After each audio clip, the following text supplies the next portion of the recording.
The girl who should have been dead suddenly opened her eyes. At this moment, her left eye was as black as an abyss, her right eye as hauntingly red as a sea of blood. She slowly stood up. To think, after being suppressed for 1,000 years, I'd actually get a chance to live again. On a dark and windy night, a cold weapon was fiercely thrust into Chu Kun's abdomen. Sief Feifei looked down condescendingly and mocked. You think you can enter the formation? So what if your birth mother was the eldest princess? You're still just a jinx who caused your mother's death. After speaking, she leaned down and pinched Chu Kun's chin. Aren't you curious? How did you suddenly lose all your spiritual power? This is all thanks to Cousin Tianci. If he hadn't mixed spirit-dissolving powder into your medicinal pills, I wouldn't have succeeded so easily. Did you really think he'd fall for you? Hearing these words, the hatred in Chu Kun's eyes deepened. Su Tianci, it was that scoundrel. Before Chu Kun could think further, Sief Feifei stood up and kicked her off the cliff. Entering the forbidden zone means certain death. Falling down there, not even your bones will be found. As Chu Kun fell, Sief Feifei's laughter echoed throughout the valley. The mass grave was filled with thick black mist. The moment Chu Kun landed, that resentful energy awakened a female demon lord who had been sealed for 1,000 years. Chu Kun, who should have been dead, suddenly opened her eyes. At this moment, her left eye was as black as an abyss, her right eye as hauntingly red as a sea of blood. She slowly stood up. To think, after being suppressed for 1,000 years, I'd actually get a chance to live again. 1,000 years. Those brothers and sisters who betrayed me should all be dead by now. But since I'm back,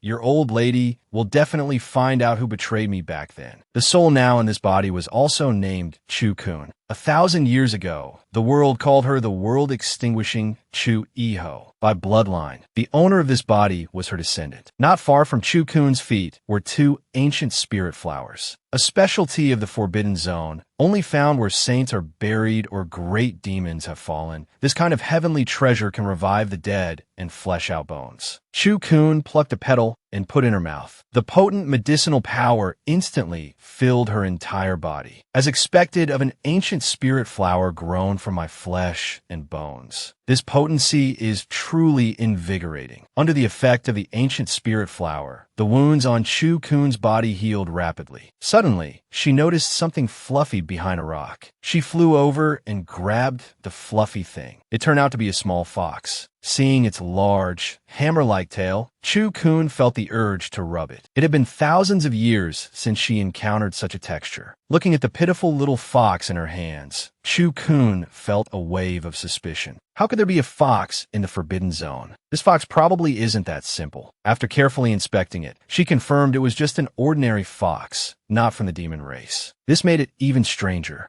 However, the fox seemed to be injured. Looking at the frightened little fox before her, Chu Kun plucked off an ancient spirit flower petal and smilingly offered it to its mouth. 1 petal is enough. Eating the whole flower will make you explode. After biting the ancient spirit flower petal, the little fox scratched Chu Kun's hand and tried to escape. But Chu Kun extended her demonic claw again and grabbed the little fox. Ungrateful little thing. I gave you something to eat, and you still want to scratch me? Seeing the little fox faint, Chu Kun turned and left. Since I've occupied this body, I should at least help her get some revenge. Not long after Chu Kun left, a figure appeared in the Forbidden Zone. Dressed in white, untouched by dust, his cold eyes showed no ripples. Looking at the little white fox fainted on the ground, the man called the little white fox's name with a voice imbued with spiritual power. Dichi. The little white fox shuddered, turned around, and with a poof, transformed into a small toddler. He hugged the man's leg and cried in a childish voice, "Daddy, baby got bullied. Baby isn't clean anymore." The man just said expressionlessly, "You snuck into the forbidden land. I haven't even punished you yet." The toddler sniffled and pouted. "I just wanted to see if I could get in. But this forbidden land isn't that impressive, is it? I got in easily." Looking at the spot where the ancient spirit flower grew, which was now empty, the man asked again. The ancient spirit flower was taken. The little toddler nodded. That perverted older sister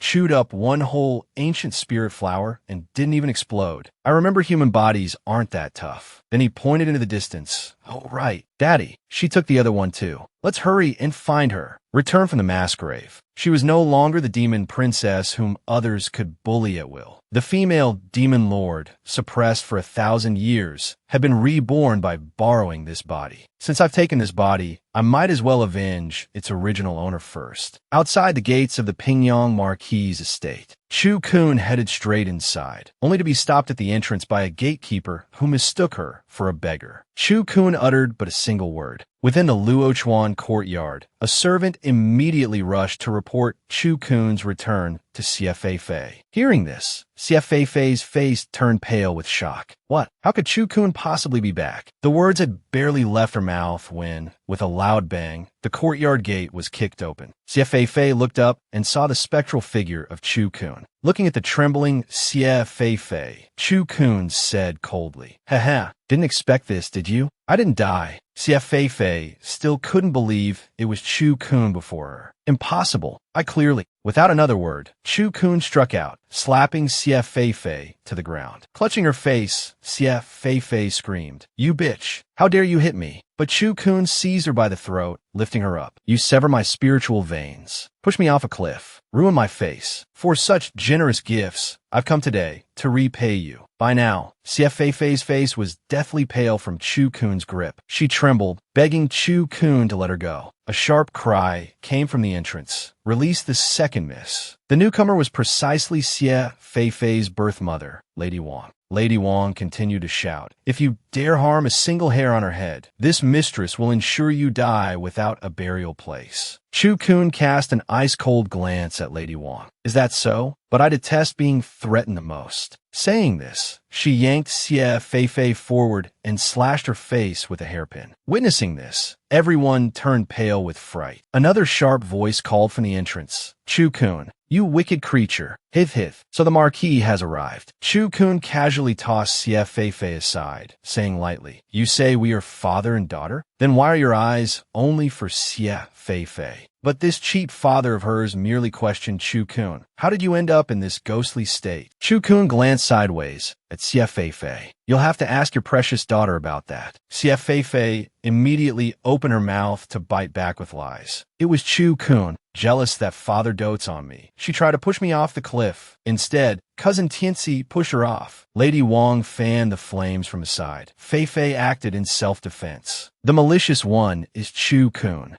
Marquis Xiejun looked at Chu Kun with daggers in his eyes. But Chu Kun stated directly, "Marquis, don't you forget I am, at the very least, a daughter of the Imperial Chu clan. Is this how you, father, as the Emperor's son-in-law, treat me?" Amidst the tense standoff, a servant rushed in reporting nervously, "Marquis, the Lord State Preceptor from the Jinyao Sea is here." Hearing this, Xiejun instantly broke into a cold sweat. Why would the State Preceptor come? "Quickly, invite him to the main hall." Before his words faded, a cool voice sounded, "There's no need." "Which one is Princess Chu Kun?" The newcomer was precisely the man in white who had appeared in the Forbidden Zone that day. How overwhelming was the presence of the State Preceptor. Before him, the girl who just a second ago was pitifully spouting lies would, in the next second, unreservedly confess the truth of her own attempt to murder her elder sister. Xiejun knew full well that Xie Feifei had tried to murder Chu Kun first, but to shield her, he still directed the blame at Chu Kun, saying Xie Feifei only acted in self-defense. Chu Kun, in turn, brought up her identity as a member of the Chu clan. Just as the two were locked in a tense confrontation, a servant announced the arrival of the State Preceptor. Immediately after, a man dressed in white stood outside the courtyard gate. The man was cold and aloof, like a god descended into the mortal realm. Upon seeing the State Preceptor, Xiejun instantly became respectful, bowing fawningly in welcome. "State Preceptor Dichun, Master of the Jinyao Sea." Even His Majesty the Emperor addressed him as a brother. Chu Kun, however, nonchalantly declared, "I am Chu Kun. Before coming here, I submitted a petition to the authorities. Are you here to judge the case?" Dichun maintained his indifferent tone. "Just passing by, thought I'd take a look." Xie Feifei looked at the State Preceptor before her. Although his aura was detached and otherworldly, the immense pressure he exuded instantly made her tremble like a leaf. Di Chen's cool voice rang out. Did you attempt to murder the princess? Xie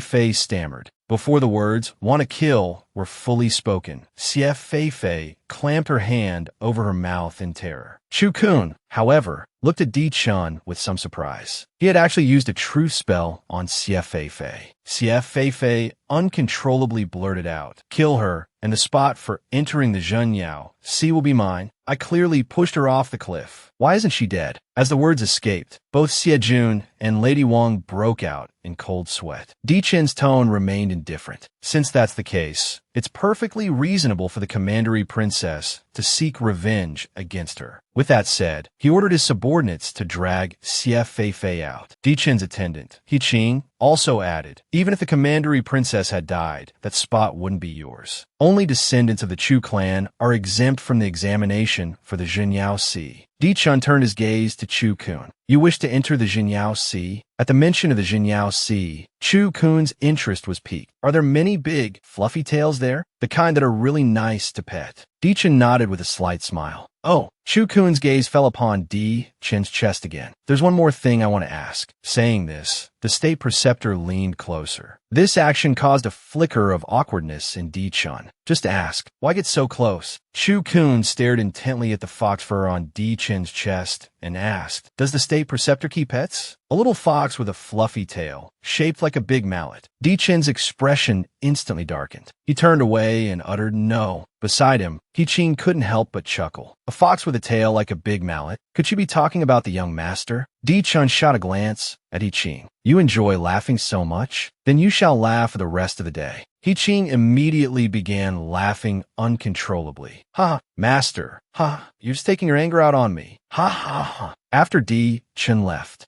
Xie Fei knelt before Lady Wang, clutching her face and sobbing. Mother, father, that bitch ruined my face. You must seek justice for your daughter. Xie Jun wore a stern expression. Silence. Both of you, keep a low profile during this time. Xie Fei remained relentless. Chu Kun is an ominous star. She even stole my spot for the Zhenyao Sea. Father, are you just going to stand by and do nothing? Xie Jun stroked his chin, saying, Chu Kun's spiritual veins are damaged now. Her foundation is injured. Even if she enters the Zhenyao Sea, she might not survive. They had no idea that the current Chu Kun's body was no longer inhabited by the previous Chu Kun. Instead, it housed a female demon lord from 1,000 years ago. Even with damaged spiritual veins, her soul power remained. Furthermore, the soul-devouring blood art from her previous life had returned with her. The female demon lord, Chu Kun, was reborn. In this life, not only was she dirt poor, but this body was also trash at martial arts. Fortunately, her soul power was still intact. Right after rebirth, she had already exacted justice for the original owner against her scumbag father and vile younger sister. But to become strong in this world, one needed to make money. What profession brought in money the fastest? Naturally, it was being an alchemist. Yet Chu Kun, who was the pill saint, was now so poor she couldn't even afford an alchemy furnace. For the common people, the only chance to embark on the path of cultivation was to go to Hantian Academy for testing. Chu Kun disguised herself and headed towards Hantian Academy. Unexpectedly, just as she stepped onto the stairs, someone pushed her. Make way, make way. Didn't you see young Master Mei arriving?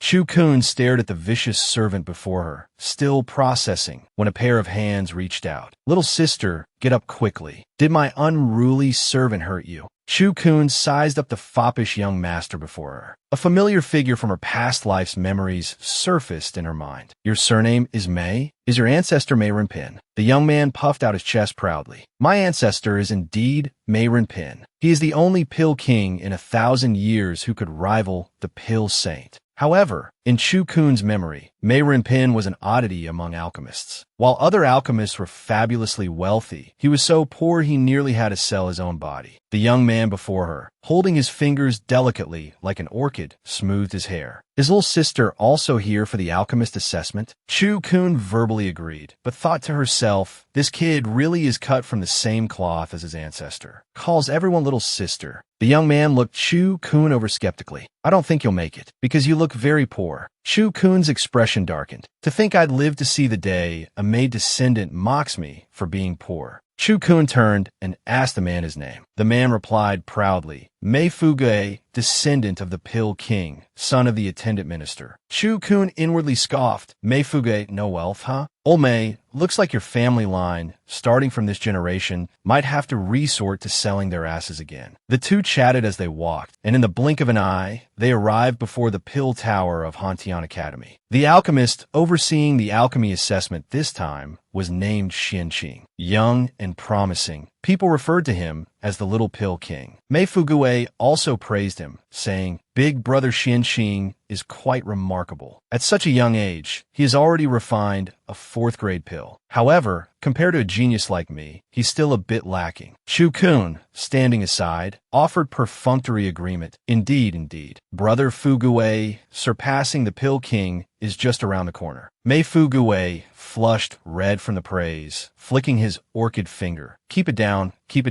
Sister, if you know how to praise someone, just praise a bit more. Xianqing overheard the shameless conversation between Chu Kun and Mei Fugue and was instantly speechless. Do they think I'm deaf and can't hear them? Amidst the noisy crowd, a voice rang out, "Silence." The Pill Tower instantly fell quiet. Xianqing walked to a portrait and stated, "According to the rules before the assessment, you must first pay respects to the Pill Saint Shanshan." The portrait depicted an ugly old man, face full of wrinkles, with a matchmaker's mole beside his mouth. Chu Kun stared at the portrait, her face etched with disbelief. After all this time, the Pill Saint is actually myself? Back when she used the alias Shanshan to swindle money, she hadn't shown her true face. Although the world hailed her as the Pill Saint, surely she didn't deserve to be uglified to this extent. A top-tier master reborn as a weakling, not only looked down upon for being poor, but also provoked into an alchemy competition by a rich young master, unaware that the alchemy ancestor everyone worshipped was merely her alias from a past life. To quickly make money, Chu Kun decided to go to Hantian Academy to test for her alchemist qualification. Here, she unexpectedly encountered Mei Fuge, the descendant of her old friend from a past life, Mei Rinping. Before the assessment, Xianqing required everyone to first worship the Pill Saint Shanshan. As soon as his voice fell, the crowd instantly knelt on the ground, devoutly praying to Ancestor Shanshan to bless their disciples' successful pill refinement. But when Chu Kun saw the portrait of Pill Saint Shanshan, her face darkened considerably. The saint now worshipped by the world was actually the alias she used when scamming people in her past life, and she had even been uglified into such an image. Looking at the surrounding crowd, praying for her blessing, some even promising to burn 17 or 18 beauties for her so she could die comfortably. Chu Kun was once again utterly speechless. "I really have to thank you for that." At this moment, Xianqing noticed Chu Kun standing frozen in place and asked sternly, "Why aren't you bowing?" Chu Kun hurriedly knelt down, bowing now. Speaking of which, bowing to oneself, isn't this likely a first in history? The alchemist assessment officially began. Xianqing announced the rules. The first round was to identify the names of the 100+ medicinal herbs on the table. For Chu Kun, this old hand, it was naturally effortless. Angelica, goji berry, licorice, clove, nutrient. She rapidly identified them without a single mistake, leaving Mei Fugue looking on with admiration. The second round was to classify these medicinal herbs according to their toxicity. Chu Kun still handled it with ease. And the third round was pill refining. As long as one refined a spirit recovery pill, they would pass. Chu Kun instantly questioned, "Big brother, who gets the refined spirit recovery pill?" Xianqing replied, "Ordinary grade pills belong to the Academy. If it's a high-grade pill, the Academy will purchase it at market price." Hearing this, Chu Kun and Mei Fugue instantly felt like they were about to become rich overnight. "We're going to be rich.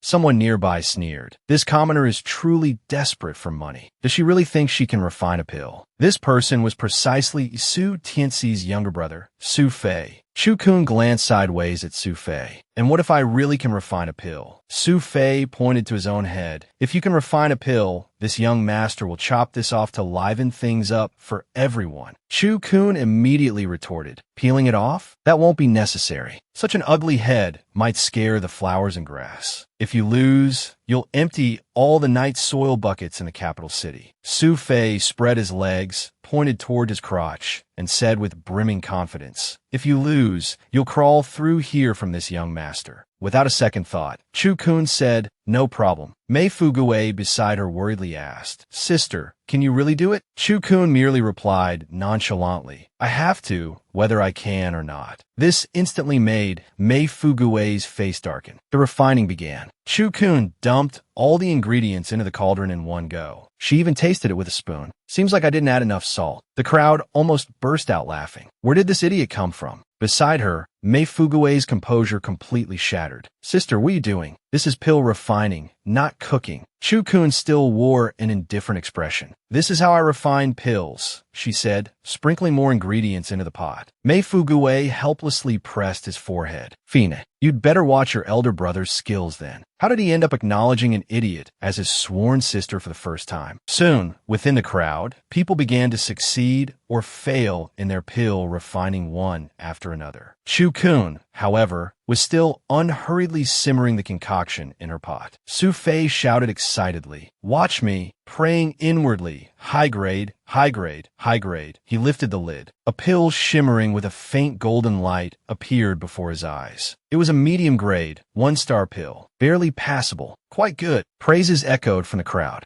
"Amazing, Brother Fei." Su Fei walked over to Mei Fuguei, mocking him. "Are you capable or not?" Mei Fuguei, brimming with confidence, retorted, "Old buddy, I'll open your eyes right now." Saying this, he slowly lifted the lid of his pot. He was once the world-destroying Marquis Chu Yi from 1,000 years ago. Betrayed by his siblings, he was suppressed beneath the Forbidden Zone. Now, reborn via possession, he returned from the mass grave. But this body was not only weak, but also poor, and even provoked into an alchemy competition by a rich young master. Little did they know, this poor weakling before them was actually the pill saint ancestor they revered. After Su Fei refined the medium-grade pill, he stood confidently beside Mei Fuguei. "I say, Mei Fuguei, are you capable or not?" But as Mei Fuguei slowly lifted the lid, a plume of green smoke billowed out. An overwhelming stench assaulted everyone's nostrils. Su Fei couldn't help but point at Mei Fuguei and curse. "Mei Fuguei, are you refining pills or refining crap? It stinks to high heaven." Chu-kun also silently walked over to Mei Fuguei's side and gave him a thumbs up. "Good pill." A blue light flashed around Xianqing. "By my word, let the wind come." Instantly, a gentle breeze swept through the pill tower, dispersing the foul odor. Only then could everyone breathe properly. Mei Fuguei also released his pinched nose. "Good heavens, this pill of mine is truly astonishingly powerful." The crowd's faces turned green. "You call that astonishingly powerful?" Mei Fuguei picked up the pill to examine it. Vermilion red. It was actually a high-grade pill. "I truly am a genius." He then brought it closer to his nose for a sniff. Oof! The smell of swill mixed with feces. People nearby were still covering their mouths and noses. A feces-flavored spirit recovery pill? Who would dare eat a pill you refined? Xianqing, covering his nose and mouth, glanced sideways at Chu-kun. "Is your pill ready?"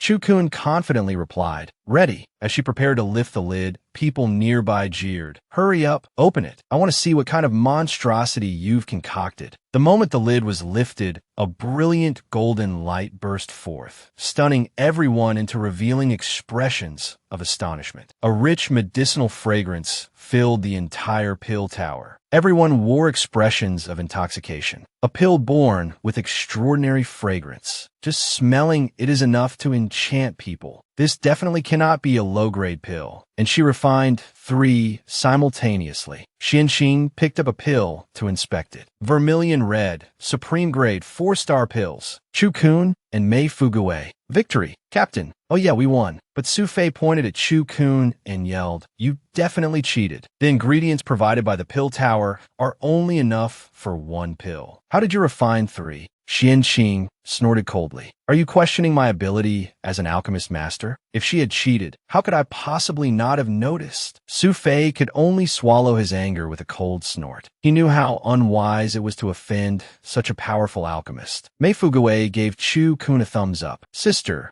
You're truly incredible. Chu-kun smiled and looked at Su-fei. It was all right, just all right. Thinking about how young Master Su would have to face the consequences across the entire capital, I accidentally exceeded my usual performance a little. Hearing this, Su-fei's face turned green with rage. Vicious, you two have snatched all the sharp remarks inside the Pingyang Marquis mansion. The first thing Chu-kun did upon returning was buy a furnace and medicinal herbs to refine pills. While waiting, she sighed, poverty really makes one meticulous. The pills refined from these few herbs won't replenish much spiritual energy. Suddenly, a noise came from outside the window. Chu-kun glanced towards it. Come out. I discovered you long ago. Saying this, she opened the window. Outside the window was the very same little fox, Dixie, encountered earlier in the mass grave. The demoness was actually targeting a fox cub. This time, her goal was far simpler than just grabbing its tail, but rather his whole body of pure, flawless little fur. While Chu-kun was refining pills inside the room, she suddenly heard a noise outside the door. Opening the window, she looked. Oh, isn't this my little darling?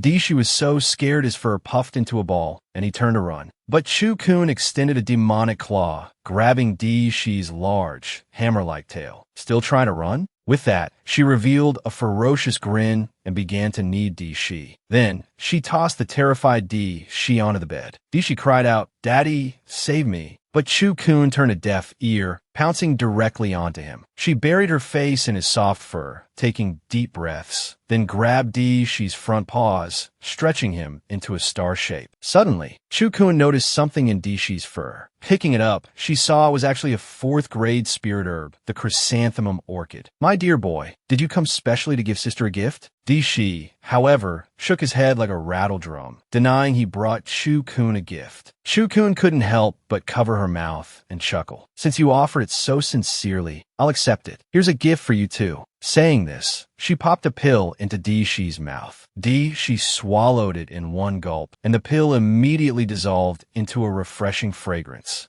Dishi instantly turned into a starry-eyed admirer. "It's a spirit recovery pill." Chu-kun casually lay back on the bed. "Little darling, your master is quite wealthy, isn't he? Giving out 4th-grade spirit herbs just like that." As she spoke, the image of the state preceptor's imposing dragon and phoenix-like figure surfaced in Chu-kun's mind. Your master daddy couldn't possibly be the state preceptor, could he? He had a few strands of your fur on him. Dishi stiffened for a moment, then immediately denied it, saying his master daddy was already dead. Dead as a doornail, stiff as a board. He then put on a sorrowful expression. "Baby is an orphan. Perverted sister, you can't bully an orphan." Seeing Dishi's pretentious act, Chu-kun couldn't help but sigh. His lordship has truly raised a fine son. At this moment, in the Demon Suppression Division, the state preceptor, who was reviewing documents, couldn't help but sneeze. Dishi's milky voice echoed in his ears. "My daddy is dead. Dead as a doornail." Thinking of Dishi's master, Chu-kun's interest was piqued again. She asked Dishi, "Do you know what kind of place the Demon Suppression Division is?" Dishi hesitated for a moment, then said, "Everyone on the central continent knows. It's a place specifically for catching bad demons." Before leaving the house, she encountered Siejun in the flower hall. She merely glanced at him without saying a word. Siejun couldn't help but roar angrily. "Nizi, do you still see me as your father?" Unexpectedly, Chu-kun threw up her hands. "Of course not." Siejun instantly flared up with anger, pointing at Chu-kun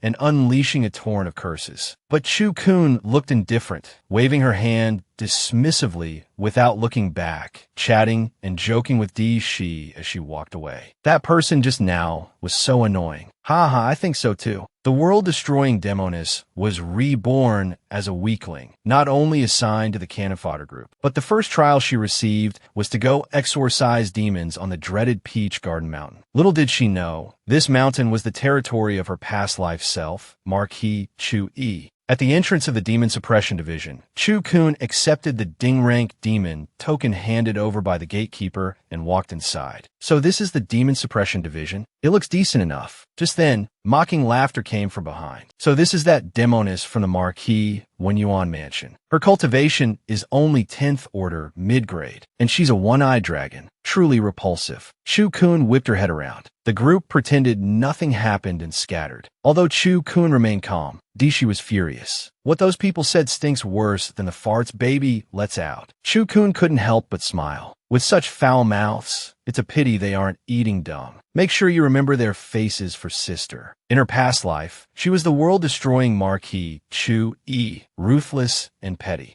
She always sought revenge for the smallest grievance. Looking at the buildings inside, she couldn't help but remark, "It's so run down here." Chu-kun also sighed, "Indeed, it is a bit. Truly worthy of the cannon fodder Ding courtyard. And everyone here looks quite cannon fodderish too." Suddenly, a clear male voice called out, "Found it! Ding courtyard!" Everyone turned to look. Chu-kun also realized the voice sounded somewhat familiar. Sure enough, Mei Fuguei swaggered in. Mei Fuguei spotted Chu-kun too, his eyes lighting up. "My dear sister, you're here too." Chu-kun suddenly recalled the day of the alchemist assessment. She had been in disguise. That meant Mei Fuguei recognized her original self, while others avoided Chu-kun like the plague. This eccentric Mei Fuguei didn't seem to care one bit about her notorious reputation as a demoness. Suddenly, a report was announced at the entrance, followed by a bunch of trash. A man clad in black armor, immensely burly with a dark face, strode in. "I am Hu Dabiao, the head instructor of the Dingzi courtyard. Are you little trashes ready to die?" The cannon fodder of the Dingzi courtyard exchanged glances, their faces pale, yet no one dared to step forward. Shi, frightened, also clung tightly to Chu-kun. But Mei Fuguei, striking a pose with an orchid-like hand gesture, asked, "And who might you be?" Hu Dabiao instantly released his imposing aura. "I'm a head instructor. And you? I'm speaking, yet you dare to play with a dog." With that, he hurled the axe in his hand towards Chu-kun. Mei Fuguei scrambled aside in panic, but Chu-kun stood rooted to the spot, motionless. Just as the large axe was about to reach Chu-kun's face, her eyes sharpened with resolve. She steadily caught the axe thrown by Hu Dabiao. Holding she stated calmly, "It's a fox, not a dog." The irascible Hu Dabiao's expression flickered with hesitation for a moment upon seeing the fox. He felt it resembled the one raised by the state preceptor, but with only one tail, it probably wasn't. Without dwelling on it, he stepped forward, snatched the axe from Chu-kun's hand, and declared, still daring to be arrogant after entering the Demon Suppression Division. He then roared, "Those who want to live, scram now."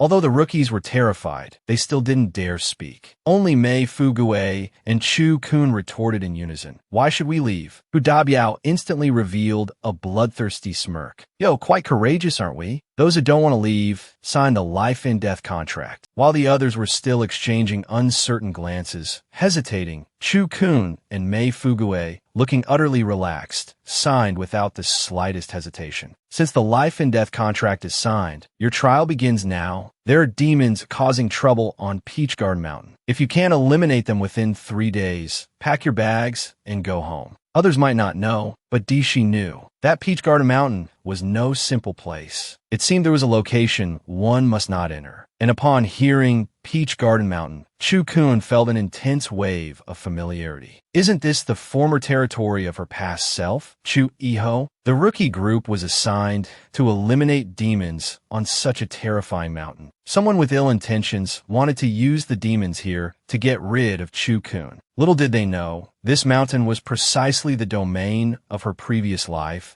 as Chu-iho. Within Peach Garden Mountain, the view stretched out over entirely bare trees. Not a single green leaf could be seen. Walking through it felt like being in a ghostly prison. It was said demons were causing trouble in the mountains. Yet the group had walked this far without spotting even a rabbit. Watching Chu-kun and Mei Fuguei walking ahead, one person grumbled, "The worst luck is being grouped with a demoness." Hearing this, Chu-kun paused for a moment. This familiar malice. Hith. Then, a wicked smile spread across her face. Insulting Chu-iho's successor on Chu-iho's own territory? The price for that can be quite painful. Mei Fuguei also turned his head, a look of disdain on his face. This bunch of little runts. They'll probably just rest without even looking for demons. Behind them, several people were already setting up camp for the night. Chu-kun instructed Mei Fuguei, who was preparing to gather firewood and start a fire. Just pick up the dead branches on the ground. Don't touch the surrounding trees. Mei Fugue looked puzzled. Chu-kun added coldly. This was Chu Iho's territory back then. He was known to be petty. Night fell like ink. Beside the stone pile, Su Qing and Xian Xian were already fast asleep. Meanwhile, Meng Zhou and Meng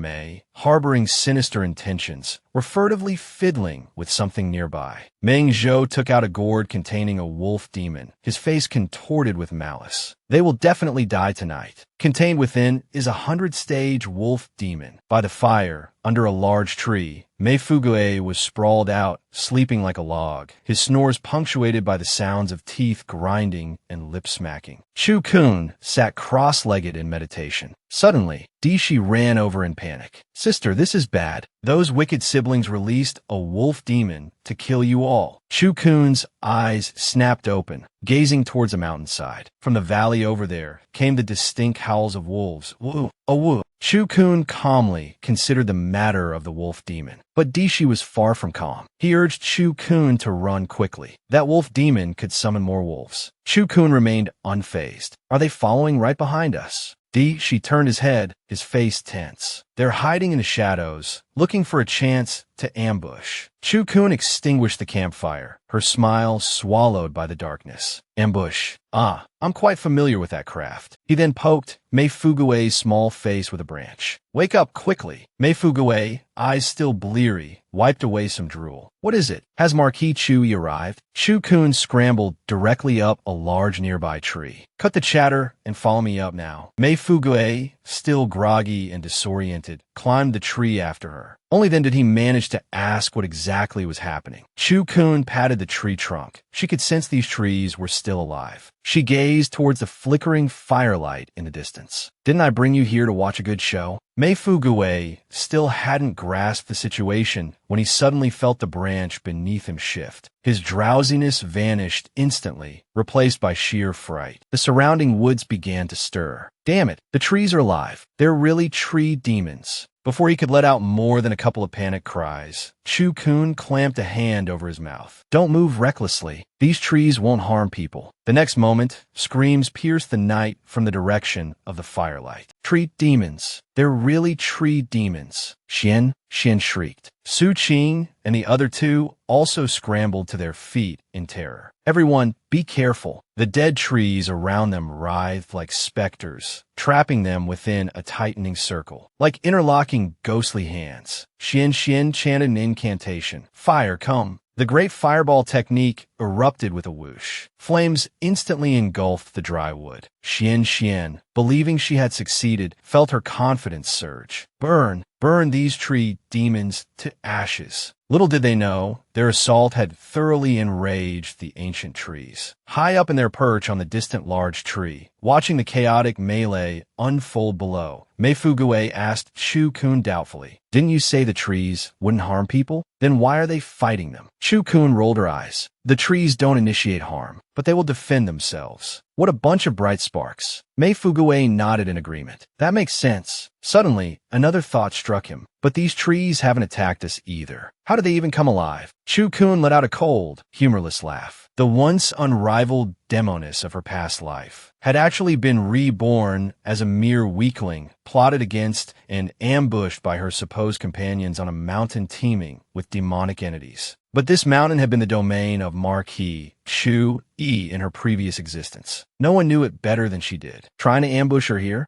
They would first have to ask the mountain's resident demons for permission. Watching the group below desperately battling the tree demons, Mei Fugue suddenly had his realization. How had these trees animated? Chu-kun sneered, because other demons have arrived. Mei Fugue followed Chu-kun's gaze and swore under his breath. Damn, wolves! Just then, a pack of wolves charged, howling into the grove of dead trees. A giant wolf, easily 2 meters tall, loomed over the 4 figures huddled in the firelight, its gaze chillingly cold. Foul-smelling saliva dripped from between its razor-sharp fangs, splattering onto the forest floor. Su Qing and the others clearly hadn't anticipated this turn of events. Ensnared by dead trees in front, besieged by wolf demons from behind, their faces instantly turned deathly pale. How could wolf demons appear? And 100th order, low-grade wolf demons at that. At the same moment, Su Qing realized something else. Where were Meng Zhou and Meng Ermei? Where had those two disappeared to? From their vantage point in the distant tree, Mei Fuguei gasped, "Holy hell! 100th Order wolf demons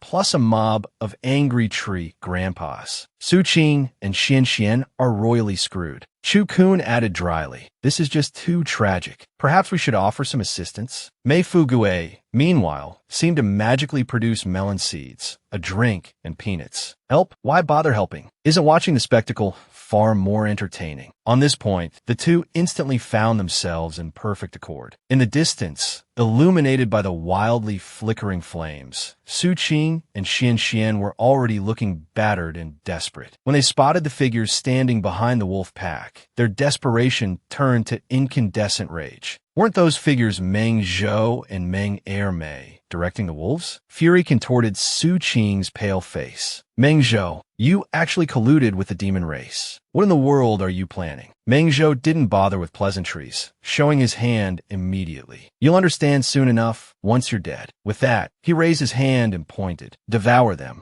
The wolf pack surged forward as one, crimson eyes glaring, saliva dripping, launching themselves at Su Qing and Xian Xian. Su Qing hastily shoved Xian Xian behind him, channeling his spiritual energy for a desperate last stand. But just at this critical juncture, the dead trees that had been menacing Su Qing and his companions abruptly shifted their focus. Thick vines erupted from the earth like serpents, ensnaring the charging wolves, binding them fast. The tables turned in an instant. Su Qing and Xian Xian were overcome with relief and joy.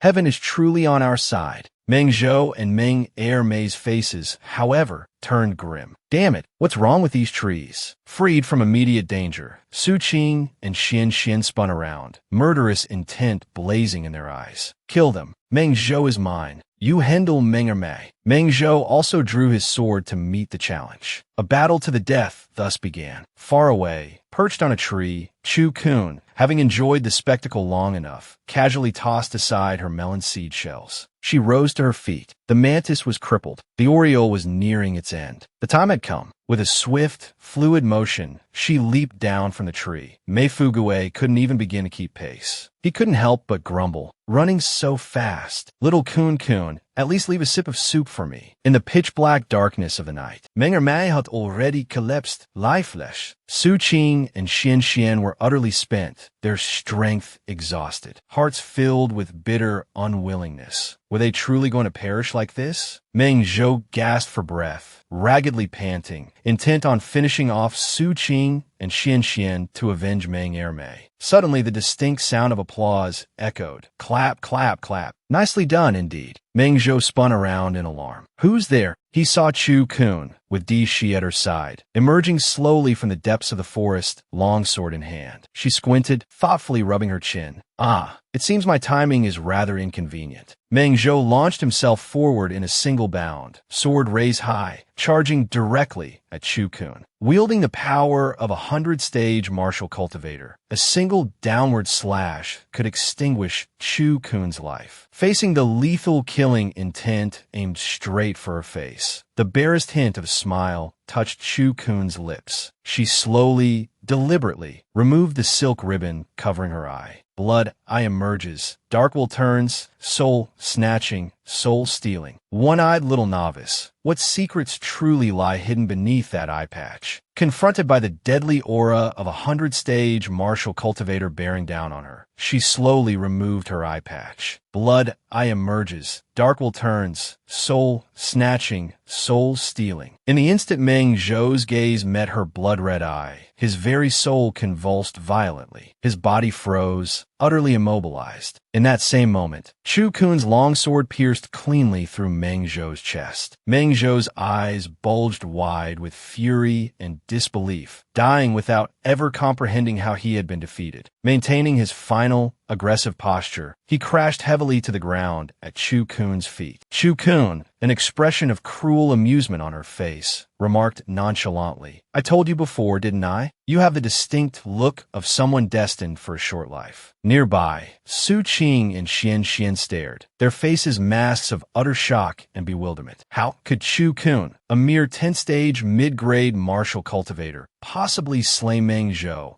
100-stage low-grade cultivator. Chu-kun, gripping her longsword, began walking towards Su-ching and Xian-xian, an palpable aura of killing intent surrounding her. Witnessing this, the pair were paralyzed with terror, their pupils shrinking to pinpricks. What were you planning to do? Just then, the perpetually late Mei Fugue suddenly materialized behind Chu-kun, calling out in his distinctively effeminate tone, "Little Kun-kun." His gaze shifted to the figures on the ground, and he clapped a hand over his mouth in exaggerated shock. Aya, how did Meng Zhou end up kicking the bucket? Still, Su-ching, you two certainly are resilient. Impressive, most impressive. This young master is truly odd. However, Xian-xian, currently balanced precariously on the knife's edge between life and death, was far from composed. Glaring fiercely at Chu-kun, she spat out a venomous threat. "If you dare lay a hand on me, I swear I'll make your life a living hell." Chu-kun regarded the death-courting Xian-xian with a flicker of newfound interest. "Oh, is that so? I must admit, I'm quite curious to see exactly how you intend to make my life a living hell." With these words, she slowly advanced towards Xian-xian. Xian-xian's bravado instantly crumbled. She scrambled backward repeatedly. "Stay away. Don't come any closer." Meanwhile, Mei Fugue had stumbled upon a new discovery. "Little Kun-kun, hurry, come look. What is this?" Chu-kun shot a dismissive glance, like looking at refuse, towards Xian-xian at her feet. "Consider yourself spared, for now." Having said that, she turned and walked towards Mei Fugue. Her dark, crimson pupils shimmered with an unsettling, faint red light. Behind her, Xian-xian glared daggers at Chu-kun's retreating back, grinding her teeth in pure hatred. That damned, wretched woman! Mei Fugue, over by Meng Zhou's body, had retrieved a gourd from the dead man's clothing. It's a demon sealing gourd. This can seal that wolf demon from before. Then a thought struck him. Hold on, isn't this an item from the Demon Suppression Division? Where on earth did that short-lived Meng Zhou acquire such a thing? Ah, never mind. Let's just capture this wolf demon first. With that declaration, he raised the gourd, pointing it directly at the wolf demon. Suddenly, Su-ching's voice interjected from behind. "Young Master Mei, please wait." Mei Fugue turned, annoyance clear in his voice as he retorted, "What is it now?" Su-ching's eyes darted nervously, a distinct glint of avarice within them. This wolf demon possesses a 100-stage cultivation level. Its entire body is a treasure trove. Its demon core, perhaps it could save Xian-xian. Both Mei Fugue and Chu-kun listened, their expressions turning utterly disdainful. "Doesn't look like much, but certainly dreams big, doesn't he? And why? Pray tell, should I save her?" Hearing this, Su-ching seethed inwardly, anger flaring, yet he was powerless to act upon it. Adding insult to injury, Mei Fugue childishly stuck his tongue out at him. "Blay, tough luck. I'm sealing the demon anyway. What are you going to do about it, huh?" Without further ado, he swiftly formed a hand seal and began chanting the incantation. "Mommy, mommy, who? Seal." As a command word echoed, the effect was immediate. The wolf demon instantly dissolved into a streak of azure light, which then zipped directly into the waiting gourd. Mei Fugue gazed triumphantly at the gourd in his hand. Mission accomplished. Chu-kun offered a nod of approval. Not bad. Su-ching, however, refused to relent. "Mei Fuhai, are you truly planning to hoard this wolf demon all for yourself?" Xian-xian weakly added her own bitter curse. "You'll both face retribution for this, sooner or later." Mei Fugue and Chu-kun didn't even spare the pair a glance. Mei Fugue grumbled that it might have been better if Meng Zhou had just cut them down earlier. Chu-kun proposed, "Why don't we team up and cut them down now?" Mei Fugue mused, "It's not entirely out of the question." Listening to the two casually discuss their life and death, Su-ching and Xian-xian's faces turned exceedingly grim. Xian-xian spat out another harsh threat. "If I die today, I'll become a vengeful ghost just to claim your life." Mei Fugue, not to be outdone, retorted, "If it weren't for my little Kun-kun, you'd already be on your way to reincarnation. Help you? On what grounds? Your big face." Xian-xian could only let out a cold snort. With a forceful grip, she snapped a tree branch in her hand. Suddenly, a shocking change occurred. Those dead trees, which had previously settled down, stirred restlessly once more, whipping fiercely towards Xian. Su Qing and Xian's expressions changed drastically. What's happening? How did the trees come alive again? Chu Kun also looked towards Mei Fugue with a puzzled expression. Mei Fugue quickly clarified. This time, it really wasn't me. The female demon lord, unexpectedly reborn, she who had struck fear into hearts in her past life, had actually become a one-eyed little weakling, plotted against and despised by her companions on the Demon Mountain. Yet, in places unseen, she dominated all around. Just as Xian was directing harsh words towards Chu Kun, the dead trees, which had quieted down, suddenly sprang back to life. Strangely, the pursuing branches only attacked Su Qing and Xian, leaving Chu Kun and Mei Fugue untouched. Su Qing immediately fled like a frightened rat. Xian stumbled and fell, completely devoid of fighting strength. Seeing defeat was imminent, Su Qing, who had just moments ago vowed to save Xian, turned and ran. Sister Xian, it's Chu Kun who refuses to save you. You can't blame me. Xian stared in disbelief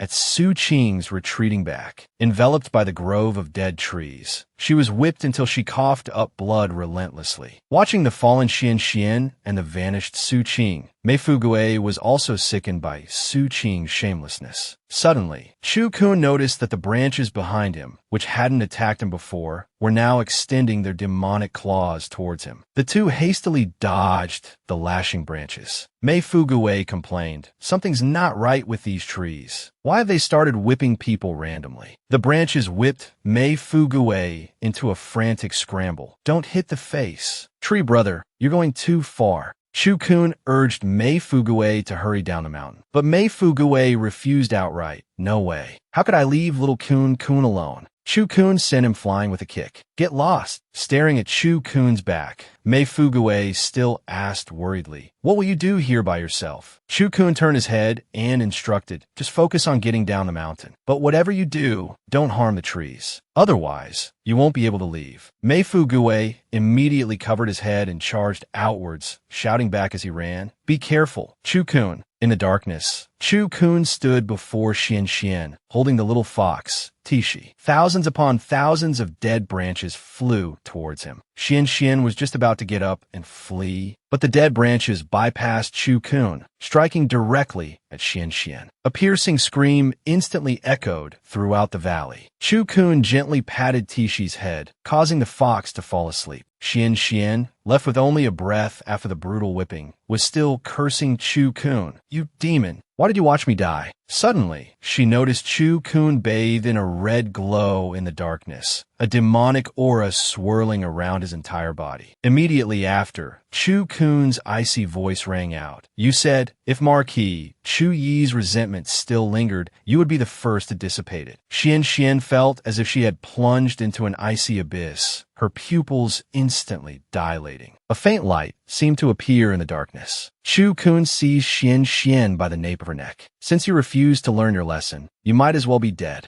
Xian stared at the demonic Chu Kun before her, terrified beyond measure. Before she could finish a sentence, a sharp crack sounded. Chu Kun twisted his hand forcefully, devoid of any emotion. Xian instantly collapsed, lifeless. Crows from the valley immediately flew down to feast. Chu Kun took out a handkerchief and wiped his hands. "I happen to be petty and hold grudges. Since you insisted on becoming a vengeful ghost to seek me out, how could I not grant your wish?" Having dealt with Xian, Chu Kun turned his head slightly. There was still another nuisance over there. Perhaps he should deal with that one too. As he pondered, a voice suddenly echoed in his ear, seeming to pierce through time and space. "My lord." Chu Kun placed Tishi on the ground. The surrounding deadwood immediately extended branches, but Chu Kun merely said softly, "Don't harm him." The branches instantly retreated. Earth vines emerged from the ground, weaving together in moments to form a nest-like structure. It enveloped the sleeping Tishi. Chu Kun lifted his head, gazing towards the distant mountain peak. A faint light shimmered there, He could feel it. The voice calling him originated from there. The female demon lord, hunted by everyone in her past life, had been reborn. Little did she know, this was the result of others sacrificing themselves, exchanging their lives for his chance to live again. Within Peach Garden Mountain, Chu-kun had just dealt with a group of treacherous teammates who had plotted against him. Suddenly, he heard an ethereal voice calling out to him from the distance. Chu-kun looked up towards a mountain peak. He could sense the presence calling him. It was right there. After settling Tishi, Chu-kun began walking towards the glowing mountain peak. Ahead, withered trees intertwined, rustling softly, vigilantly guarding against intruders. Chu-kun gently blew a breath towards the branches. The deadwood blocking his path slowly parted to either side, revealing a set of steps for him. At the end of the path, countless orbs of light drifted in the air. Before him stood a massive tree, requiring 5 people to encircle its trunk, emitting a faint glow. Only at its very top did a single flower bloom.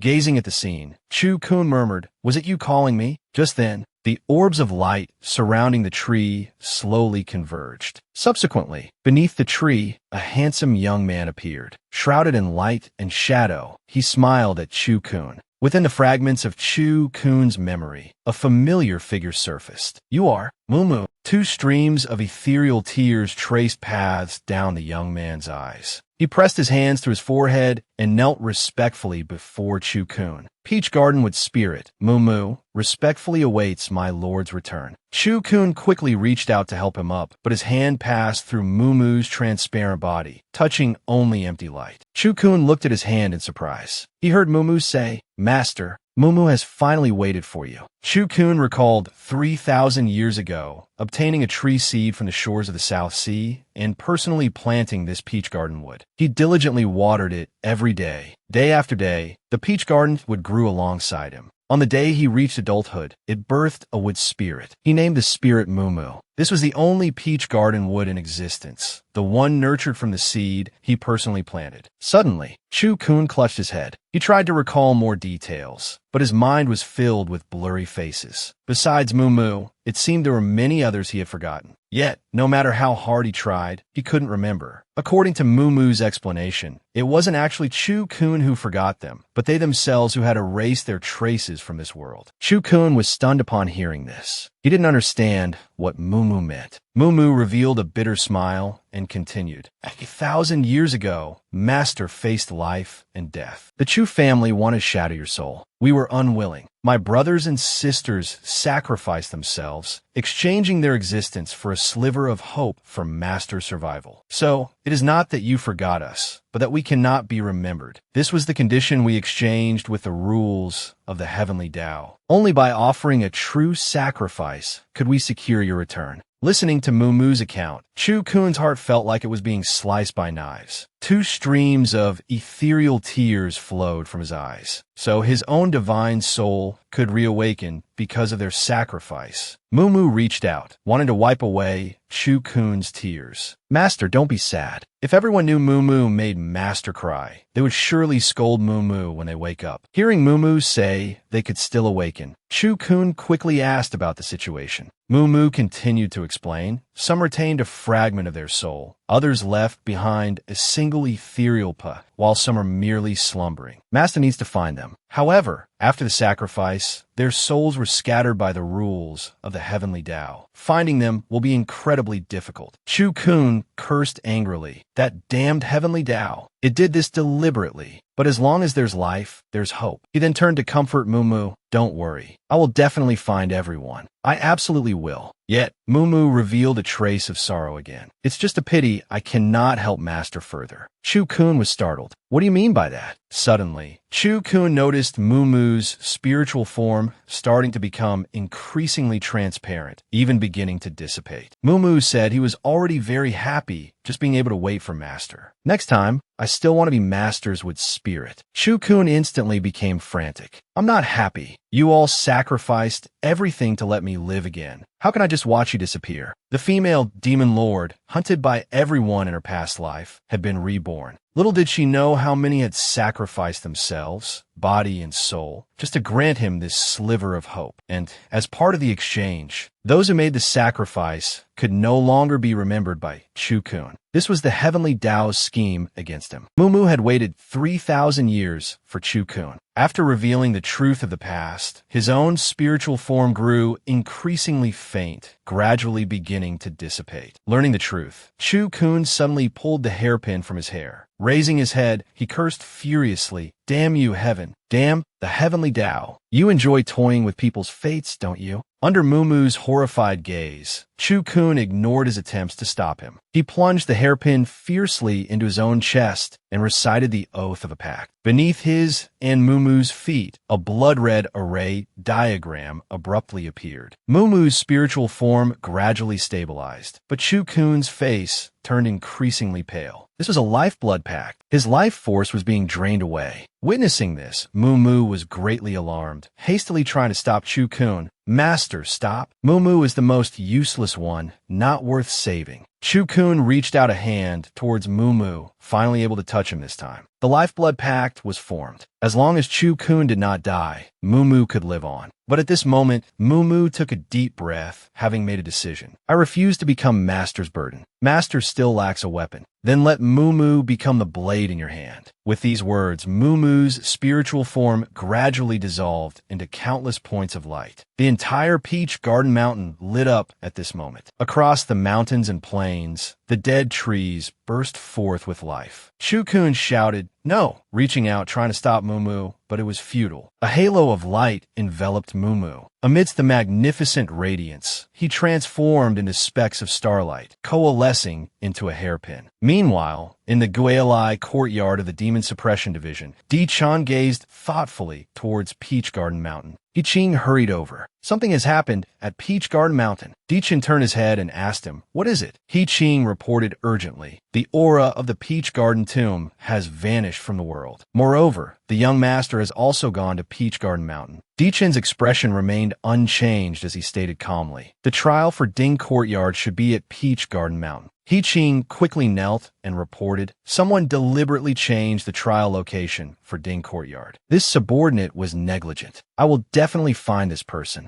Di-chan merely grunted in acknowledgement and turned to walk back into the room. Di-ching asked apprehensively, "Your Majesty, do we need to go to Peach Garden Mountain to bring the young master back?" Di-chan waved his sleeve and shook his head. "No need. The Peach Garden tomb does not actively harm people." Seeing Di-chan's attitude, Di-ching grew even more puzzled. "Then should we investigate the disappearance of the Peach Garden tomb's aura? How could something happen to the Peach Garden tomb as soon as that commandery princess arrived?" Di-chan still shook his head. "No need to investigate." Di-ching mustered his courage and pressed. "Why not investigate? Is there something special about that commandery princess?" Di-chan merely replied faintly, "Tishi likes her very much. Furthermore, she has entered the forbidden zone. The ancient spirit flower is still in her hands." Di-ching was even more bewildered. How could it be in her hands? Isn't that a place only accessible with the Chu family's blood seal? Di-chan paused his brushstroke, seeming to ponder. The seal on the forbidden zone loosened once before. Di-ching had a sudden realization. So that's how it is. It seems this commandery princess holds quite a few secrets. No wonder you indulged the young master in staying by her side. The next moment, Di-chan put down his brush, a gleam flickering in the depths of his eyes. Placing his hand on the paper he had just written on, he murmured, "Huan Ling, soul calling." The characters on the paper floated up. They were lines of arcane text. In an instant, the arcane text transformed into flowing light, specks like stars falling from the sky, sinking into the ground, and spreading out towards Peach Garden Mountain. Di-ching was astonished. "Your Majesty used the soul-calling art? Is it to conceal the matter of the Peach Garden tomb?" He then muttered to himself about the Chu family and the young master's affairs. Di-chan paid no attention to his mutterings, merely instructing him, "Keep an eye on matters within the Demon Suppression Division. It is inconvenient for me to show my face during this period." Di-ching snapped back to attention, his his expression turning grave. Has the time of the backlash arrived again? The domineering female demon lord, reborn after being sealed for 1,000 years. In her past life, she was betrayed by her siblings and suppressed beneath the forbidden zone, while her old friends sacrificed themselves to grant her a sliver of hope for survival. In this life, starting from her encounter with that man, the sealed gates of memory slowly began to open. Within Peach Garden Mountain, after Mumu transformed into Chu-kun's hairpin, the aura of the Peach Garden would vanish from the world. Di-chun, master of the Demon Suppression Division, also discovered this. However, not only did he not investigate, but he also cast a spell to conceal the disappearance of the Peach Garden tomb. After handling these matters, Di-chun instructed He-ching to keep a closer watch on the Demon Suppression Division recently. He couldn't show his face during this time. He-ching immediately realized Di-chun's backlash was imminent. Faced with He-ching's concern, Di-chun offered no reply, merely flicking his sleeve in dismissal, gesturing for He-ching to withdraw. After taking his leave from Di-chun, He-ching paused at the door, casting a worried glance towards the room.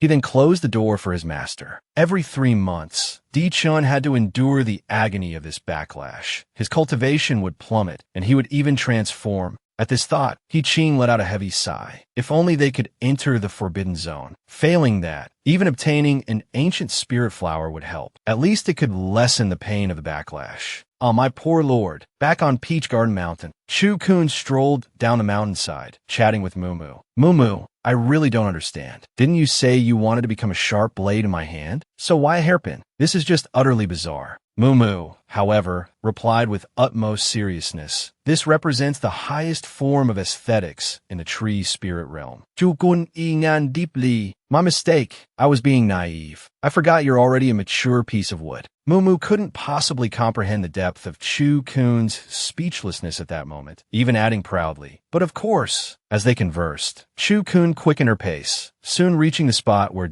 she lay sleeping. The little fellow is sleeping so soundly. Mumu's voice came from atop her head. Is this little fox the master's new favorite? Chu-kun placed her hands on her hips, observing Di-shi. Not quite yet, she replied, but I'm already planning to win it over. With that, she scooped up Di-shi, lifted the small fox high into the air, and announced, "Time to go home." Di-shi whimpered and stretched languidly, its large, round eyes blinking open. Huh, how is it daytime already? Chu-kun, feeling slightly sheepish, told Di-shi, "You simply slept straight through until morning." However, Di-shi wasn't so easily deceived. Covering its mouth, it questioned Chu-kun. "Why do I remember it was you, sister, who knocked me unconscious?" Chu-kun could only stammer awkwardly that she must have remembered incorrectly. Di-shi let out little whimpers, sniffing around Chu-kun's shoulder. "Sister, you smell so lovely, like sweet fruits. Did you secretly eat something delicious without baby?" As it spoke with a swift leap, it landed on Chu-kun's head, nuzzling close to her neck. Sniffing intently, Di-shi soon pinpointed the source of the delightful aroma, the very hairpin Mumu had transformed into. Di-shi craned its neck, opening its tiny mouth filled with baby teeth. "This piece of wood smells so good. Can baby have just one bite? Please." Mumu's voice shrieked within Chu-kun's mind. "Don't you come near me." No. Seeing Di-shi's mouth wide open, about to clamp down,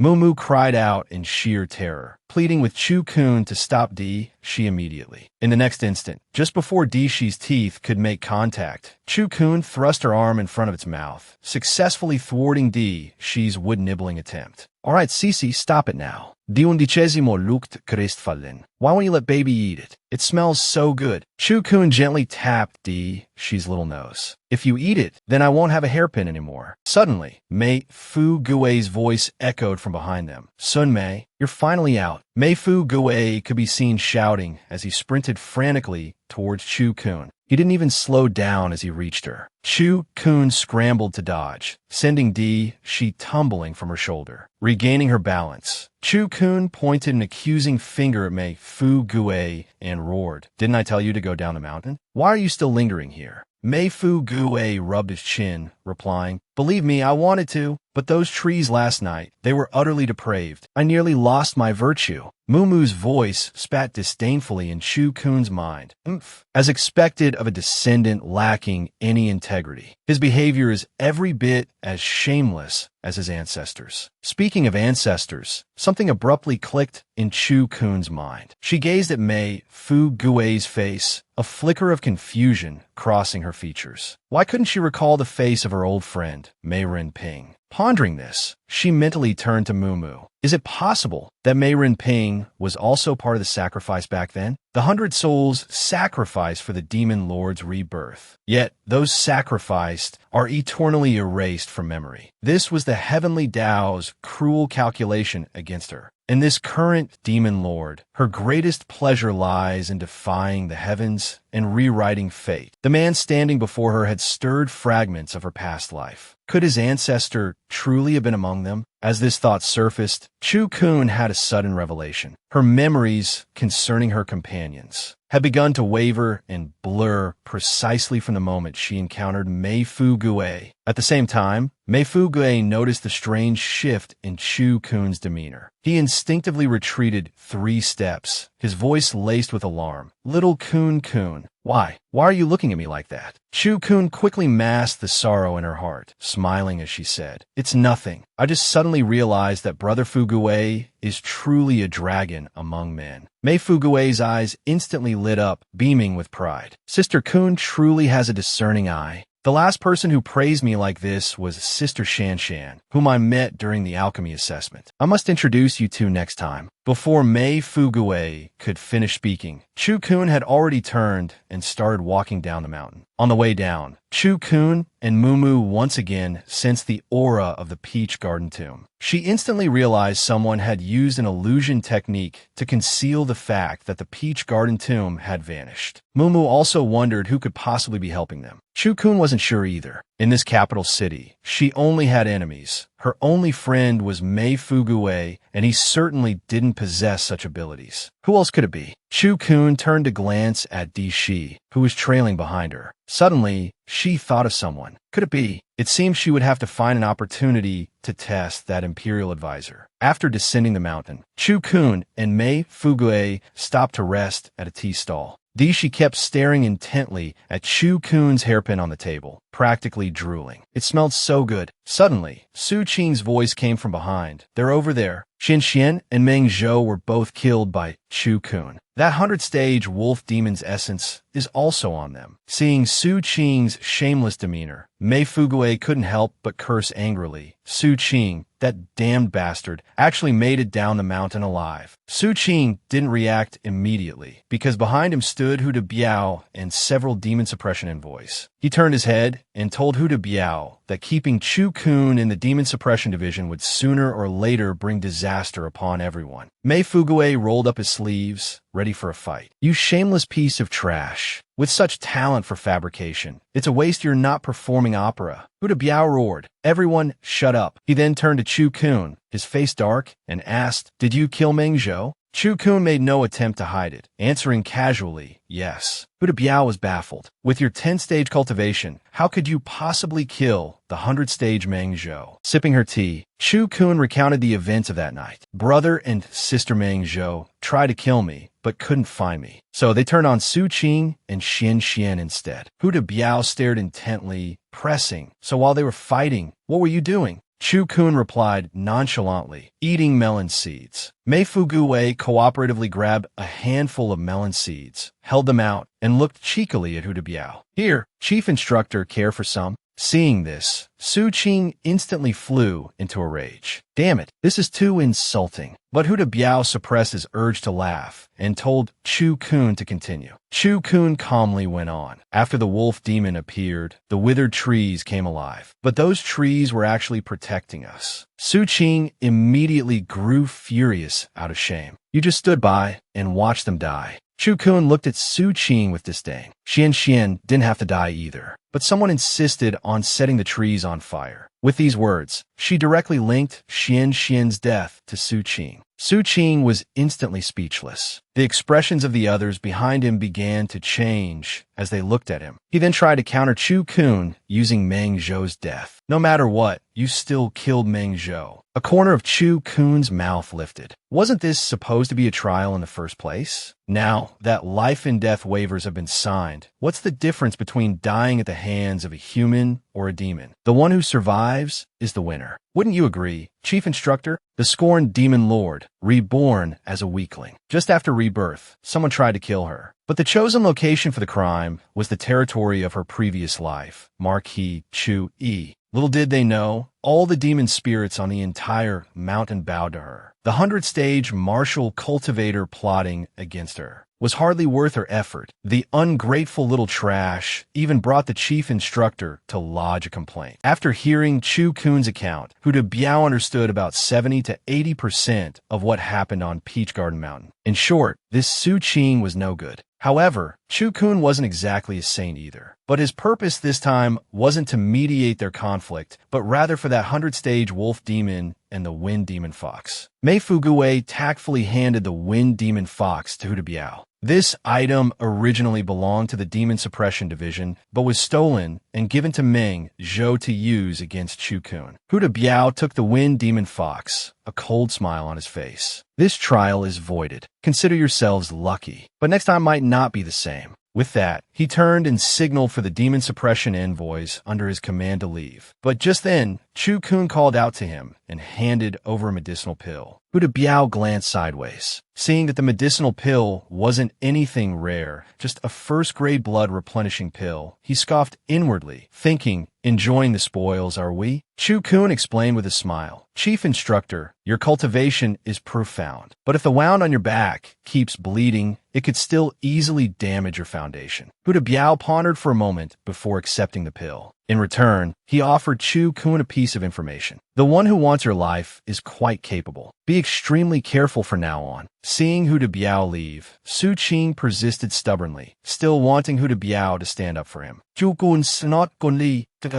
quite the tattletale, aren't you? A pity, though, you tried to steal a chicken, but ended up losing the rice. Looking at Chu Kun's grim expression, the few people accompanying Su Qing felt a wave of intense pressure. Su Qing and his two companions didn't dare linger, dragging their injured bodies away quickly. Watching their retreating figures, Mei Fu Gue suggested, "Why don't we take this chance to finish them off?" Chu Kun shook her head. "No need. Wicked people will meet their own doom." Then, Chu Kun communicated with Mumu through her thoughts, asking if the slave seal had been planted. Mumu replied with a cold laugh, "Rest assured, Master. Whenever Master wishes them dead, they shall die." Mei Fu Gue recalled Huda Biao's words and couldn't help asking Chu Kun, "Sister Sun, who have you offended?" Chu Kun also looked puzzled. "I am so weak. Do I look like someone who dares to offend people?" Mei Fu Gue turned and draped an arm over Chu Kun's shoulder. "Don't worry. From now on, Big Brother will protect you." Chu Kun analit silenti. It wouldn't be hard to find out who wanted to kill her. Xie Jun, the Wang family, Xie Feifei, or perhaps that scumbag Su Tianxi. Any of them were possibilities. Thinking this, she suddenly realized Su Tianxi was a demon suppression envoy. Meng Zhou infiltrating the Ding courtyard and tampering with this trial must be related to him. After returning to the residence, she flopped onto the bed, relaxing. Now he could finally speak. He had been holding it in the entire way, nearly suffocating.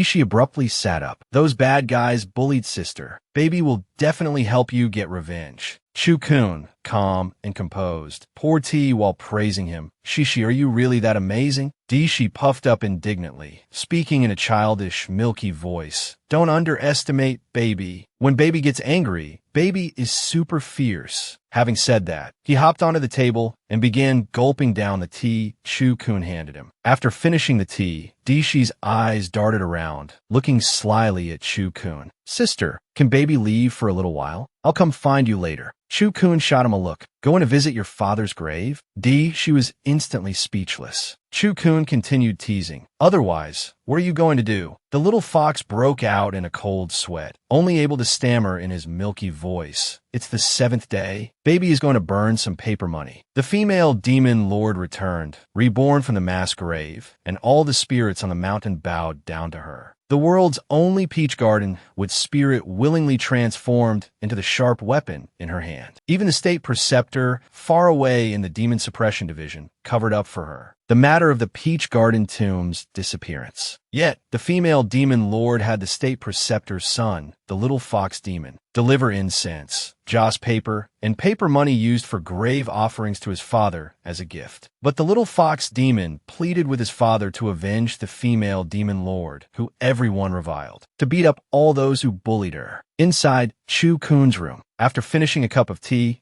she told Chu-kun he needed to leave for a bit and would be back later. Chu-kun teased him, asking if he was going to visit his father's grave. She could only brace himself and admit, "It's almost father's 7th day. I need to go burn some paper money." Hearing this, Chu-kun gave a mischievous smile and told Dishi to wait. After some fiddling, Chu-kun looked at her handiwork with satisfaction. Dishi now wore a white cloth band on his head and carried a small basket on his back, filled with spirit money ingots and candles.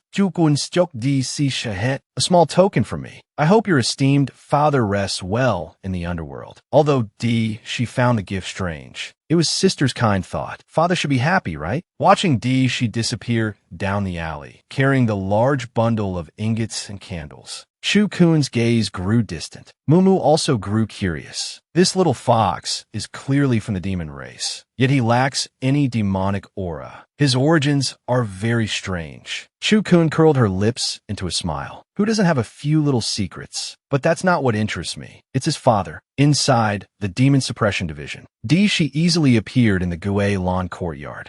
Chun, however, focused intently on reviewing official documents, pretending not to have noticed him. The next second, Shi, still wearing the white cloth band, leaped in through the window. "Daddy, your favorite baby is back." Then he leaped directly onto Chen's shoulder. His large, club-like tail swayed back and forth. Chun, however, merely gave a cool grunt in acknowledgement. This greatly displeased Shi. He complained with an aggrieved expression.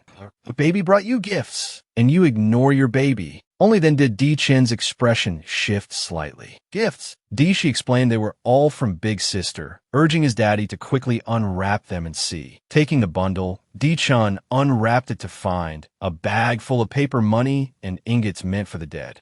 Chun was instantly rendered speechless. Meanwhile, Shi blinked expectantly beside him, asking if Daddy liked them. Ching heard Shi's voice even before entering the room, thinking to himself that although the little master was mischievous, he still thought of the Lord Master. What a filial son, he mused. Then he entered the room and saw the pile of spirit money and paper ingots on the table. He instantly turned his head away, his whole body trembling as he suppressed his laughter. "Impressive, my little master. Truly, what filial piety." Yet Shi, with an innocent face, suddenly remembered, "Oh no, I forgot to bring a gift for Big Ching. Ching quickly waved his hands. "Thank you, little master, but a gift isn't necessary. I quite like to live a few more years." Chen's expression remained undisturbed, showing no obvious anger. He instructed Ching to put away the paper ingots and candles. Shi jumped back onto his daddy's shoulder, saying he had something to discuss. Then, with a serious expression, he declared, "It's terrible. Big Sister was bullied by bad people from the Demon Suppression Division. Your baby wants to avenge Big Sister. Daddy is the lord of the Demon Suppression Division, so you also bear responsibility." Chen nodded. "All right." Shi's eyes lit up. "There's one more thing. Can you give my other 2 tails back to your baby? Also, your baby wants to change back to his original form." Faced with this request, Chen simply shook his head decisively. "No. What happens when you mistake a demoness for a helpless chick and bully her?" Returning from the mass grave, she was no longer the demon spirit princess who could be bullied at will. The body now housed the soul of the infamous female demon lord from 1,000 years ago, hunted by all. Since she had taken over this body, the first order of business was to seek justice for the original owner. After causing chaos in the Marquis mansion, Fei and her mother, unwilling to accept such humiliation, were driven by fury to ask the scumbag Su Tianxi to eliminate Chu-kun during the trial. However, not only was Chu-kun unharmed, but she also dealt cleanly with everyone who had plotted against her. Inside the Pingyang Marquis mansion, Fei lay bedridden and gravely ill. Wang Shi and several maids attended to her. They all believed Chu-kun had placed a substitute curse on Fei. They had even used a Skynet lock to protect Fei, but it had absolutely no effect. Suddenly, a maid ran towards the room, frantically calling out, "Madam, it's bad," before she could finish. The next second, Chu-kun kicked the door open, sending the maid at the entrance sprawling. Chu-kun's cold laughter echoed. Looks like I came back too early. A few more days, and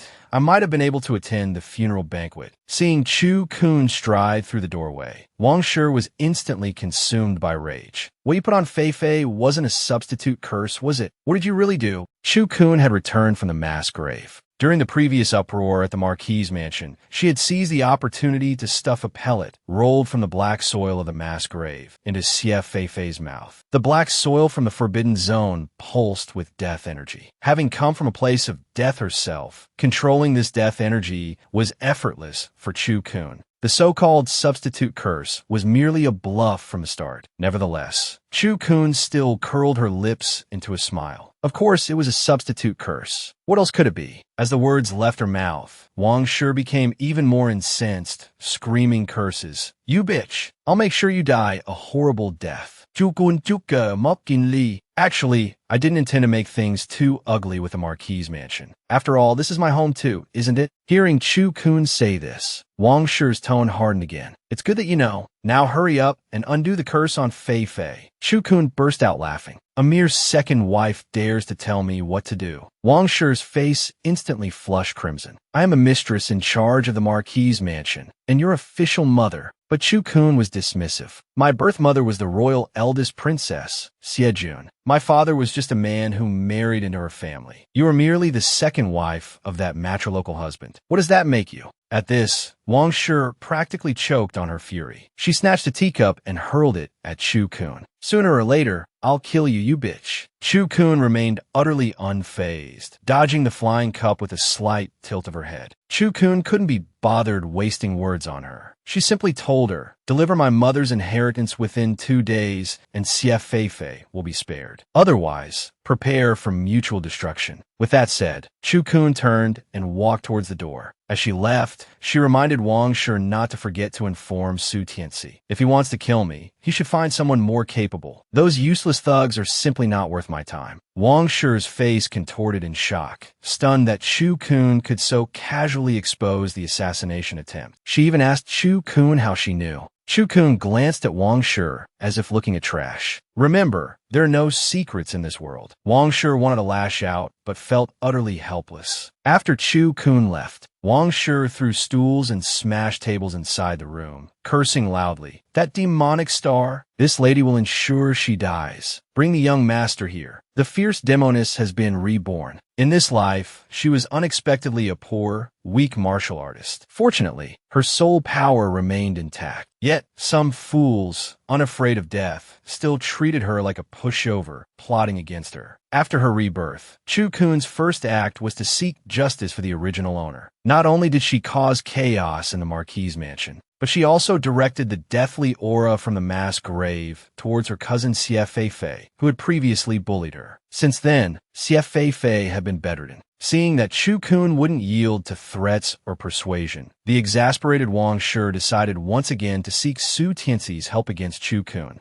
Meanwhile, after confronting Wang Shi, Chu-kun returned to her room feeling refreshed and began to meditate. At this moment, the hairpin Mumu had transformed and turned into a small staff, which Chu-kun placed on her lap. She focused her mind, her consciousness sinking into her soul. A moment later, Chu-kun opened her eyes. In her right hand lay the ashes of a peach blossom. Chu-kun wondered, how did a flower appear? Within her soul, Mumu told her, Master, try to control the peach garden flower ashes in your right hand. As her thoughts fluctuated, the flower in Chu-kun's hand seemed to come alive, sprouting a tender bud. Curiously, Chu-kun poked the tender bud. Mumu cried out, Master, are you poking my throat? Chu-kun grew even more curious. Mumu, why did you turn into a mouth? Mumu replied that it was for eating. Spirit herbs would suffice. But Chu-kun was currently penniless. Where would she find so many spirit herbs? However, she wasn't stingy towards Mumu. She immediately took out the spirit herb D she had given her earlier, letting Mumu have a snack first. When the spirit herb was placed on the tender bud, it quickly vanished. After eating the spirit herb, Mumu wriggled happily. It even said it would take care of Chu-kun in her old age. Chu-kun dismissed it lightly. Oh, thank you so much, my great general. Inside the general's mansion, Su Tianxi walked in with a dark expression. To deal with Chu-kun, he had asked the third prince to tamper with the trial. Unexpectedly, not only did he fail to eliminate Chu-kun, but he also provoked the imperial preceptor, Di-chun. Seeing Su Tianxi return, Su Qing hurried forward to greet him. However, Su Tianxi was in no mood. Just as he was about to speak, a sudden, overwhelming stench made him pinch his nose sharply. "What is that overpowering smell?" Su Qing's pageboy hastily tattled. The second young master was tricked. While emptying the night's soil, he accidentally fell into the cesspit. Su Tianxi immediately jumped back 3 steps, looking at Su Qing in disbelief. "Emptying night soil? Su Qing, have you lost your mind?" Su Qing, face pale, kicked the pageboy. "You talk too much." She turned to explain the situation to Su Tianxi. But Su Tianxi frowned, gesturing rejectingly. "Don't come closer. Just stand there and talk." Su Qing immediately began to embellish the story, telling Su Tianxi what happened in the alchemy tower that day. It was all that little bitch named Shanshan, and that bastard Mei Fu Gue. Su Tianxi had heard some rumors these past few days. Hantian Academy was frantically searching for an alchemy genius named Shanshan. His expression changed instantly, and he scolded Su Qing, befriending an alchemy genius. "Don't you know how beneficial that is to the family? Go apologize immediately. It would be best if you could befriend her." Su Qing looked incredulous. "What? You want me to befriend her?" Su Dan si patet su king sha sao de su ting ling. An alchemy genius must not be offended. "But don't worry, brother will definitely help you deal with that scoundrel, Mei Fu Gue." Su Tianxi thought, 正好连楚群那个妖精一起收拾了. At that moment, a servant came to report, "Young master, Marchioness Wen Yuan has sent someone over, requesting your presence at the mansion." Su Tianxi's expression hardened. He instructed his servant to inform Wang Shi that he couldn't make it due to urgent matters at the Demon Suppression Division. Internally, Su Tianxi grumbled, "Those useless fools from the Xie family can't even handle a single Chu-kun." Returning from the mass grave, she was no longer the demon spirit anyone could bully. Within the ruined spirit veins of the princess's body now resided a fearsome female demon lord, suppressed for 1,000 years. What terrifying consequences would befall those who treated her like a mere fledgling? Chu-kun secluded herself in her room for 3 days, using the life force of the peach garden wood to temper her body and repair her meridians. She opened her eyes, exhaling a wisp of clear air. Removing the blindfold, she walked to the mirror. As her thoughts turned, a black Dharma wheel appeared within the blood-red eyes beneath the blindfold. Currently, this soul-snatching blood eye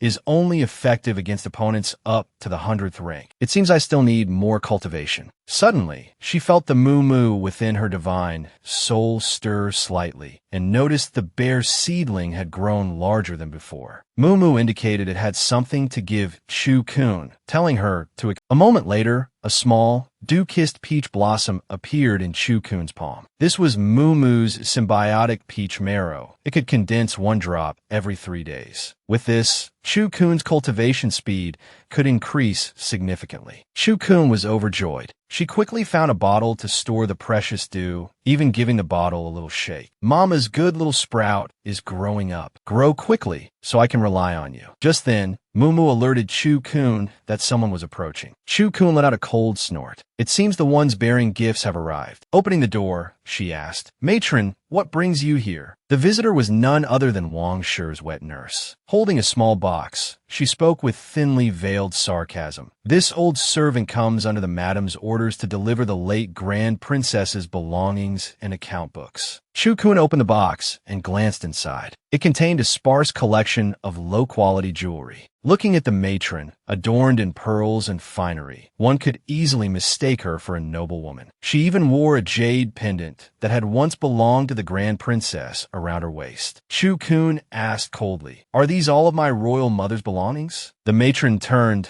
her tone threatening. "This old servant advises the princess to know when to quit. Insatiable greed, like a snake trying to swallow an elephant, might cost you your life." Saying this, she turned and walked out, muttering under her breath, "Just a bastard born without a mother to raise her. Does she really think she's a princess?" The 2 accompanying maids also looked at Chu-kun with disdainful smirks. Chu-kun stood rooted to the spot, her expression dark and profound. Moo-moo raged, "They are utterly outrageous. Chu-kun remained calm and composed. Some people just won't shed a tear until they see the coffin. But I happen to be someone who doesn't take insults lying down. With that, Chu-kun casually flicked her hair back and walked out with a half-smile playing on her lips. In the Marquis's mansion garden, the old matron led the servants across the lotus pond. All along the way, she cursed and complained about Chu-kun's impropriety. No one noticed a vine stealthily approaching them. Slowly, the vine wrapped itself around the matron's ankle. A piercing scream followed as the matron plunged into the icy lotus pond with a splash. The two maids knelt by the edge, screaming for help, while Chu-kun hid behind a rock, waiting to enjoy the show. Only after the servants had pulled the matron out did Chu-kun leisurely stroll over. She nonchalantly picked up the jade pendant from the matron's body. Her expression filled with pity. She sighed, "Stepsister, such a perfectly fine person, gone just like that. Oh my, isn't this my mother's pendant? How'd it end up on a matron?" That's why they say insatiable greed is like a snake try to swallow an elephant. If you're not careful, you might just lose your life. Hearing this, the two maids felt their hair stand on end, looking at Chu-kun as if she were a terrifying ghost. One by one, they knelt before Chu-kun, crying and begging for mercy, promising never to take the Grand Princess's belongings again. A corner of Chu-kun's lips curled up. Good. Those who understand the times are wise. In the main hall of the Marquis's mansion, Wang Shi wailed incessantly. Today she dares to kill my foster mother. Tomorrow she'll dare to defy her father. And Fei Fei is still unconscious. If this continues, she might not make it. Hearing this, Marquis Xie furiously slammed his teacup onto the floor. That defiant daughter. This Marquis will deal with her right now. The captain of the guards stepped forward, looking troubled. My lord Marquis, I fear this is inappropriate. Matron Li died by drowning. The princess only arrived after the matron was pulled out. Many people witnessed this. Wang Shi immediately retorted. Matron Li was an ordinary person. Chu-kun is a cultivator. Wouldn't it be easy for her to harm Matron Li? The cute little fox's bottom turned out to be a treasure chest. As the tail twitched, a large pile of medicinal pills, spirit herbs, and weapons tumbled out. Even the demoness curiously lifted his large tail, wanting to investigate further. Inside the Marquis's mansion, Chu-kun had unknowingly and masterfully framed Matron Li. Although Wang Shi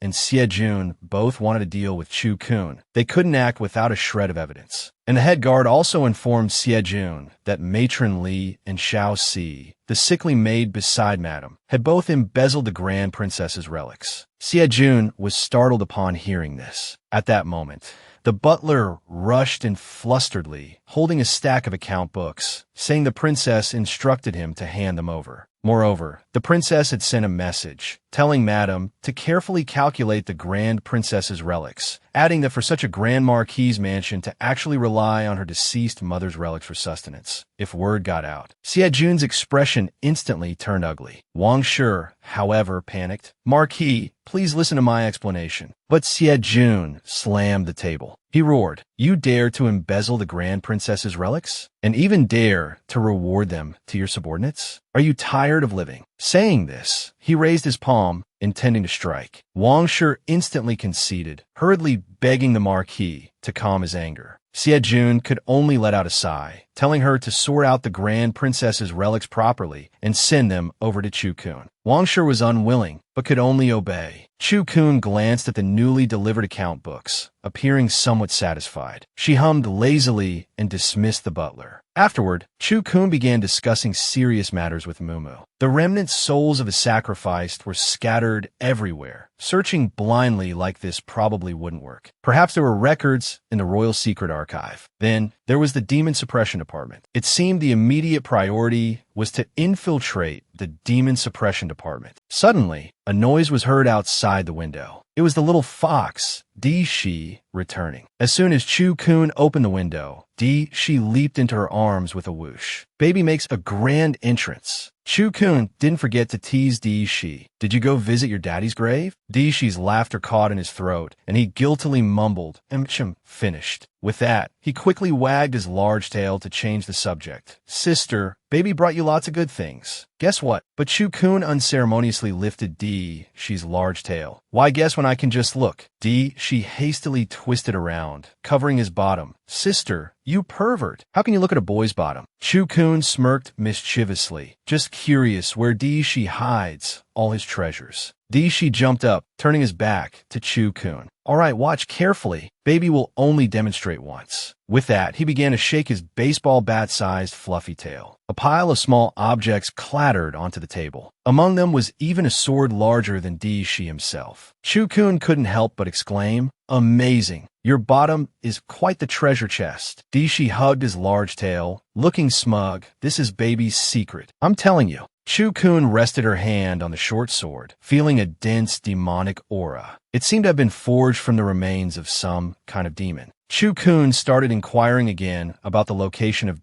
Shi's father's grave. Shi, however, stared at the staff beside Mumu, feigning nonchalance as he asked back, "Sister, why are you asking about that?" Chu-kun wore a wicked smile. "Naturally, to go thank your dad for letting you bring me so many gifts." Shi looked awkward. "And no need. Daddy is very fond." Chu-kun looked gently at Shi. "Really no need for a return gift? I always make sure to repay favors." Shi's large eyes widened as he stared expectantly at Chu-kun. Then, "Sister, could you possibly give me the ancient spirit flower? Baby will trade these treasures for it. If it's not enough, baby will go steal more." No, go back to Daddy's grave." Chu-kun, still smiling playfully, continued to tease Shi, asking him, "What's an ancient spirit flower?" Di undicesimo instantly vuole a blank, adorable expression. "It's that flower sister fed me back in the forbidden area." Chu-kun remained mischievous. "Oh, so that was the ancient spirit flower? No wonder I ate it and managed to cheat death." She continued to plead with puppy dog eyes. "Baby really needs it urgently. Can sister lend it to baby? Baby really won't take it for nothing." Chu-kun looked thoughtfully at Shi. Her current cultivation level was limited. She couldn't refine the ancient spirit pill yet, nor did she have a use for the ancient spirit flower right now. Thinking this, she generously handed the ancient spirit flower to Shi. The little fox was instantly overjoyed upon seeing the flower. "Thank you, sister." "Don't worry, sister. My daddy is super rich. What I dug up are just the most common things. The real treasures all have restrictions. I can't dig them out." Chu-kun raised an eyebrow, thinking to herself, "It seems there are quite a few good things inside the demon suppression department. The little fox actually hid all its treasures in its behind. It just had to squat over the spirit grass. And the spirit grass was collected by it. And with just a couple of casual shakes of its tail, a large pile of medicinal pills and weapons tumbled out. It insisted on using a pile of treasures to trade for one ancient spirit flower from Chu-kun. It even declared it would go to its daddy's grave mound to dig up more treasures to overwhelm Chu-kun. "Chu-kun samai jamindin. You should probably spare your father's grave. No need for the treasures." But Shi was still determined not to let Chu-kun suffer a loss. Immediately after, it was seen squatting its behind over the ancient spirit flower, and the entire flower vanished without a trace. Having stored the flower properly, Shi bid farewell to Chu-kun, saying it would deliver the flower first and come back to find Chu-kun later. After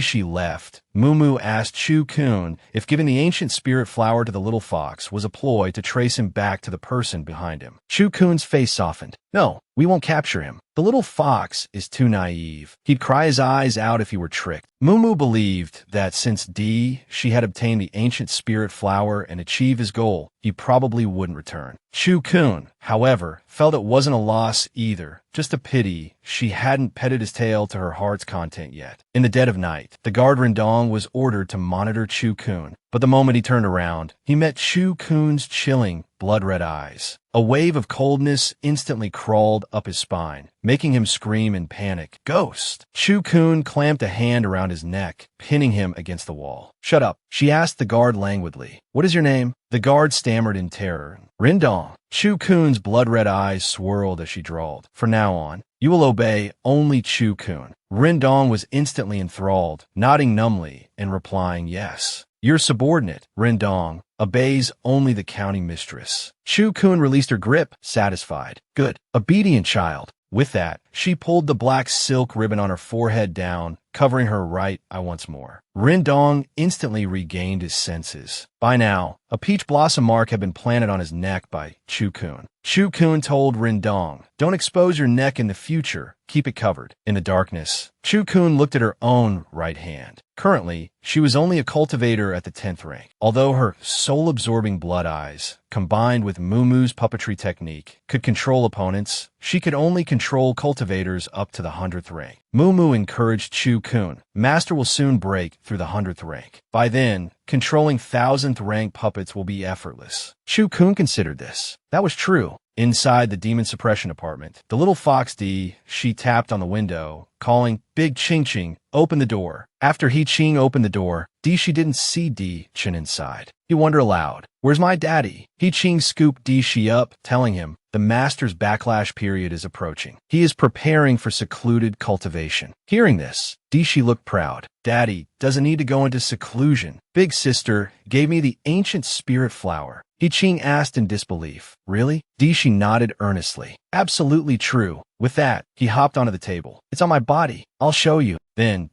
she stuck his behind up, and a flower emerged from it. He Ching's expression, however, became indescribable.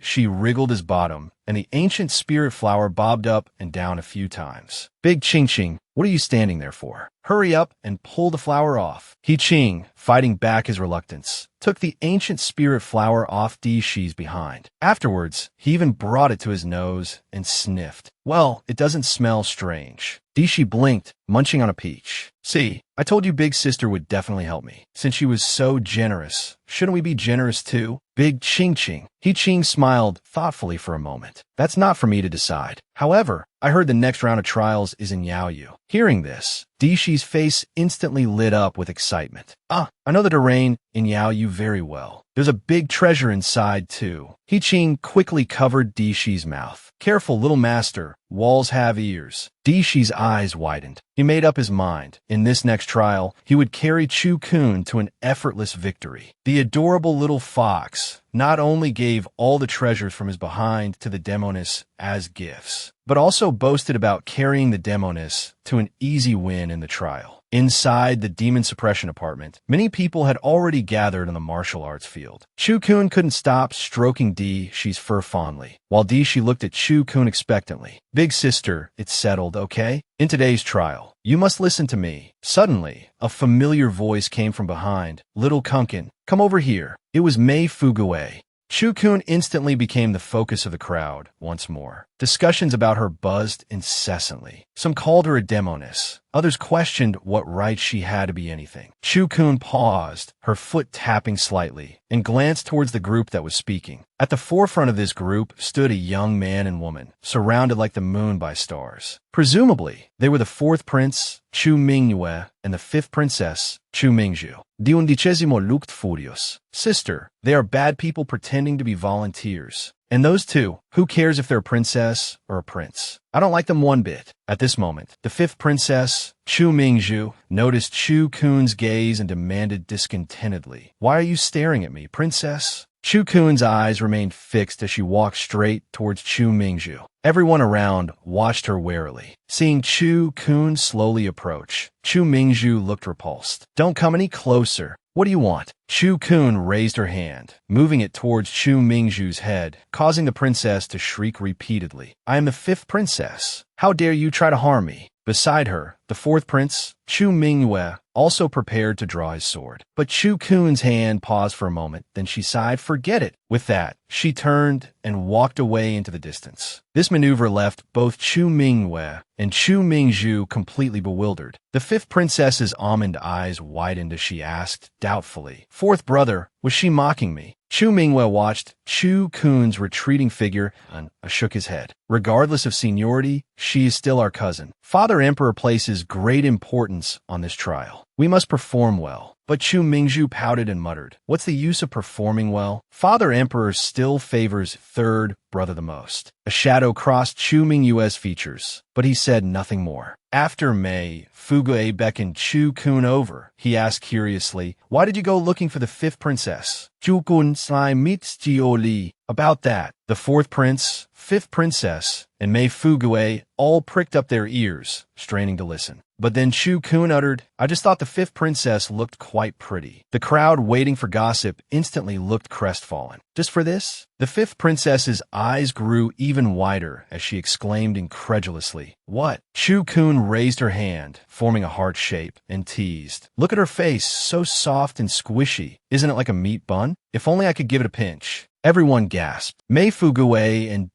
she also looked exasperated. What kind of old lecher was this? However, after the initial reaction, everyone suddenly turned in unison to look at the fifth princess. Baby fat, chubby face. Mad bun. Soft and cute. Subconsciously, everyone mentally tagged her with these labels. Chu Mingzhu couldn't stand it, grabbing the fourth prince's hand for help. "Fourth brother, she's harassing me." Yet, the moment the words left her mouth, her face was pinched by a hand. Chu Mingzhu looked at her own fourth brother in shock. "What are you doing?" Chu Mingyue awkwardly retracted his hand. He didn't know why he had done that either. He cleared his throat, feigning a cough, and quickly changed the subject. "Chu-kun is truly too insolent. Let's stay far away from her in the future." Meanwhile, Mei Fuguei gave Chu-kun a thumbs up. "You even dare to tease a princess. Sister Kun, you've done what I wouldn't dare to do. From now on, you're the boss." After saying this, Mei Fuguei sidled closer to Chu-kun again. "There might be big moves today. The Demon Suppression Department is going to throw everyone into the Yao Yu. When the time comes, stick with your big brother Mei." Chu-kun glanced sideways at Mei Fuguei. "Your information network is quite good, Mei Fuguei." Mei Fuguei rubbed his thumb and forefinger together. "Hee, the pleasures of the wealthy." Suddenly, Chu-kun stared in one direction. "Your old buddies are here." Mei Fuguei turned his head quizzically. "Isn't that He Qing's group?" Suddenly, his eyes lit up again. Isn't that my cousin Yin-su?" Saying this, Mei Fuguei pointed toward the masked youth in the corner and rushed over, intending to give him a bear hug. Chu-kun wondered, "You have a cousin?" However, the youth named Yin-su simply shifted sideways, nonchalantly avoiding Mei Fuguei's embrace. At this moment, a voice rang out, "Silence. No clamor is allowed within the Demon Suppression Department." The speaker was the head instructor of the department. Seeing this, the crowd quickly quieted down. But the thick-skinned Mei Fuguei sidled up to Yun-su, saying he wanted to introduce him to a friend.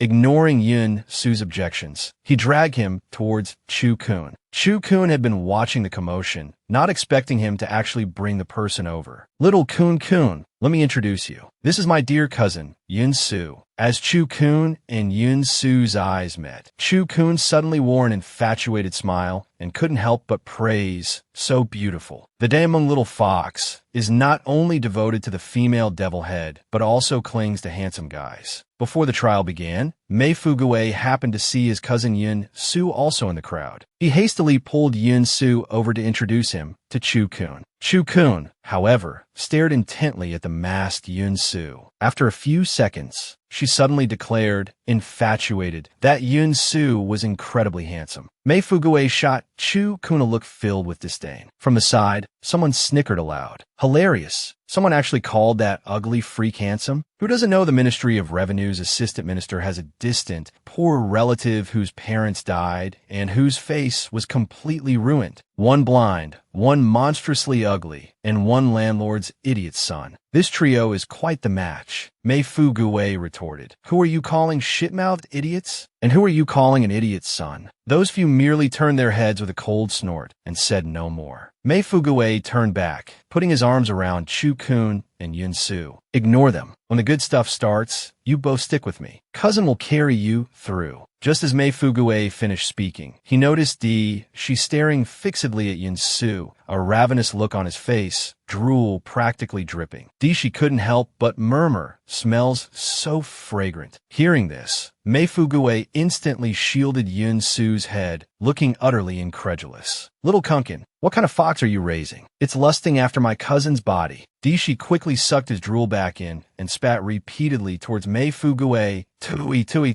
Chu-kun, with a faint smile playing on her lips, consoled Dishi. "All right, stop messing around." Then her gaze shifted back to Yin-su. Dishi could sense the uniqueness of the Peach Garden scepter, and now he was drawn to Yin-su's body. Clearly, this Yin-su was no ordinary person either. Mei Fuguei was still disgustedly wiping off the fox spit she had sprayed on his face, while Chu-kun's attention had moved again to Yin-su. This time, she was looking at Yin-su's head of thick, dark hair. Chu-kun instantly became smitten. Such silky hair. It must feel wonderful to touch. At that moment, an announcement drew everyone's attention. The third prince had arrived. A gentle smile graced his features. He exuded nobility and grace. Upon entering, he nodded to the crowd, completely without airs. Murmurs spread through the onlookers. They say the third prince is very approachable. I wonder if it's true. The one behind the third prince is Su Tyance from the Grand General's Manor, hailed as a martial arts prodigy. The less accomplished individuals present revealed expressions of awe. Although Chu Mingyue and Chu Mingzhu appeared indifferent, they still stepped forward to salute the third prince, Chu Mingxian. Greetings, third brother. Chu Mingxian gently addressed the two. Fourth brother, fifth sister, you must strive hard in today's trial. Third brother eagerly awaits your performance. Chu Mingyue and Chu Mingzhu obediently agreed. Immediately after, Chu Mingxian added, the Demon Suppression Department is a vital pillar of the state. This examination disregards status and position, focusing solely on ability. Everyone must cherish this opportunity. Encouraged by the third prince, the crowd looked eager, filled with confidence as they awaited the trial. However, the complexions of Chu Mingyue and his sister weren't looking too good. They silently urged themselves to do well. Mei Fuguei also understood. The third prince was ostensibly encouraging everyone, but in reality, he was issuing a warning, cautioning the participants against trying to help Chu Mingyue and his sister during the trial. After saying this, he turned his head towards Chu-kun. Isn't that right, little Kunkin? Mei Fuguei suddenly realized Chu-kun's eyes had been fixed on Su Tyance the entire time. He couldn't help but grumble, Su Tyance, that bastard. How does he look so damn good in white? No wonder all those young ladies call him the white-robed young master. As he spoke, Mei Fuguei wore an expression brimming with envy, jealousy, and resentment. But Chu-kun merely smiled faintly. Handsome, he's quite average. I've seen much better-looking men. Hearing this, Mei Fuguei and Yun Su simultaneously turned to look at Chu-kun, who, while stroking the fur on Dishi's head, Chu-kun leisurely stated, I think the Grand Preceptor isn't bad. Dishi's large, round eyes stared at Chu-kun, his tail giving a sharp twitch. The demoness was finally setting her sights on the Grand Preceptor. In broad daylight, she actually declared her intention to strip the Grand Preceptor bare. Hearing this, Dishi, as the young master of the Demon Suppression Department,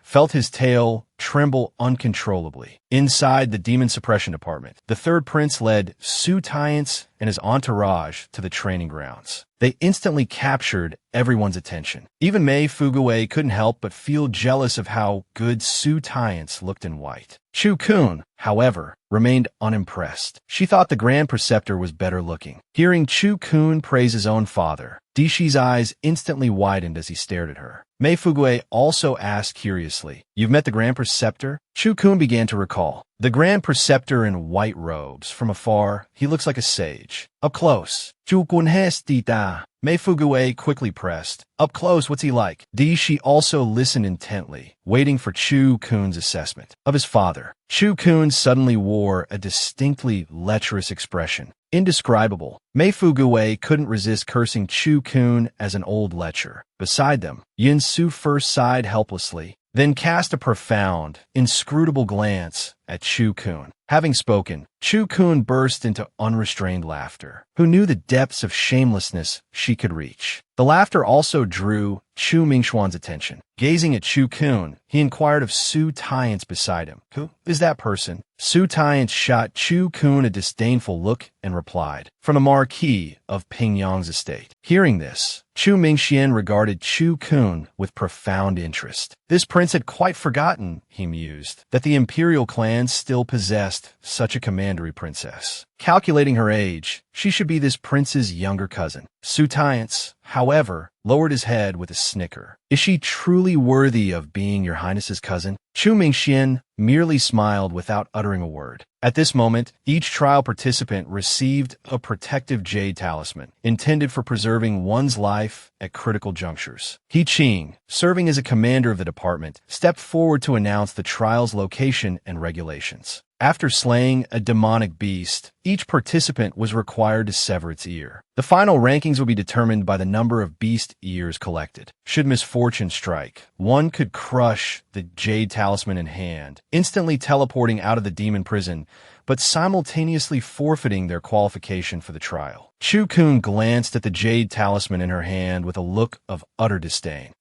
Quite the elaborate setup, she scoffed. After He Qing finished explaining the rules, the other three commanders each produced a piece of a jade artifact. They advanced. As the jade pieces combined, a brilliant radiance erupted. Seconds later, a long scroll materialized in the air. The demon prison was open. Enter the painting, everyone. Not only did the demoness threaten to strip the Grand Preceptor bare, she even dared to handle the dead bodies inappropriately. Within the demon domain, the air hung thick with the scent of blood as cries echoed all around. Chu Mingwei and Chu Mingzhu were stunned the moment they entered. Although the place was eerie and terrifying, the spiritual energy was exceptionally dense. A trace of fear flickered in Chu Mingzhu's eyes. Fourth brother, this place is a bit scary. Though Chu Mingwei also felt a wave of apprehension, he comforted Chu Mingzhu. Don't be afraid. Fourth brother will protect you. Just as tension mounted, they suddenly heard footsteps. The pair spun around in alarm. It was Chu Kun's trio. Mei Fuguei was still grumbling about how Chu Kun had nearly pulled his trousers off when they entered just moments ago, while Yin Su wore an expression suggesting she couldn't bear to watch. Chu Mingzhu asked, astonished, "Why is it the three of you?" Chu Mingwei was equally curious. Shouldn't the people entering right after be from the Jia group? Chu Kun offered no lengthy explanation. Walking forward, she advised the siblings, "Little steamed bun, you and your brother had best run quickly. Once the chaotic battle starts, nobody cares if you're a prince or princess." With that said, Chu Kun, along with Mei Fuguei and Yin Su, headed towards the woods opposite them, putting distance between themselves and the entrance. Chu Mingzhu puffed her cheeks indignantly. She's too insolent. I am not a little steamed bun. Chu Mingwei, however, reacted instantly. Quick run. She's right. Saying this, he grabbed Chu Mingzhu's hand and dashed deeper inside. When Chu Mingwei glanced back, the people who had just entered the demon prison behind them were already engaged in a brutal slaughter. Chu Mingzhu looked on, incredulous. Are they mad? Why are they killing each other? Chu Mingwei, however, understood perfectly. For this trial, only 10 spots are available to become demon suppression envoys, but there are too many participants, so they need to eliminate the hindrances right from start. Chu Mingzhu turned deathly pale, her words beginning to stutter. Even so, we are imperial family, after all. Chu Mingwei's voice turned sharp. Commoners may not kill imperial family, but it wasn't said that demonic beasts cannot. At this, Chu Mingzhu was already trembling uncontrollably with fear. In a thicket not far away, Mei Fuguei was still praising Chu Kun's swift reaction. If they hadn't entered first and hidden, they would be among the dead at the entrance now. At this moment, however, Chu Kun was staring intently at the group locked in fierce combat, her eyes sparkling. Time to make a fortune. Mei Fuguei looked over, puzzled. Make what fortune? Yin Su also looked on disapprovingly. The next second, Chu Kun and Mei Fuguei began to descend upon the corpses left from the recent slaughter. Damn, this kid actually has a Chinkoan bag. This pair of gauntlets isn't bad, either. And this too. We're rich. We're rich. Only Yin Su stood speechlessly to the side, looking utterly out of place due to her companion's utter shamelessness. The members of the Demon Suppression Department also witnessed this scene through the scroll painting. Su Tyans couldn't help but curse angrily. Shameless, not even sparing the dead. These three are truly vulgar to the extreme. The third prince also frowned deeply. They truly disregard the face of the imperial family. But just then, Chu Kun, engrossed in looting the corpses, suddenly lifted her head. Her left eye was icy cold, yet sharp and penetrating, seemingly piercing through the scroll, painting to gaze directly at the onlookers. Chu Mingxian, and the others were instantly startled. What does it feel like? She's discovered us watching her. Hiqing's expression also turned grave. Within the demon domain, Mei Fugue noticed Chu Kun staring fixedly at the empty air and couldn't help asking, "What are you looking at?" A sly smile touched Chu Kun's lips. "It feels like some smelly fish are watching. It's really quite unpleasant." Mei Fugue twisted his head left and right, looking around. Smelly fish? Where are any smelly fish? Suddenly, the howl of a wolf echoed nearby. A demonic beast had arrived. Chu Kun shot Mei Fugue a look. "Demonic beasts are here. Let's hide first." Not only could the little fox hide treasures in its behind, but it was also a skilled treasure hunter within the demon domain. While all the other trial participants were engaged in brutal combat, the female devil's outrageous actions left everyone dumbfounded. Inside the demon domain, after Chu Kun and her two companions dodged a wave of demonic beast attacks, Mei Fugue produced a rolled-up map. It was said to detail the locations of demonic beast packs. Chu Kun was curious. How much did you pay for this map? Dishi was also completely baffled. However, his curiosity stemmed from how this map could possibly be real. Mei Fugue proudly held up his hand, forming the number 8. 80 taels of gold. Chukun Gapet. Dishi wore an expression of awe. Your family really lives up to the Fugue rich and noble name. Beside them, Yinsu looked as if he were observing an idiot. It would be a disservice to the world not to swindle such a fool. Observing the demon suppression command, the onlookers saw many trial participants within the demon domain pull out maps, including Mei Fugue. Xianzhong wondered if the maps were real or fake. How had so many circulated? Hiqing answered with a grin. The maps are real, but they're old maps from 5 years ago. The layout of the demon domain has changed since then. As for who sold them, you probably have to ask Old Third. With that, Hiqing shifted his gaze towards Qian Ke, the commander of the 3rd Division. Qian Ke cleared his throat twice. I have no idea about that. Perhaps they were swindled? People these days just aren't trustworthy. Seeing this, Hiqing understood most of the situation. He merely asked, "Your lord doesn't know about this, does he?" Qian Ke instantly turned pleading, asking Hiqing to help keep it a secret. He even offered him a 20/80 split of the profits. Hiqing smiled, clapping him on the shoulder. "How could I take your hard-earned money? Keep it all." After speaking, Hiqing glanced at Yin Su within the demon domain. Who is that person? He feels incredibly familiar. Inside the demon domain, Chu Kun stared at the jade talisman in her hand, a suspicion growing within her. This thing probably wasn't a life-saving charm, but rather a surveillance device. She turned to Mei Fugue and Yin Su. "Give me your jade talismans." Mei Fugue was confused. "What do you want them for?" Chu Kun didn't elaborate, simply holding out her hand. "Quick, give them to me." Just like that, the other 2 jade talismans ended up in Chu Kun's possession. The next second,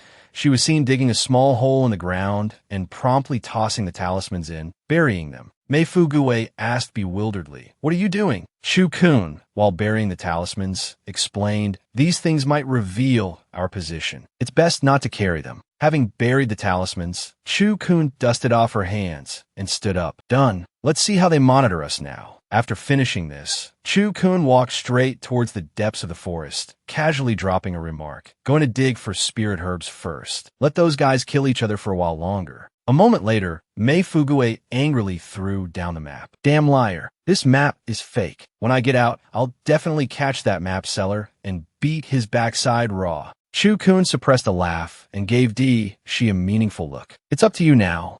She leaped off Chu Kun's shoulder and darted straight into the undergrowth. Mei Fugue looked worried. "This is the demon domain. How could you let him run off like that?" Chu Kun lied without batting an eye. "He's my treasure-hunting fox. Extremely clever. Let's follow him." Mei Fugue agreed, though still skeptical. Yin Su's lips, however, tightened further. Before long, Chu Kun and her companion stood on a hillock, gazing down at the slope below, densely packed with spirit herbs and small flowers of various colors. The little fox she tumbled about amidst the patches of spirit herbs. Mei Fugue's eyes practically turned into gold coins. "Is this the demon domain? This is practically a freaking gold mountain, okay? Little Kunkin, we're rich." Chu Kun was so excited she nearly danced. We're rich. We've really struck it big this time." Yin Su watched from the side, his expression darkening. The next second, a sickle was thrust in front of him. Chu-kun beamed at him. Cousin, let's get rich together. Yun-su met Chu-kun's gaze for a moment, his eyes deep and unreadable. Suddenly, he asked, how much do you want? Chu-kun cupped her face with both hands and spoke her true desire. Only children make choices. Adults want it all. The little fox wasn't just greedy for handsome men's bodies. It was also helping the female devil plunder its own family's treasure trove, while everyone else was desperately fighting in the trial. The female devil and her trio were frantically shearing the sheep. In some corner of the demon domain, Chu-kun's group diligently dug for spirit herbs, Yun-su included. The little fox, Di-shi, hid behind Chu-kun, secretly watching Yun-su. After a moment, Di-shi couldn't resist any longer and leaped next to Yun-su, staring intently at him. He didn't know why, but he just felt that this older brother smelled incredibly fragrant. The scent was so enticing that Di-shi simply couldn't hold back. He launched himself forward, aiming to bite those fair, slender fingers. However, with a gentle flick of Yun-su's finger, a pellet from his fingertip landed precisely in Di-shi's mouth. Di-shi grimaced, sticking his tongue out repeatedly. His eyes, filled with grievance, looked towards Yun-su. But this glance met Yun-su's deep, profound eyes. A cold voice sounded. Has no one taught you not to bite people randomly?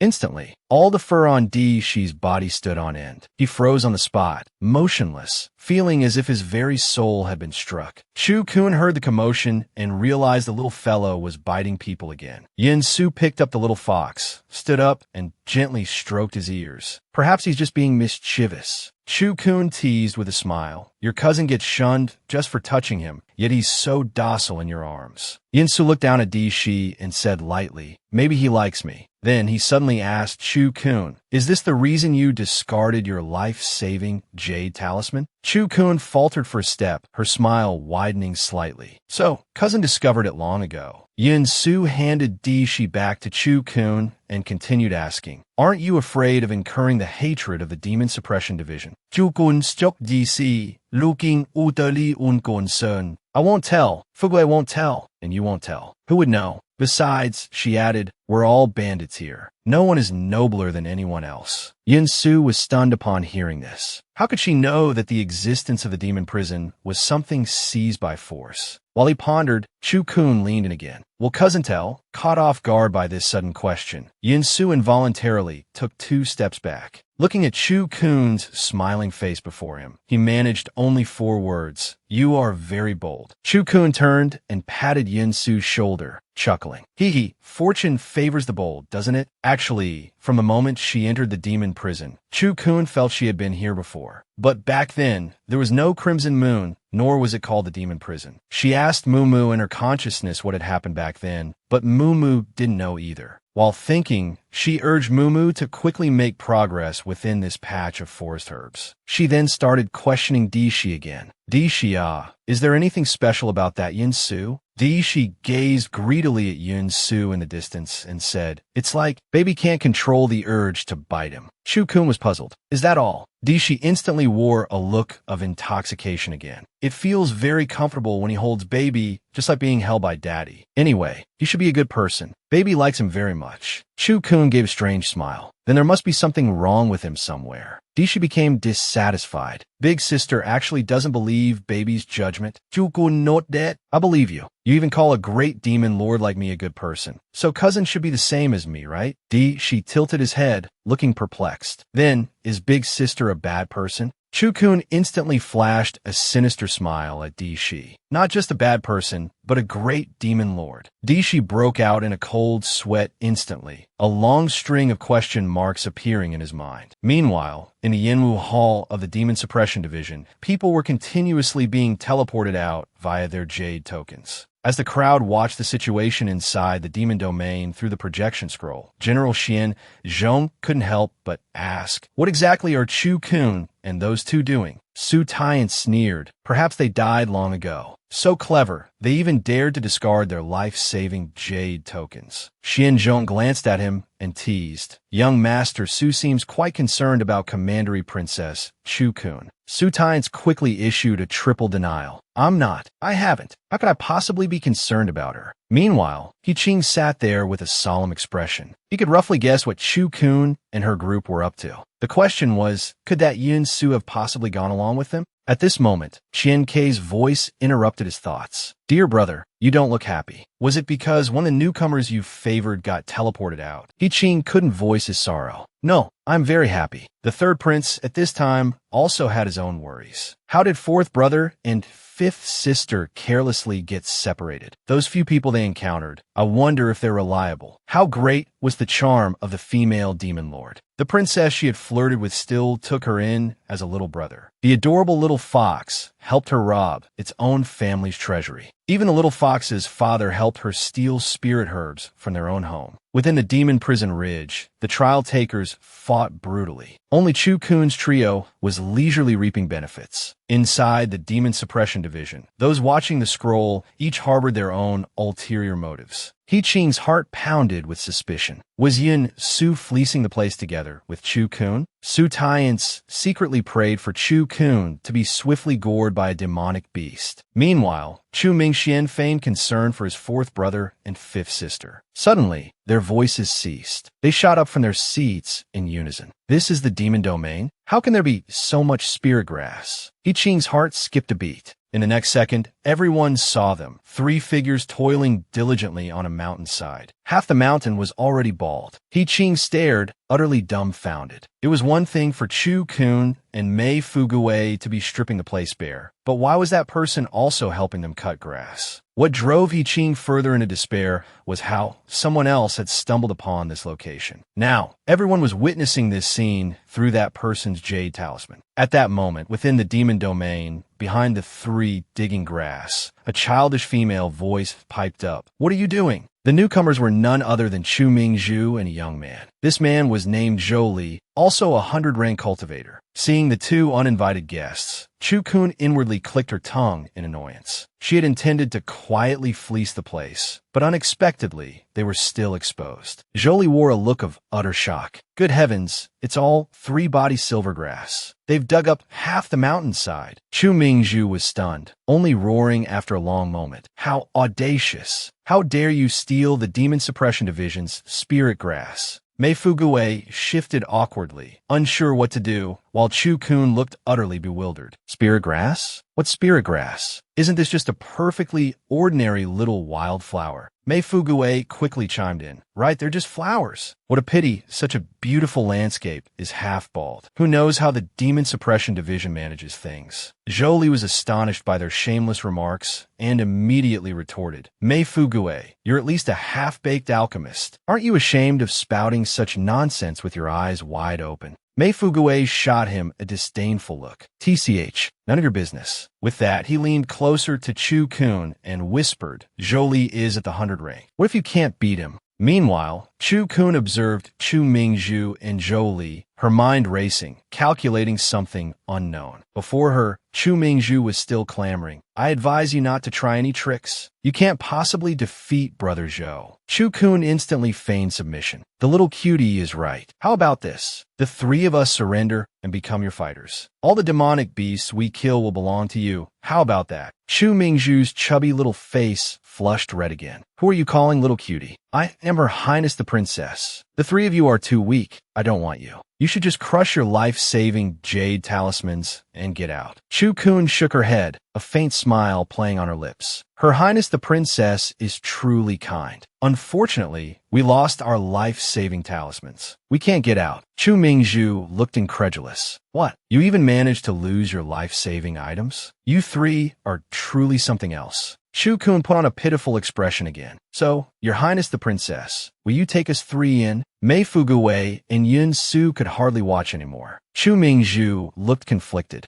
After a moment's thought, she said, all right then, but you must be obedient. Chu-kun and Mei Fuguei were instantly elated, promising absolute obedience. Only Yun-su stood aside, looking distinctly out of place. The little fox was not only adept at finding treasures, but could also sense impending danger. Even this demon domain, teeming with demonic beasts, seemed like its own backyard. It had led Chu-kun's trio to a slope covered in spirit grass. But just as they were diligently digging up the grass, they were discovered by the fifth princess. In the critical moment, Chu Kun could only plead with Chu Mingzhu to accept the three of them as her subordinates. Unexpectedly, just as Chu Mingzhu agreed to Chu Kun's request, Zhou Li, standing beside her, immediately grew anxious. "No, Your Highness the Princess, how can you associate with them?" Chu Mingzhu hesitated again, but she remembered how Chu Kun had warned her and her fourth brother about the danger at the entrance when they first arrived. Seeing this, Chu Kun glanced sideways at Zhou Li. "Does Her Highness the Princess's decision require your approval? Do you intend to oppose the imperial family?" Zhou Li was rendered speechless, but his mind began to calculate something. Cece, perched on her shoulder, suddenly clutched Chu Kun's clothes nervously and whispered, "Big sister, something's wrong. I smell a strange scent." Chu Kun gave a soft and pulled the hairpin from her hair. She had been secretly letting Moo Moo feed just now, and Moo Moo had grown considerably stronger. Thinking this, she plunged the hairpin into the soil beneath her feet. Instantly, roots sprouted from beneath the hairpin, extending outwards in all directions, grasping the movements in the vicinity. After a moment, Chu Kun asked, "Moo Moo, have you scouted out the situation?" Moo Moo reported back to Chu Kun, "Zhou Li carries the scent of beast-attracting incense. This smell will draw a large number of demonic beasts." Chu Kun's expression turned serious, his mind already formulating a plan. He quietly instructed Mei Fugue to sit down on the spot and start refining pills. Mei Fugue, looking puzzled, asked what kind of pill he should refine. Chu Kun told him any pill would do. In the next second, Mei Fugue took out an alchemy furnace. The spirit recovery pills he refined last time in the pill tower nearly knocked people out with their stench. Chu Kun then arranged for Yun Su to continue harvesting spirit grass. Yun Su's expression flickered slightly as he asked Chu Kun how much more was needed. Chu Kun didn't hold back. All of it. As they spoke, Mei Fugue had already begun adding spirit grass into the alchemy furnace. Yin Su continued to diligently harvest the spirit grass. This perplexing scene instantly baffled Chu Mingzhu. She couldn't help but ask, "What are you all doing?" Chu Kun gave a roguish smile. "Suddenly, I don't feel like teaming up with you anymore. Little cutie, how about you join our group?" Chu Mingzhu's almond eyes widened. "Have I gone mad? Or have you?"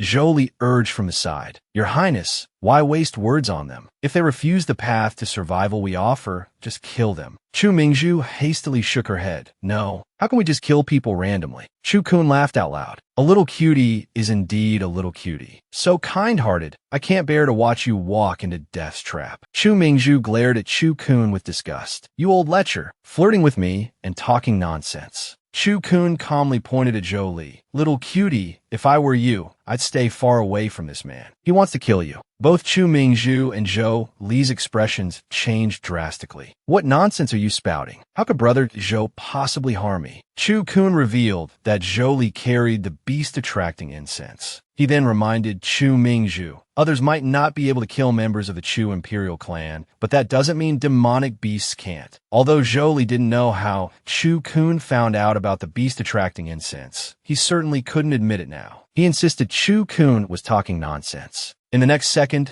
Zhou Li, like a cornered dog leaping over a wall, drew his sword and charged towards Chu Kun. He couldn't wait any longer to kill Chu Kun, this instigator of discord. Chu Mingzhu instinctively jumped in front of Zhou Li, blocking him. "Brother Zhou, you can't kill him." Zhou Li, consumed by killing intent, shoved Chu Mingzhu aside and charged forward. Just then, the ground began to tremble violently. The roars of demonic beasts drew nearer, echoing from afar. Chu Mingzhu stood frozen in place, staring at Zhou Li in disbelief. Zhou Li, too, was inwardly shocked. According to his plan, there should have been enough time to escape before the demonic beasts arrived. Why did the demonic beasts arrive so quickly? It must have been Chu Kun who ruined his plan. That damn demon star. Seeing the ferocious onslaught of the beast horde approaching, Zhou Li knew he wouldn't escape either if he didn't run now. He hardened his heart, took out a bead filled with beast-attracting incense, and forcefully smashed it on the ground. The scent of the beast-attracting incense instantly diffused. By the time everyone came back to their senses, Zhou Li was nowhere to be found. Chu Mingzhu stood rooted to the spot in disbelief. She couldn't believe Brother Zhou actually wanted to harm her. A hand pulled her to the side. Chu Mingzhu turned her head to meet Chu Kun's disdainful gaze.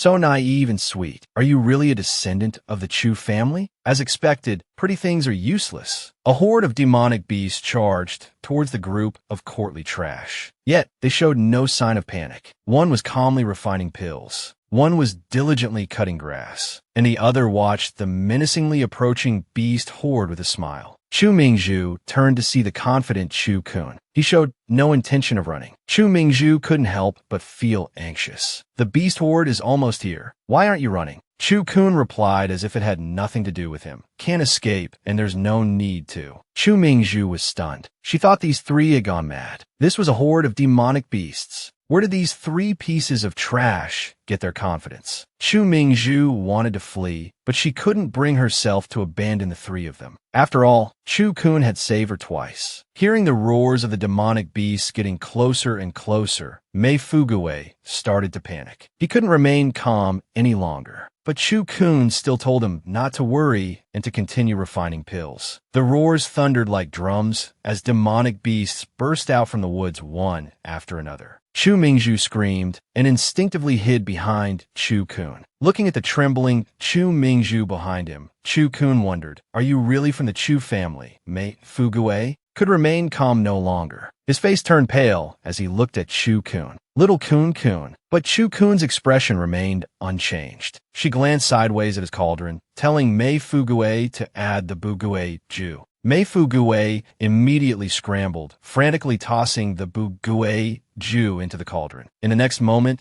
billowing white smoke erupted from within. An indescribable stench permeated the air. Chu Kun and Chu Mingzhu instantly covered their noses. It stinks so much. This isn't pill refinement. This is clearly poison refinement. Seeing the horde of demonic beasts about to charge upon them, Chu Kun immediately told Chu Mingzhu to use the earth spike technique. Chu Mingzhu, her face deathly pale, subconsciously obeyed. However, she was so nervous that she was momentarily unsure what to do. Chu Kun grew anxious, urging her to hurry. Chu Mingzhu immediately mustered her courage and cast the spell. "By my word, let the law follow. Earth spikes." In the next second, countless earth spikes erupted from the ground around the four of them, temporarily blocking the madly charging demonic beasts. Chu Mingzhu had just breathed a sigh of relief when a demonic beast broke through the earth spikes and continued rushing towards them. Chu Mingzhu cried out in alarm. "It's no use. I can't stop them." The people in the demon suppression department naturally saw the situation unfolding around Chu Mingzhu. Xianzhong's face filled with anger. That Zhou, what audacity! How dare he lure a beast horde to plot against the fifth princess? Su Taiyan's also chimed in. This must have been planned by someone. For a moment, all eyes turned towards Chu Mingxian. Chu Mingxuan's grip tightened on the armrest. If anything happened to Chu Mingzhu and Chu Mingyue, he couldn't escape responsibility. He declared furiously, "Investigate. This matter must be thoroughly investigated." Then he turned and asked He Qing if the examination could be terminated. With the demonic beasts rampaging now, both the fifth princess and the fourth prince will be in danger. He Qing shook his head nervously. Only the state preceptor can close the demon prison, but he is currently in seclusion. Chu Mingxian retorted, "Are we supposed to just watch helplessly as my fifth royal sister meets misfortune? If something happens, can the state preceptor take responsibility?" He Qing frowned slightly. The fifth princess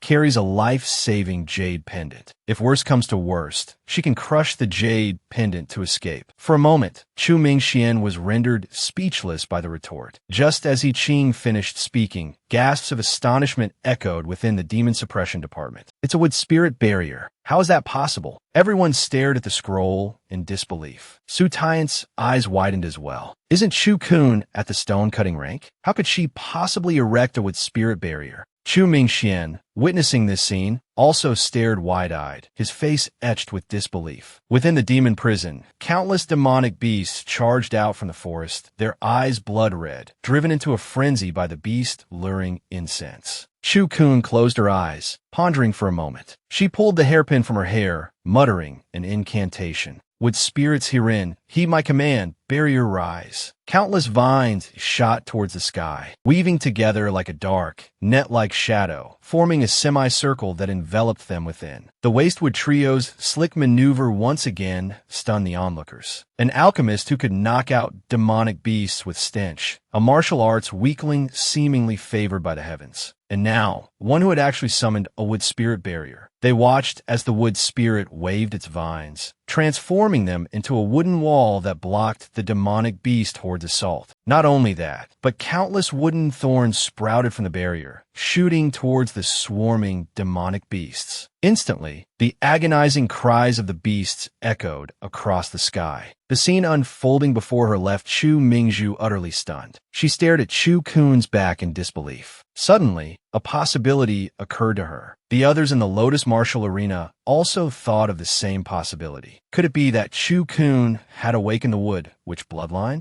Xianzhong looked at Chu Kun in the scroll, his face filled with admiration. I never expected little commandery princess Chu Kun to possess such abilities. Su Tiance, however, harbored sinister thoughts. So what if she awakened her bloodline? I'll still make sure you die. Just then, Chu Kun asked Chu Mingzhu to cast a lightning summoning spell. Chu Mingzhu paused, then said awkwardly, I don't know how to control lightning yet. Chu Kun and Dixie are Yijing. You're at least 100 rank, and you still can't summon lightning? In the next second, a cool, detached male voice suddenly rang out. Third tribulation cloud moves, lightning descends. 3 streaks of purple lightning fell from the sky, striking directly into the horde of demonic beasts. Screams and cries filled the air. Chu Mingzhu stared at Yun Su, who had summoned the lightning, her mouth agape in astonishment. Ni, aren't you 100 rank? Low grade? How can you summon 3 streaks of purple lightning? But Yun Su merely asked Chu Kun nonchalantly if she still needed help. Chu Kun beamed. No need. Go on harvesting your spirit grass. In the blink of an eye, Yun Su was squatting on the ground again. The crowd, diligently working for the Demon Suppression Division, watched this scene. All wore expressions as if they had seen a ghost. Wasn't one Chu Kun enough? What on earth was this Yun Su? A mere 100-step lower rank could actually manifest 3 streaks of Z-Wei?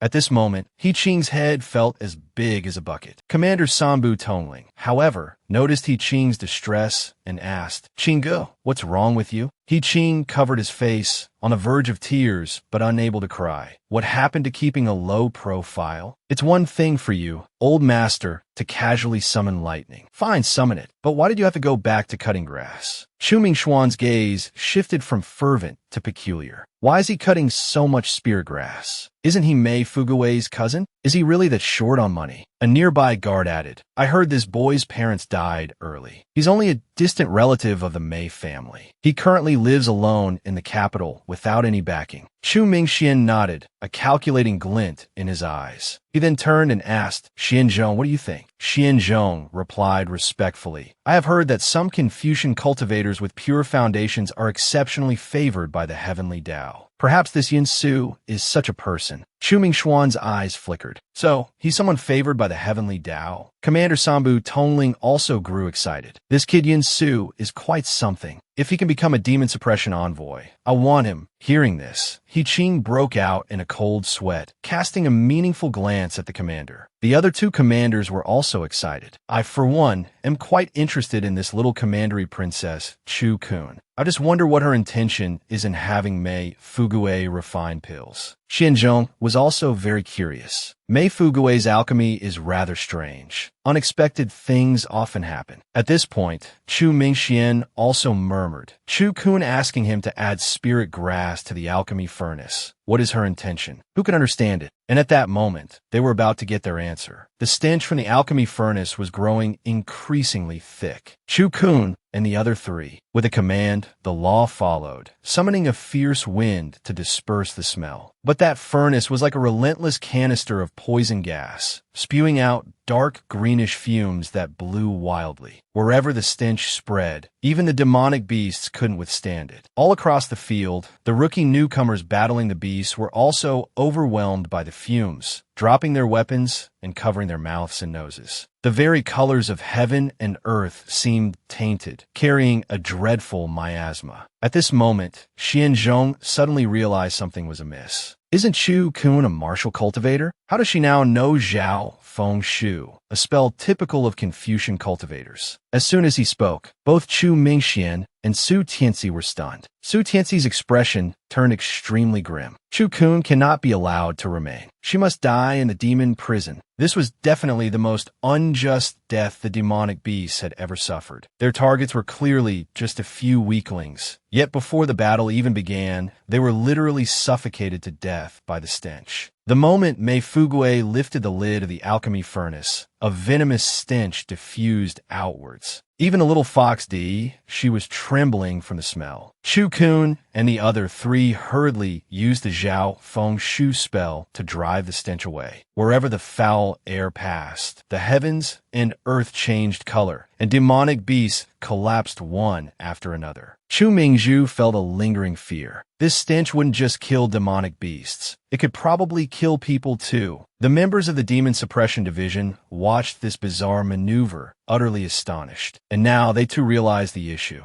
Chu-kun was a martial cultivator. So how could she use Zhao Feng Shu, a spell of Confucian cultivators? Chu Mingxian ventured a bold guess. Could it be that Chu-kun cultivates both Confucianism and martial arts? As soon as the words left his mouth, the air fell instantly silent. Xianzhong and Su Tianzi were silent. He Qing and Tian Ke also fell silent. After a moment, the demon suppression envoys present burst into discussion. Hu Dabiao, the instructor from Ding Courtyard, still found it hard to believe. Throughout the entire central prefecture, the only genius dual cultivator of Confucianism and martial arts is Grand Tutor Di-chun. Tian Ke also remarked, if Chu-kun truly is a dual cultivator, that would be extraordinary. Chu Mingxuan's expression was grave. If she truly is a dual cultivator, this prince will immediately return and report to my royal father. Finishing his sentence, he asked Xianzhong if he could confirm this matter. Xianzhong pondered. This matter is of great importance. Your humble servant dares not make a definitive statement. Su Tianzi quickly interjected. Your Highness, I believe it's best to be cautious regarding this matter. After all, a dual cultivator of Confucianism and martial arts is a rarity seen perhaps once a century. What if it turns out to be false? In truth, Su Tianzi was the most unsettled one now. Beyond his murderous intent towards Chu-kun, he felt a strong sense of jealousy. Chu Mingxian calmed down slightly, acknowledging the validity of Su Tianzi's point. It's just a pity the Grand Preceptor is currently in seclusion. Otherwise, he would surely be able to discern the truth. Su Tianzi added, Chu-kun cultivation only has time. Perhaps she abandoned martial arts for Confucianism. It's hard to say. Xianzhong also indicated that such a possibility couldn't be ruled out. Hearing this, Chu Mingxuan's expression relaxed slightly. If that's the case, let's observe a little longer. Inside the demon realm, Chu Mingzhu stared at the demonic beast collapsed on the ground, still unable to believe what had just happened. Mei Fugue stood proudly with his hands on his hips. The pills I refined are truly amazing, poisoning so many beasts at once. Truly worthy of my prodigious talent. Chu Mingzhu was astonished by his shamelessness. What exactly did you refine? Mei Fugue declared with a proud face. It's an ancestral pill recipe from the Mei family. Ordinary people can't refine it. Dishi couldn't help but cast a disdainful glance his way. Chu-kun interrupted his chatter, urging everyone to hurry and collect the beast trophies. Chu Mingzhu felt slightly awkward, wondering if any of these beast ears belonged to her tally. Chu-kun calmly told her, if you feel you're part of our group, then come collect them with us. In the next second,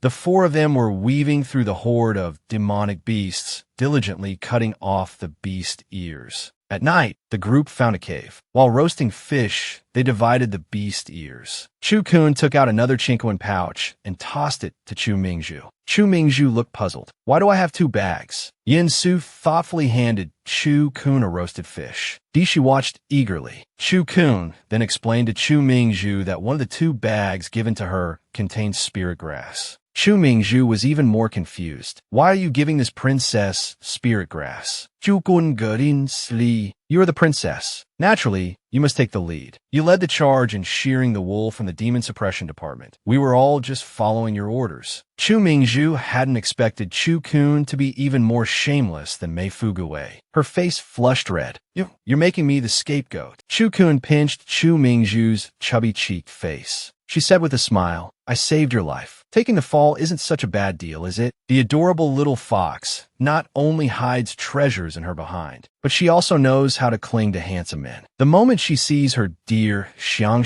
Gij, she can't help but try to please him. Meanwhile, Xiang Gij and the other men have already been cast in a grand romantic drama orchestrated by the demoness. Within the demon prison, the blood moon hung high. Chu Kun and the others lit a bonfire in the cave, beginning to divide the spoils of war, even making Chu Mingzhu the scapegoat leader. Mei Fugue also teased the princess from the side. Chu Kun glanced outside. She analyzed. Although this place is called the demon prison, it feels more like a spatial secret realm. As she spoke, a small dark shadow appeared at the cave entrance. It was the little fox, Dishi. She had caught a fish from somewhere and brought it back in her mouth. Chu Kun quickly stepped forward, reaching out to take the fish, thinking she was giving it to her. Unexpectedly, Dishi placed the fish on the ground and ran straight past Chu Kun, leaping onto Yin Su. She declared the little fish was a gift for Xiang Gij. Yin Su held Dishi in his arms, gently stroking her. Dishi rubbed against Yin Su contentedly, thoroughly enjoying it. Chu Kun stared thoughtfully at Yin Su for a moment. Cousin, you hide your talents well. A mere low-grade 100-rank cultivator, yet able to summon 3 bolts of purple lightning. Mei Fugue's interest was piqued as well. He quickly looked at Yin Su. Yes, I wanted to ask about that too.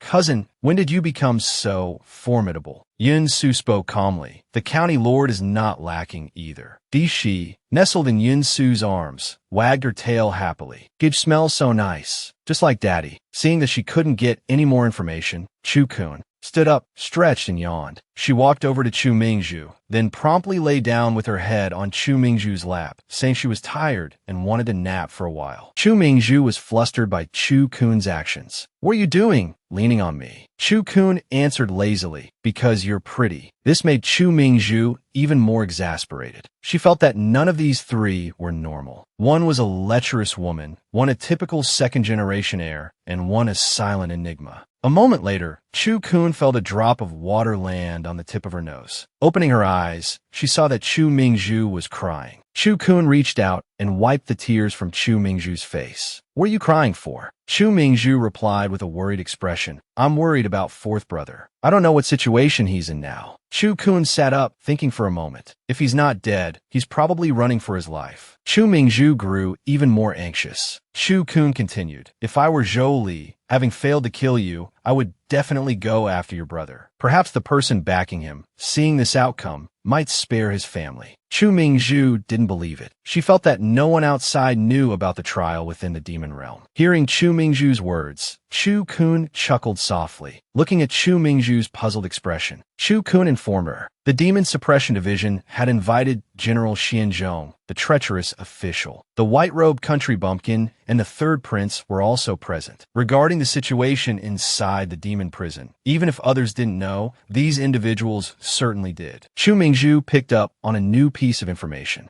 Who is the white-robed country bumpkin? Mei Fugue casually remarked. Isn't that Su Tianxi, that country bumpkin? Look at him wearing white robes. Then look at the state preceptor wearing white robes. Wouldn't you say he's unsophisticated? Chu Mingzhu recalled the state preceptor's appearance in her mind, carefully compared them, and nodded. Then he truly is unsophisticated. Mei Fugue added, the state preceptor is a real character. Our sister Kun is determined to snatch his clothes. Chu Kun immediately denied it. I'm not. I didn't. Don't talk nonsense. Mei Fugue instantly retorted. If not you, then is it me? I certainly have no such interest. Chu Kun immediately started fabricating things out of thin air, claiming the white-robed country bumpkin harbored such intentions. Then, she began to gossip. Don't you all know? He mimics the state preceptor by wearing white, because he has a secret crush on him. Chu Mingzhu was utterly aghast. But they are both men. Chu Kun glanced at Chu Mingzhu's horrified expression and continued weaving her tale. Whether the state preceptor likes men, I don't know. But as for the country bumpkin, well, let's not discriminate against him just because he's a sycophant. Chu Mingzhu's worldview was completely shattered. So that was the kind of intention Su Tianzi had when entering the Demon Suppression Division. Unexpectedly, at this moment, Mei Fuguei added fuel to the fire. Speaking of which, I think the third prince is even more dangerous than the state preceptor. Chu Kun nodded in agreement.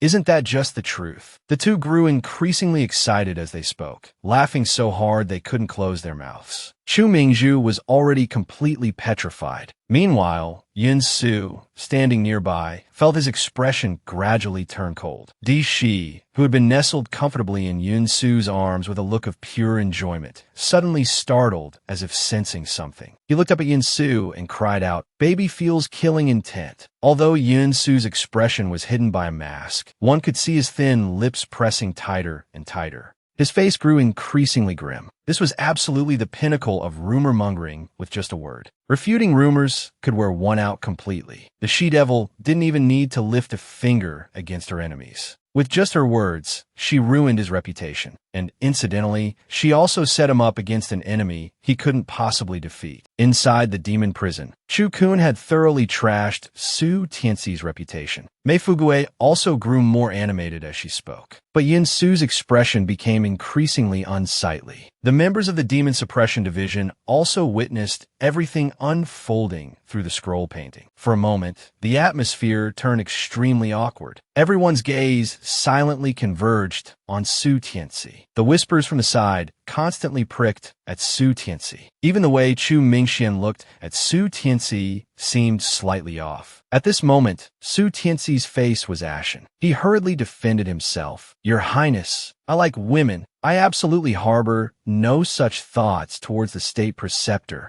Chu Mingxian forced a stiff smile and uttered an "oh." Su Tianzi felt like he was suffocating. He quickly knelt before Chu Mingxian to pledge his loyalty. "I absolutely hold no such thoughts toward your Highness either. Please, your Highness, understand clearly." Chu Mingxian wore an expression as if he couldn't bear to look, not even wanting to meet Su Tianzi's gaze. He quickly told him to rise. But in the next second, under everyone's watchful eyes, Su Tianzi stripped off his outer robe. He tossed it high into the air and furiously slashed it with his sword. His resolute expression carried the tragic air of severing ties with a sword strike. He loudly declared to everyone, "From this day forth, I, Su Tianzi, will absolutely never wear white robes again." Immediately after, Chu Kun's sigh echoed from the scroll painting. "If I were Su Tianzi and my secret feelings were exposed, I probably wouldn't wear white robes for the rest of my life. Perhaps I'd even cut my robe to sever ties and show my determination." Good heavens! As soon as these words were spoken, the air in the Demon Suppression Division instantly fell silent. Unexpectedly, Chu Mingzhu also whispered conspiratorially in Chu Kun's ear, "My third imperial brother is the most pitiful one. He and Su Tianzi are inseparable. I heard their relationship is so good they could even share a bed. Could they?" Suddenly being called out, Chu Mingxian instantly stiffened. He slammed the table angrily and stood up. "Nonsense! When has this prince ever shared a bed with Su Tianzi?" At this point, the expressions of everyone in the Demon Suppression Division were indescribably complex. Xianzhong cleared his throat twice to mediate. "The young lady is merely talking nonsense. Third prince, please calm your anger. I believe your Highness and young Master Su are innocent." Unexpectedly, Chu Mingxian and Su Tianzi roared in perfect unison. "We have always been innocent." This damnable synchronicity. The crowd's expressions became even more colorful, almost giving off the vibe of shipping a couple. Chu Mingxian and Su Tianzi were utterly speechless for a moment, their eyes nearly rolling into the backs of their heads. Suddenly, Chu Mingzhu covered her mouth nervously. "Oh no, if they can see and hear everything we do out there, doesn't that mean everything we just said got broadcasted?" Chu Kun, however, offered comfort with a broad smile.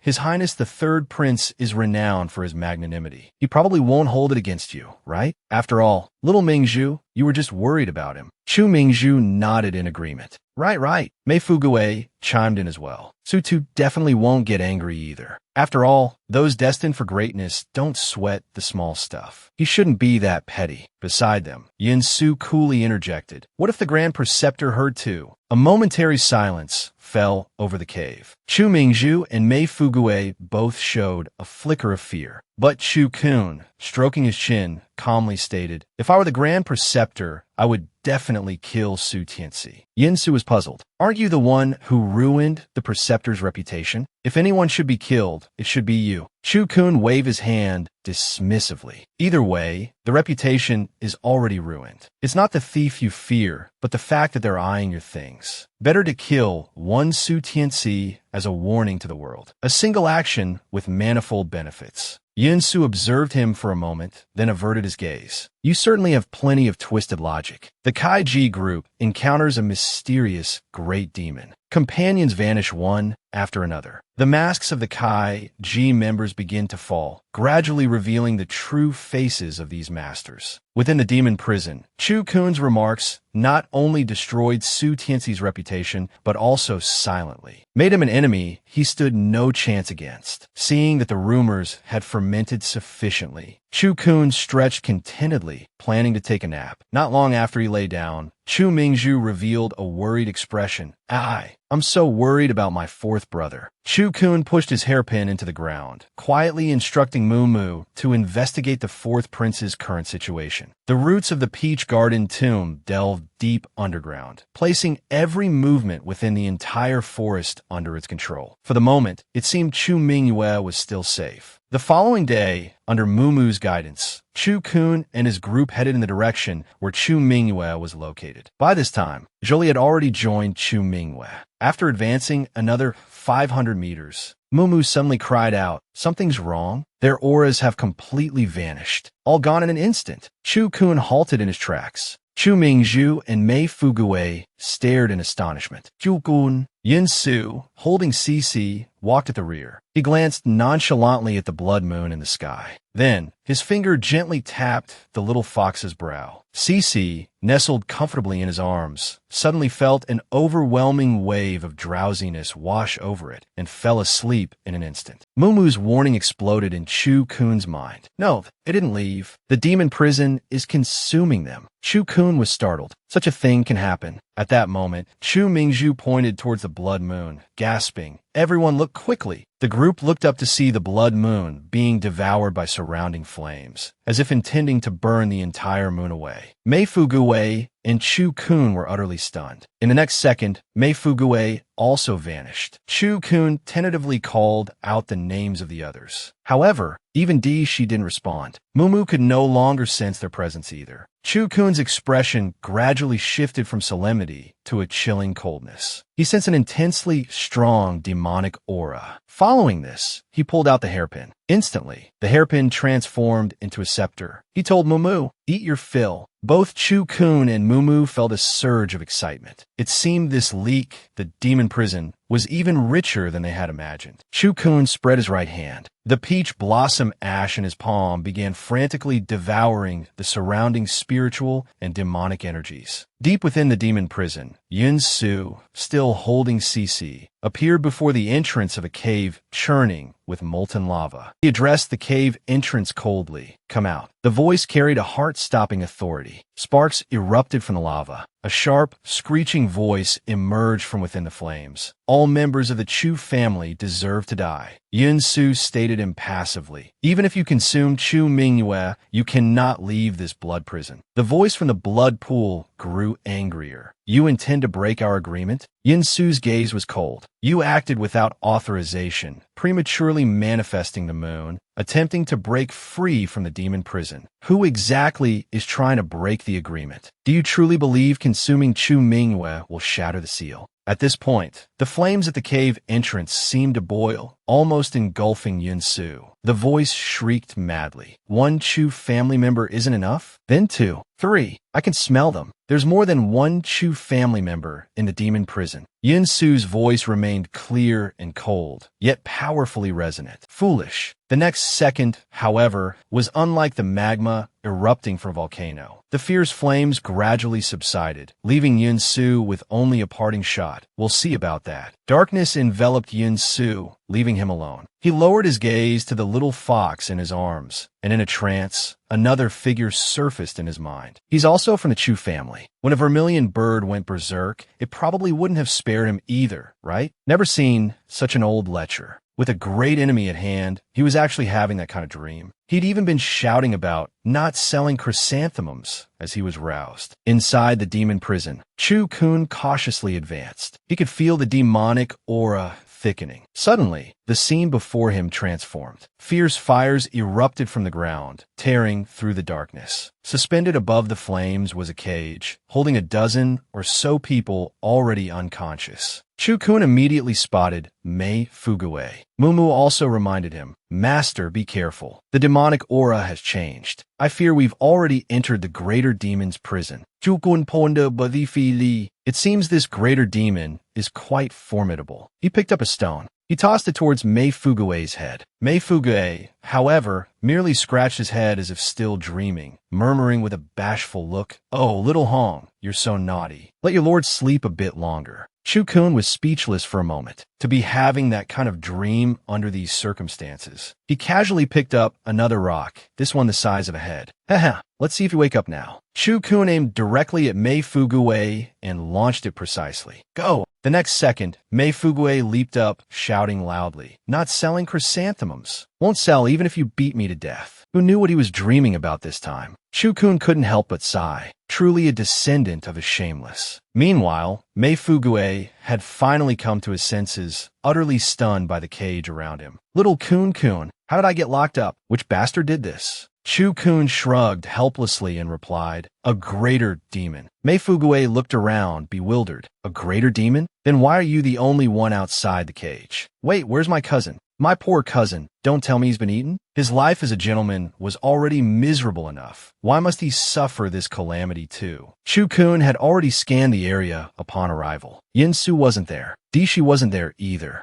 Mumu had noticed too. Looks like there really is something suspicious about that cousin. Will the little fox be in danger with him? A cryptic light flickered in Chu Kun's eyes. Dishi's nose is very sharp. If there's real danger, he might run faster than us. It's that Yin-Su, though. While Chu Kun was contemplating, Mei Fuguei's shouts had awakened the others. Chu Mingju woke up and gasped at the sight before her. What is this place? Where did this furnace come from? Her screams also roused Chu Mingwe beside her. Only then did Chu Mingju realize with pleasant surprise, fourth brother is here too. Seeing Chu Mingju alive, Chu Mingwe was overjoyed as well. Nearby, Zhou slowly regained consciousness, clutching his head. Seeing this, Chu Mingju quickly grabbed Chu Mingyue's hand, pulling him back to join Mei Fuguei at a distance. Chu Mingyue, confused, asked Chu Mingju, "What's wrong?" Chu Mingju stared warily at Zhou Li and said, "Zhou Li tried to kill me." Chu Mingyue's expression changed drastically. "What did you say?" "Him." A memory flashed through his mind, his earlier encounter with Zhou Li. Zhou Li had looked grief-stricken, claiming Chu Mingju had perished among the demonic beasts and offered to lead his highness out, saying he knew the exit. Looking now at Zhou Li's sinister and cunning face, Chu Mingwe instantly understood. Zhou Li had lied. Immediately, he roared in uncontrollable anger. "Zhou Li, how dare you? You actually dare to harm my sister. Have I not treated you well over these years?" Zhou Li sneered. Treated me well? What good life is there following a fallen prince like you?" Chu Mingyue's face turned ugly. "Is that your reason for betraying your master to seek glory? Since it's come to this, today I shall kill you, you ungrateful wolf." From the side, Chu Kun silently observed the unfolding drama within the fiery cage. Looks like there's a good show to watch. A motley crew meets a mysterious greater demon. One is facing death yet still lost in inappropriate daydreams. One is petting a little fox, attempting to negotiate with the greater demon, and another is inciting companions to kill each other. Seeing the fourth prince and Zhou Li about to fight, the others descended into chaos. They were all trapped in the same cage. A fight between those two would surely affect everyone else. Someone suggested crushing their life-saving jade talisman to escape. However, in the next second, he was dumbfounded, because after crushing the jade talisman, there was absolutely no reaction. That person cried out in terror. How can this be? The expressions of the others changed, and they too crushed their jade talismans one after another. The result was the same, no reaction at all. A martial cultivator swung his sword, wanting to cut through the fiery cage. But as soon as the long sword in his hand touched the flames, it melted into molten iron. Everyone became even more terrified. We can't get out. None of us can get out. The fourth prince was also shocked. This place was truly too bizarre. However, Jolie started laughing at this moment. Ha! Excellent. All of you will have to die here with me. Amidst the chaos, Su Qing spotted Chu Kun outside the cage. Why isn't that vixen locked up? It must be her doing.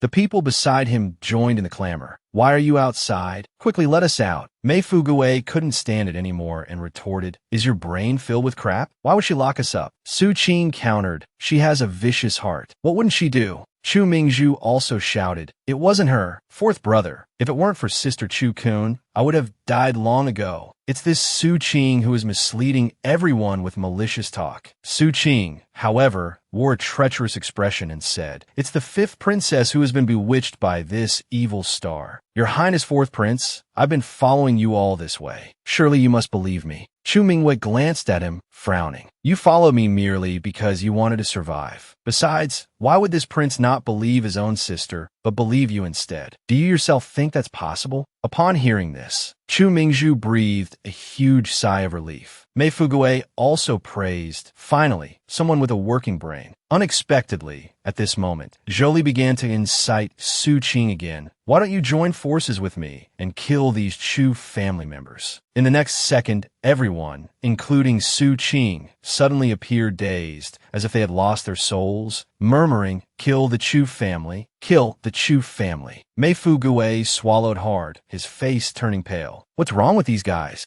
Chu Mingzhu hastily hid behind Chu Mingwei. Fourth brother, their eyes are terrifying. Chu Kun stated with a grave expression, They are being controlled. The next second, the fiery wall that had separated Chu Kun suddenly vanished. Jolie was the first to draw his sword and charge towards Chu Kun, shouting, Kill them! Mei Fuguei looked at the group of possessed people before him and couldn't help but curse. Damn, these idiots have all gone mad. Chu Kun told Mei Fuguei to take Chu Mingzhu aside to eat melon seeds. Then she called Chu Mingyue to kill the martial cultivators first. Mei Fuguei and Chu Mingzhu were both Confucian cultivators, but right now, Confucian techniques couldn't be used effectively. Mei Fuguei could only pull Chu Mingzhu aside to hide first. Chu Kun and Chu Mingyue stood back to back and began to fight. Chu Mingyue said nervously, There are only 2 of us, but there are 7 martial cultivators on the other side. A corner of Chu Kun's mouth lifted. Who said there are only 2 of us? The moment her voice fell, Su Qing and the other 2, who had originally been eyeing them menacingly, suddenly turned traitor, freezing 3 people beside them with an arrow. Chu Mingyue's expression changed drastically. How could they? Jolie was even more horrified. Su Qing, are you crazy? Su Qing and the other 2 screamed, Why can't I control my body? Chu Kun's right hand, hidden behind her back, moved subtly. Her lips curved into a knowing smile.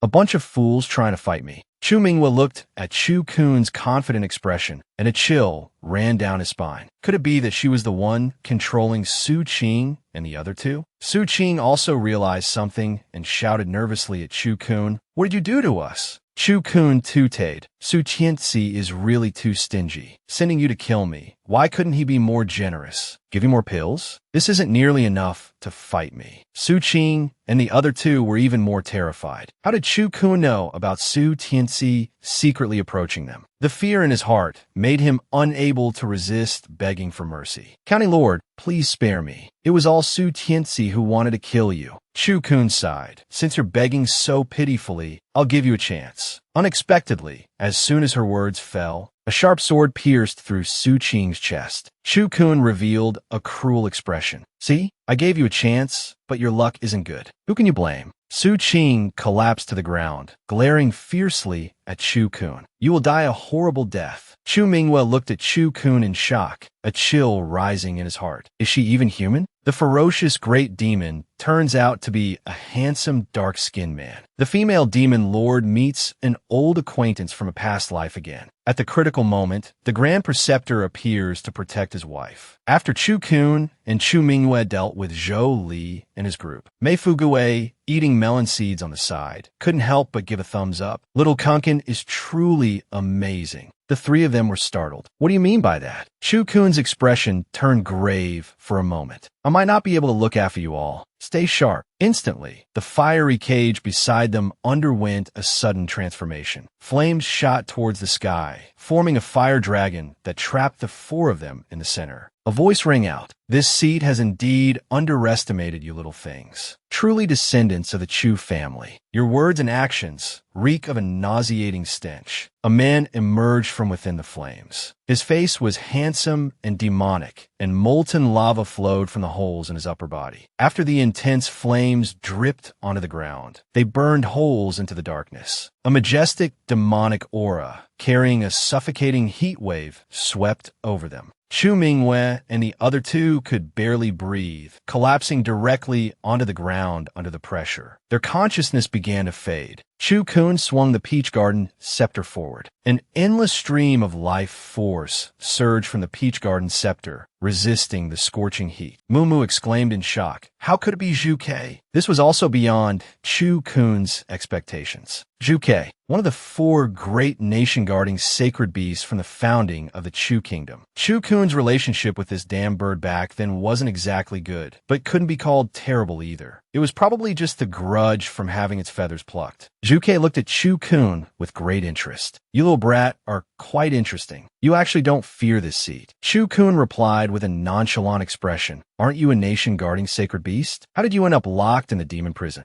Zhuke paused. You can actually recognize this seat? Zhukun Sumai Fai Li. The renowned Zhuke. How could I not recognize you? Just with that bird stench of yours, it's hard not to recognize you. At this moment, Chu-kun's mind flashed back to a memory where she had plucked several of Zhuchue's feathers, and Zhuke, furious, chased after her demanding them back. Zhuke suddenly narrowed its eyes. Why does this girl's gaze look exactly like that damn girl from 1,000 years ago who loved plucking my feathers? Could it be because they are all from the Chu family? Thinking of the Chu family, Zhuke grew enraged again. Damn Chu family. Die for this seat. With that, it raised its wrist, and flames like a phoenix officially swept towards Chu-kun and the others. Chu-kun kuset inwali. This damned bird's explosive temper really hasn't changed in 1,000 years, setting fires whenever it's unhappy. Just as Chu-kun was about to make a move, an arm blocked her, motioning for her to step back. In an instant, the cold fragrance of frost and snow orchids rushed into her nostrils. Simultaneously, a spirit talisman descended from the sky, blocking Zhuchue's flames. Chu-kun was startled. It was actually her cousin. Zhuke flew into a rage. Stinking brat, how dare you ruin my plans? Don't blame me for being impolite to you. Yin Su stated coldly. Killing them brings you no benefit. Fury burned in Zhuchue's eyes. I cannot coexist under the same sky with the Chu family. If you dare obstruct me, you will die alongside them. Standing behind Yin Su, Chu-kun pondered with a calculating look. What's this kid's background? He can even block Zhuchue's phoenix fire? Never mind. Let's just take down this damn bird first. Mumu was alarmed. Oh no, Master is about to get perverse. Chu-kun was heard saying, Cousin, can you draw water talismans? Help me conjure some water spirits. Yin Su asked her, what are you planning to do? Zhukun Gerin meets Tievo. Let's team up and beat this damn bird to eat it. I heard Zhuke, meat is good for beauty and complexion. Zhuke, ignored by the two, was momentarily speechless, then immediately flew into a towering rage. Damn girl, you still want to eat this seat's flesh? You come into my belly first. Zhuchue's entire body burst into flames, and in the next moment, it reverted to its true form. Chu-kun stared at Zhuchue's bare, featherless legs, her smile freezing slightly.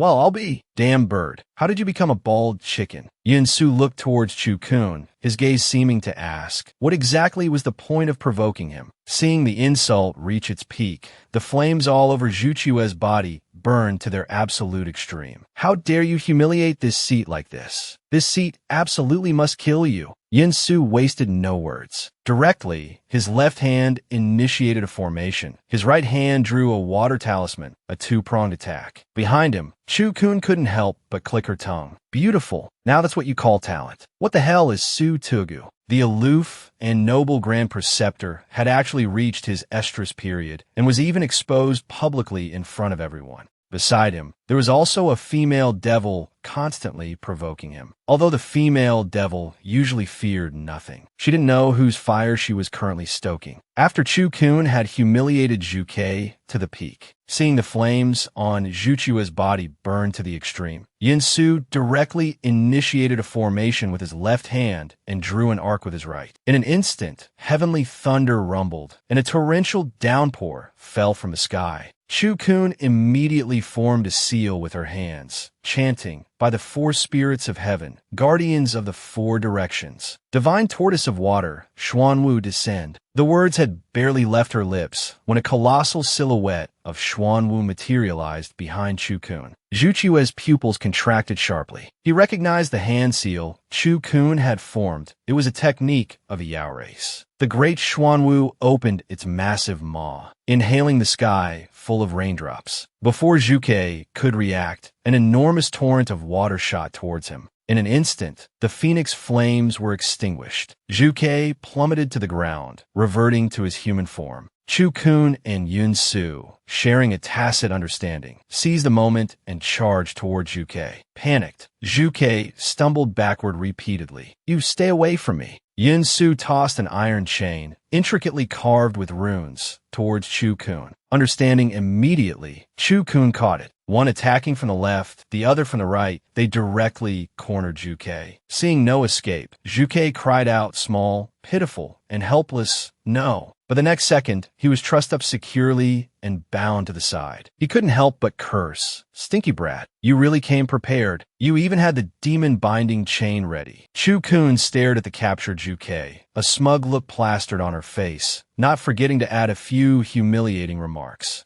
I don't even know whether to mock you as a plucked phoenix being worse than a chicken, or a drenched phoenix being worse than a chicken." Zhu Ke, now completely immobilized by the chains, remained fiercely defiant despite his predicament. "You dare insult this eminence? If not for my severe injuries, how could I possibly be subdued by two youngsters like you?" Chu Kun seized upon Zhu Chua's sore spot, continuing her taunts. "Why are you so fiery? You don't even have feathers anymore. What if you get so angry that the few remaining strands on your head fall out too?" Zhu Ke nearly choked with rage, his eyes rolling back. "Despicable. This eminence will tear that foul mouth of yours apart sooner or later." Chu Kun looked utterly dismissive. She turned to Yin Su. "Cousin, this bird, is he the real deal or a fake? Give me a straight answer." Yin Su merely stated coolly, "He is useful to me." Chu Kun smirked and faded. "It seems the incident at the Jade Life Hall really was your doing, wasn't it? Are you truly Mei Fugue's cousin?" Faced with Chu Kun's soul-searching question, Yin Su remained silent. Seeing this, Zhu Ke, bound nearby, hurriedly tried to stir up trouble. "This stinky brat is incredibly suspicious. You wretched girl, release me. This eminence guarantees I won't kill you. Let's team up and take him down first." Chu Kun refused outright. "Teaming up with you is impossible." Zhu Ke instantly grew agitated again. "This kid is definitely a Yao spy. Can't you smell the strong musky scent on him?" Just as Zhu Ke finished speaking, he let out a sharp cry. The demon-binding chain suddenly tightened, nearly making Zhu Ke gag. Furious and frustrated, he roared at Yin Su. "Damn brat. I hit a nerve, didn't I?" Yin Su's gaze turned dark and profound. He only told Zhu Ke to watch his mouth, then continued chanting, tightening the demon-binding chain further. Zhu Ke, ignoring the lesson, pressed on. "The moment you appeared, I smelled your true nature. Humans might not detect it, but this eminence is Zhu Ke. You're indeed skilled at hiding your Yao form, but you can't hide that fragrance on you.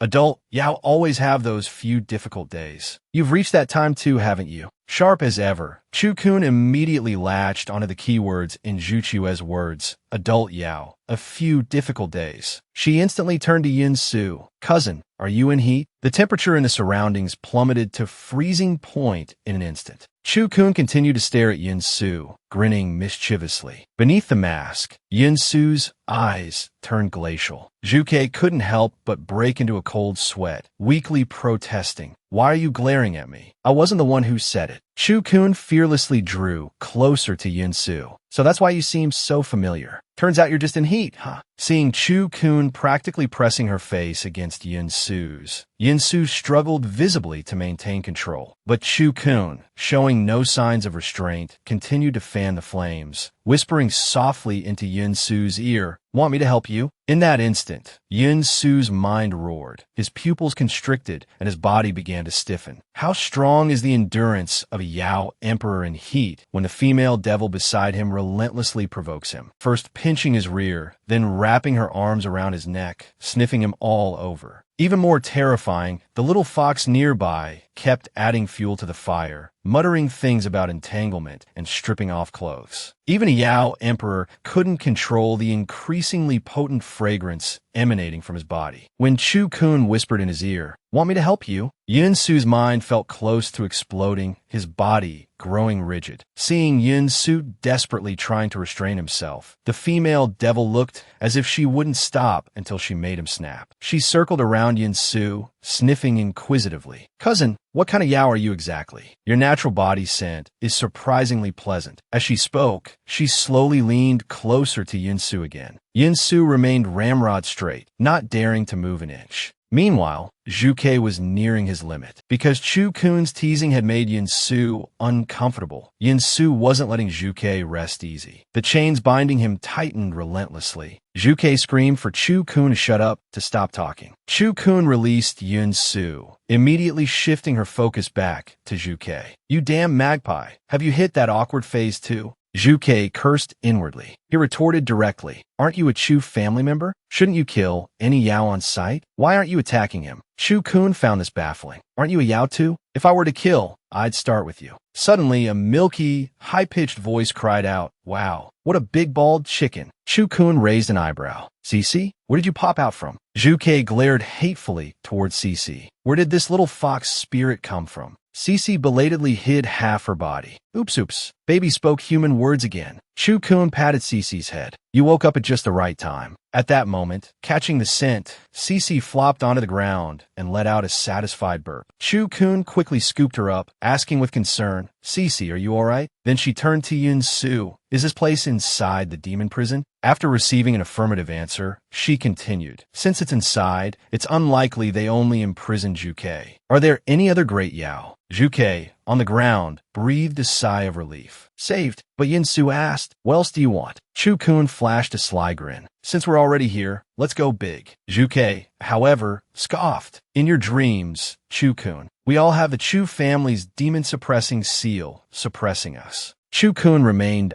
unfazed. "Because I was the one who refined that demon-suppressing seal." She then grabbed Zhuke abruptly, demanding, "The demon-suppressing seal's core?" Zhuke, however, wore a mocking expression. "So what if you see it? Can you actually break the seal?" Nearby, Yin Su's demeanor changed. He coldly ordered Zhuke, "Open your domain. Now." But Chu Kun turned her attention back to Yin Su. "Cousin, since we're cooperating, you need to show some sincerity." Yin Su stated flatly, "Give me Zhuke. I'll give you a Yao servant." Chu Kun was entirely unmoved. "A small household like mine can't afford to raise a Yao." Yin Su added, "What if it's a Fei-Fei?" Chu Kun's eyes instantly lit up. "You have a Fei-Fei?" Yin Su replied, "There's one in the demon prison. I'll take you to find it." Zhuke felt deeply humiliated again, roaring at Chu Kun. "For a mere Fei-Fei, you'd sell me out? I am the magnificent Zhuke. Am I worth less than some minor Yao that just amuses people?" Chu Kun plucked a feather from Zhu Qiue's head. "You're not worth as much. You're bald." Zhuke felt like suffocating. Does a bald bird have no dignity? Suddenly, he felt the temperature around him drop several degrees. Looking up, he saw Yin Su staring coldly at him. Before Zhuke could react, Yin Su's finger landed between his brows. Immediately, Zhu Qiue's entire face contorted, his body trembling violently. As Yin Su withdrew his finger, Zhu Qiue's face turned deathly pale. A golden Yao core was extracted from between his brows. With the Yao core in hand, Zhu Chue's life and death rested solely on Yun Su's whim. Even Chu Kun couldn't help but marvel. What a ruthless Yao. Ripping someone's Yao core right out of their spiritual platform while they're still alive. Cece, perched on her shoulder, shivered uncontrollably. Fragrant brother is so scary. How could he take the bald chicken's Yao core? Wouldn't it be better to just eat him directly? Chu Kun extended a hand towards Yun Su. Where's my Fei-Fei? Yun Su paused for a moment. After we leave the demon prison, I'll give it to you. I won't go back on my word. But Chu Kun wasn't convinced. You're not really my cousin. What if you run off? Who would I complain to? Besides, I don't even know what you look like. As she spoke, Chu Kun suddenly stepped forward, reaching out to remove Yun Su's mask. Yun Su sivifti grabet haridist. Chu Kun, however, used the momentum to lean closer to Yun Su, her voice softening. Just a peek. Yun Su remained cold. No. Chu Kun pressed, puzzled. Why not? Are you afraid of revealing your Yao tail? Saying this, she circled behind Yun Su and gave his rear a sharp pinch. Yun Su's face instantly flushed crimson. Chu Kun immediately moved closer again. What's wrong? Is cousin afraid he'll lose control? Yun Su, stiff as a board, pushed Chu Kun away. Get away. Chu Kun Chuka sopti. Getting more fragrant, aren't we? The surrounding air filled with fragrance. Seeing Chu Kun's persistence, Yun Su asked directly, Commandery Princess, what exactly do you want? Chu Kun answered plainly. Answer 2 questions for me. Cousin, are you here seeking revenge for the Yao race against the humans? Jun Su stated bluntly. No. Chu Kun posed her second question. Do you know the National Preceptor? Jun Su fell silent. But the National Preceptor's good big son, Cece, grew anxious. How could he possibly know the National Preceptor? Sister, are you lusting after Fragrant Brother's body? A woman can't be so fickle. Didn't you promise to dig up dirt on the National Preceptor? Beside them, Yun Su instantly stood ramrod straight. Chu Kun sensed something amiss. Once again, she leaned closer to cousin Yun Su. Your fragrance is getting stronger. Did you hear something that excited you? Actually, I can too. Yun Su, terrified Chu Kun would say more, directly reached out and covered her mouth. But the next moment, he regretted it, because the palm covering Chu Kun's mouth clearly felt it. The instant the suppressed Yao Emperor could hold back no longer and erupted. A soul-stealing aura swept over them like a tidal wave, blanketing everything. The entire world became saturated with a tantalizing fragrance. Even the female demon lord, who had lived for 1,000 years, had never witnessed such a scene. Seeing the fragrance emanating from Yun Su grow increasingly intense, Chu Kun continued her reckless banter. To stop her from saying more, Yun Su directly clamped his hand over Chu Kun's mouth. However, he instantly regretted it. Yun Su's body went rigid in a flash, his face under the mask contorting dramatically. Swish, a large furry tail whipped out. An overwhelming fragrance engulfed this part of the world. Cece, staring at Yun Su, was utterly stunned. Immediately after, Yun Su's large tail instantly coiled around Chu Kun, pulling her straight into his embrace. Chu Kun was startled too, a sense of crisis flooding her heart. Right now, the scent emanating from Yun Su had transformed from a cool fragrance to an alluringly rich aroma, its power immense. Chu Kun could even feel herself undergoing some unspeakable changes. Looking again at Yun Su's soul-stealing eyes, they conveyed a sense of lofty, oppressive dominance.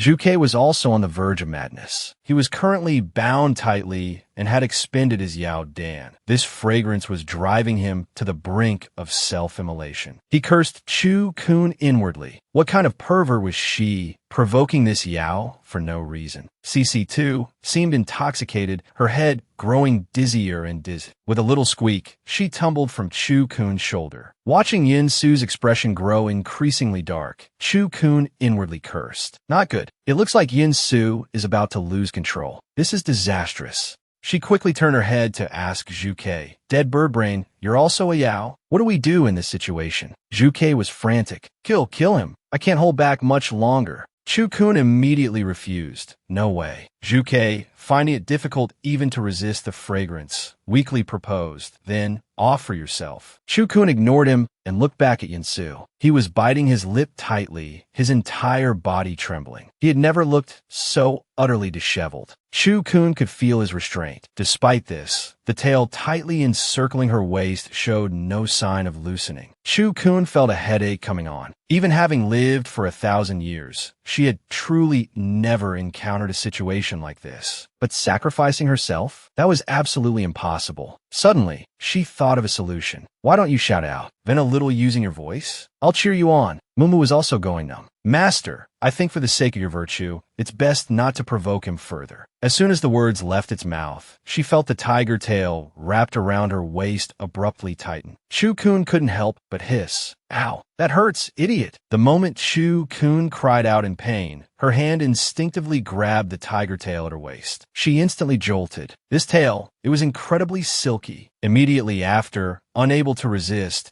she gently stroked the silky tail a couple of times. Yinsu shuddered instantly, a blush spreading from his neck to the tips of his ears, his breathing growing heavy. Chukun noticed Yinsu's change too. Could it be touching the tail works? Yinsu kept his lips tightly sealed, only managing to speak with difficulty after a long moment, his cool voice tinged with hoarseness. "I cannot control it right now. You had best find a way to get away from me." Even so, Chukun continued to hug the tail, refusing to let go. She said coaxingly, "It seems stroking the tail is effective. The tail's words, I can certainly." As she spoke, her hand couldn't stop stroking that silky, large tail. Such a texture, it was unprecedented. Yinsu's entire body stiffened like an iron plate, panting heavily. When it came to stroking tails, Chukun was a professional. Yinsu's eyes gradually began to glaze over. Chukun, however, said shamelessly, "My hand has put in a lot of effort. Would you consider gifting me another fei-fei?" Yinsu didn't haggle, directly stating, "I will compensate you." Chukun hugged the large, furry tail, unable to put it down. For a moment, she couldn't resist burying her face in it and taking a deep breath. Yinsu, trembling, grabbed Chuan's nest. "Don't touch." How potent was the power of the great Yao Emperor's arousal. The instant it erupted, the entire world was filled with a soul-stealing aura, leaving even the 1,000-year-old female demon lord at a loss. However, when she accidentally grabbed the tiger tail, she discovered that simply stroking the tail could calm his agitation. Chukun hugged Yinsu's large, furry tail, stroking it lovingly. Slowly, the rich fragrance began to recede, returning to the cool scent tinged with a hint of bloodlust. However, Chukun couldn't resist for a moment. She buried her face into that large tail again, taking a deep breath. Yinsu instantly grabbed Chukun's wrist. "Don't touch." "All right." Looking up, Yinsu's eyes had regained their clarity. He pushed Chukun away, softly apologizing. "Apologies for the offense." In an instant, the fox behind Yinsu had vanished. Chukun shrugged. "We each take what we need. I'll await your compensation." Yinsu merely uttered a single word, "Fine." His cool demeanor showed no trace of the enchantment from moments before. The little fox on the ground was already starting to hiccup drunkenly. Chukun walked over, picked up Cece, and placed her on her shoulder. Then, her gaze shifted back to Zhuke. Zhuke instantly became alert, his face full of caution. He sensed something was off about Chukun and Yinsu. Chukun grabbed Zhuke by the collar, ordering him to open his domain. Yinsu didn't waste words either, simply saying, "Open." Immediately, the chains binding Zhuke loosened.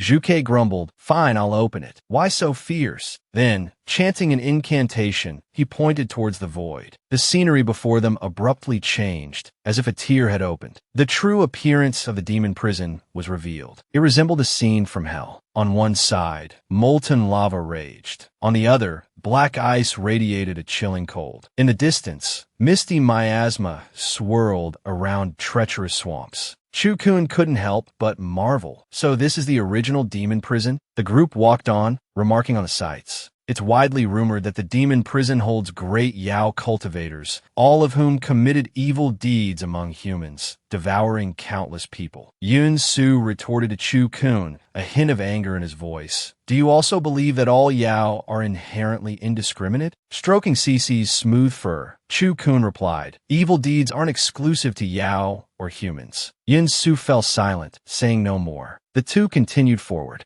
Suddenly, a creature in a pool of water caught Chu Kun's attention. A rand fish. This type of Yao possesses little combat power or threat, but its entire body is a treasure, suitable for practicing alchemy. Eating its flesh allows spiritual energy to enter the body and ward off malevolence. This rand fish was clearly still a juvenile, and its scales were patchy and incomplete, likely having been preyed upon. Chu Kun said mockingly, "Is this the legendary evil Yao that devoured countless humans?" Yinsu's expression remained indifferent. In the eyes of the world, all the great Yao in the demon prison are like this. Zhuke spoke with indignation. Just sanctimonious excuses. Chu Kun looked at Yinsu. His face remained impassive, making it impossible to guess his thoughts. Chu Kun beckoned the two. Let's keep moving. Perhaps there are better things ahead. At the end of this Hell's Cape stood a massive rock inscribed with the words Suppress Yao. The mountain body was bound entirely by chains, which stretched out in all directions. At their ends, they restrained great Yao one by one, and these so-called great Yao were surprisingly creatures harmless to humans. Herbivorous Yao. Beneath Chu Kun's seemingly calm facade, a fierce fire had ignited. The suppress Yao seal she had refined was not meant to suppress a group of herbivores. Mumu also grew angry. These wretched humans, using Master's suppress Yao seal to harm Yao who have never committed evil. How utterly detestable. Chu Kun suppressed her fury, raising the scepter in her hand. She silently chanted in her heart, I have returned. The suppress Yao seal shall awaken. This demoness was truly the pinnacle of troublemaking. 1 second, she was teasing the great Yao Emperor until his hormones flared. The next, she thrust the scepter in her hand into the Kuei ox's rear end. Upon seeing the suppressed Yao seal, Chu Kun was enraged. In her past life, she had been plotted against, earning a reputation where everyone condemned her. Yet, those who had plotted against her were now using the suppressed Yao seal she created with peace of mind. Even more detestably, they used the suppressed Yao seal to imprison Yao creatures that posed no threat to humans. She raised the Peach Garden scepter, silently chanting in her heart, I have returned. The suppressed Yao seal shall awaken. Instantly, the chains on the mountain began to loosen. Some of the Yao suppressed beneath sensed something and started to stir restlessly. Zhuke was astonished. The suppressed Yao seal actually loosened. He looked towards Yinsu. Was that your doing? Yinsu ignored him, a strange light flashing in his eyes as he gazed at the suppressed Yao seal. Chu Kun, however, covered her mouth and screamed in feigned terror. Ah, how scary. What's happening? Mumu was utterly speechless, reminding her in her mind, Master, you're overacting. But Chu Kun's gaze was suddenly drawn to an ox Yao. The chains binding the Yao have all broken. What's going on with that ox Yao? Chu Kun tossed a stone over, yet the ox Yao remained utterly still. Mumu couldn't help but comment. How is this a descendant of the Kuei ox? More like a descendant of the Kuei pig, I'd say. Chu Kun turned her head to ask Yinsu. This ox must be an idiot, right? Still not running away, even now. A trace of helplessness flickered in Yinsu's eyes as he spread his hands, indicating he didn't know. The next second,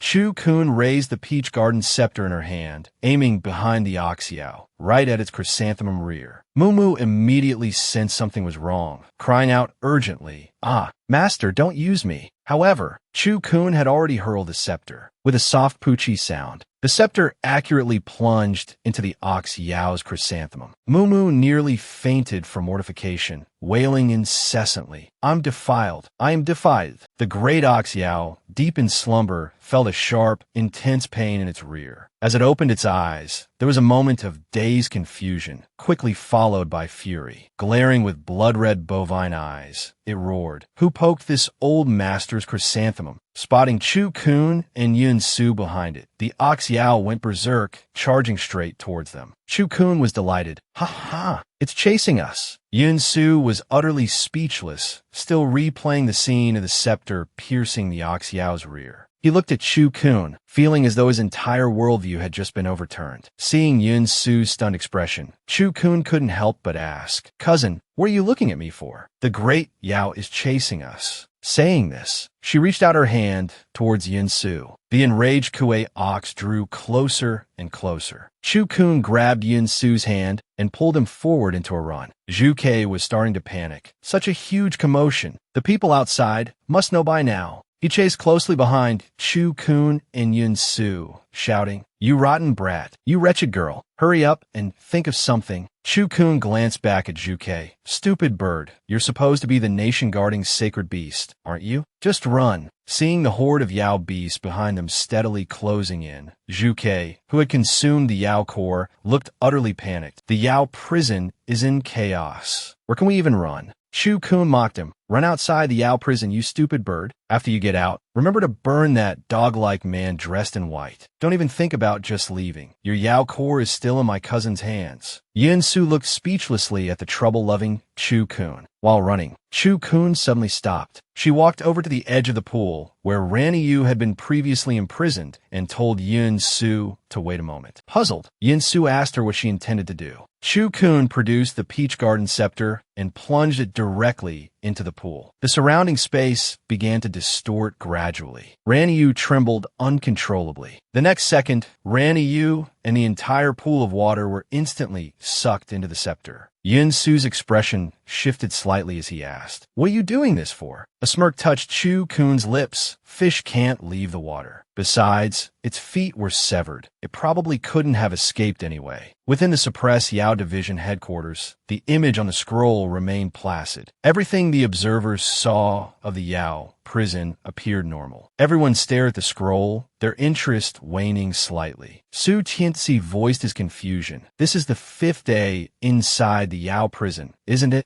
Chu Mingxian was also getting restless. "Why is there no activity at all? Could this scroll be broken?" Hearing the murmurs around him, He Ching's heart was a tangled mess. He knew the state preceptor was stirring things up inside, but he prayed fervently that no major mishaps would occur. Qian-Ke made a blind guess. Most likely, someone cast an illusion spell inside. Finishing his sentence, he looked towards He Ching. "Isn't that right, senior brother?" He Ching had no mind to deal with him and simply told him to be quiet. Seeing He Ching's grave expression, Qian-Ke also felt puzzled. Suddenly, a clear, cold, and authoritative voice echoed in He Ching's mind. "Yao prison breached. Prepare support." He Ching froze. What the hell? What was breached? He thought about the capable little one, not just a female devil, but unexpectedly, the dignified state preceptor was even more capable of causing chaos. Taking advantage of the trial to disguise himself and sneak in to tamper with things, ultimately causing utter chaos in the Yao prison. Numerous Yao escaping. Yet, everything on the scroll appeared calm. But He Ching's heart was in turmoil. Just as he was fidgeting restlessly, the state preceptor's voice transmitted directly into his ear. "Yao prison breached. Prepare support." He Ching instantly went numb. What the hell was just breached? Suddenly, Chu Mingxian covered his nose and exclaimed, "Why is there a burnt smell?" Taking a closer look, he was instantly stunned. The scroll before them had actually begun to burn. The various commanders of the suppressed Yao division immediately went on high alert. The next moment, an overwhelming inferno surged out from the Yao prison, closely followed by Chu-kun and her group of 4 others emerging from the flames. Qian-Ke and He Ching were both astonished. As soon as Chu-kun emerged, she yelled, "The great Yao have escaped. Help!" Immediately after, Zhuke also flew out from within. A clear phoenix cry exerted immense pressure on everyone present. Everyone turned pale with fright. The suppressed Yao division instantly fell into disarray. Su Tianzi also raised his sword to meet the challenge. The aura of this chicken Yao was far from simple. The moment Zhuke heard the words chicken Yao, its fury instantly spiked. "Chicken Yao? You're the chicken Yao. Your entire family are chicken Yaos." The instant Su Tianzi was targeted by Zhuke, he felt the hairs on his body stand on end. In the next second, Zhuke blasted a stream of phoenix fire towards him, warning, "Who are you calling a chicken Yao? I am Zhuke."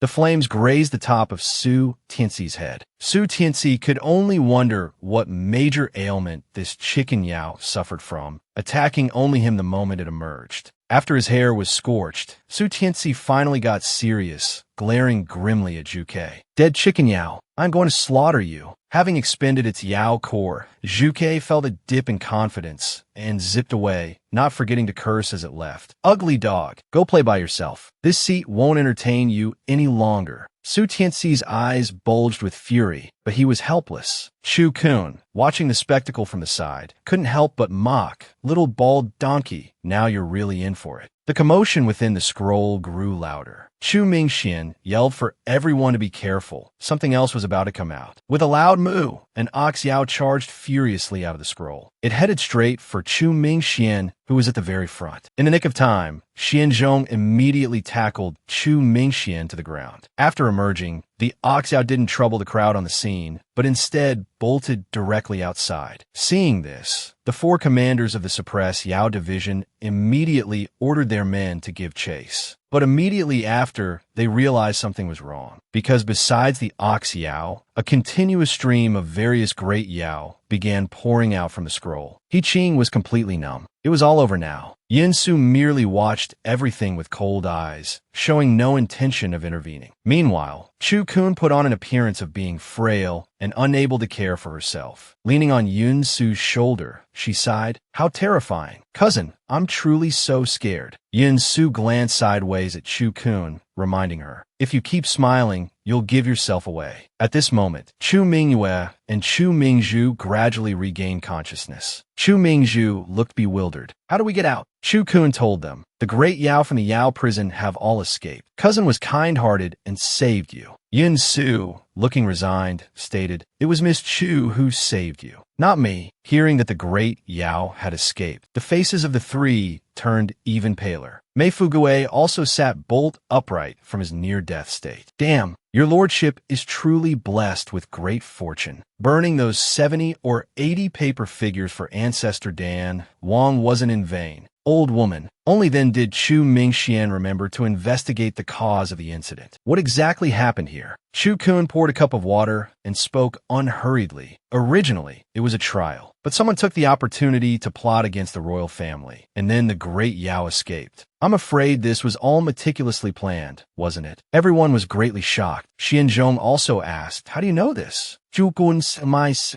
Why don't you just ask the person standing next to you? Xianzhong looked doubtfully towards Chu Mingxian. Chu Mingxuan's expression changed drastically. He quickly explained, "This highness has absolutely no connection to this matter." Chu Mingyue's face turned grave. "Third brother, your reputation precedes you, but one wonders if the people under your command are equally reputable." Chu Mingzhu added cuttingly. He Qing personally admitted he was acting under Su Tianxi's instructions. "Isn't Su Tianxi the apple of your eye, third brother?" Hearing this, Chu Mingxian nearly spat out a mouthful of cold blood. What affair could he possibly have with Su Tianxi, that gay Lao? He wasn't in a man, all right. He roared furiously, "Su Tianxi, get your ass over here for this highness." Silence. Chu Mingxian couldn't see him anywhere. The crowd was deathly quiet. He grew even more enraged. "Su Tianxi," he roared again. A muffled, aggrieved voice came from a nearby figure, blackened from head to toe. "Your Highness, I've been right here all along." An ill-timed chuckle pushed the situation to an awkward climax. Chu Kun covered her mouth and coughed twice, forcing a serious expression. "Apologies. Under normal circumstances, I wouldn't laugh. Unless I really can't hold it in. The demoness could not only strangle you, she could also disgust you to death." Faced with Su Tianxi, who had been burned pitch black by Zhu Ke, everyone else was rendered speechless. Yet, she couldn't help but laugh out loud, pushing the intensely awkward atmosphere to its peak. Su Tianxi trembled with rage. Through gritted teeth, he shouted, "Chu Kun." Chu Kun suppressed her smile and said, "What did you call me?" Su Tianxi had reached the peak of his fury. He had never been so humiliated. He spat out hatefully, "So what if I called you Chu Kun?" Chu Kun slapped out, but Su Tianxi easily caught her wrist. He added provocatively, "The third prince is still here, yet you dare to be so arrogant?" Chu Kun gave a strange smile and said, "Aren't you the arrogant one?" As she spoke, her foot shot out, kicking viciously towards Su Tianxi's lower body. Even though Su Tianxi was a Qian realm martial cultivator, he couldn't withstand such a vicious blow to a certain area. Chu Kun watched Su Tianxi hopping around in pain and couldn't help but mock, weakling. Su Tianxi, both ashamed and furious, said hatefully, "You actually dare to strike me?" Chu Kun looked nonchalant and retorted, "Are you blind? I clearly moved my foot." Chu Mingxian could no longer stand it. "Enough! Do you both disregard my presence?" Su Tianxi instantly became docile. He said unwillingly, Tianxi wouldn't dare. Chu Mingxian looked at Chu Kun with displeasure. Princess Chu Kun, Su Tianxi is a future pillar of our central prefecture, and moreover, the legitimate son of the Grand General's mansion. What is the meaning of your actions? Chu Kun retorted, "Well said, third prince. May I ask what you just called me?" Chu Mingxian was momentarily speechless. Chu Kun continued, "You call me princess. What does that make Su Tianxi? Who gave him the audacity to shout at a member of the Chu imperial clan?" With Chu Kun placing such a heavy accusation, Su Tianxi hastily explained that he absolutely had no intention of disrespecting the imperial family. Unexpectedly, Chu Mingyue, Chu Mingzhu, and even Mei Fugue began to support Chu Kun, saying Su Tianxi was arrogant, relying on borrowed power, looked down on everyone, and even hired assassins. Su Tianxi quickly tried to explain to Chu Mingxian, claiming it was slander and framing. Chu Mingyue wasn't buying it. "Are you saying that this prince and the fifth princess are also framing you?" Su Tianxi was speechless. He began to suspect if He Qing had betrayed him, but he certainly couldn't admit defeat in this situation. He could only respectfully tell Chu Mingxian that he was innocent. Chu Mingxian naturally knew Su Tianxi wasn't clean. For a moment, he could only curse inwardly. He really knows how to stir up trouble. But for now, he could only change the subject, saying blindly, "The most important thing now is the escape of the Great Yao. As members of the imperial family, we must prioritize the bigger picture." Chu Kun appeared magnanimous on the surface, saying, "The third prince is wise," but then insinuated darkly, "The person behind this is too cunning. Try to use this method to divert attention and then release the Great Yao." After speaking, she looked towards Xianzhong. "Wouldn't you say so, General Xianzhong?" Xianzhong hesitated. Chu Kun pressed relentlessly. "The fourth prince, the fifth princess, plus a princess. Isn't that enough to investigate the son of a grand general?" Xianzhong was caught in a difficult position. He couldn't help but think, this woman is utterly shrewd. Chu Kun continued, "Does the third prince feel that the lives of his own siblings are worth less than an outsider?" Chu Mingxian immediately denied it, inwardly cursing Su Tianxi another 800 times. Why did this idiot have to provoke Chu Kun? Chu Mingzhu also mused silently. Chu Kun, this old lecher as she may be,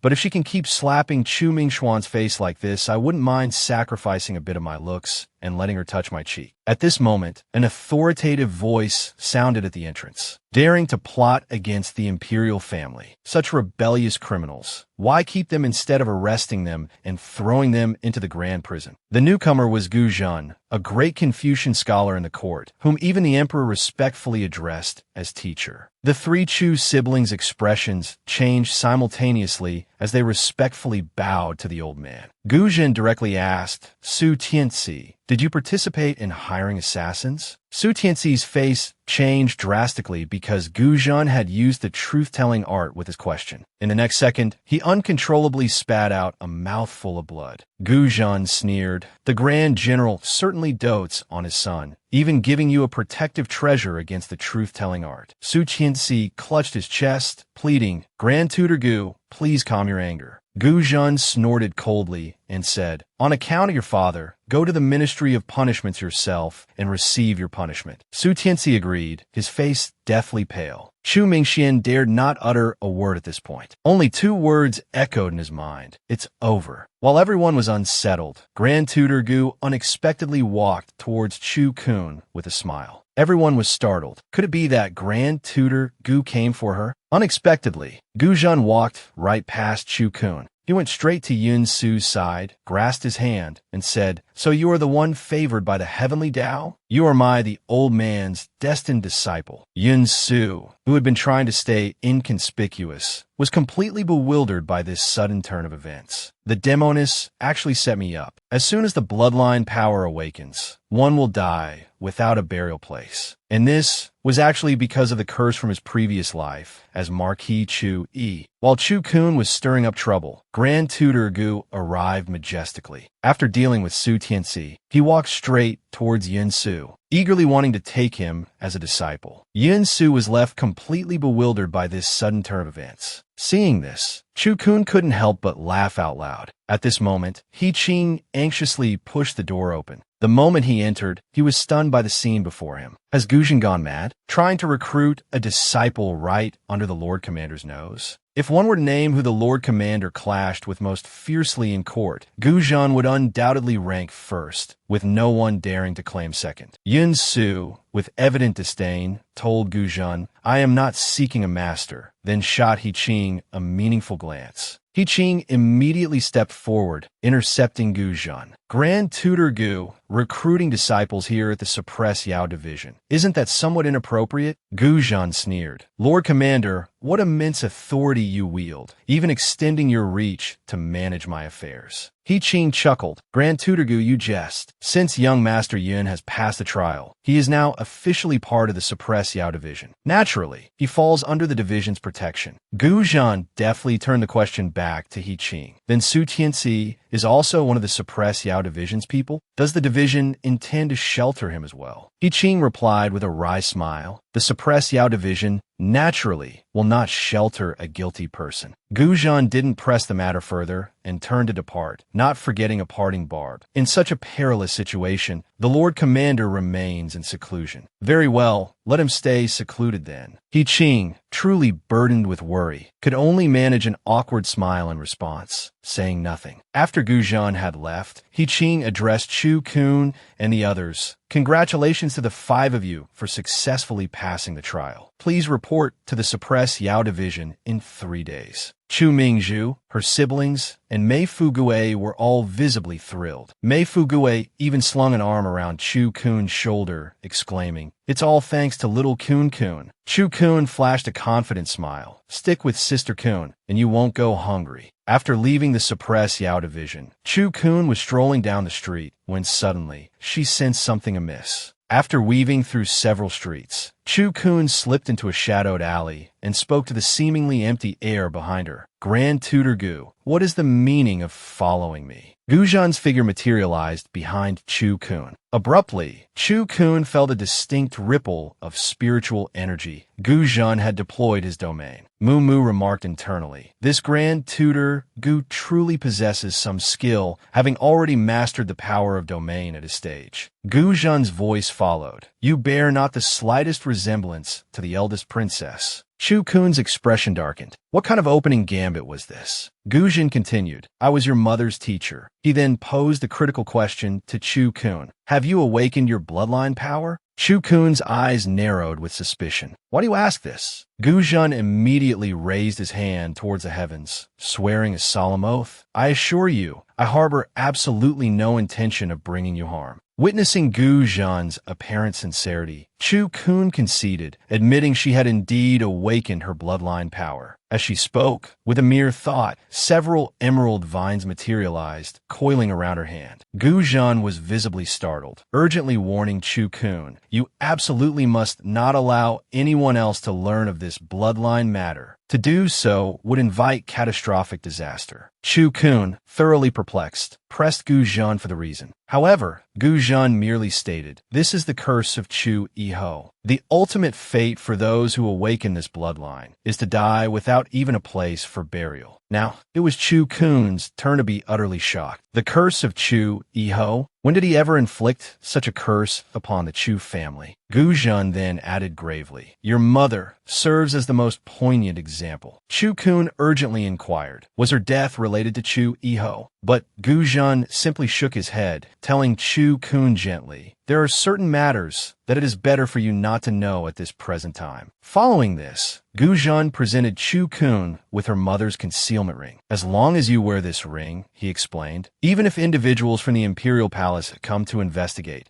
they will be unable to discern any flaw or secret you possess." Chu-kun suddenly had the feeling that this current physical body she inhabited held a great many secrets indeed. That little fox truly was a paragon of filial piety, calling his own father a scoundrel right to his face, even declaring that the grass on his father's grave mound must already be 3 feet high. After departing from the suppressed Yao division, Chu Kun had learned from Gujan's own lips that her mother's demise might potentially be linked to the curse her own past self had allegedly placed upon the Chu family. However, Gujan had refrained from elaborating further, instead entrusting her with her mother's relic, the concealment ring. He strongly advised her that in any future encounters or conflicts involving the Yao race, she must keep her eyes wide open, carefully discerning between good and evil. Chu Kun's expression flickered subtly. Grand Tutor Gu believes that there might be benevolent individuals among the Yao race as well. Gujan offered a knowing smile. Humans and Yao. Fundamentally, what is the difference? Mu Mu's voice resonated within Chu Kun's mind. It appears this old gentleman is indeed an ally. Once Gujan had departed, Shishi energetically popped out, declaring that grumpy old grandpa actually knows how to talk quite nicely. Baby has decided to like him, starting today. So you didn't like him before? Shishi rolled her eyes dramatically, retorting, "Of course I didn't like him. He's always so fierce." Chu Kun laughed. "So, Cece, have you met him before?" Cece suddenly realized, oh no, tricked by the bad sister again. Chu Kun stroked Cece's big tail, laughing heartily. "Little cub, you're just too adorable." Her thoughts turned to the curse and the eldest princess. Chu Kun's expression was calm. Anyway, Marquis Chu E is dead. Throwing any dirty water onto him can't be wrong. I like to see just what the truth behind this curse really is. Suddenly, Chu Kun stopped in her tracks, her expression changing drastically. Gujan had returned. He claimed that old age made his memory poor, then handed Chu Kun a box containing 6 bottles of Snow Lotus elixir. He said it was a gift for Yin Su. He also told Chu Kun, Yin Su will sooner or later become your junior uncle in teaching. Your relationship is quite good. This could be considered forging closer ties. Chu Kun felt awkward. What does this have to do with forging closer ties? This old man definitely has some screws loose. A moment later, just as Yin Su reached the entrance of the Yun residence, he sensed something. He sighed helplessly and pushed the door open. Chu Kun was already waiting inside. "Cousin, I've been waiting for you for so long." Yin Su, while closing the door, said, "I didn't invite you." Chu Kun, stroking Cece in her arms with an air of nonchalance, retorted, "This place was originally ownerless. Do I need your invitation?"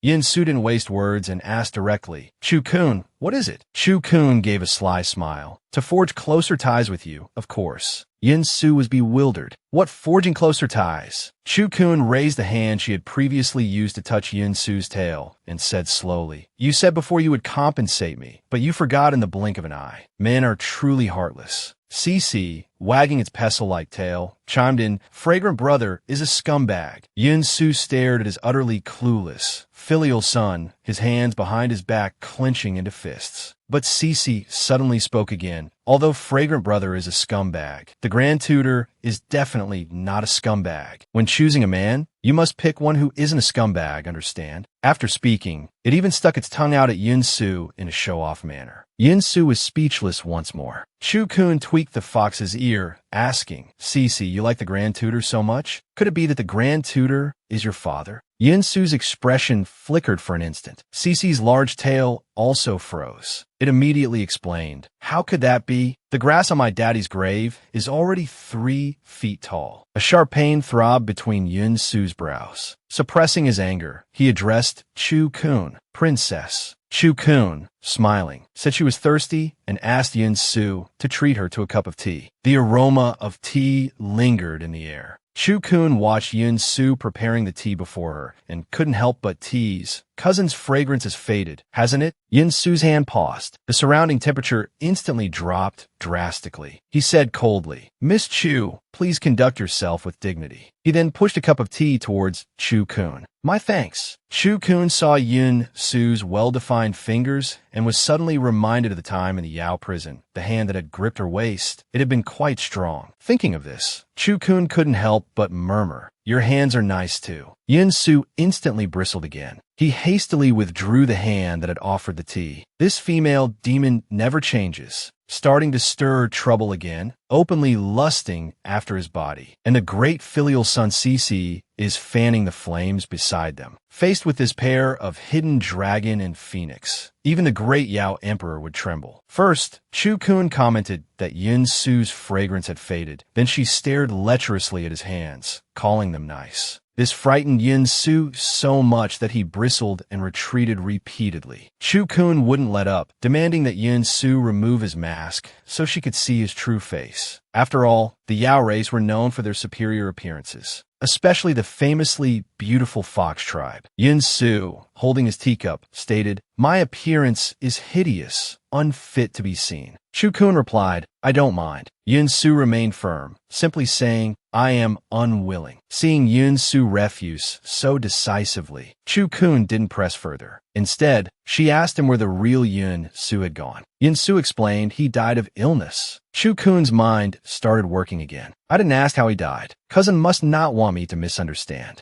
Yin-Su was going numb. Does the princess have to speak like this? Chu-kun toyed with Cece's tail, sighing, "Both are the fox tribe. How come you're so emotionless, Cece? Was your father like this too?" Cece immediately replied, "My daddy was definitely even more boring." This exasperating Cece left Yin-Su feeling utterly choked up. Chu-kun continued to probe Yin-Su, saying, "You're all foxes. Perhaps you know Cece's father? What is Cece's father's name?" Without batting an eyelid, Cece began to brazenly fabricate. "My daddy is Xianyalahu Tamao. The silly bird at the entrance of Shorttail Village calls him Ah Tuesday." Chu-kun glanced teasingly at her cousin Yin-Su. "Have you heard an Atu from the Fox clan?" Yin-Su fumed inwardly but stated directly, "Never heard of him." Chu-kun's gaze shifted between Cece and Yin-Su. This silly little fox truly doesn't seem to know Yin-Su. However, this Yin-Su, he resembles a fox in every aspect. Yin-Su looked meaningfully at Chu-kun, asking, "Why did you help me?" Chu-kun looked back at Yin-Su, puzzled. "Help you with what?" Yin-Su stated bluntly, "The suppress Yao seal. You tampered with it." Chu-kun feigned confusion, retorting, "Why would I tamper with it? Wasn't it something you arranged?" Chu-kun felt that Yin-Su was hiding things very deeply. Likewise, Yin-Su felt Chu-kun was far from simple, but neither was being honest. Chu-kun took the initiative. "Let's be more frank. Tell me your objective. What if we could cooperate?" Yin-Su replied nonchalantly, "Is cooperation possible between the human clan and the Yao clan?" That mischievous impulse flared up in Chu-kun again. "Didn't we cooperate well before? Your tail was clinging to me, refusing to let go." Yin-Su instantly got worked up, his voice laced with gritted teeth, telling Chu-kun never to mention that again. Besides the dropping temperature, a cold fragrance began to linger in the air again. A playful thought sparked in Chu-kun's mind. He smells fragrant when he's angry. If he gets angrier, will he be stirred again? This fox is truly easy to handle when he's emotional. At this moment, Yin-Su recalled the events in the medicated bath. Cooperation might not be entirely impossible. Chu-kun suddenly moved closer to Yin-Su again. "You lead me to meet Zhu-kun and help me infiltrate the Suppress Yao division. I'll help you rescue those pitiful members of your clan." Yin-Su's gaze flickered as he asked Chu-kun, "You'll help me?" Chu-kun leaned in even closer. "As long as the Suppress Yao seal exists, your kin will continuously be captured. You have people within the Suppress Yao division. I have power, influence, and money. You and I working together. It's a match made in heaven." Mumu couldn't help but remind Chu-kun, "That's not how you use a match made in heaven." Chu-kun ignored him, insisting on using it. Just then, Cece's childlike voice suddenly piped up, "Big sister, you're clearly very poor." Chu-kun smiled with utmost kindness. "Silly darling, once Big Sister digs up your daddy's grave, we'll be rich." The little fox was so scared her tail fur puffed up, just as she was about to say more. A candy bean was popped into Cece's mouth. Cece wagged her tail and ate it happily. After finishing, she looked at Yin-Su again. "Baby wants more, wants more." Yin-Su pointed at Cece's nose and said, "If you don't speak, I'll give you more." Cece quickly covered her mouth, promising not to speak again.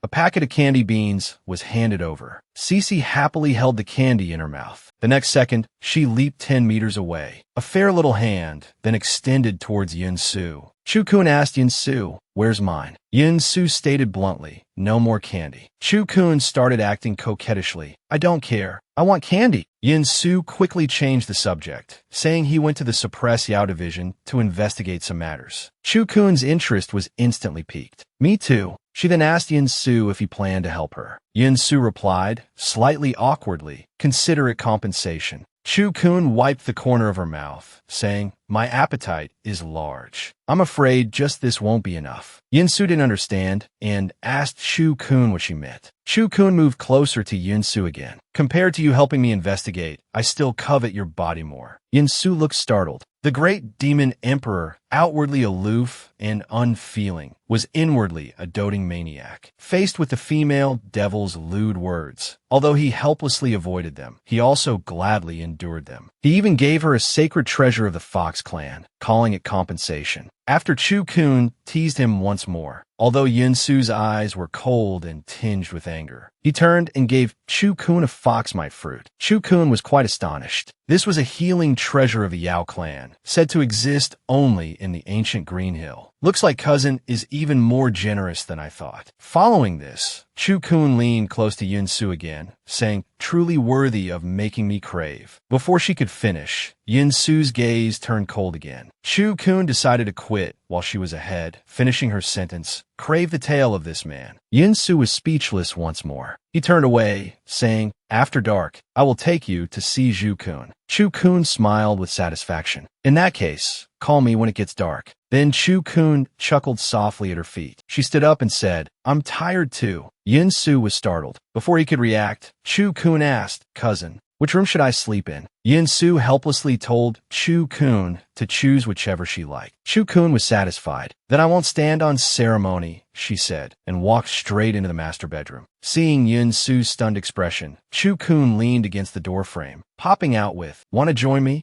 Yinsu stated flatly, no need. Chu-kun smize ni. I don't mind, she said. Yinsu quickly turned away, saying, I mind. Chu-kun entered the room and closed the door. She couldn't help but mutter, truly unmoved by worldly temptations. In a corner of the courtyard, the little fox Cece was stuffing candy beans into his mouth nonstop. Suddenly, he felt a shadow loom over him. Looking up, he saw Yinsu standing behind him. Yinsu asked what he was doing, sneaking around here. Cece froze, then honestly replied, eating candy. As soon as the words left his mouth, the candy in his arms was taken by Yinsu, who told him eating too much candy is bad for his teeth and forbade him from eating anymore. The cold tone carried a sense of pressure, just like when his daddy scolded him. Cece wanted to cry, but looking at the icy Yinsu before him, he held back. The next second, he ran off crying, muttering, fragrant brother is a bad baby. I don't like you anymore. Yinsu watched Cece's retreating figure, momentarily lost in thought. Why did he raise such a silly son? Where exactly did the problem lie? In the room, Cece was crying and calling fragrant brother a bad person. Chu-kun consoled the sobbing, silly Cece beside him, adding that if he kept crying, a big Yao would eat him. Cece looked up with a dazed and cute expression, saying, baby isn't afraid of monsters. Baby just wants candy beans. After comforting him a bit more, Chu-kun flicked Cece's forehead and told him to sleep. There are plenty of candy beans in dreams. A good sleep will make everything better. Watching the sleeping Cece, Chu-kun also began to close her eyes and rest. These past few days have been truly exhausting.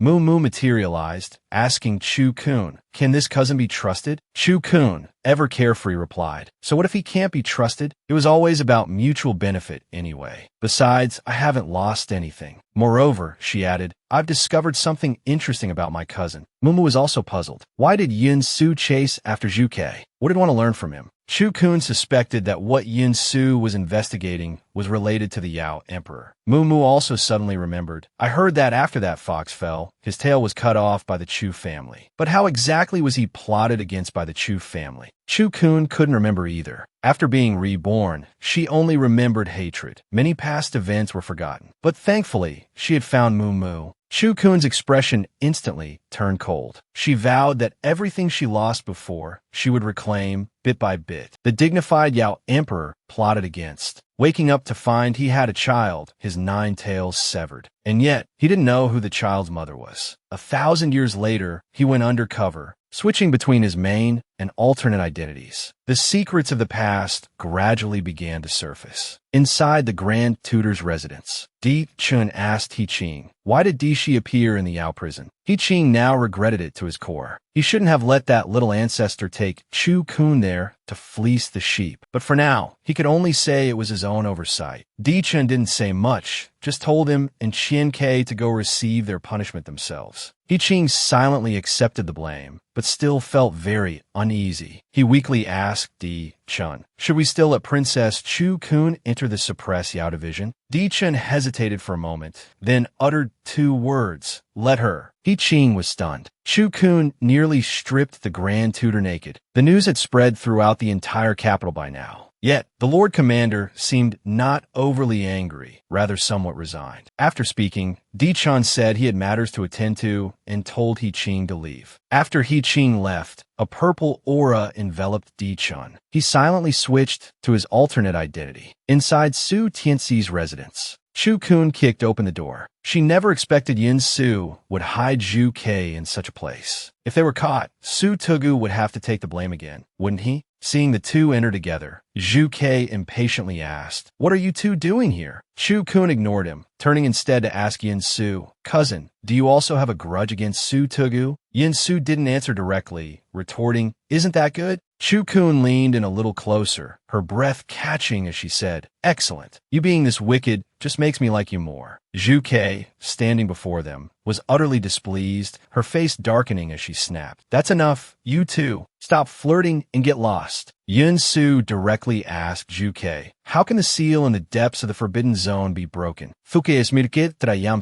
So, you came for the great demon emperor's tail that's inside the Forbidden Zone, did you? After the great demon emperor died, life hasn't been easy for you Yao clan, has it? Chu-kun looked somewhat surprised. So, one of the great demon emperor's tails was suppressed within the Forbidden Zone. Yin Su was speechless. He directly produced Zhu Kei's Yao core. As his fingers tightened, Zhu Kei immediately fell to her knees, howling in agony. After a wave of pain, Zhu Kei finally answered Yin Su's question, slowly stating, "Chu-i-ho." Chu-kun was puzzled. What does this have to do with Chu-i-ho? How come I didn't even know this myself? Zhu Kei continued. It was precisely Chu-i-ho's flesh and blood that sealed the great demon emperor's tail. Di-shi, perched on his shoulder, suddenly spoke up. Cece knows. Chu-i-ho is super strong. Even my daddy praised him, and my daddy never praises anyone, you know? Beside them, Yin Su's brow twitched, but he didn't dare make a sound. Chu-kun, however, was deeply moved. My dear father truly had good judgment. He could be considered a kindred spirit. What a pity he died so young. Suddenly, she turned her face to ask Yin Su, "Cousin, what do you think of Chu-i-ho?" Hearing Chu-kun mention Chu-i-ho 3 times, Yin Su felt a strange sensation inexplicably course through his body. He paused, then said, "Perhaps an intriguing person." Chu-kun beamed. To be called the female demon child. He must have been wicked to the core, imagine. Zhu Kei added, "Never mind the seal. That great demon emperor had 9 tails cut off, you know." Chu-kun pondered slightly. 9 tails cut off? 1 suppressed in the Forbidden Zone. What about the other 8 tails? How would I know? Then her gaze shifted. But I know who does know. Yin Su picked up the thread, asking Qing Long. Chu-kun glanced at Yin Su and Mu Mu in surprise. Mu Mu also remarked, "It seems this fox cousin knows quite a bit." At the mention of Qing Long, Zhu Kei looked indignant again. That smelly longworm. Qing Long is currently being venerated by the Chu family. Cece suddenly jumped onto Zhu Kei's head, his large tail swishing as he asked, "Baldy Chicky, you're also one of the 4 sacred beasts. Why are you locked up?" Zhu Kei's heart was pierced again. She raised a hand to swat Cece, but he easily dodged. Then, Zhu Kei and the little fox started bickering. "Who are you calling Baldy Chicky?" Cece retorted defiantly. "I know. It must be retribution, right? Pa pa pa." Suddenly, a shadow fell over the two. Chu-kun stood beside them, asking Zhu Kei, "What's the deal with Chu-i-ho's curse?" Zhu Kei froze upon hearing this. "What curse?" Scene shifts briefly. The great demon emperor, in heat, was practically a walking aphrodisiac. While hiding in a corner, she lost control again. The moment her power erupted, a fragrance filled the air. That scent drove the 2 grown men outside wild with uncontrollable desire. Scene returns. Inside Su Tianxi's residence, Chu-kun asked Zhu Kei about Chu-i-ho's curse. But Zhu Kei was stunned. "What curse? I've never heard of such a thing." Perhaps it's just another excuse the Chu family concocted for the incompetence of their descendants. Yin Su spoke up. "I've heard that the 8 great Yao lords under Chu-i-ho were extraordinary individuals. Could it be them?"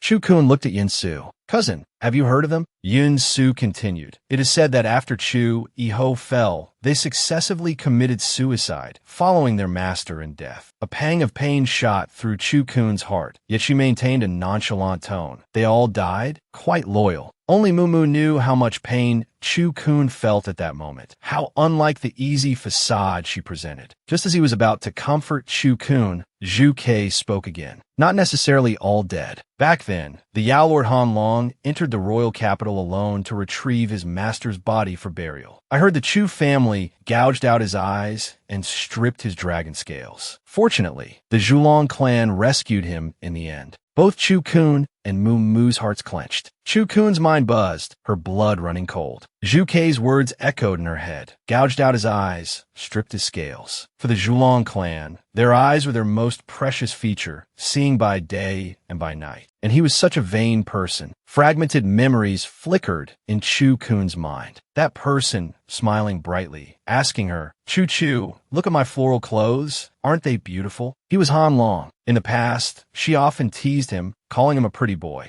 So pretty boy dragon's eyes and scales are gone? Only coldness remained in Chu-kun's eyes. After a moment, Yin-su looked at Chu-kun. Is there anything else you want to ask? Chu-kun immediately turned to Yin-su. Of course I do. Where are my things? Yin-su didn't dare meet Chu-kun's gaze, merely saying, they will be delivered to your hands in a few days. Chu-kun stared intently at Yin-su for a moment. Really? Yin-su nodded. Really? Chu-kun leaned closer to Yin-su again, inhaling his cool fragrance, and said, Cousin, are you always this true to your word? Yin-su's face instantly flushed red. Zhu-Kei, standing nearby, couldn't bear to watch any longer and snapped impatiently. Stop flirting. Someone's coming. Only then did the two notice the commotion outside. Chu-kun grabbed Yin-su's hand. Hide quickly. The door was pushed open from the outside. Su Tianxi's younger brother, Su Fei, entered furtively with a servant in tow. The servant glanced around nervously, saying, Is it really okay to come to the eldest young master's place like this? What if the general finds out? Su Fei angrily hissed, Shut up. My brother has already been taken by the Ministry of Punishments. Do you think father has the time to worry about this now? The two began rummaging through the room, opening chests and cabinets, searching for something. Su Fei couldn't help but complain about his brother. He told me not to make an enemy of Shan Shan. And now look at him, eating prison food at the ministry. Yin-su and Chu-kun were squeezed into a small corner behind the folding screen. Cece, blocked and with nowhere else to go, could only perch atop Chu-kun's head. Yin-su surreptitiously activated an invisibility charm, not daring to look down at Chu-kun again. But the two were pressed incredibly close. Yin-su didn't know why, but every time he was near Chu-kun, that energy within him became particularly uncontrollable, like a raging fire spreading across a prairie, difficult to contain. Suddenly, Yin-su froze. An intense fragrance abruptly filled the room. Zhu-Kei was utterly speechless, inwardly screaming, Oh no! Outside, Su Fei, who was rummaging through things, paused. After sniffing the air twice, he turned and asked his page boy, Do you smell something incredibly fragrant? The page boy also wore an expression of intoxication. Yes, it smells wonderful. Chu-kun naturally realized what was happening too. Why does it feel like something is touching me? She looked down and saw Yin-su's fluffy tiger tail coiling around her again. Chu-kun screamed internally. This is bad. She had experienced the power of the fragrance Yin-su emitted before. Holding her breath was utterly useless. She asked weakly, Cousin, your youthful vigor seems a bit strong, doesn't it? Need some help.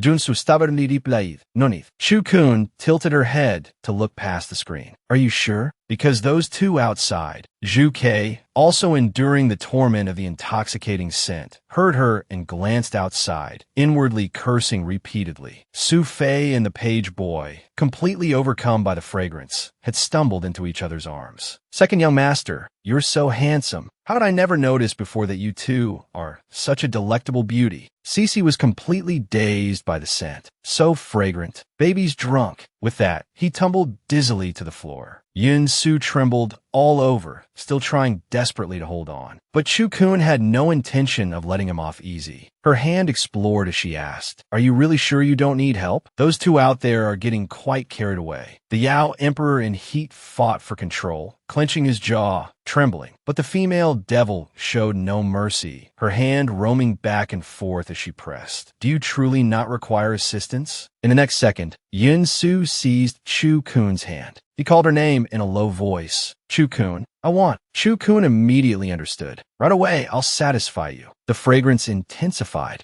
Nearby, Zhu Kei's mind was filled with nothing but curses, yet didn't forget to cover Cece's ears. Little children shouldn't hear this. A short while later, the fragrance in the room gradually faded. Beads of sweat dotted Yun-Su's forehead, a complex emotion flickering in the depths of his eyes. Chu-kun, however, seemed unsatisfied. She hadn't had enough of petting the large tail. Just then, Su-fei and the page boy on the other side of the screen also quieted down. Chu-kun glanced over and exclaimed internally, "My eyes." She felt tainted. Zhu Kei couldn't stand it anymore and kicked the screen aside. "Look at this disgraceful scene. I am suffocating. Are we leaving now or waiting for them to wake up?" They couldn't stay in the general's residence any longer. Chu-kun glanced at Yin-Su beside her. She scooped up Cece from the floor and walked out. The three temporarily returned to Yun-Su's residence. Chu-kun had a question lingering in her mind. She looked at Yun-Su and asked, "Cousin, who is your contact within the Demon Suppression Bureau?" Zhu Kei was also curious. To be able to snatch him out of the Yao prison right under Di Chen's nose, this kid was quite capable. Cece immediately chimed in, "Yeah, the Imperial Tutor is the best. Fukeritorti dan Hapeli." "What? Is the Imperial Tutor your dad? Why are you praising him so much?" Silly, she was instantly speechless. Stuttering as she spoke, "I just think he's so handsome. He can't possibly be a bad person." Zhu Quebec. Pointing at Cece, Zhu Kei addressed Chu-kun. "What kind of fox are you raising? Is it some congenitally defective simpleton whose brain hasn't fully developed?" Cece instantly flew into a rage, leaping up and slapping Zhu Kei across the face with her large tail. "Baby is not congenitally defective. You withered feather chicken spirit, you big bad chicken." After cursing him out, Cece still felt deeply wronged and ran off crying. Chu-kun turned her furious gaze upon Zhu Kei. She kicked him squarely. "If you don't know how to speak, perhaps we should just cut out your tongue and feed it to the dogs." Zhu Kei seethed with impotent rage. "She hit me, and she's the one acting wronged?" Noticing Yin-Su's unfriendly stare, Zhu Kei retorted defiantly, "What are you looking at? What did the seat say that was wrong? That Di-chan slaughters demons like cutting grass. And that little milk fox calls him a good person. She won't even know how she gets skinned and her tendons pulled out in the future." Yin-Su's eyes were like cold fists as he nodded slowly. "You're not wrong," Yin-Su stated, even as his hand produced Zhu Kei's waist core. "But the Fox clan protects its own." With that, he squeezed the core hard. Excruciating pain shot through Zhu Kei's chest, and he hurriedly apologized and admitted fault. But seeing the look on Yin-Su's face, it was clear he had no intention of letting him go.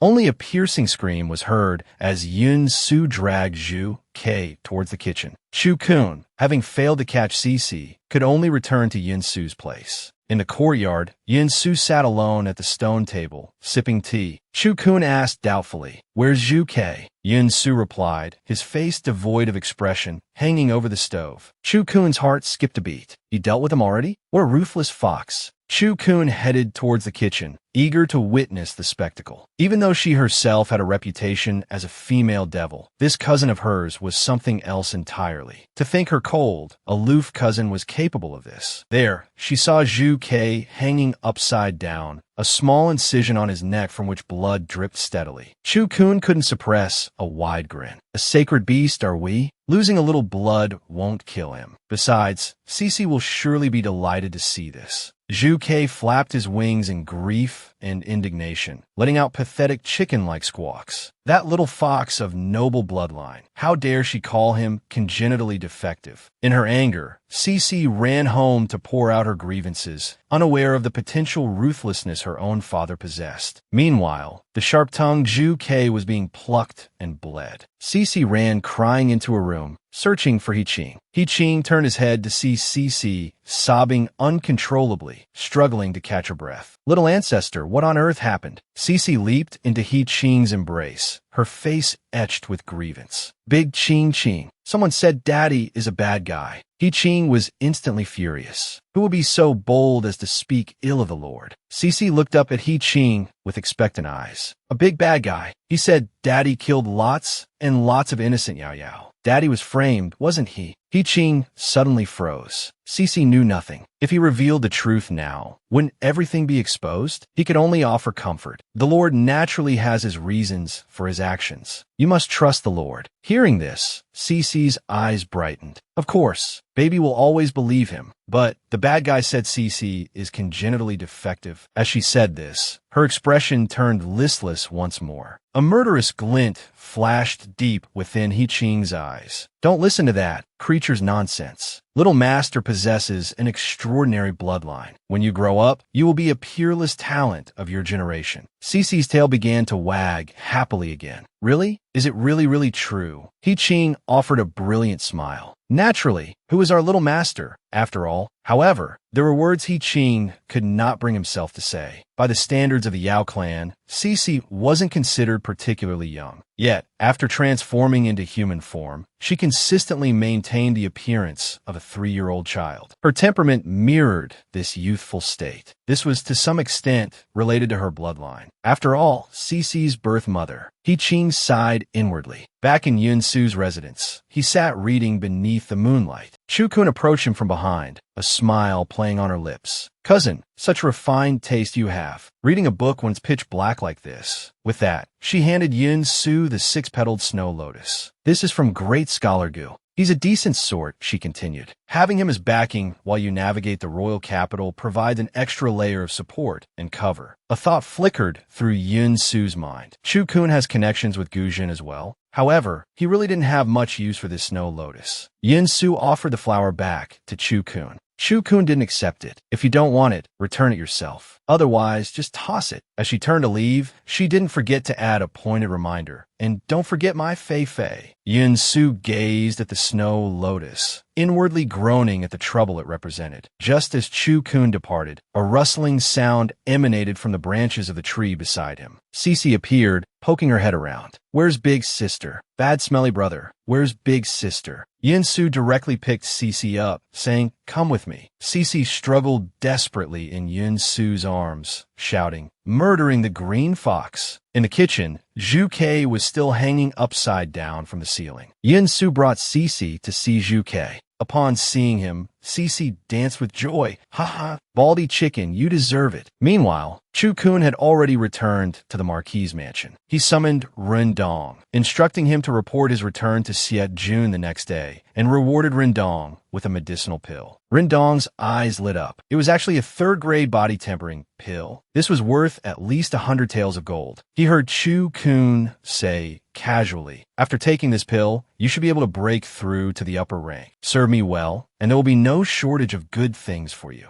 Rendong was incredibly excited and hurriedly pledged his loyalty. This subordinate will definitely go through fire and water for the county lord. After Rendong left, Mu asked Chu Kun, puzzled. With the control of the soul-involving blood demon, he shouldn't be able to harbor rebellious thoughts. Master, why promote him? Chu Kun shook his head. Controlling him with magic is not a long-term solution. Our strength is too weak. Having one more loyal person isn't a bad thing. Mumu suddenly understood. Indeed, Master is truly far-sighted. Chu Kun chuckled, all under heaven bustle about for gain. Who can refuse the temptation of power? The domineering bull demon actively sought imprisonment. Having finally been released, she didn't want to escape, but only wished to return to the Yao prison. Faced with threats, she even seemed a bit eager. there. Deal. On Tenley Slope, the bull demon released from the Yao prison was leisurely swinging her tail. Guzhan found her and scolded, "You stupid cow! Released from the ominous Yao prison, how can you not escape? You're still idling here." The bull demon disdainfully shook her head, looking at Guzhan. "It's you again, meddlesome old man." To prevent the bull demon from being captured again, Guzhan had no choice but to take out his 9-section whip, urging her to flee quickly by whipping her. The bull demon remained completely unmoved. "Why don't I run? Why hasn't anyone come to catch me? I'm hungry," Guzhan threatened. "If you're caught again, that formation in the Yao prison is meant to fatten you up, kill you, and eat you. Steamed ox hooves, braised beef, deep-fried bullwhip." The bull demon instantly flew into a rage. "Pah, you wicked old man. Grandma here is a cow. I don't have a bullwhip." Guzhan was stunned, wiping the saliva sprayed all over his head by the bull demon, and continued coaxing, "It's even worse for a cow. After being caught, they'll definitely find 17 or 18 bulls to make you give birth to 2 a year, 8 in 3 years. As soon as he finished speaking, the bull demon became even more excited. "Wow, 17 or 18 strong young bulls. Is there such a good thing?"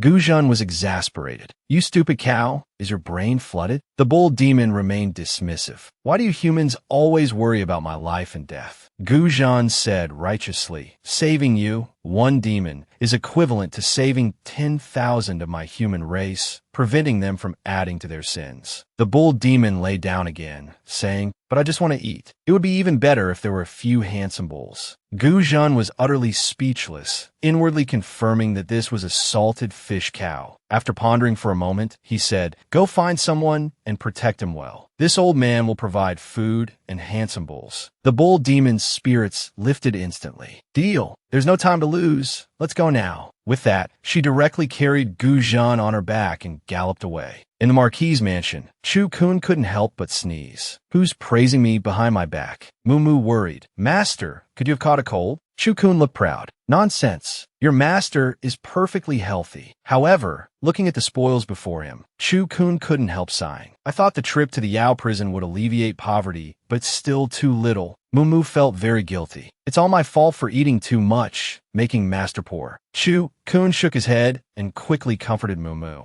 "I can endure hardship, but not my child. Eat as much as you want, don't worry." Moo was moved and vowed to grow up quickly to provide master with more peach garden jade marrow. The female devil takes another underling, but the chubby little baby has impure thoughts, constantly making lewd jokes. Upon returning, the little fox demon instantly becomes jealous, starting to cry, make a scene, and threaten to hang himself. In the Marquis's mansion, Chu Kun and Moo were still inventorying the spoils, some salvaged from the Yao prison, some plundered from Su Tianxi's residence. Chu Kun looked at an unsharpened sword on the table and fell into deep thought. Why does this G2Go only collect such useless junk? When Chu Kun placed her hand on the broken sword's body, she unexpectedly sensed a trace of spiritual energy. Moo was astonished. This battered sword actually possessed spiritual energy? Chu Kun picked up the sword, remarking, "If this was a blade that once nurtured a sword spirit, then it truly is different." With that, she gripped the great sword and swung it twice. It felt somewhat heavy, yet this weight didn't seem to originate from the sword itself. Chu Kun attempted to strike a wooden stool. She didn't use much force, but the moment the unsharpened edge touched the stool, the entire thing split apart. Moo examined the fissure in the sundered stool and noticed something peculiar. "The cut is strange," he observed. "It looks as if it was devoured." Chu Kun lowered the sword, speculating, "Perhaps the pits and dents on this sword aren't damage, but rather some form of ancient seal." For the moment, Chu Kun couldn't decipher it. Thus, when Moo asked if she could break the seal, Chu Kun could only express her helplessness. After setting down the sword, her attention was drawn to an iron box nearby. What in the world is this broken box? Even exerting all her might, she couldn't pry it open. Moo wondered aloud, "Don't tell me it's another seal?" Chu Kun lost the inclination to investigate further and simply tossed the box aside, collapsing onto a chair. Moo encouraged her from behind, "Master, don't be disheartened. There's still a pile of things over there waiting for your inspection. Indeed, in a corner of the room, several wooden crates of varying sizes were stacked. Chu-kun was utterly exhausted. At times like these, she felt particularly wretched, desperately yearning for a capable housekeeper. Moo prompted, "Master, have you perhaps forgotten something?" Chu-kun genuinely had forgotten, wearing a bewildered expression. Moo reminded her again. "That Ran Yu." Chu-kun slapped her forehead. "Right, how could I have forgotten about it?" She released Ran Yu from the scepter. A chubby doll, covered in wounds, appeared, crouching on the ground, trembling so violently it dared not lift its head, continuously pleading, "Big brother, don't eat me." Chu-kun and Moo curiously gathered around. "Lift your head, let me see." The chubby doll shivered, its face etched with terror, mumbling, "Big brother, don't eat me. I'm soft-bodied and can warm the bed. Any position is fine." Chu-kun and Moo were instantly speechless. Moo commented, "To be honest, this fat-headed fish isn't exactly a proper fish." Following this, Chu-kun asked Ran Yu, "Do you know how to serve people?" The chubby doll paused, swallowed hard, and stammered, "I do. But I'm still just a child, big sister. Do you really want me to serve you?" Chu-kun froze for 3 seconds before understanding his meaning. She immediately grabbed the chubby doll by the ankle and dangled him upside down. "If you don't start acting properly, I'll steam you." Terrified, the little chubby doll begged incessantly for mercy. Even Moo couldn't bear it, interceding with Chu-kun. This poor little foolish fish. What exactly did it endure in the Yao prison? "Master, perhaps you could be gentler with him." Chu-kun replied with utter indifference. "I am a demon lord who kills without batting an eye. How could I possibly understand gentleness?" The little chubby doll continued to wail, "Don't kill me. I'm a good fish. I haven't done anything bad." Moo reminded Chu-kun, "Master, he seems quite badly injured." Chu-kun had also noticed. Only 4 of its 6 legs remained, 2 having been severed. Without another word, Chu-kun stuffed a medicinal pill into the chubby doll's mouth. The moment he swallowed it, he felt a sweet taste. In the next second, the wounds on his body healed completely. The little chubby doll stared incredulously at his limbs. Moo prompted from the side, "Aren't you going to thank my master?" The little chubby doll looked at Chu-kun, his eyes instantly turning into stars. "Big sister is a good person. I misunderstood you." Chu-kun informed him, "From now on, stay within the scepter and sort the spirit grasses and sprites." The little chubby doll nodded vigorously, indicating his eagerness. Just then, a ball of fur suddenly dashed in. Cece struck a pose on the windowsill, calling out, "Sister, you're bad. You didn't wait for me." However, before she could finish her sentence, her attention fixed on the fat-headed fish inside the room. Chu-kun beckoned Cece over. "Come quickly and meet your new little brother." The little chubby doll was just about to introduce himself, when unexpectedly, Cece burst into tears with a loud wah. "Sister, you're so fickle. How could you raise another demon behind my back?" The adorable little fox had actually become jealous. Seeing her sister had taken in a new demon, she began to cry and fuss. Chu-kun quickly scooped Cece up, cuddling and petting her. This little jealous fox was just too cute, but Cece wasn't easily appeased, flicking her large tail and declaring, "Sister is bad. You don't love baby anymore."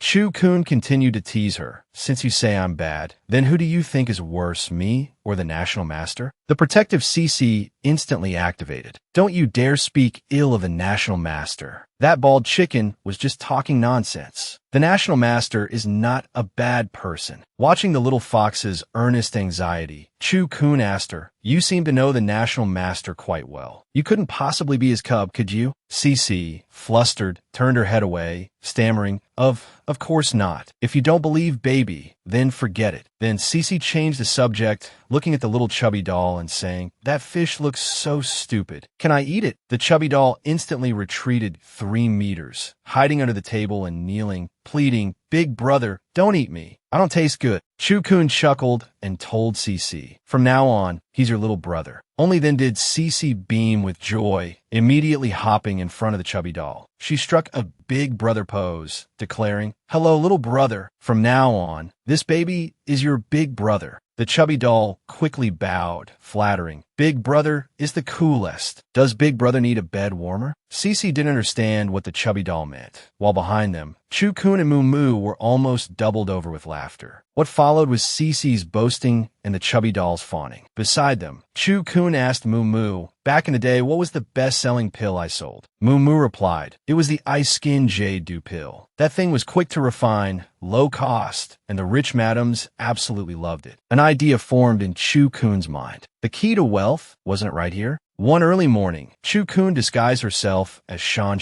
again, waiting by the back door of Mei Fugue's house. She had arranged to meet Mei Fugue near the dog hole by the back door. But the appointed time came and went, and there was still no sign of Mei Fugue. Moo complained, "Don't tell me he overslept." Just as he finished speaking, a rustling sound came from the nearby dog hole. Moo bent down to look. Why crawl through a dog hole when there's a perfectly good main gate? As Mei Fugue crawled out, he muttered, "Don't tell me someone's playing a trick on me." The words had barely left his mouth when Chu-kun, standing above, spoke in a chilling tone, "Who's playing tricks on you?" It startled Mei Fugue so much his hair almost stood on end. Once he scrambled up and took a look, Mei Fugue was utterly delighted. "Enchanting Shan, it really is you." Chu-kun got straight to the point. "Brother Fugue, let's talk business." Saying this, she rummaged through her box, pulled out an Ice Skin Jade Dew pill, and introduced it to Mei Fugue. This pill has the effect of preserving youth, removing scars, and giving one a completely new look. Mei Fugue held it under his nose and sniffed. "It's even a second-grade pill. May I try it?" Chu-kun held out a hand. "Sincerely, 1 pill for 50 taels of gold." Mei Fugue, ostentatiously wealthy, didn't bat an eye at 50 taels. He reached directly under his belly and started digging. Both Chu-kun's and Moo's eyebrows began to twitch. Was he pulling money out from there? Mei Fugue, still digging, reassured Chu-kun, "Don't worry, I'm looking for the money." With that, he pulled out a gold ingot. "Found it. Shan-mei, take it quickly." Chu-kun recoiled repeatedly. "No need for the money. Talking about money between us is vulgar. Brother Fugue, please try it." Mei Fugue turned and stuffed the money back under his belly. "Shan-mei is straightforward.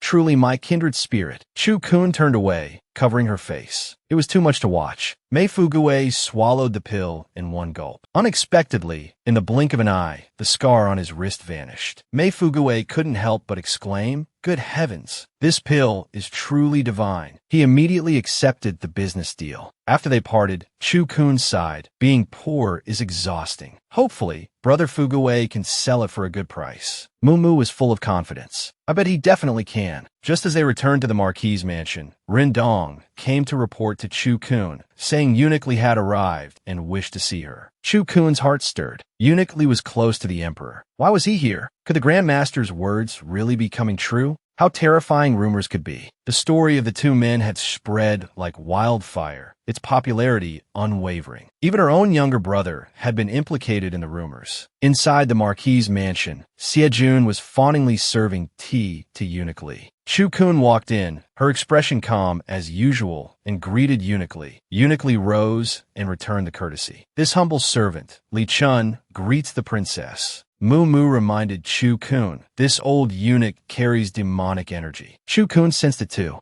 Moreover, this demonic energy was no weaker than that of the great bull demon in the Yao prison. Li Chun held up a gift box with both hands, explaining that His Majesty, to thank the princess for saving the 4th prince and 5th princess in the Yao prison, specially sent this Chinquan bracelet as a token of gratitude. He added that His Majesty had instructed him to personally put it on the princess. Chu-kun naturally knew this was the emperor deliberately sending Eunuch Lee to test her, to see if she had truly awakened her bloodline. As the bracelet was being fastened, Chu-kun felt the old eunuch's hand rest on her pulse. It seemed like a casual gesture, but she distinctly felt a surge of qi entering her body, probing for something. Moo also grew serious, reminding Chu-kun, "Eunuch Lee is testing you." However, after Li Chun's power seeped in, he detected no sign of bloodline awakening in Chu-kun. After putting on the bracelet, she didn't linger, bade the two farewell, and departed directly. Chu-kun couldn't fathom what the emperor intended by this. Moo also wore a look of indignation. "If he dares to harm Master, I'll be the first to slaughter him." Chu-kun, however, calmly reassured Moo, "It's just probing my bloodline. No need to panic. Upon returning to the palace, Eunuch Li went to Shinsho Hall and reported Chu Kun's situation truthfully to the emperor. The emperor felt slightly puzzled, but didn't say much more. No one knew his inner thoughts. At this moment, a guard came to report that Grand Scholar Gu requested an audience. After Eunuch Li stepped aside, Gu Zhen came forward to pay his respects. Upon entering, he directly stated his purpose concerning the Demon Suppression Division. The emperor, with a calm expression, said, "I have matters to consult teacher Guan," and then asked Gu Zhen if he had any impression of Commandery Princess Chu Kun. Gu Zhen merely said he had met her once at the Demon Suppression Division. Immediately after, the emperor asked Gu Zhen if he felt there was anything unusual about Chu Kun. Gu Zhen replied with a disdainful expression, "I've heard others speak of her performance in the Yao prison. However, in this old minister's view, it has nothing to do with bloodline awakening." The emperor stroked his chin, sighed, and said, "Since she has entered the Demon Suppression Division, her future prospects will depend on her own fortune."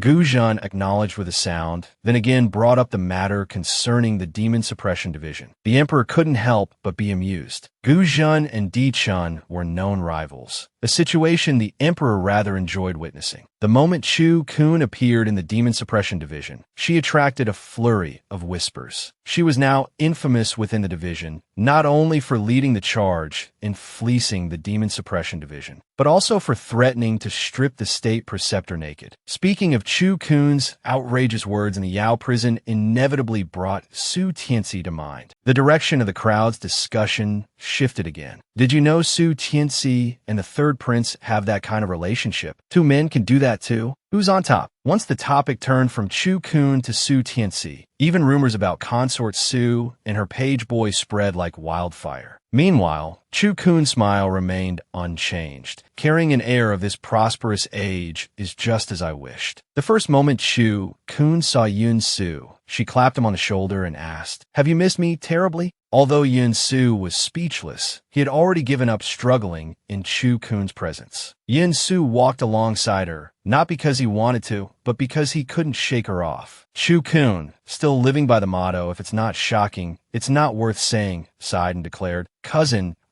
you have to take responsibility for me." Yun Su was baffled. Responsible for what? Chu Kun turned and looked pleadingly at Yun Su. "It's hard. That Ran Yu is really burning through money." Yun Su was quite direct, asking Chu Kun straight out, "How much do you need?" Chu Kun was ecstatic. She retorted, "How much do you have?" But she managed to hold back the latter half of the sentence. "That's how much I want." Yin Su had never known poverty. He couldn't understand why Chu Kun was always crying poor. He directly told Chu Kun, "Jiaozhu can allow Ran Yu to fully recover." Chu Kun was stunned. Jiaozhu is worth thousands in gold. It must be hard to find, right? But Yin Su simply said, "I'll give it to you after returning to my residence." Chu Kun now looked at Yin Su as if gazing upon a mountain of gold. "What's Mei Fuguei? My cousin is the real tycoon." She immediately turned and asked Yin Su to find her some phoenix grass. Yin Su agreed without a second thought. Watching Yin Su's retreating back, Chu Kun chuckled mischievously. "Cousin, you spoil me so much like this. Does your older cousin know?" Hearing this, Yin Su stumbled and nearly fell. The Scrapwood group opens blind boxes to choose demon slaves. Some are happy, some are worried. The wife-doting demon emperor, however, openly delivered Fei Fei into the hands of the female devil. Inside the Demon Suppression Division, Chu Kun had just finished teasing Yin Su. Mei Fuguei arrived as well. "Little Kun, you are so heartless. Now that you have your cousin, you don't come looking for me anymore." Chu Kun laughed heartily. "But I think about brother Mei every single moment." Yin Su muttered exaggerated under his breath nearby.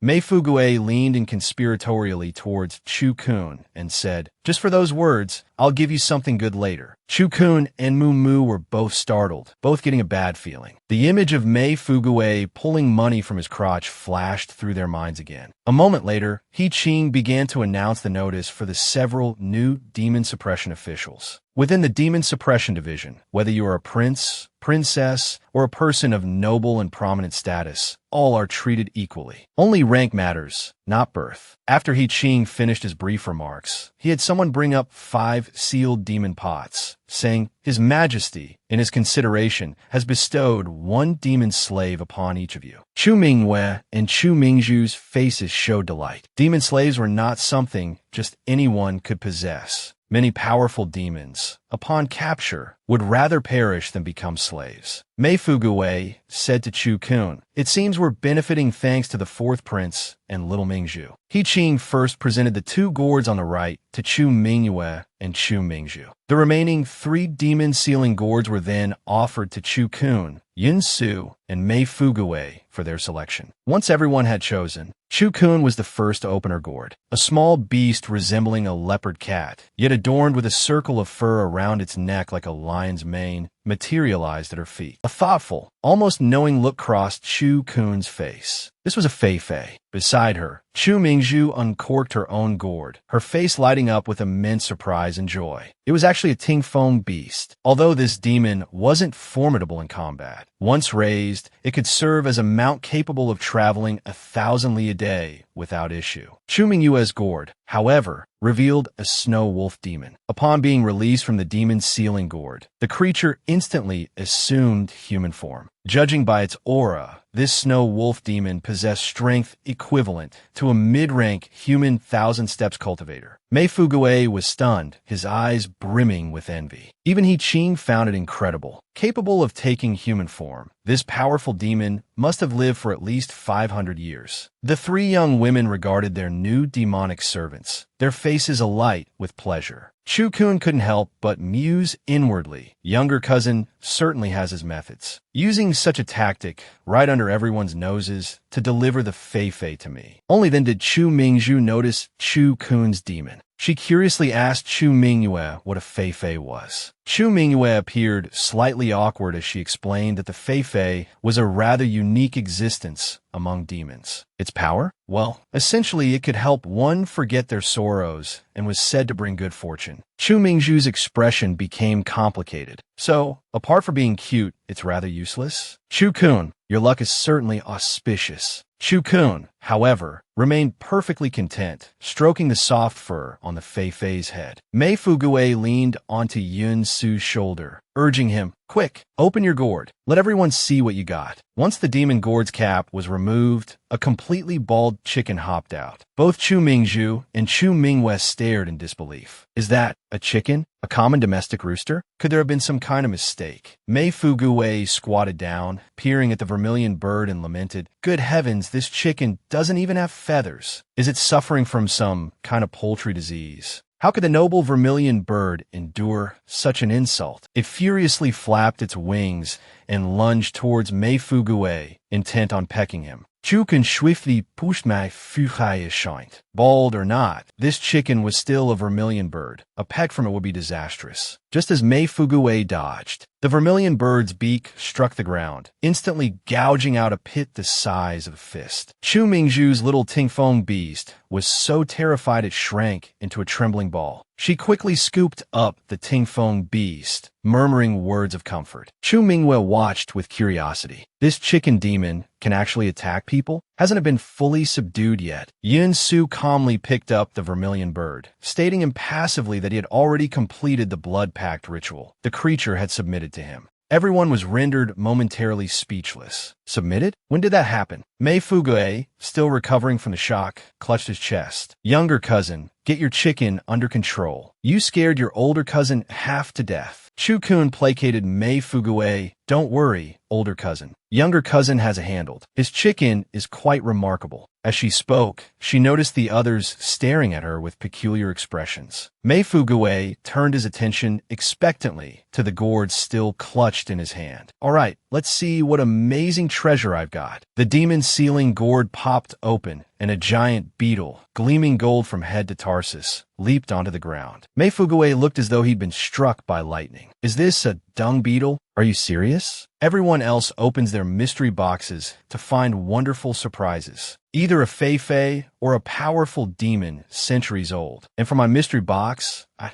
actually get a dung beetle. However, only a select few recognize that this demonic servant, appearing as a mere dung beetle, was in fact an immense treasure. Seeing Mei Fuguei draw a dung beetle, Chu Mingzhu, standing nearby, dissolved into tears of laughter. Mei Fuguei remained squatting on the ground, unwilling to accept reality. He convinced himself that there must have been an error in how he opened the gourd. Beside him, the dung beetle had already shrunk to a conventional size, chirping softly as if seeking attention. Yet, when Chu Kun laid eyes on that beetle, her eyelids twitched sharply. Mu Mu, residing within Chu Kun's consciousness, was even more astounded. Fuguei, what kind of outrageous luck is this? He actually drew a luochong. That was no ordinary dung beetle, but a naked insect, a creature that, once properly nurtured, could transform into 10,000 things. Mei Fuguei erupted in a wail of despair. I don't want it. Why saddle me with this kind of demon slave? Am I supposed to take it out to push dung balls with me? He grabbed He Qing by the collar, the picture of utter misery. He Qing calmly replied, if you truly do not want it, you may refuse the bond. Are you certain? Just as Mei Fuguei was about to nod in agreement, Chu Kun seized his hand, simultaneously drawing a small knife. Without hesitation, she made a small cut on his finger and pressed it firmly onto the golden beetle. The blood pack flared, sealing the bond. There, she declared. Now you can't possibly back out. Mei Fuguei's eyes widened, staring in disbelief at the scene. He roared at Chu Kun in despair. Little Kun Kun, this is a dung beetle. Chu Kun nodded. Yes, I think it suits you well. After the blood pact acknowledging its master was complete, the little bug obediently rested on Mei Fuguei's hand, nuzzling against him. Mei Fuguei, however, could only reluctantly accept this bug. He stared at the tiny dung beetle in his hand, utterly miserable and on the verge of tears, lamenting his bitter fate. Except for Chu Mingyue and Chu Mingzhu, who chose Courtyard Jia. The others all selected Courtyard Ding. Yin Su, encouraged by Chu Kun, also entered Courtyard Ding. A moment later, Hu Dabiao, the instructor of Courtyard Ding, spoke. Since you've all received your demonic beasts, it's time to discuss official business. Demonic beings are causing trouble at 10 Mile Slope outside the city, harming civilians. Your task is to go and eliminate them. You have 10 days. Mei Fuguei was puzzled. Eliminate what kind of demons? Hu Dabiao didn't elaborate, merely telling him to see for himself. After the crowd dispersed, Mei Fuguei produced a bottle of elixir from somewhere and gave it to Chu Kun, saying, Little Kun Kun, don't say I never think of you. This is good stuff, guaranteed to make you beautiful after you take it. Chu Kun looked indifferent. This was the ice skin Jade pill she had made. Of course, she knew it was good. Mei Fuguei turned and handed a bottle to Yin Su as well. Cousin, you have to trust your elder cousin. Take this, and you'll definitely be able to remove your mask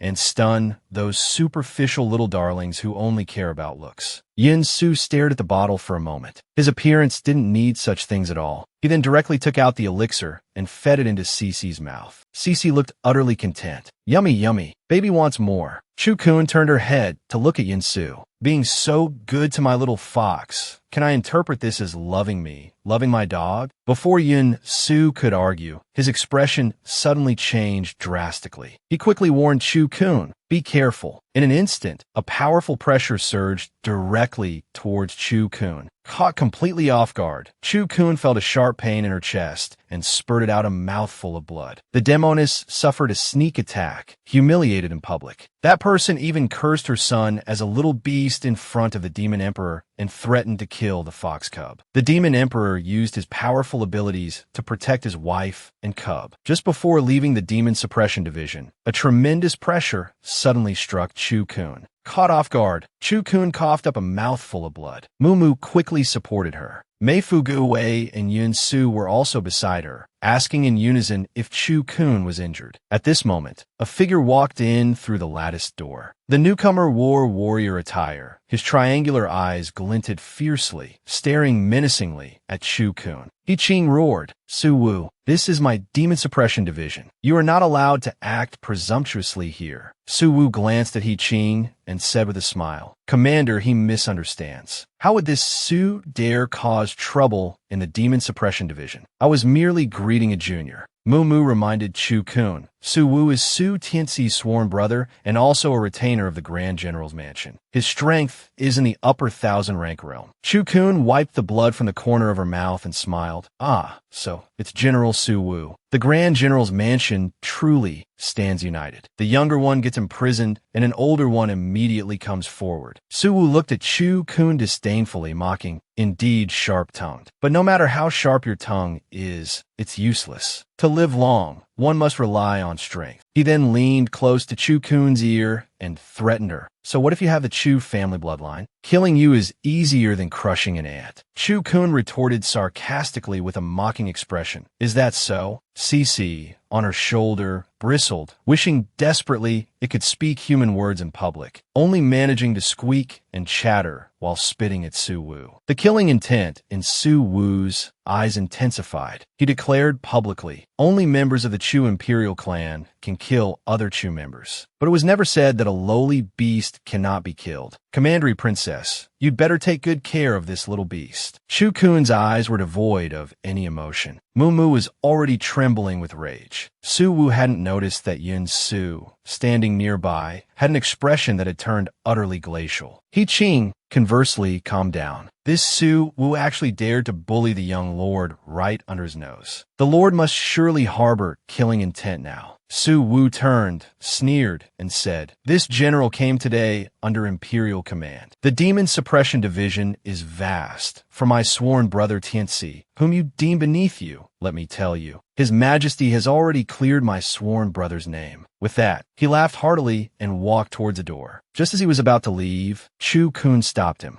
Under everyone's shocked gaze, Chu Kun drew her dagger, resolutely slit her palm, and made a blood oath. In 10 days, I will kill Su Wu. Su was also taken aback for a moment. Instantly, he sneered. Since you're tired of living, this general is naturally happy to oblige you. With that, he walked out smugly. Mei Fugue ground his teeth, glaring. That damn dog of the Su family. Little Kunkin, you were too impulsive. Cece also frantically tugged at Chu Kun, extremely worried. Yin Su found Chu Kun somewhat inscrutable. By requesting this battle, she had invoked the rules of heaven and earth as witness. It was a fight to the death between the two parties. Even the Chu family would have to bow to the rules of heaven and earth. Mei Fugue frantically stuffed pills into Chu Kun's hand, urging her to replenish her strength quickly. Chu Kun didn't refuse. After taking the medicinal pills, her breathing steadied somewhat. Suddenly, a hand grasped Chu Kun's wrist. Yin Su commanded dominantly, don't move. Then, he took out gauze and gently began to bandage her wound. This action stunned even Mei Fugue. Since when had his icy cousin become so considerate? Nearby, He Qing watched in disbelief. When had the Lord learned to cherish beauty? Something was wrong, very wrong. He Qing felt that something he didn't know must have happened earlier in the demon prison. Meanwhile, Chu Kun seized the opportunity to act spoiled. It hurts so much, cousin. How about you blow on it for me? Seeing no reaction from Yin Su, Chu Kun smiled shyly and asked him again to blow on it. Yin Su didn't even lift his eyelids. He suddenly tightened the bandage, tying a dead knot. Chu Kun gasped in pain, sucking in a sharp breath. This was a tough fox, not easily charmed. Yin Su turned to leave, coldly stating, if you fear pain, why make a blood oath? Mei Fugue chimed in from the side. Cousin is cold on the outside, but warm on the inside. He's worried about you.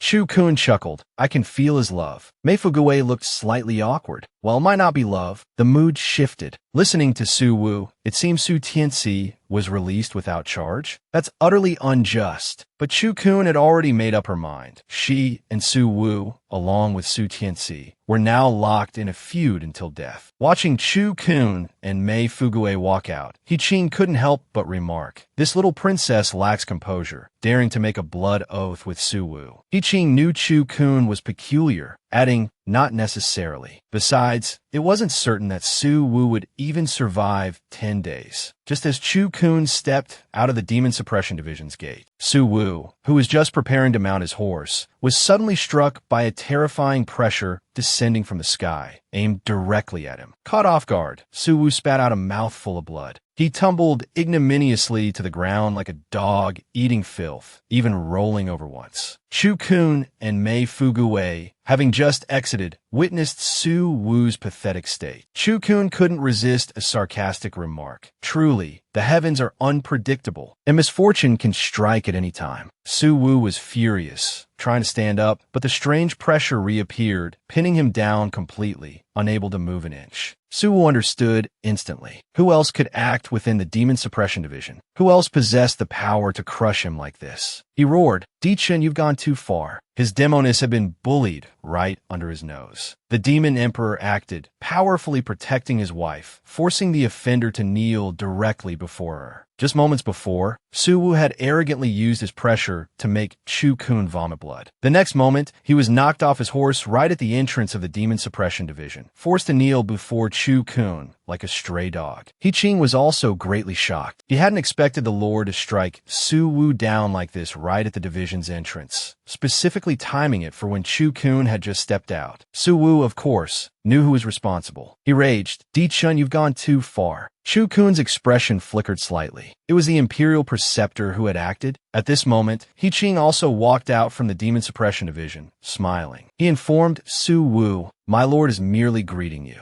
He is still in seclusion and cannot personally see you off." Feeling the pressure lift, Su Wu scrambled up from the ground in disarray. His gaze swept viciously over He Ching and the others. He wanted to utter a harsh threat, but recalling the terrifying pressure from moments ago, his courage instantly failed him. Dichen was too strong. After Su Wu mounted his horse, He Ching didn't forget to add politely, "General Su, take care. Come visit again when you have time." Chu Kun chimed in sarcastically, "Better visit soon, otherwise in a few days the only chance will be for your 7-day memorial." Su Wu was practically choking with rage, but for now, he could only swallow his anger and humiliation. Chu Kun turned and asked He Ching, "The Lord is in seclusion. Doesn't he usually ignore external affairs?" He Ching replied with a smile. Within the Demon Suppression Division, outsiders are not permitted to act presumptuously. This is the rule. Su Wu hadn't gone far when he viciously swore aloud, vowing that he wouldn't rest until the Demon Suppression Division was destroyed. However, he failed to notice the danger quietly approaching from behind. The next moment, he felt as if someone had struck him hard on the back of the head with a club. His vision went black, and he fainted. Guzhan looked at Su Wu with fury. "How audacious, daring to bully my grand disciple. Did you really think Chu Kun has no one backing her?" As Guzhan spoke, he rained punches and slaps down on Su Wu. A young attendant beside him said, "What good does slapping him do? Just kill him. Isn't that more straightforward?" Guzhan continued hitting Su Wu while cursing, "Shameless Su Wu, using your seniority to bully the young. Utterly shameless." The young attendant turned away, muttering, "Aren't you also using your seniority to bully him right now?" But Guzhan retorted righteously, "I'm teaching him how to behave." At this moment, Zhu Ke was also reeling. When Yun Su had made his move earlier, he had clearly sensed the overwhelming familiarity of the aura within that power. Yun Su was Dichen. He was a fox. He belonged to the demon race. Zhu Ke felt as though his entire perception of the world was shattering around him. Suddenly, a tiny, furry paw tapped gently at the main door. It was Cece and Chu Kun. The moment Cece entered, she excitedly recounted to Yun Su how Su Wu had been disciplined by the state preceptor. After finishing her tale, she added, "See, baby told you the state preceptor is a good person. Zhu Ke just talks nonsense." Yin Su, having listened, merely asked Chu Kun calmly, "Are you all right?" However, Chu Kun tilted her head away, ignoring Yun Su completely. She simply reminded Cece, "Little milky fox, have you forgotten there's someone else here?" Yin Su paused, taken aback. Was Chu Kun angry because he had hurt her earlier? Only then did Cece seem to realize her blunder, quickly covering her mouth with her fluffy, mallet-like tail. Meanwhile, Mei Fuge, who had accompanied them, felt his worldview undergoing a complete reboot. How incredible Incredible. A fox that could talk. Yun-Su, however, remained as aloof as ever, immediately showing them the door. Isn't it getting late? I need to cultivate. Not long after, He-Ching arrived looking for Yun-Su, carrying the gift Chu-kun intended for the state preceptor. His face was etched with shock. It was actually Peach Garden Jade Marrow. Could the disappearance of the Peach Garden tomb truly be related to Chu-kun? But she was far too bold, giving this away as a gift. Di-Chun stated faintly. She must have guessed. He-Ching understood Di-Chun was referring to how he had previously helped Chu-kun conceal the matter of the Peach Garden tomb's disappearance. But how could Chu-kun possibly have figured it out? Di-Chun simply replied, because she is clever. He then instructed He-Ching to arrange for Cece to deliver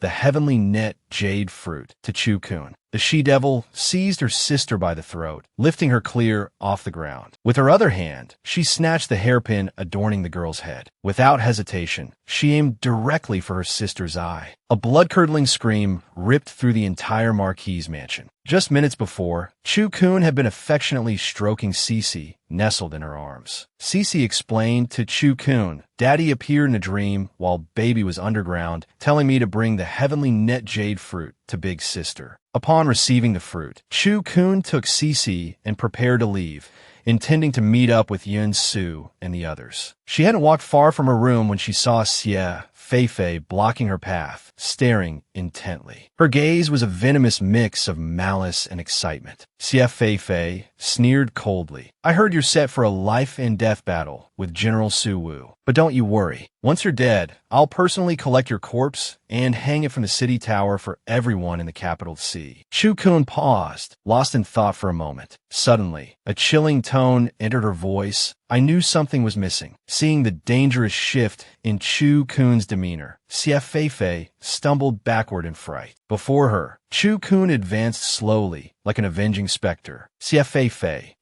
you walked right into this yourself? Don't blame me for what happens next." With that, she shot out a hand, clamped it around Xie Fei's throat, and lifted her effortlessly. Then, she plucked the hairpin from Xie Fei's hair. Xie Fei instinctively tried to retaliate, but before she could even muster a defense, she found her entire body paralyzed, unable to move. She could only watch as Chu-kun raised the hairpin menacingly towards her face. A piercing shriek followed, and Xie Fei collapsed to the ground, clutching her eye in agony. Chu-kun gazed down at her contemptuously. "You can't defeat me, yet you insist on provoking me. Is there something fundamentally wrong with you?" Xie Fei wailed, clutching her eye, her veil tumbling down. It revealed a face marred by scars, hideously contorted in pain. Chu-kun disdainfully tossed the hairpin aside, leaving her with a parting shot. "You think someone like you is even worthy of fighting me? You wanted to witness my downfall? Fine, I'll give you something truly spectacular to gossip about first." She watched Chu-kun's retreating figure.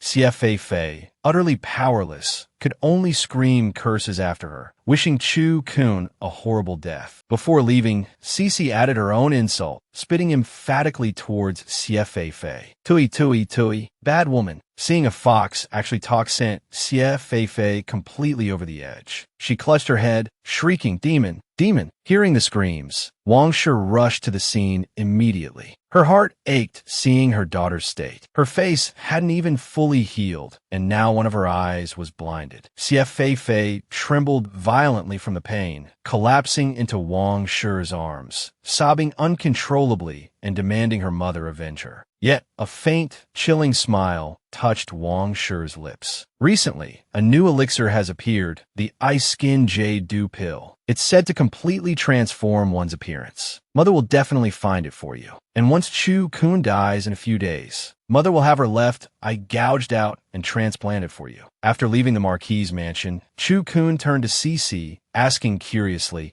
"That spit you aimed at her just now, does it actually do anything?" Cece lay nestled against Chu-kun's chest, her tail wrapped around his neck. "Sister was almost killed by her," she explained, "and her eyes were ruined by her too. Baby pretended to spit, but actually I poisoned her. Baby is very capable, you know. Soon, her face will be completely ruined. It's not like she needs it anyway." Just as they reached the city gate, Chu-kun spotted Mei Fuguei waving at him from a distance. A figure coolly beautiful and composed stood beside Mei Fuguei. Chu-kun walked straight towards the pair. Yin Su was about to speak, but Chu Kun simply waved a dismissive hand, indicating he was in the way. Yin Su watched Chu Kun ignore him, a hint of discomposure and confusion entering his deep eyes. Although he knew Chu Kun was still angry, he didn't try to speak again. Mei Fugue sighed inwardly. My foolish cousin, how will you ever woo anyone like this? He naturally noticed Yun Su's dejection. Perched on Chu Kun's shoulder, she tried to console Yun Su. Don't be sad, handsome brother. Sister said she'd only be mad at you for one day. Just a few more moments, and a day will have passed. Little fool Cece, worrying herself sick over her handsome brother. A man lay terrified on the floor, his mouth opening and closing, yet no sound emerged. A circle of soulless figures sat around him, their faces fixed in eerie, mask-like smiles. The leader, a man with glaring eyes, spoke. Demon Lord, bestow upon you the glory of becoming his servant. Offer your innards, and you shall become one of us. With that, the man extended his hand, sharp nails growing from his fingertips. He slowly placed his hand over the mouth of the man, lying on the ground. Demonic energy swirled, accompanied by faint, tearing sounds. The man's eyes rolled back, and a torrent of glaring light poured from his mouth. The man's face contorted as he held the freshly extracted, living treasure. He raised it high. An outfit floated mid-air, emitting a voice. You are all the most loyal subjects of I, Marquis Chu E. When this venerable one returns, I shall surely grant you all new life. Chu Kun and his group's mission today was precisely to deal with this evil entity. But at this moment, Chu Kun hadn't yet realized that the evil being he was meant to eliminate actually called itself Marquis Chu E, his own title from his past life. Inside the carriage, Mei Fugue and Cece were sound asleep. Chu Kun, bored, mulled things over for a moment before deciding to go up front to find Yin Su. Just as he lifted the curtain, he heard Yin Su warn him, be careful. Chu Kun didn't reply, merely sitting down silently beside Yin Su. After a brief silence, Yin Su spoke first, apologizing, my attitude yesterday was poor. I apologize. Chu Kun was slightly surprised, not expecting an iceberg beauty like Yin Su to offer such a sincere apology. He then smiled and said, it's all right. I unilaterally ended our friendship for a day anyway. Is cousin willing to re-establish relations with me? Yin Su agreed, a rare smile gracing his features. Chu Kun, struck by a playful impulse, lost his formality again. He slung an arm around Yin Su's shoulder, praising him.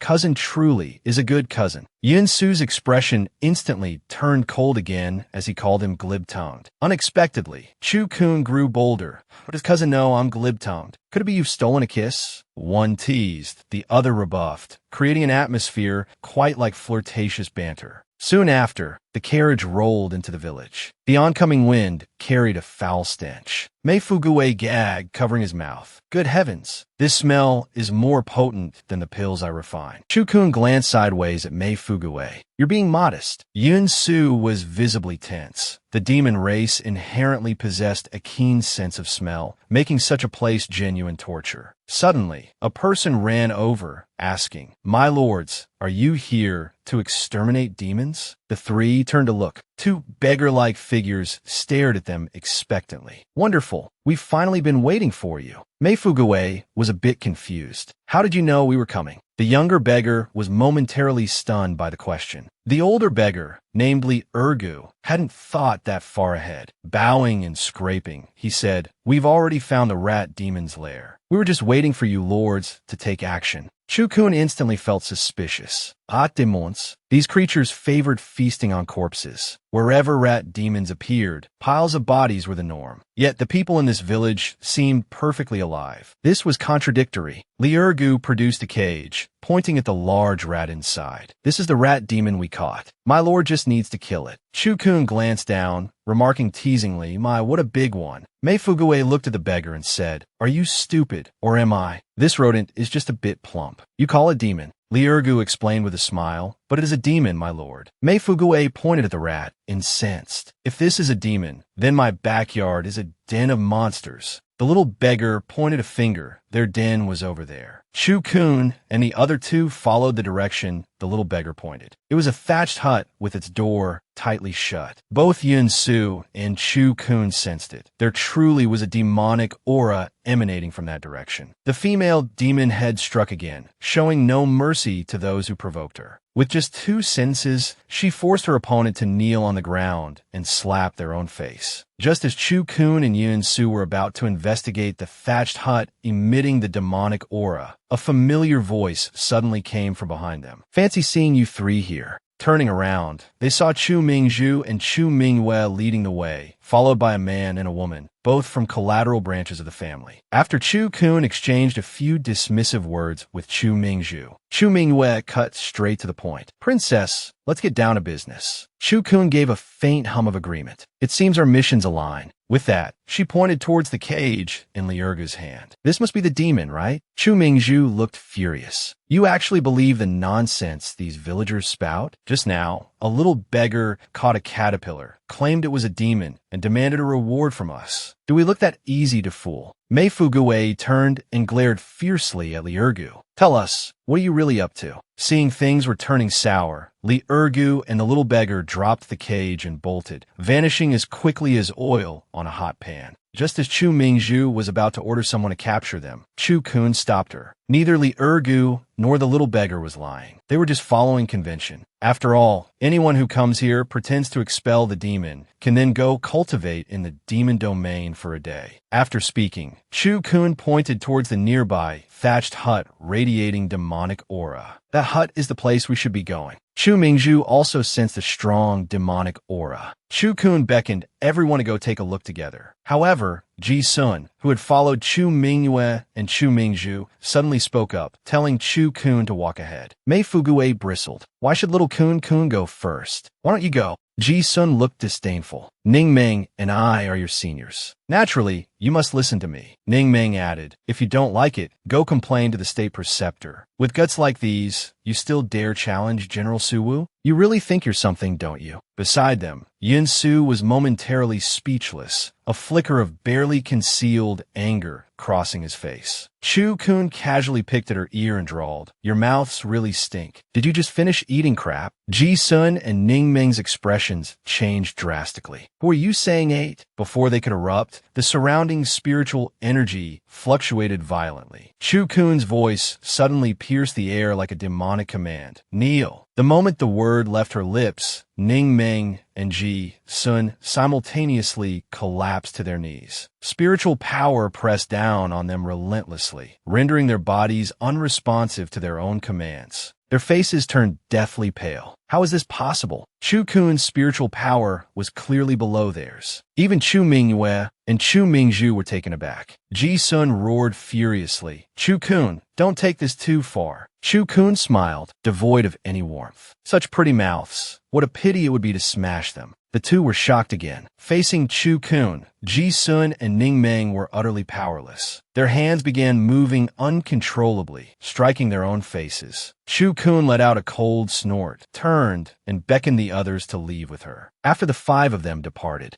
pairs of yellow eyes stared fixedly in the direction they had left. Chu Mingzhu shivered, instinctively glancing back. Suddenly, she saw pairs upon pairs of dim, yellow eyes. Terrified, Chu Mingzhu couldn't help but let out a sharp cry. Chu Mingyue asked her what was wrong. Trembling, Chu Mingzhu moved closer to Chu Mingyue and recounted seeing the yellow eyes. In order to capture the demon, the prince and princess risked danger, acting as bait, while their companions had already become puppets without realizing it. Unexpectedly, the mastermind behind it all turned out to be connected to the former female demon head. The group was just about to head towards the thatched hut emitting the demonic aura. However, Chu Mingzhu insisted she had seen terrifying yellow-eyed people. Everyone looked around, but found no sign of any strange yellow-eyed individuals. Chu Mingzhu was certain she hadn't been mistaken. Then she pointed towards a house, saying they had hidden inside. Cece, perched on Yun-Su's shoulder, also whispered. Baby saw them too. Those yellow-eyed people looked like they wanted to eat Big Sister Baozi and her brother. Chu-kun suddenly let out a strange laugh, teasing, "Is the flesh and blood of the Chu family really that delicious?" Yun-Su shot Chu-kun a sideways glance, reminding her, "You're also part of the Chu family." Having said this, Chu-kun couldn't resist teasing Yun-su again. "Does my dear cousin also find my flesh sweet? Do you desire a bite?" Yun-su's face instantly flushed crimson, and the fragrance emanating from him suddenly grew several degrees more intense. But Chu-kun's expression shifted to shock almost immediately. She strode to the front of that house and kicked the door open with a single blow. In that instant, a piercing, putrid stench assaulted them. Mei Fu-gue and Chu Mingwe instinctively covered their eyes and noses. Chu-kun, however, froze for a moment at the scene before her. Corpses lay tangled in dense disarray, while rats scurried everywhere among the bodies. Mei Fu-gue called out from behind, "Little Kunkin, what's inside?" Chu-kun simply replied, "A pile of corpses," then conjured a gust of cleansing wind to disperse the foul odor. Yin-su crouched down to examine the bodies. Their internal organs have all been hollowed out. It seems there truly are demons here. Suddenly, a series of screams echoed from behind them. The group turned to look.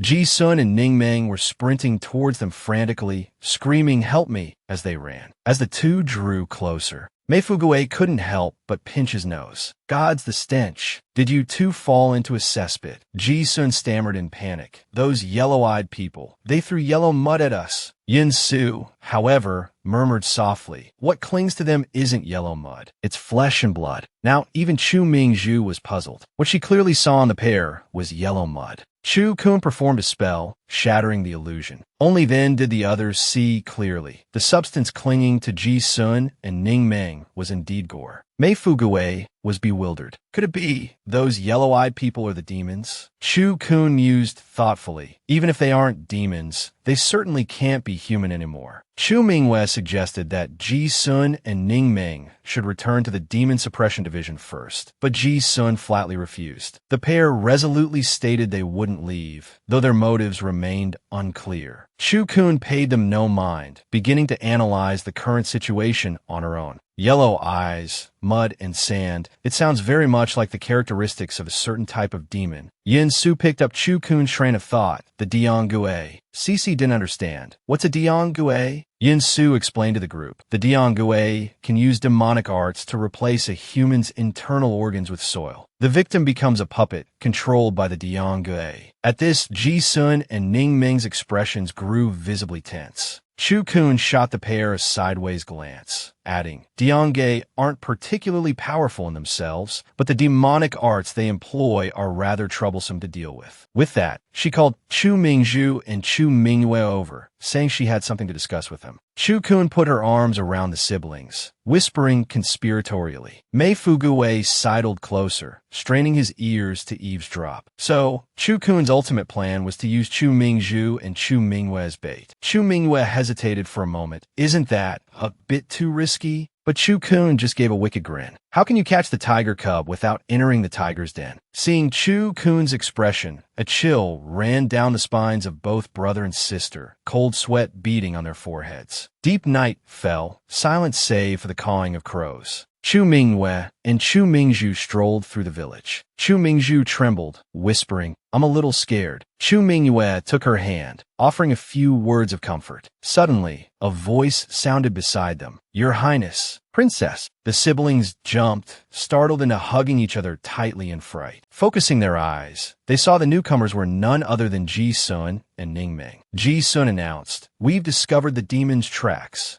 Ning-meng pointed with an outstretched hand. "Over there, Your Highness, Princess, please follow me." Chu Mingzhu and Chu Mingyue exchanged a look, a silent understanding passing between them. The she-devil's outrageous maneuver once again left jaws agape. A perfect spinning leap through the air, landing her directly within the enemy's encirclement, her entire spiritual power instantly suppressed by a restrictive formation. Meanwhile, Chu Mingzhu and Chu Mingyue, acting as bait, had just encountered Ji-sun and Ning-meng. The pair claimed to have found the demon's trail, urging Chu Mingyue and the others to hurry, lest the demons escape if they delayed. Chu-kun, hidden in the shadows, understood immediately. Just as suspected, Ji-sun and Ning-meng had truly become puppets. Yin-su reminded her, Should we follow them? But Chu-kun remained perfectly calm. No rush, not yet. Ji-sun and Ning-ming led Chu Mingju and her brother through the darkened alleyways. Chu Mingju was tense, forcing a calm expression onto her face. Chu Mingwe also gripped Chu Mingju's hand tightly. Right now, he and his sister had no choice but to follow these two deep into the tiger's den. Chu Mingju suddenly whispered quietly, "Are there many demons?" "Quite a few," Ning Meng replied without turning his head. "Otherwise, Ji-sun and I wouldn't have needed to come out seeking reinforcements." Chu Mingyue pressed on. "You should at least remember what the demons look like, right?" Ning Meng and Ji-sun exchanged a glance, muttering, "What do they look like?" Then, slowly, they turned around. "What do we look like?" Their eyes, at this moment, had shockingly turned a ghastly yellow. "Chu Mingui quickly siu Chu Mingju. Mingju, be careful. They're being controlled by the Diong demons." Though fear gripped them, the two sisters could only draw their swords to face the threat. The expressions on Ning Meng and Ji Sun grew increasingly savage as they slowly advanced on Chu Mingyue and her sister. "Offer up your internal organs," they hissed. Ning Meng, still speaking, pointed behind Chu Mingju. "Look behind you." Chu Mingju and Chu Mingyue spun around abruptly, only to find a crowd of yellow-eyed figures slowly closing in on them from behind. They were muttering incessantly, "Give me organs. It's flesh. Organs. Fresh organs. Give them to me, quickly." As they chanted, the horde of yellow-eyed people surged towards the two sisters. Chu Mingyue frantically pulled Chu Mingju into her embrace, shielding her. Chu Kun and Yun Su were about to step out and help when a voice roared at the yellow-eyed figures. "Stop. They're the sacrifices chosen by Master Wu. The Master wishes to handle them personally." The speaker was none other than a Diong demon. Seeing this, Chu Mingju trembled even more violently. Chu Mingyue's heart sank. "Where is Chu Kun? Don't tell me she tricked us?" As the thought crossed her mind, Chu Mingyue took out her wind demon gourd. However, this movement caught the eye of the Diong demon. It issued a command: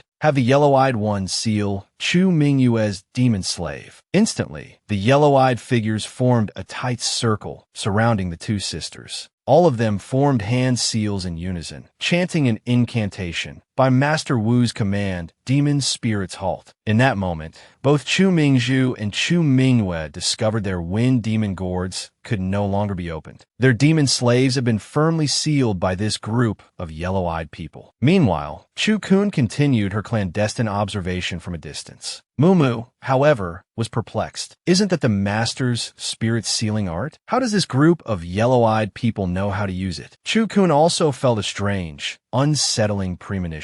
Mumu couldn't help but glance sideways at Chu Kun. "Master, please don't start having random premonitions now." Following this, Chu Kun flashed a smile at Yin Su. "Cousin, I'm going to walk right into the trap. I'll leave your cousin brother in your care." Yin Su started a protest, urging Chu Kun not to be reckless. But Chu Kun had already turned and dashed out. She charged brazenly up behind the Diong demon, yelling loudly, "Stop right there!" Yin Su covered his eyes, utterly unable to watch Chu Kun's audacious display. The Diong demon and the yellow-eyed people turned, seeing the unexpected guest, their expressions twisting with increasing ferocity. Without another word, Chu Kun charged forward with heroic abandon. Chu Mingyue and Chu Mingju cried out, "Chu Kun, don't come over here." However, in the next second, Chu Kun executed a soaring leap and then landed squarely within the yellow-eyed people's encirclement. She even struck an elegant landing pose. The yellow-eyed people stared, mouths agape. Is this woman an absolute fool? Immediately upon landing, Chu Kun realized something was terribly wrong. "Damn it, where's my spiritual power? Who stole my spiritual power?" She collapsed to the ground, shivering uncontrollably. Mumu felt a twinge of second-hand embarrassment. "Master, your acting is more or less a bit subpar." Seeing Chu Mingju and Chu Mingyue trapped by the horde of yellow-eyed people, Chu Kun yelled about needing to save them, then launched into an aerial spin,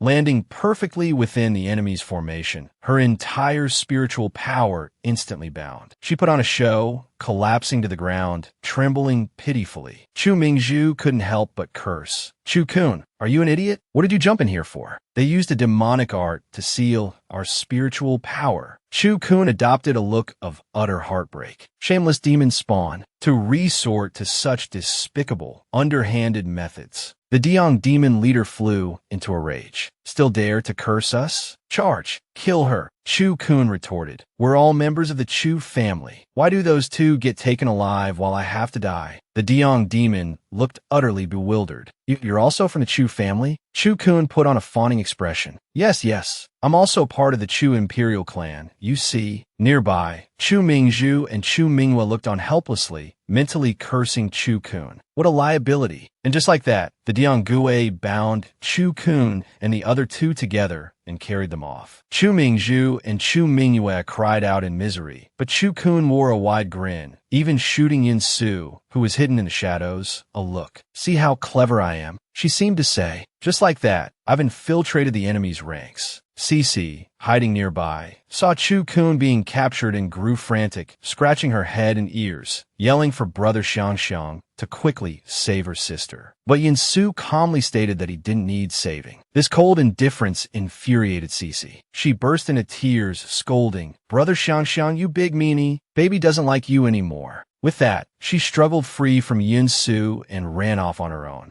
Junsu Lukpasev. Cece and Chu-kun had only known each other for a few short days. Why did she care so much? His own little cub, showing such outward affection, left him somewhat displeased. Yin Su released Zhuke, telling him he was going to find Cece and that Zhuke should go protect Mei Fugue. Zhuke materialized in human form, grumbling inwardly. This fox is really something else. With his abilities, restraining Cece would be simple. He clearly wants to follow her himself, but uses the little child as an excuse. Yin Su shot Zhuke a cool glance, warning him to bear the consequences if he tried to flee. Zhuke instantly felt insulted. Who said anything about fleeing? In the pitch-black cellar, Chu-kun and the others lay trussed up in a corner. Chu Mingzhu whispered urgently to Chu-kun, "You'd better tell me you had a backup plan when you rushed out."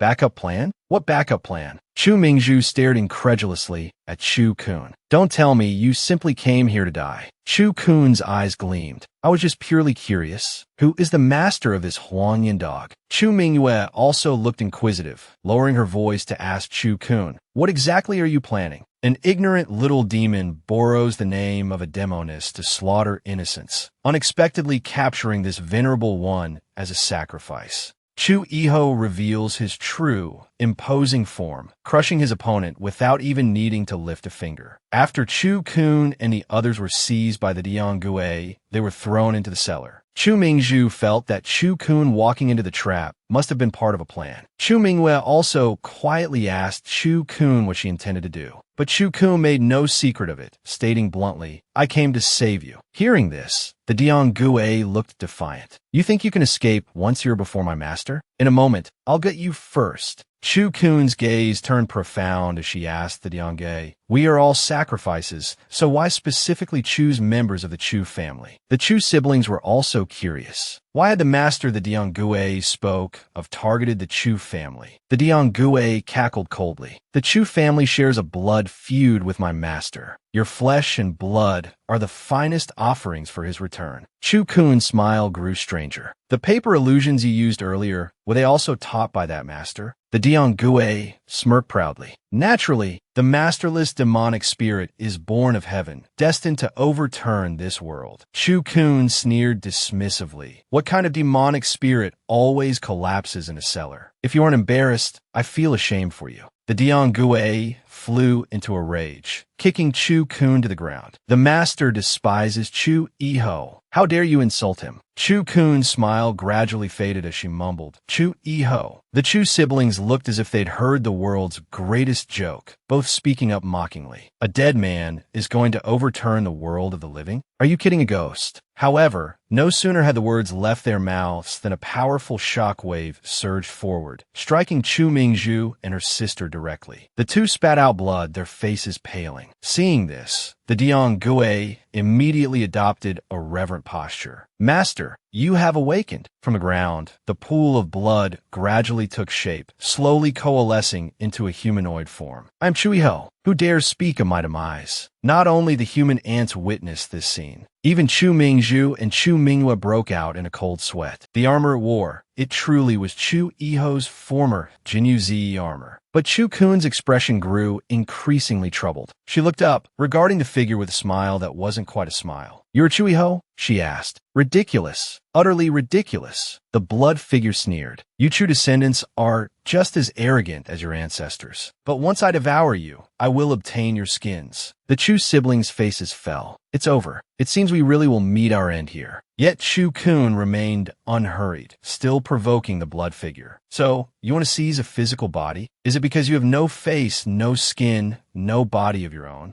The blood figure erupted in fury. "What an insolent creature who doesn't know death. I shall devour you first." Immediately, an overwhelming pressure descended. Chu Mingzhu and Chu Mingyue truly couldn't withstand it. Their vision went black, and they fainted simultaneously. But Chu Kun stood her ground, completely unharmed, even beginning to struggle against her bonds. The Diangue was aghast. How is this possible? Seeing Chu Kun still speaking, mocking the blood figure, it lunged, sharp claws reaching for Chu Kun. Chu Kun's laughter stopped abruptly. The sash binding Chu Kun suddenly loosened, transforming directly into a long whip that lashed out at the blood figure's sharp claws. Instantly, a sinister cackle escaped the blood figure's mouth as it cried out in disbelief. How could you possibly break free from the golden sash? Not only break free, but control its power? This is impossible. Chu Kun nonchalantly wrapped the golden sash around her palm, her smile chilling as she looked at the blood figure. "Let's be honest, this illusion you've crafted is pathetic. Only a brainless little demon like the Diangue would believe it." The Diangue knelt blankly in place, its eyes filled with confusion. A mere piece of clothing once worn by the demon lord could cultivate into a spirit, and it even captured Chu Iho himself as a sacrifice. Chu Iho's domineering aura flared as she completely overpowered her opponent. Just as the blood figure extended its sharp claws towards Chu Kun, the sash binding Chu Kun's hands suddenly came undone,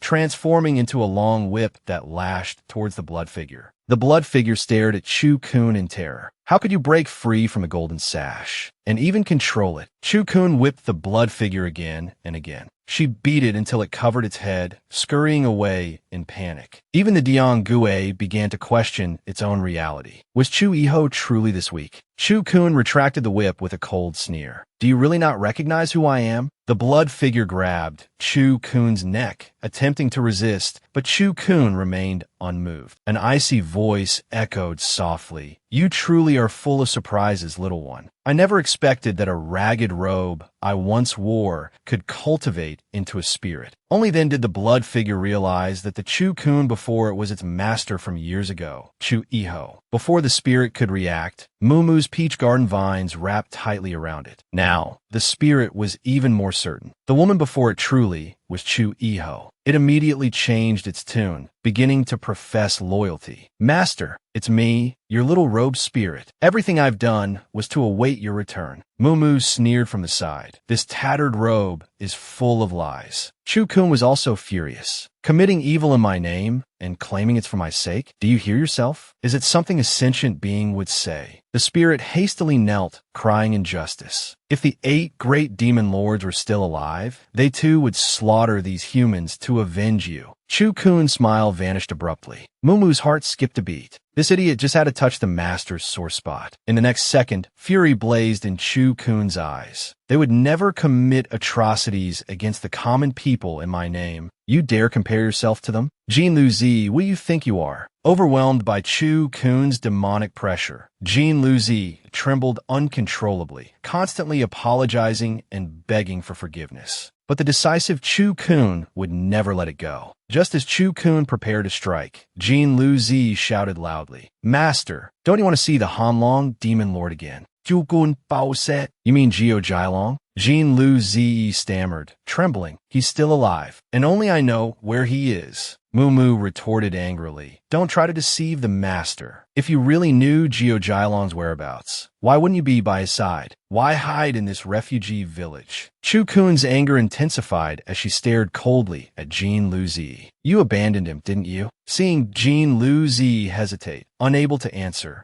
murderous intent filled Chu Kun's eyes. Immediately after, piercing screams echoed throughout the entire Bloodsea world. Jean Luzi's pleas turned into curses. Chu Iho, you're a disaster star. Everyone who loves you will die because of you. A fierce soul fire erupted, incinerating Jean Luzi, along with the golden sash, into ashes. Chu Kun stood resolute, sorrow clouding her eyes, as if she had walked alone through 1,000 years of time. The Diangue stared at Chu Kun in horror. Mistress, that damned impostor actually dared to impersonate. Chu Kun, somewhat weary, softly called out Mumu. Countless vines burst from the ground, ensnaring the Diangue, shredding it along with its demon soul. The illusion in the cellar gradually faded. Mumu returned to her spiritual consciousness. Chu Kun stood alone. Suddenly, a fluffy white shadow burst through the corpses above, rushing straight towards Chu Kun. Cece leaped nervously into Chu Kun's arms. Big sister, are you okay? Chu Kun suddenly coughed violently, spitting out a large mouthful of black blood. Mumu exclaimed in alarm. Master, you overexerted your spiritual soul power just now. Quickly, take the peach garden essence. Chu Kun seemed not to hear Mumu's words. Her mind echoed with Jean Lu Zi's dying words, like a curse. Everyone who loves you will die because of you. The moment Chu Kun started to fall, a pair of hands caught her around the waist. In a daze, Chu Kun caught the scent of that cool fragrance. Yin Su heard the name she softly called out in her unconscious state, Jiao Jiao. The voice carried a melancholy and depth he had never heard before. So, the demoness had her moments of vulnerability too. Seeing the ox demon whose rear end he had poked coming for him, he felt a pang of guilt and turned to the demon emperor, whining for help. Zhu Ke, under duress from the demon emperor's oppressive might, reluctantly took the blame. As Chu Kun fainted, a pair of strong hands caught her waist. A cool scent wafted over. Chu Kun collapsed into Yun Su's arms. She dreamt, returning to 1,000 years ago. A bewitching man, draped in green robes, stood beneath the peach garden tomb, laughing heartily. Chu, wait until I go to the demon realm. I'll definitely catch you a chubby Fei for a mascot. Chu Kun's eyes crinkled with laughter. All right, don't you dare break your promise. A pinky swear. The moment their two fingers were about to touch, the Jiao Jiao dragon opposite her was suddenly drenched in blood. In a trance, Chu Kun thought she heard the heart-wrenching cries of Han Long. She sat up with a start, her back drenched in cold sweat. Mumu was beside her, concerned about its master's condition. Chu Kun raised her eyes and saw Yun Su sitting opposite, holding Cece. After calming her nerves, she asked Yun Su, "Did cousins save me?" Yin Su first inquired about Chu Kun's condition, then asked, "I found your junior brother. The leader of the Diangue is dead. What happened inside?" Chu Kun answered nonchalantly, "Just some fighting and killing. I really gave it my all, you know." At this moment, Cece rubbed its sleepy eyes. Upon seeing Chu Kun awake, its bright eyes lit up, and it immediately leaped into Chu Kun's arms. "Big sister, baby was so worried about you." Chu Kun stroked Cece's smooth fur, unable to put it down. "Good Cece, come, let big sister pet your tail." Little silly, she wiggled its bottom, obediently letting Chu Kun stroke its tail, its eyes narrowing into thin slits with comfort. Chu Kun remembered Chu Mingzhu, her brother, and Mei Fugue asking about their situation.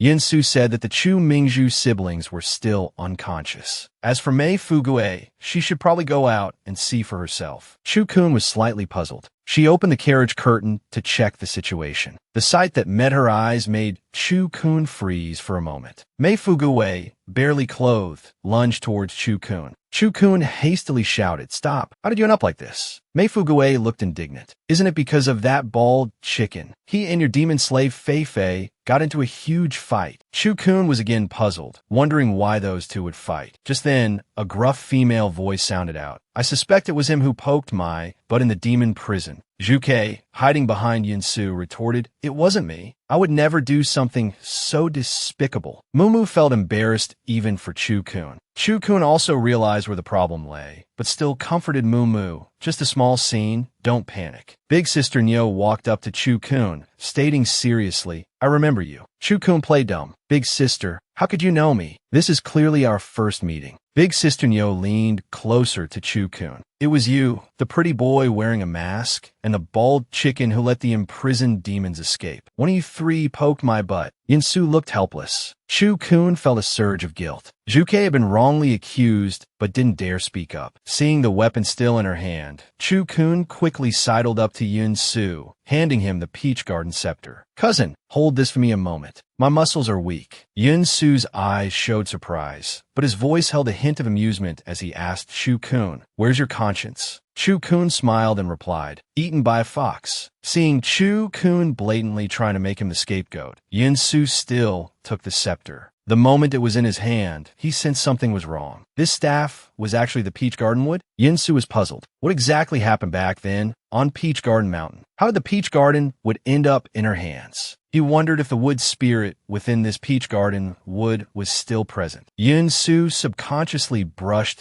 the peach blossom ashes at the top of the scepter. "Jukun suden li saiva." She heard Moo cursing. "Damn wood." Yin-su suddenly stiffened, seeming to realize something. An expression of utter disgust appeared on his face. But Cece nudged closer. "Brother, this wood smells amazing. One bite keeps you fragrant all day. Want a nibble?" Yin-su's face darkened. "No." Chu-kun covered her mouth, laughing. "Cousin's face looks so sour. Don't you want anything to exist that smells better than you?" Hearing Chu-kun's words, Yin-su was rendered utterly speechless. Have you ever seen such a lecherous ox demon? Demanding 20 handsome bull demons right off the bat. And for those 20 handsome bulls, she even volunteered to become the demoness demon slave. Chu-kun felt she was a hot potato. After all, she had indeed provoked the bull demoness earlier. Thus, Chu-kun initially intended to refuse her. However, the bull demoness wouldn't take no for an answer, even pressuring Chu-kun to accept the demon slave contract. "You'll sign this pact whether you like it or not. An old man promised me that as long as I protect you, he'll provide me with food and handsome bulls." Moo instantly understood. The old man this bull demoness mentioned must be Gudalu. Chu-kun, looking resigned, sighed. "Fine, let's make the pact then."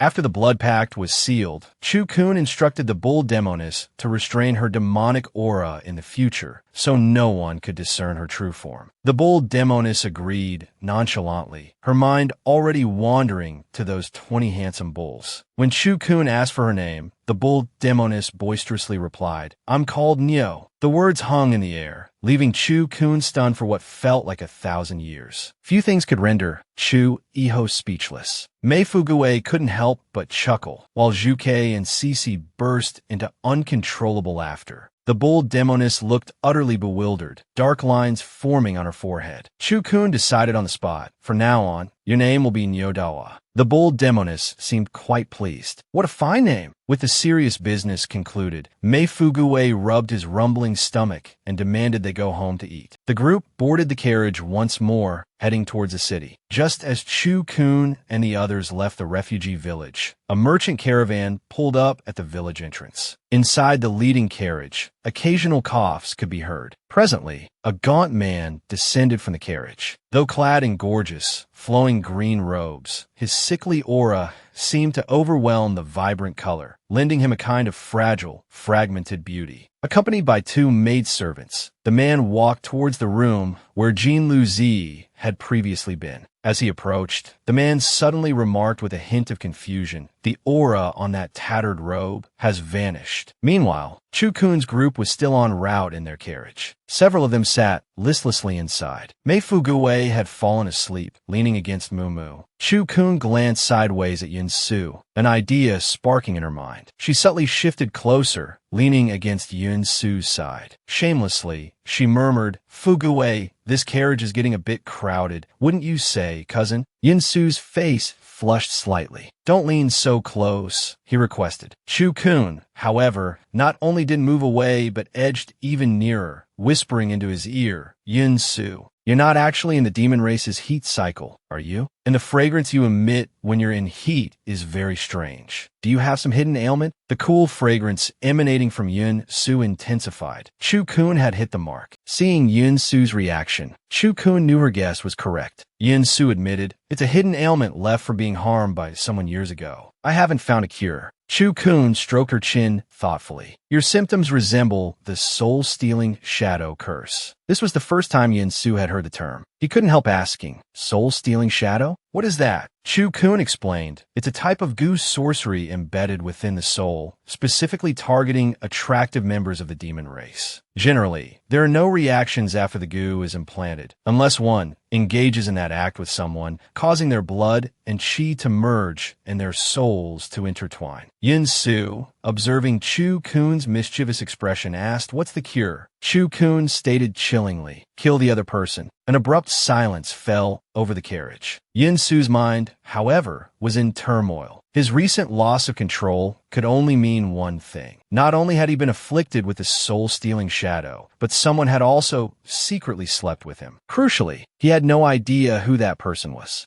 Mumu and Yodahwa had also grasped the situation, casting sympathetic glances towards Yun Su. Yun Su asked Chu-kun again, what if I don't kill the other person? Chu-kun leaned closer to Yun Su. Then you sleep with them again. As she spoke, she looked up and saw Yun Su's expression, looking as if he might faint from anger. Chu-kun had to suppress a laugh. The great demon emperor experienced heat cycles for 3 months out of the year, yet the demoness had just told him it was a sign of poisoning. This poison was called the soul-stealing shadow. To break the curse, he either had to kill the woman with whom he'd shared a night of passion or engage in another soul-intertwining encounter with her. But Yun Su still couldn't solve it, because he didn't know who the woman was that had slept with him 1,000 years ago. Chu-kun was dumbfounded. He'd been slept with and didn't even know by whom. But there's a way, she added. Because someone afflicted with the soul-stealing shadow has a certain sensitivity towards the other person involved. Perhaps when you get close to them, something feels different. Yun Su's gaze suddenly turned incredibly strange. He had been aroused before, but he had never lost control until he met Chu-kun. At this moment, Chu-kun beside him was beginning to feel drowsy, while Yun Su's heart was being battered by tumultuous waves as he recalled Chu-kun's earlier words. Certain indescribable images began to surface in his mind. Connections formed like threads in his thoughts. 1,000 years ago, his master Yang Yuan's tail was severed. Then, inexplicably, this fellow Cece appeared. 1,000 years later, Cece discovered the heavily injured Chu-kun in the Forbidden Zone. The Chu-kun before him now might still be the same vessel, but the spirit within had likely long since changed. They soon arrived outside the Demon Suppression Temple. Chu Mingwe was just about to call for Chu Mingzhu. The moment he lifted the curtain, he froze. Yun Su was holding a deeply asleep Chu-kun, with Cece sprawled atop her. Yun Su calmly informed Chu Mingwe that everyone in the carriage had fallen asleep. Chu Mingwe, momentarily failing to process, stammered out a question. Just like that, Yun Su carried Chu-kun under the watchful eyes of Mei Fugue and Chu Mingwe into the Demon Suppression Temple. Mei Fugue trailed behind, feeling deeply gratified. My blockhead cousin is finally getting it. After carrying Chu-kun a few steps, Yun Su seemed to realize something. He stated bluntly, since you're already awake, get down and walk yourself. Chu-kun clung tightly, whining, what's wrong with carrying me a little longer? Good cousin. Yun Su, however, was unmoved. If you don't get down, I'll drop you on the ground. Hearing this, Chu-kun jolted and quickly scrambled down. Once down, she couldn't resist teasing, cousin, you're so nice. It almost makes me want to blend souls with you. Yun Su, face flushing red, uttered 2 words. How absurd. Chu-kun and the others returned to the Demon Suppression Temple. Hu Dabiao was sipping tea in the Ding courtyard. Seeing the group, he looked surprised. You're back already? It's only the 3rd day. Is the mission complete? Mei Fugue chuckled slyly. Well, Dabiao. Hu Dabiao glared. You second-generation wastrel. What nonsense are you spouting, showing no respect? Mei Fugue hastily ducked behind Chu-kun. Jugun's my gone feed in. Of course it's completed. If it weren't, how could we have returned alive? Hu Dabiao noticed the Chu siblings had come with them and instantly understood the situation. Previously, the Jiazi courtyard assigned missions to the Demon Suppression Temple, sending them to the refugee village to drive out evil spirits. But these missions were always mere formalities. Chasing away a few rats counted as completion. The reward was then a day of cultivation in the demon prison. This time, Hu Dabiao had pulled the rug out from under them, tasking Chu Kun's group with killing the evil spirits, not just driving them away. His goal was to prevent the Jiazi courtyard from exploiting the demon prison's resources time and again. Seeing the Chu siblings return with Chu Kun now, Hu Dabiao knew the matter was resolved. Knowing Chu Mingyue's character, he would certainly report this to the emperor upon his return. With no middleman taking a cut, even if the old guard wanted to interfere, they couldn't. Hu Dabiao didn't say much more, just told them to go claim their reward. After the Chu siblings left, Chu Kun spoke to Hu Dabiao. I want something else. Hu Dabiao looked impatient. Always you with the extra requests. Fine, what do you want? Chu Kun stated directly. I want to enter the demon prison for cultivation. Just one day isn't enough. Without wasting words, Hu Dabiao generously tossed Chu Kun a token. This is my instructor's token. Take it to the demon prison. The three of you can stay inside for a few days. Chu Kun Gudin Jeki Li. Little Dabiao, you're truly kind. Hu Dabiao stood with hands on his hips. Cultivate well. After you kill Su Wu, the three of you will continue working for me. Pay back the cultivation days you owe me. The mighty demon emperor, cast down by the soul-stealing shadow curse. In a daze, he was slept with by a heartless woman who then vanished. He awoke to find a son by his side. Even worse, he had no idea who the child's mother was. The single demon emperor raised the child alone for over 1,000 years. Until now, he finally realized the child's mother was right beside him, and within that woman's body resided a soul from a millennium ago. Upon realizing that Chu Kun was the heartless woman who had slept with him 1,000 years ago, Yinsu already had his suspicions, but he couldn't be certain. He could only subtly inquire of Zhuke, the demon suppression seal in the demon prison. Which Chu ancestor does it belong to? Zhuke looked disdainful. Aren't you asking the obvious? Of course, it belongs to Chu Iho. Yinsu now knew for sure. It really was her. Zhuke felt a surge of panic. Does this mean the current Chu Kun is the demoness Chu Iho from back then? Is Cece in danger with her? Yinsu stated calmly. Cece is very safe with her. After all, he is her biological son. The 1,000-year puzzle was solved today. Zhuke could barely stand. So, the heartless woman who slept with the Lord and ran was Chu Iho. This woman bore the little ancestor, yet paid no mind to how much the Lord suffered because of her. Stunned by this revelation, Zhuke collapsed, unable to rise. Zhuke taunted sarcastically. Well, I didn't expect you and the demoness head were old flames. Don't tell me she loved you and left you. Struck where it hurt, the demon emperor angrily snapped at Zhuke. Shut up. The surrounding air instantly dropped to freezing point. Scenes from 1,000 years ago resurfaced in Yun Su's mind. His memories from that time were chaotic. He only remembered just breaking through to the 10th rank back then, being hunted by a group of people in the Chu family's underground palace. Just when he was at his most desperate, Chu Iho had stood before him and pulled him up. Afterward, he felt unconscious, muddled and unaware of what had happened, only waking up several months later. He found himself lying in an unfamiliar bed, with only the wailing baby Cece beside him. The connection through their bloodline let him know Cece's relationship to him. However, 1,000 years ago, the time of Chu Iho's death coincided exactly with the time he suffered from cultivation deviation. He wondered if Chu Iho back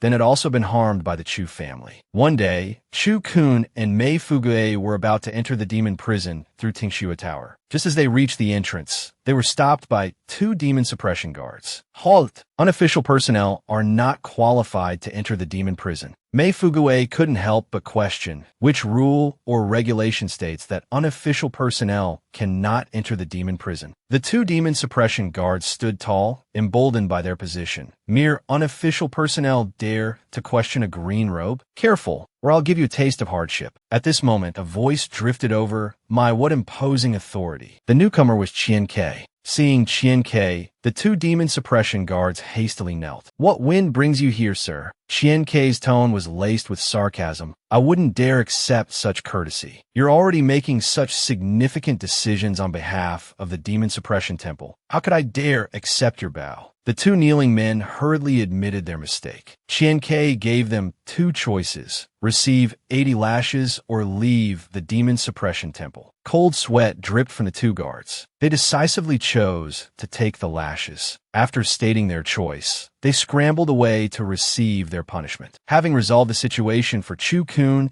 and Mei Fugue, Qian Ke also turned and left. Mei Fugue wondered aloud. Qian Ke is one of the commanders of the demon suppression temple. Why would he come help us? Cici told them. Qian Ke is a trusted subordinate of the national preceptor. Only the national preceptor can command Qian Quebec. Chu Kun understood. It was Di Chan who had sent him to help them out of the predicament. This national preceptor really is a good person, she thought. With the filial son Cici leading the way, Chu Kun and the others arrived at the treasure-rich Xingye Lake. Mei Fugue couldn't help but marvel. So many spiritual treasures, yet no demonic beasts around. It's truly unusual. Cici explained, because Xingye Lake connects to the inner prison, those pig-like beasts naturally wouldn't dare come over. Chu Kun caught the key point. Beneath this lake lies the inner prison. The great demon emperor began to act coquettishly. He hugged the demoness head, actively seeking affection. He who once repeatedly called the demoness shameless, now offered his tail, unable to resist. Even the fragrance emanating from him carried an intense sense of pressure. Under Cici's guidance, Chu Kun and Mei Fugue arrived at the treasure-filled Xingye Lake. From Cici's words, they learned that beneath Xingye Lake lay the inner prison. An idea sparked in Chu Kun's mind. She released Little Fatty and Nyo Dahua from the scepter. She assigned Little Fatty to gather herbs and let Nyo Dahua eat her fill for once. Then, she entrusted Cici to Mei Fugue's care, while Chu Kun herself decided to enter the inner prison to cultivate. Mei Fugue and Cici watched Chu Kun's figure leap down, feeling a wave of worry. Cici even offered to help guard Chu Kun.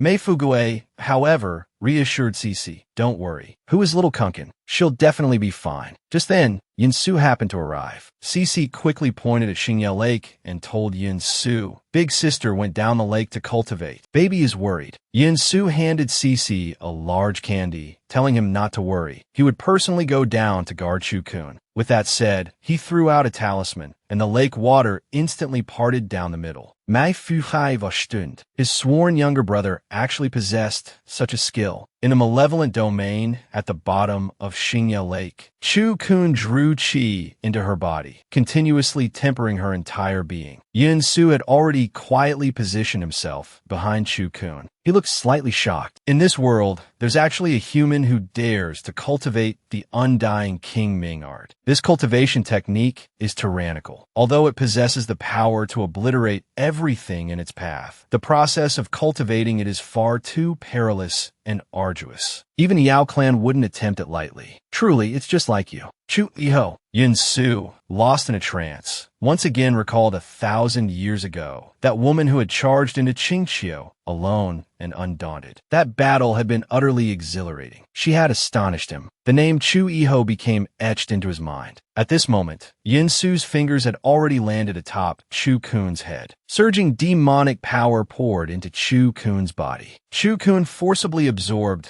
this demonic power, spitting out a mouthful of blood. Yinsu couldn't suppress his worry for Chu Kun. But if she wished to return to her peak, enduring hardship and pain was only to be expected. Chu Kun endured the intense pain, yet her words remained playful. "Cousin, my chest hurts. Help me take a look." Yinsu helped Chu Kun sit upright, aiding her recovery. Still fooling around at a time like this? This is malevolent energy invading your body, injuring your very foundation. I'll help you expel it. Chu Kun turned back with a smile. Cousin is truly considerate. How about sister rewards you with a kiss? Dark lines formed on Yinsu's forehead as he thought inwardly. I'll let you live for now. Once I reclaim my identity as Chu Iho, this lord will settle the score with you. After a moment, Chu-kun's breathing gradually steadied. Yun-su withdrew his hands, the healing complete. He told Chu-kun to continue cultivating, assuring her he would stand guard. But Chu-kun looked askance at Yun-su. Come here. Your reward for helping me just now. Yun-su remained coolly detached, stating he had helped willingly and needed no reward. Unexpectedly, Chu-kun grabbed Yun-su abruptly, tilted his face, and delivered an imperious kiss. Instantly, the fragrance diffused through the air again. Chu-kun devilishly caressed Yun-su's face. Cousin, has anyone ever told you that you smell like flowers? Seeing Yun-su's bashful look,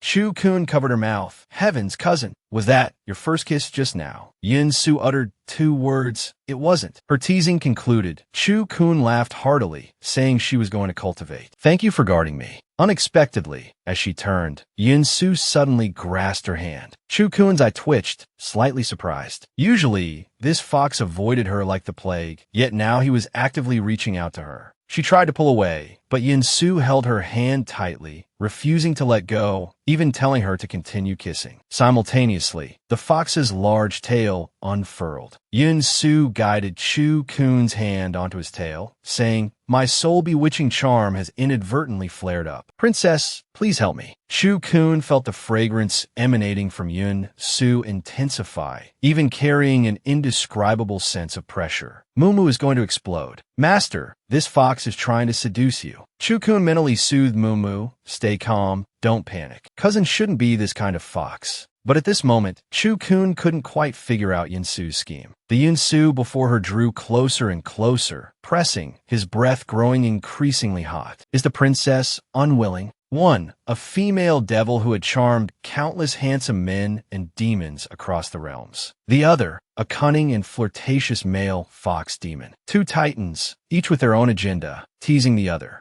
Each expected the other to retreat, but unexpectedly, it was a case of one mountain being higher than the next. After learning that Chu-kun was the woman who had slept with him all those years ago, Yun-su had developed killing intent towards her. Yet, an inexplicable emotion within him made it impossible to strike. When Chu-kun casually teased Yun-su, he went with the flow, pulling Chu-kun directly into his embrace, claiming his soul-bewitching charm had flared up and asking for her help. Only then did Chu-kun realize something was amiss with Yun-su. But the Yun-su before her drew ever closer, his allure reaching a fever pitch, enough to ignite a prairie fire. Chu-kun felt a little flustered. Cousin, you seem different from the last 2 times. Cousin, you need to control yourself. Otherwise, when I start causing trouble, even I scare myself. Chu-kun was a woman who had seen grand spectacles. At this moment, the tables turned as she suddenly launched a counteroffensive. This caught Yun-su completely off guard. Chu-iho, you lecher. Chu-kun inwardly rejoiced. Trying to seduce me? I am the grandmaster of seduction. As she thought this, her hand began stroking that fluffy foxtail. However, the fox was also the progenitor of cunning. Yun-su leaned against Chu-kun's shoulder, embracing her. Chu-kun's face instantly flushed red. Is it that comfortable? Why don't you cry out and let me hear? In an instant, the rich fragrance intensified. The fox demon's nature surged. Yun-su lowered his head, moving towards Chu-kun's neck. Chu-kun instantly pushed Yun-su away, staring at him in shock. You wanted to bite me just now? Did you mistake me for a vixen? Yun-su, regaining his composure, lied without batting an eyelid. No. Chu-kun retreated several steps, pointing at Yun-su. You're very strange today. Yun-su merely said he had lost his senses due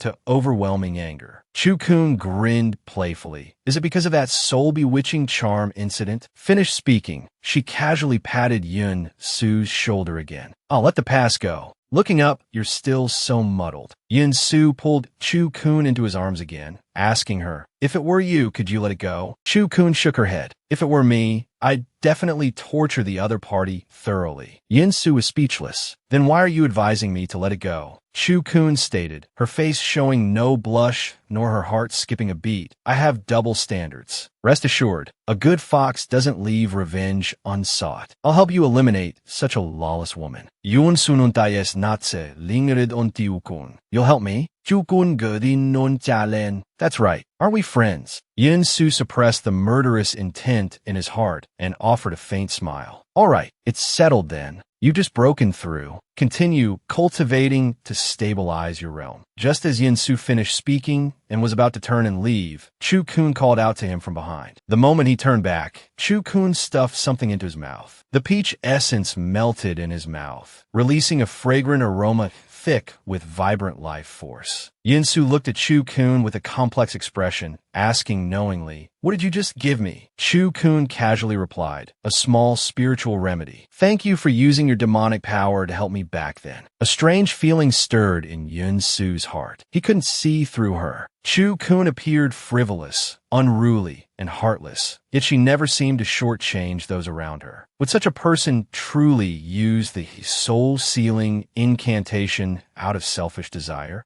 After Yin Su left, Mu was quite indignant. "Master, he was clearly trying to seduce you just now. How hateful." Chu Kun also understood inwardly. He doesn't just want to seduce me. He also wants to kill me. It seems I still need to investigate this cousin's identity. A moment later, Jun Su leaped ashore. As soon as Cece saw Yin Su, she enthusiastically bounded over. "Fragrant brother, have you seen sister? Is she all right?" Baby was very worried about her. Yin Su lovingly stroked Cece's head, reassuring her. Then, with a serious expression, he asked, "Cece dear, do you miss your mother?" Cece's eyes instantly widened. Her tail perked up excitedly as she chirped in her baby voice. "Of course I miss her. This little fox demon lost her mother right after she was born. Her mother was originally a female demon lord whose power shook the world, and her father was the feared 10-tailed celestial demon. However, both parents fell victim to a scheme. Her father was afflicted with the soul-sealing incantation. In a daze, he spent a passionate night with the female demon lord, only to wake up and find 9 of his tails severed. Beside him was only the wailing little fox demon. The child's mother was nowhere to be found. 1,000 years later, the demon emperor unexpectedly learned that Chu Iho was Cece's mother. He couldn't help but feel murderous intent. Yet, after some probing, he discovered that Chu Iho wasn't the type of person who would inflict the soul-sealing incantation on someone out of selfish desire. Perhaps there was some misunderstanding in all this. Looking at the endearing Cece before him, Yin Su felt a wave of affection. He had never told Cece that her birth was an accident. Cece had always believed her parents were deeply in love and that she was the proof of their affection. This misunderstanding of Cece's largely stemmed from He Qing's indoctrination.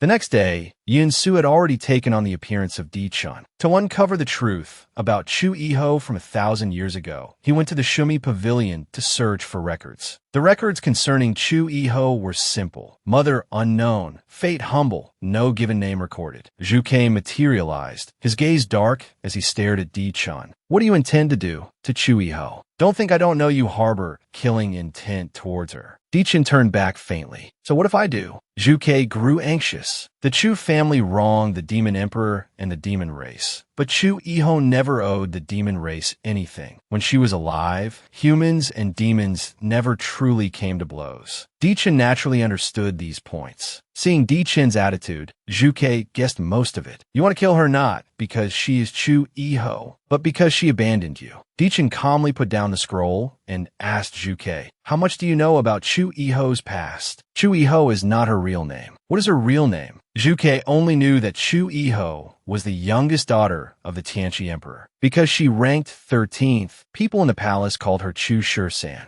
Although the crown prince, who doted on her the most, gave her a name, Zhu Ke didn't know what it was. The mention of the crown prince piqued Di Chun's curiosity. With a hint of pain, Zhu Ke explained, a month before Chu Iho died, she was in seclusion. 11 other members of the Chu family claimed the crown prince was critically ill, luring her out to besiege her. Initially, Chu Iho was holding her own. Then suddenly, Yin Su stared coldly at him. So he stood by coldly and watched her being harmed. Regret flooded Zhu Qiue's heart. He mocked himself. "I watched helplessly as she was killed by spears, yet I didn't dare to step forward. I was afraid of dying." Di Chun suddenly thought of something else. Asking Zhu Ke, who was around him, which people and which demons in the year he died. Zhu Ke shook his head. "How would I know that?" Di Chun then asked if he knew about the demon emperor breaking his tail. Zhuke still didn't know. After Chu Kun died, he had gone mad with regret, wanting to stop them from dismembering her body. As a result, he was severely injured by Qing Long, and all his Zhuke true feathers were plucked out. Di Chan was already 70 to 80% certain in his heart. It seemed Chu Yiho didn't know what had happened between him and the Demon Emperor, much less that he had a son.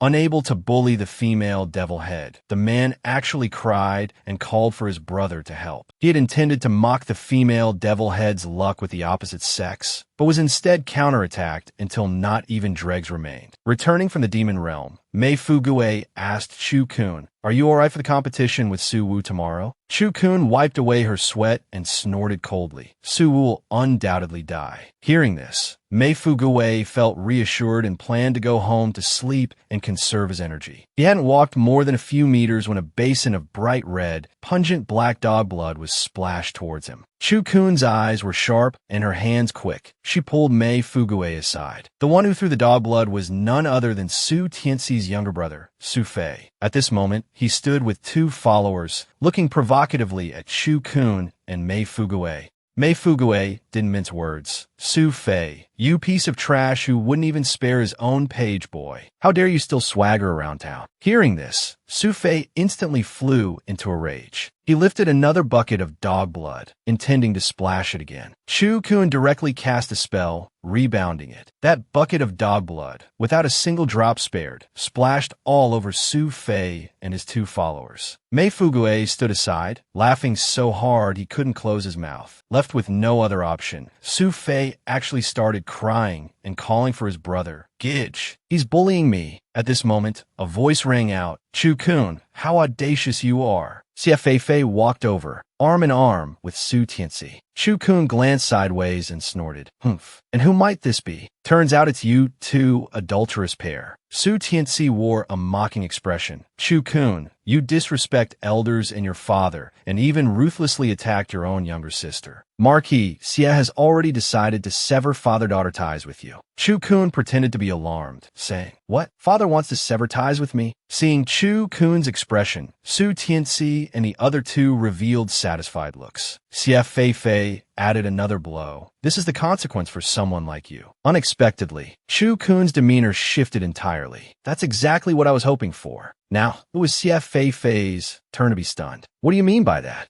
Chu Kun waved her hand dismissively. "I've long wanted to sever ties with that good-for-nothing waste. I should really thank you for bringing me such good news." After speaking, she called Mei Fugue, and they left together. Xie Fei and Su Tianxi ground their teeth in hatred, only able to console themselves with the thought that Chu Kun would surely die tomorrow. At night, Chu Kun arrived at Yin Su's courtyard. She spoke without ceremony. "Cousin, lend me lodging for a night." Yin Su, without even lifting his head, replied, "If you have a home, go back to your own home." Chu Kun said helplessly, "Starting tonight, I no longer have a home." Yin Su was puzzled. "Your home is the Marquis Pingyang's mansion. Why do you say you have no home?" Chu Kun adopted an indifferent attitude. "The Marquis Pingyang's mansion has severed ties with me, swept me out the door." Following that, Chu Kun yawned and asked, "So, which room am I sleeping in?" Yin Su didn't say more, directly leading Chu Kun to a room. Chu Kun feigned slight surprise. "Cousin, isn't this your room? Could it be that cousin wants to do that with me?" Chu Kun wore a lecherous expression. Yin Su cursed her shamelessness inwardly. He turned and said he would sleep next door. But Chu Kun persisted relentlessly. "Without cousin warming the bed, how am I supposed to fall asleep?" After Yin Su left, Chu Kun began to sit cross-legged on the bed, meditating and cultivating. Mumu asked Ly, "Master, are you not sleeping tonight?" Chu Kun indeed had no intention of sleeping. The time was almost upon them. It was precisely the best time for killing and arson. On this dark and windy night, a cold female voice pierced through the great general's mansion. "Su Wu, your time has come. Come out and meet your death." Su Tianxi shot up from his bed, his face filled with shock. In the courtyard, the servants of the great general's mansion surrounded Chu Kun tightly. Chu Kun roared, "Su Wu, hurry out and meet your death. Su Wu calmly emerged from his room, carrying his sword. Rushing over to die before dawn? You demonists must be tired of living. The surrounding onlookers also began to jeer, waiting to see how Su Wu would kill Chu Kun. Chu Kun picked her ear, looking completely unconcerned. Hurry up and fight. After I kill you, I need to go back to sleep. In an instant, killing intent flared in Su Wu's eyes. Watch this general kill you with one strike. With those words, he raised his long blade and charged towards Chu Kun. Under the pressure of his thousand steps realm aura, Chu Kun remained utterly fearless. She struck out directly with her palm towards the stone lion before her. The massive stone lion met Su Wu's blade and was instantly cleaved in two. Su Wu's blade pierced through the stone fragments, continuing its path toward Chu Kun. Chu Kun, today is the day you die. Yet, Chu Kun merely curled her lips into a calm smile. Such petty tricks. Incredibly, Chu Kun used only 2 fingers to clamp down on the edge of the blade Su Wu swung at her, right under Su Wu's astonished gaze. Chu Kun stated coolly, "A blade is not meant to be used like that." Never had anyone seen such an audacious couple. The wife runs out in the middle of the night to slay 1,000 steps martial cultivator, while others are still reeling in shock. But her husband dotingly comes over, takes his wife's hand, and tells her it's time to go home and sleep. Inside the great general's mansion, Su Wu, brimming with confidence, swung his blade down towards Chu Kun. However, Chu Kun neither dodged nor evaded. Enduring the immense pressure, she caught the blade's edge between 2 fingers. Then, her fingers flicked the tip of the blade lightly, followed immediately by a palm strike. Su was instantly thrown back 10 meters. Under the watchful eyes of the crowd, Chu Kun raised the wooden stick that resembled a walking cane and declared, "A blade should be used like this." As she spoke, a strike descended, cutting through the air like the first light of dawn, piercing the night. Su Wu struggled desperately to dodge the force of this blade intent. When he looked back, his heart pounded with dread. Chu Kun's strike with that mere cane had actually, impossibly, split the very ground open. The onlookers were even more astounded. That strike from Chu Kun just now contained the heaven and earth blade intent, an understanding of the blade sought after by countless martial cultivators throughout their entire lives. What shocked them even more was the realization that Chu Kun was actually a dual cultivator of both Confucian and martial paths. Su Wu ground his teeth, spitting out, "I underestimated you. But that's fine. Killing a genius is far more interesting than killing trash." Chu Kun simply provoked Su Wu. Do you know how villains always meet their end? They talk too much. Humiliated and enraged, Su Wu drew his blade once more and charged at Chu Kun.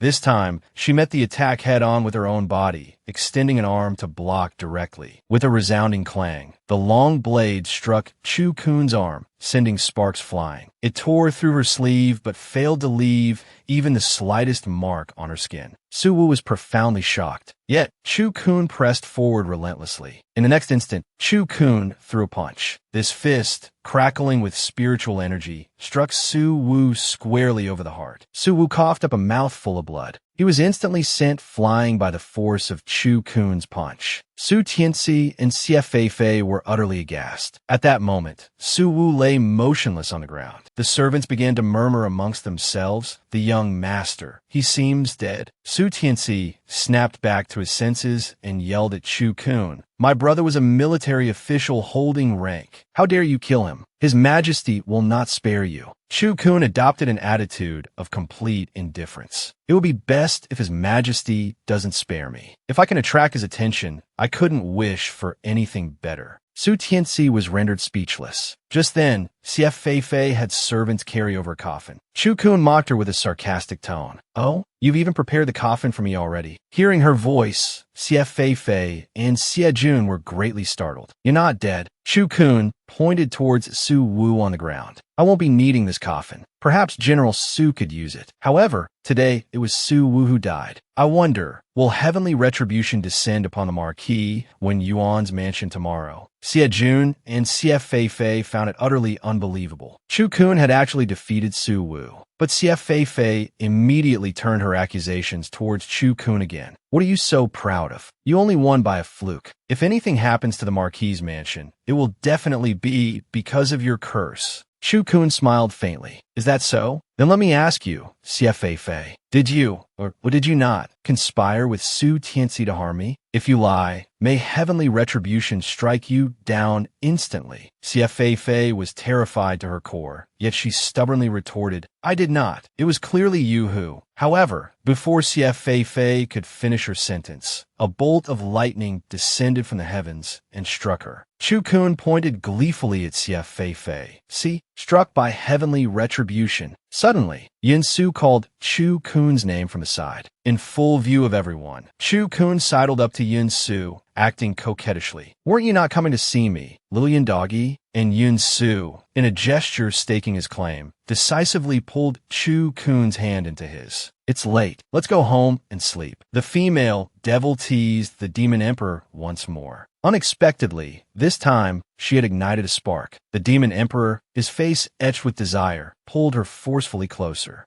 After an intense back and forth, it was ultimately the demoness who faltered. On a dark and windy night, Chu Kun defeated Su Wu with a single move, stunning everyone present and those watching in secret. And under the watchful eyes of the crowd, Yin Su calmly took Chu Kun's hand. It's late. Let's go home and sleep. As they walked, Chu Kun clung affectionately to Yin Su, rubbing against him. Sleep. Sleep alone, or sleep with you? Yin Su, already accustomed to Chu Kun's forwardness, simply said, as you wish. Moments later, Yin Su appeared at Yun residence, carrying Chu Kun on his back. Chu Kun, draped over his shoulder, whined playfully. Killing people is so tiring. If it weren't for my dear cousin, I'm afraid I wouldn't have made a home. Cousin, you shouldn't be too young, right? Yin Su slanted a glance at Chu Kun. What mischievous thoughts are you brewing now? With that, he straightened up, letting Chu Kun slide down on her own. Chu Kun placed her hands on her hips, looking indignant. Why did you put me down? We haven't reached the room yet. Cousin, are we sleeping in the same room? Yin Su replied nonchalantly, as you wish. Chu Kun gave a strange smile. Such a cunning fox, knowing how to feign retreat to advance. Inside the room, Chu Kun toyed with the curtain by Yin Su's bed, asking him, Cousin, we're sleeping in one room, but you haven't prepared an extra bed for me. Yin Su didn't yield an inch, stating directly, why don't we just sleep together? Not to be outdone, Chu Kun lifted the quilt. Then I won't stand on ceremony. Beside her, Yin Su was already exercising restraint. Unexpectedly, Chu Kun remained restless, leaning close to Yin Su's ear conspiratorially. Cousin, why sleep with a mask on? Isn't it stuffy? Let me take it off for you. As she spoke, catching Yin Su off guard, she reached out and swiftly removed it. Yin Su, wide awake, sat up abruptly. Chu Kun stared at Yin Su, utterly smitten. Cousin, your face looks so familiar. Quite like the imperial tutor. Could you be related? While speaking, her finger lifted Yin Su's chin. Yet, Yin Su remained still, unflinching. Since you want to get serious, then don't let go. Moo was nearly frantic. Master, you're playing with fire. Chu Kun too was puzzled. What's cousin's game? Why isn't he following the script? Moo speculated that Yin Su, after learning the truth about being slept with by the old Chu matriarch, had been traumatized into madness. Chu Kun felt the same. Realizing something was off with Yin Su, she decided to make a tactical retreat. But Yin Su had no intention of letting her go, grabbing Chu Kun's wrist and pulling her into his embrace. Why let go? Trying to escape? Chu Kun looked at Yin Su's face, filled with desire, and quickly tried to dissuade him. An unmarried man and woman alone together. It's improper. Yin Su directly pushed Chu Kun down. An unmarried man and woman alone. Isn't that just perfect? Then he looked at Chu Kun with a teasing expression. I'm getting serious, and now you're scared? Chu Kun continued to persuade. Cousin, I'm not that despicable old woman. You can't accidentally hurt an ally. Yin Su thought inwardly, that despicable woman is you, but only said aloud, let's sleep. Chu Kun was still trying to talk Yin Su down.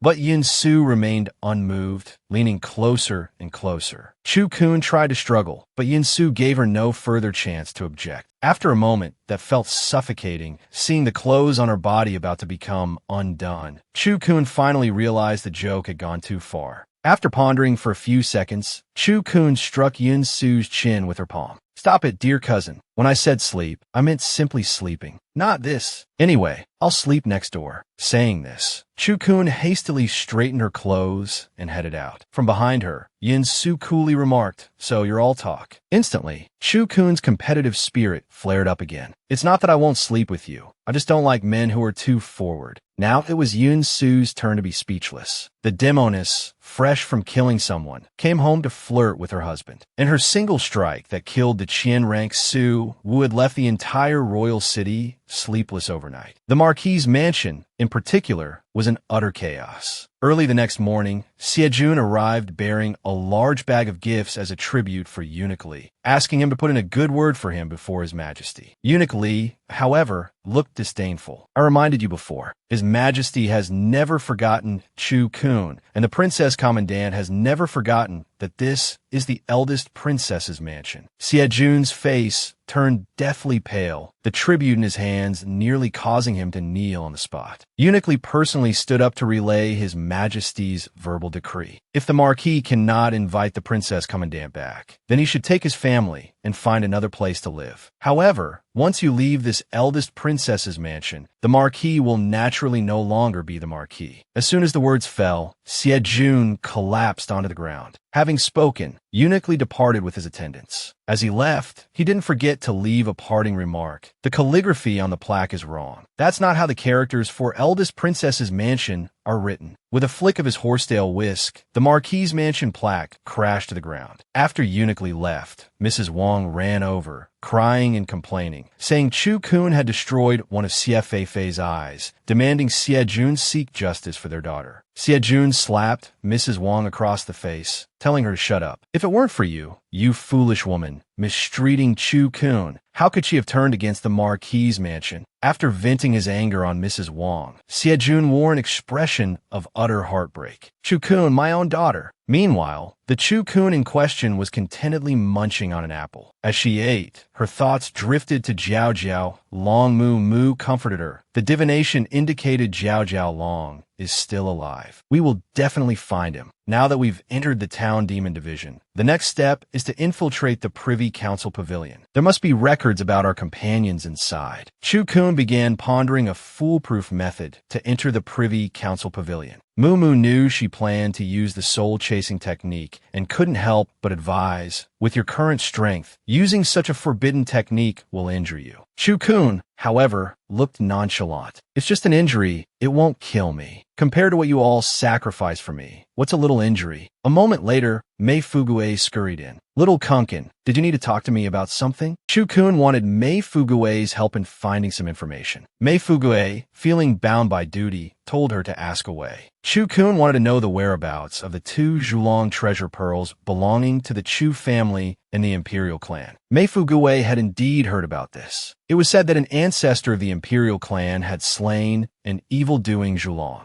Its scales were crafted into the 100 spirit armor, stored in the imperial treasury. The Zhulong treasure pearls were made into 2 sky lanterns. One of them was gifted to the Grand Princess Dowager as an 80th birthday present. As Chu-kun listened, her expression turned cold. What, an evil-doing Zhulong? Where did you hear that? However, she quickly changed the subject, asking Mei Fuguei, who was the sky lantern bestowed upon? Mei Fuguei repeated, the Grand Princess Dowager, His Majesty's paternal aunt. Chu-kun pondered, such a coincidence? The Grand Princess Dowager, isn't that the wretched old woman who slept with Yin-su? Mumu also understood. This must be the damned heavens helping master assist her cousin in painfully severing these ties of affection. In the royal city, a convoy of carriages slowly entered through the city gates. Coughing sounds occasionally echoed from within one carriage. Inside the carriage, the maidservant Donger reported to Jiao Jiao Long about the Chu family's demoness princess slaying Su Wu. Jiao Jiao, alongside with feeling a good kill. The damned emperor has one less running dog. The carriage stopped in an alley. Supported by his maidservant, Jiao Jiao Long alighted from the carriage. The two walked toward the tavern. Revisiting this old place, Jiao Jiao Long couldn't help but sigh emotionally. It's been so long since I returned to the human royal capital. Since when did the Chu family produce a demoness princess? Donger echoed. I heard that princess is also a dual cultivator of Confucianism and martial arts, though she hasn't awakened her bloodline yet. At this point, Jiao Long snorted coldly. So what if she awakens her bloodline? She'll still just become a stepping stone for the emperor. Returning here inevitably stirred his emotions, and Jiao Long began coughing violently again. He merely said it was an old injury flared up by revisiting the past. Once everything was settled, Jiao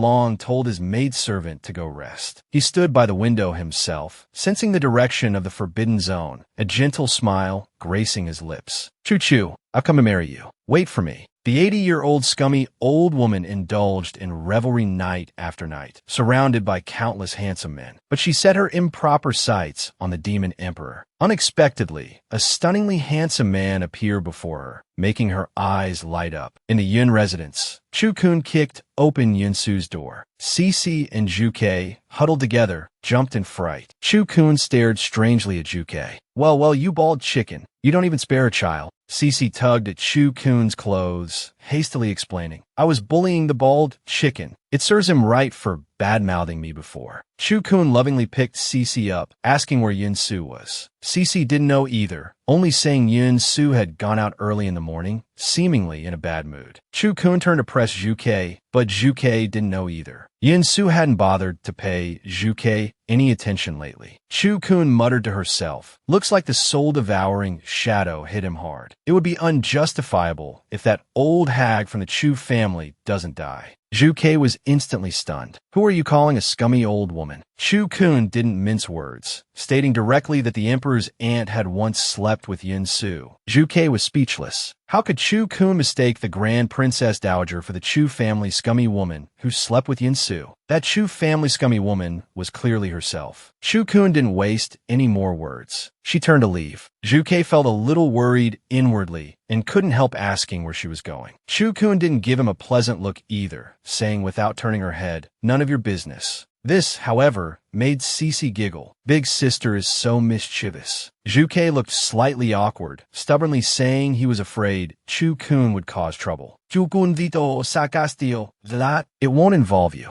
Juchue's heart tightened. He knew he had misspoken. After Chu Kun left, Juke sat slumped in his chair, utterly dejected. Ever since learning that Chu Kun was Marquis Chu E, he felt ashamed and speechless every time he saw her, facing Marquis Chu E. Even Cece noticed something was wrong with him. Baldy Bird, you look very sad. Inside the town demon division, He Ching delivered the secret letter to Di Chun, reporting that the Grand Princess Dowager indeed possessed a sample of the Chu family's royal blood. Also, this month's tribute was due to the Grand Princess Dowager. Di Chun already had a countermeasure in mind. The Grand Princess Dowager enjoys supplementing her vitality with the flesh and blood of the demon race. Send her a few of the vicious demons from the inner prison. How about that? He Ching gave a thumbs up, about to offer some flattery, but Di Chun's expression had already changed. I heard from Di, she that you told him this lord misses his mother and washes his face with tears every night. He Ching shuddered. Damn it. Immediately, he started crying loudly. I've been wronged. I wouldn't dare spread such words. Di Chun didn't even look up, merely stating that He Ching's crying was too fake. Cry again. He Ching instantly felt that his master had learned bad habits. Why was he engaging in deadpan humor like Marquis Chu E? In the royal villa, nights were filled with music and song. The Grand Princess Dowager, Chu Mingyu, sat reclining on a couch with an expression of pure enjoyment, handsome men attending to her feet. Meanwhile, Chu Mingyue, residing in the west courtyard, suffered. The chaotic music from the east courtyard made it impossible for him to sleep. Pushing the door open, he found Chu Mingyu was also outside, unable to sleep. The two siblings, out of favor, were kept at the royal villa along with the Grand Princess Dowager. After comforting each other for a while, Chu Mingyu couldn't help but sigh. Grand Aunt must be 80, right? How could she still be so unrestrained? Chu Mingyue was also speechless, only saying she had always been like this. At this moment, Chu Mingyu was arrogantly looking down at the handsome youth at her feet. Suddenly, she let out a delicate laugh and kicked the person away. The young man knelt on the ground, carefully asking, Grand Princess Dowager Shimu, was my service unsatisfactory?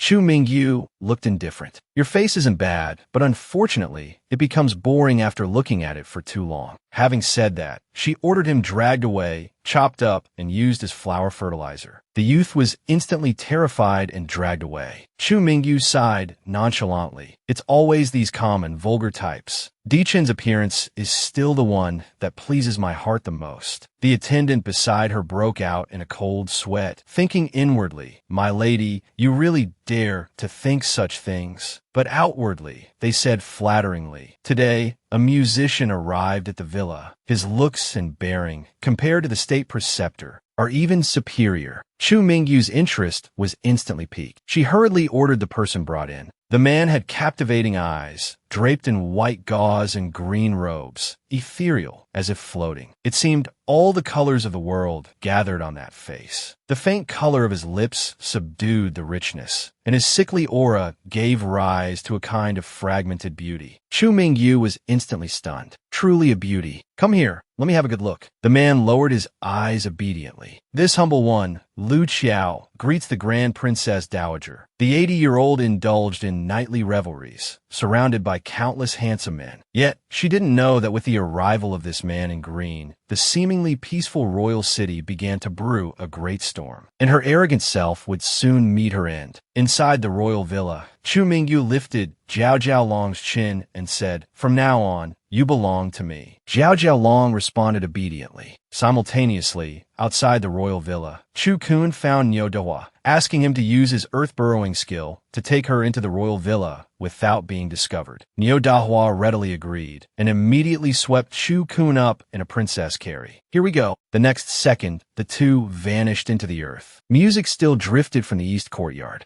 However, Niu Dahua stopped before getting close to the east courtyard. He sensed something blocking their path below. Mumu told Chu Kun there was a barrier here, isolating the main hall. Chu Kun couldn't help but complain. "This old hag is quite cautious. A powerful demon has emerged." Niu Dahua suddenly warned Chu Kun in alarm. Chu Kun pulled down her blindfold. Unleashing her blood-eye domain, she enveloped the two of them. Instantly, two Rakshasa demons, one white, one black, materialized before their eyes. The two Rakshasa also sensed something amiss, but before they could act, Chu Kun and Niu Dahua concealed themselves. The black one considered pursuit, but the white one found it too troublesome. Since they hadn't entered the winter hall anyway, it couldn't be bothered to chase. The pair departed. In their wake, the grass and trees instantly withered, as if drained of all life force. Chu Kun observed everything from within her domain. Niu Dahua couldn't help but wonder, what is the origin of these two demons? To be able to drain the life force from the world around them. Chu Kun's gaze darkened. They are of the Rakshasa clan. They feed on the vitality of all living things, consuming everything in their path. Mumu appeared slightly astonished. Weren't the Rakshasa exterminated 1,000 years ago? How can there still be remnants?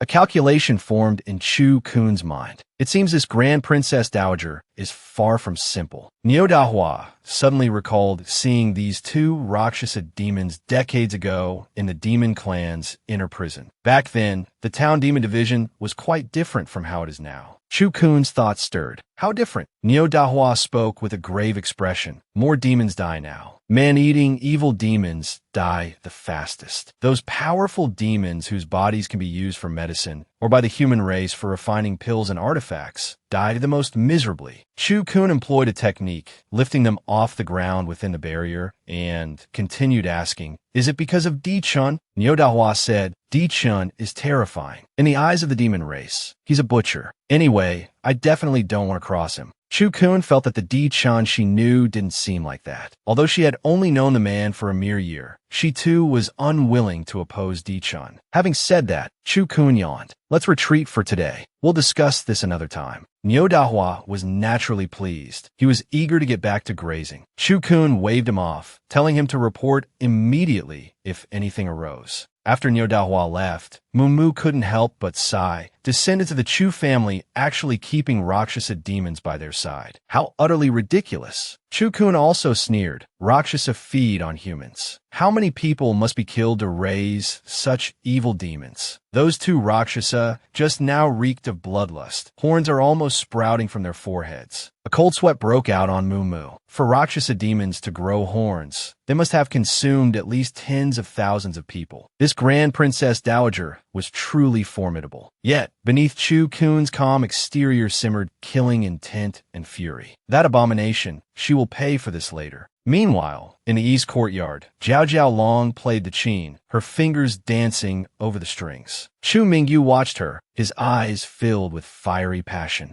As the song concluded, Chu Mingyu beckoned her closer. Come before the mirror. Zhao Zhao Long obediently agreed and stepped forward, a white veil concealing the murderous glint in her eyes. Chu Mingyu, barefoot, playfully lifted the hem of Zhao Zhao Long's skirt. Tonight, you will attend to me. Zhao Zhao Long remained compliant, murmuring her assent. Suddenly, two figures, one black, one white, appeared beside them. Chu Mingyu's expression shifted, revealing a trace of annoyance. Why have you come? The white Rakshasa's face contorted, its grin stretching almost to its ears, saying it had matters to report. Chu Mingyu turned to Zhao Zhao Long. You may leave for now. I will summon you later. As Zhao Zhao Long passed the Rakshasa demons, the white Rakshasa suddenly turned towards her with a ferocious expression, baring its fangs. Zhao Zhao Long seemed oblivious to the danger, her steps never faltering. Chu Mingyu reprimanded it irritably. By Gui. The white Rakshasa closed its mouth, letting out two eerie cackles as it watched Zhao Zhao Long depart. Having walked only a short distance, a maidservant quickly draped a cloak over Zhao Zhao Long's shoulders. Beneath Zhao Zhao Long's white veil, her eyes flashed. Rakshasa demons, they weren't completely wiped out after all. The emperor, for his own selfish desires, doesn't hesitate to send his own children into the mouths of monsters. And these man-eating monsters are the paternal aunt of the princes and princesses. Yet this very aunt schemes to devour the princes and princesses and then eliminate the emperor himself. After Zhao Zhao Long left, the white Rakshasa practically drooled over her, while the black Rakshasa remained indifferent. The two demons had different tastes, yet both were fantasizing about the best way to devour her. Chu Mingyu couldn't stand it any longer. I haven't tired of her yet. Neither of you is to touch her. Instantly, the two Rakshasa demons turned their attention back to Chu Mingyu, rubbing against him affectionately, whining about their hunger. Chu Mingyu nonchalantly lifted the white Rakshasa's chin. The one who was just taken away. You and He Gui can eat her as you please. Then he asked, what happened tonight? The white Rakshasa told him about the two individuals who tried to sneak in. They had to be cultivators or great demons, at least at the myriad tribulations realm, proficient in the art of earth evasion. As it spoke, the two Rakshasa ghosts began sniffing and nuzzling Chu Mingyu's body again. The scene quickly became quite unbearable to witness. Inwardly, Chu Mingyu merely felt that the emperor distrusted him. It never occurred to him that Chu Kun was investigating. Those of the Chu family who awakened their bloodline met tragic ends. Outsiders believed this was the curse of Marquis Chu Yi, but in truth, every person with the awakened bloodline had been captured by the reigning emperor and refined into a potent tonic. Even the exceptionally brilliant Marquis Chu Yi of yesteryear had ultimately become nourishment for his own brother. Chu Mingyu had learned this dark secret from the Rakshasa ghost sometime before, so he refused to simply sit and await his doom. He intended to use the two Rakshasa ghosts' help to advance his cultivation, take his imperial nephew's life, and become the master of this world. As they conversed, the three figures, one human, two demons, became entangled. The white ghost bit into Chu Mingyu's shoulder, drawing his blood, while the black ghost drained his vital essence. The scene was a chaotic and eerie spectacle. After a bizarre moment, the black Rakshasa complained that consuming ordinary humans was no longer effective. It asked Chu Mingyu when those two little ones in the West Hall could be served up. Chu Mingyu wasn't anxious. He wanted to wait until Chu Mingwei and Chu Mingzhu stepped into the Qianjie realm. Only then would he make his move. The white Rakshasa licked its lips again, reminding Chu Mingyu that the tribute for the Jinyao Sea was due as well. This time, they had to hand over the complete dyed silver fish. Chu Mingyu's eyes turned sultry like silk threads. It was time, he thought, for things to slowly come to a head. The next morning, 2 workers were dragging a flatbed cart towards the back mountain. A trail of blood snaked behind them. On the cart, wrapped in a straw mat, lay the young boy who had recently been serving Chu Mingyu.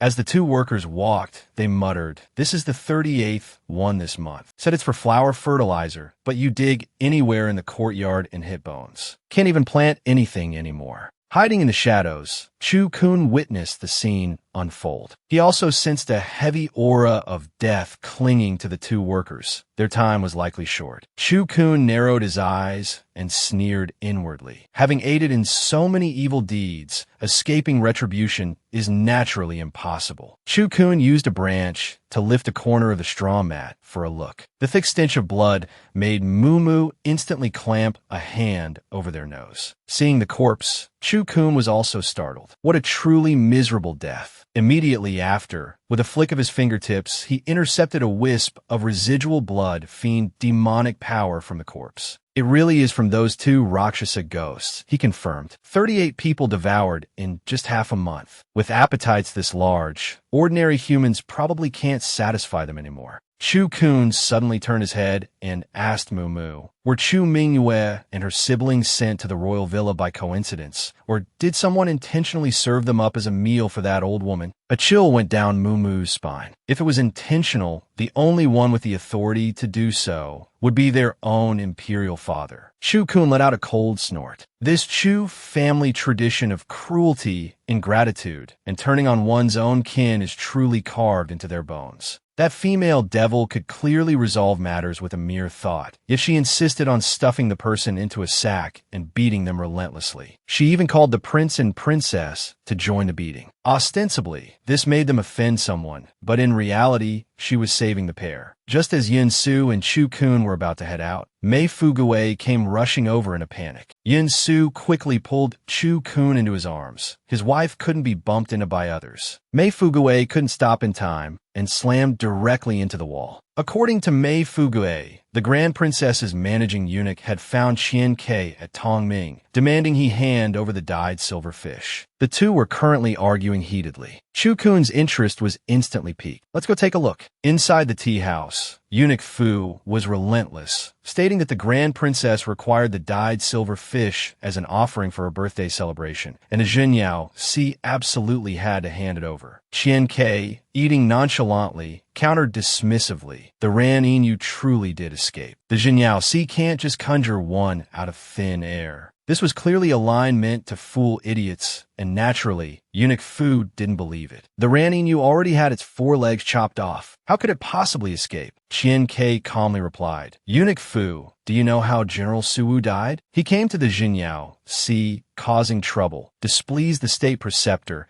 and was directly made to vomit blood 3 times at the entrance before expiring." At the mention of Su Wu and the state preceptor, Eunuch Fu's face turned pale, but he stubbornly retorted, "Are you trying to frighten us?" Qianke, smiling, pointed binde Eunuch Fu. "Ah, the Fei Isher who killed Su Wu has arrived. I truly wish to witness again that heaven-disturbing strike of his." When Eunuch Fu turned around, Chu Kun and Mei Fugue were standing right behind him, staring with cold expressions. Suppressing the fear rising in his heart, Eunuch Fu stood up and declared, "In any case, this is also His Majesty's decree." With that, he fled in disarray with his attendants. But Qian Ke had no intention of letting him off so easily. He immediately instructed Chu Kun, "Follow him. Sack over the head, break his legs." Chu Kun feigned hesitation, asking, "Are we really going to hit him? He works for the Grand Princess Dowager, you know." "Qianka confidenli pata Chu Kun's shulde."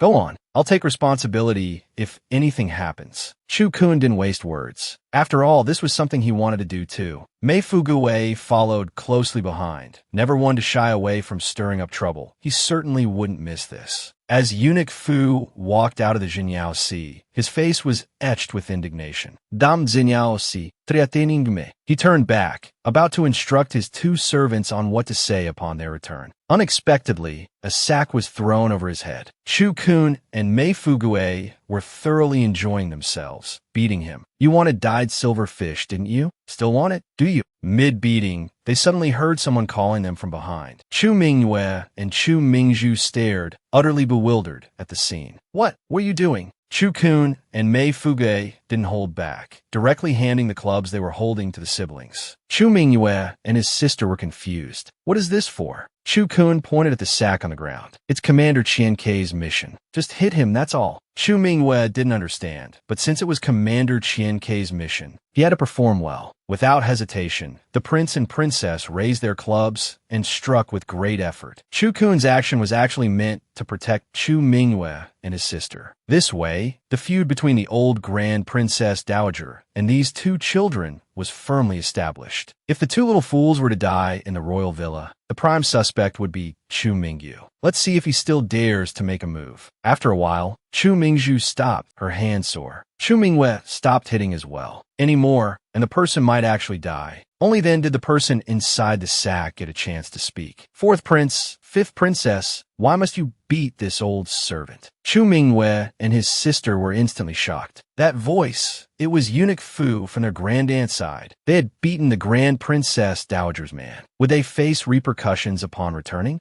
Cold sweat dripped down Chu Mingyue's back, his mind screaming, "We're doomed." Unexpectedly, Chu-kun took the club from Chu Mingyue's hand, saying, "Your hits were too light. He can still talk. It should be like this." With that, Chu-kun brought the club down hard, without any courtesy. Chu Mingju shrieked in terror. "Stop, quickly." However, after that one strike, the sack fell silent. Blood seeped out. Chu-kun nonchalantly addressed Chu Mingyue. "Your Highness the Fourth Prince, what are you standing there for? Quickly help your grand-aunt relieve her worries. Take this person's corpse away." Chu Mingyue was already numb. Suddenly, a hand patted his shoulder. Yin-su appeared behind him, saying, "You'd best listen to him. He's saving you and your sister." Chu Mingyue didn't understand. Chu-kun's actions just now clearly aimed to make them offend the Grand Princess Dowager. How could that be saving them? Yin-su patiently explained, "There are two vicious demons by Chu Mingyu's side. They feed on humans. You and your sister are on their menu." Chu Mingyue and his sister were greatly alarmed. How was that possible? Chu-kun grinned and sidled up to Yin-su.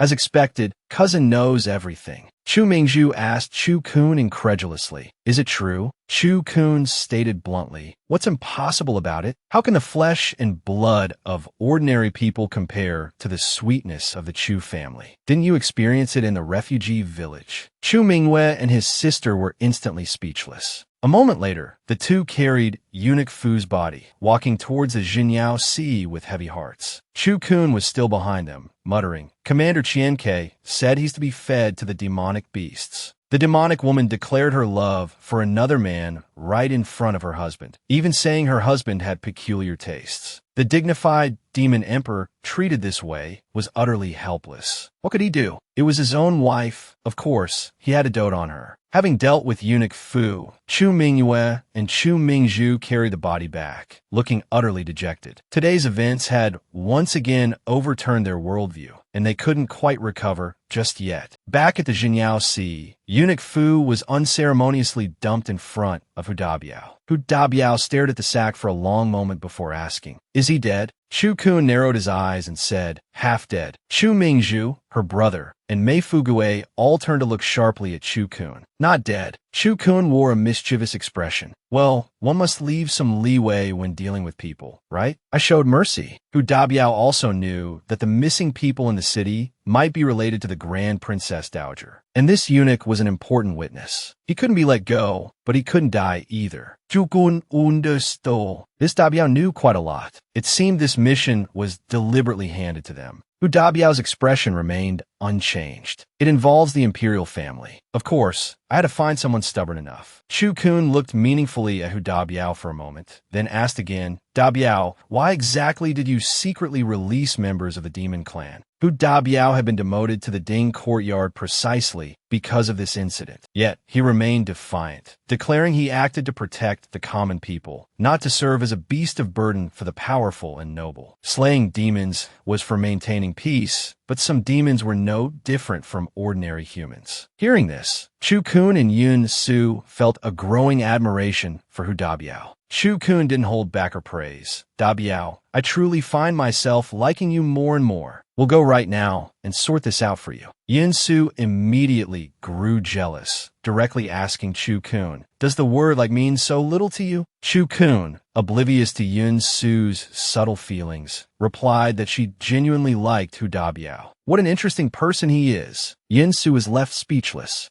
Mei Fu-gue, however, took it seriously. Little Kun, so you like Dabiao's type? Your taste is quite unique. A thought suddenly struck Chu Kun. Hu Dabiao was demoted for privately releasing a member of the demon clan, but why was his cultivation crippled back to the Baijie realm? Yin Su advised it was best not to inquire further. Chu Kun, speaking without restraint, began to speculate. Could it be related to His Majesty? Behind her, the siblings Chu Mingzhu and Chu Mingyue bristled, urgently telling Chu Kun to lower her voice. Yin Su felt utterly helpless, taking Chu Kun's hand and pulling her aside to explain. At the beginning of the year, Hu Dabiao was escorting a Jiao Ren tribute from the Nanhai Commandery. En route, he secretly released the Jiao Ren. Consequently, the emperor ordered Hu Dabiao's execution. Later, the Jinyao Si intervened to save him. However, while the death sentence could be avoided, punishment was inescapable. The eunuch Li Chun, who serves His Majesty, personally acted, severing Hu Dabiao's path of cultivation. Chu Kun understood then. Sending Hu Dabiao to the Ding courtyard was actually a form of protection. Yin Su continued explaining, the Ding courtyard won't have overly dangerous missions. With Hu Dabiao's status as a disciple of the Jiao sect, as long as he keeps a low profile, others won't be able to touch him. Chu Kun then turned and asked, was it the state preceptor's idea? Yin Su didn't confirm, merely saying he didn't know. But Chu Kun had already guessed most of it. Besides the state preceptor, who else could it be? The group spent the day investigating in the city. Most of the missing were men under the age of 20. Furthermore, they were all exceptionally handsome. Many had vanished directly from their homes. Chu Mingzhu felt deeply puzzled. If the Grand Princess Dowager had indeed abducted these men, what exactly was her intention? Chu Kun mused that there were only so many handsome men in the city. When the demon's stomach growled again, it would naturally come out to hunt. At this, Chu Mingyue and Chu Mingzhu looked utterly horrified. Chu Mingyue nervously said to Chu Kun, you need evidence to say such things. Chu Kun explained, that's why we brought Eunuch Fu back under guard. He is the witness. But right now, we still lack physical evidence. Chu Mingyue finally understood. So that was the plan for keeping Eunuch Fu alive. Chu Kun felt talking to him was exhausting and didn't want to elaborate further. Mei Fu-gue tapped Chu Mingyue on the head, sighing, Little Mingyue, your brain isn't working well, is it? Isn't this quite obvious? Little Kun said feeding the corpse to the demonic beast was to prevent the old hag from coming to demand the person back. Also, it's to see if the Jinyao Si has any of the old hag's accomplices. After speaking, she even pinched Chu Mingyue's cheek. How come you only grow more beautiful, but not smarter, Fourth Highness? Chu Mingyue instantly felt his intelligence had been crushed. It was one thing for Chu Kun to be smarter than him, but the one speaking just now was Mei Fu-gue. The she-devil was taking her demon emperor husband for a stroll through the brothel district. The prince and princess accompanying them also had their eyes opened. All along the way were passionate young ladies calling out greetings, and they were all exceptionally enthusiastic towards the incredibly handsome demon emperor. One beauty even shot him a flirtatious wink. The she-devil asked her husband, what do you think she's doing? The demon emperor replied, she has an eye ailment. It seems to be spasming. The woman cursed loudly. Where did this damn fool come from? Seeing the ladies eager to get close, Yin Su remained composed. It wasn't that his self-control was exceptional, but rather He Qing had told him that brothels were like tea houses. The women were performers selling their skills, equivalent to storytellers. However, Chu Mingyue and Chu Mingzhu, trailing behind, knew better. They were currently so embarrassed they couldn't bear to look. Mei Fu-gue, who had entered with a bashful expression, now let go of Chu Kun. She grinned and announced, Yin Su prefers the southern wind.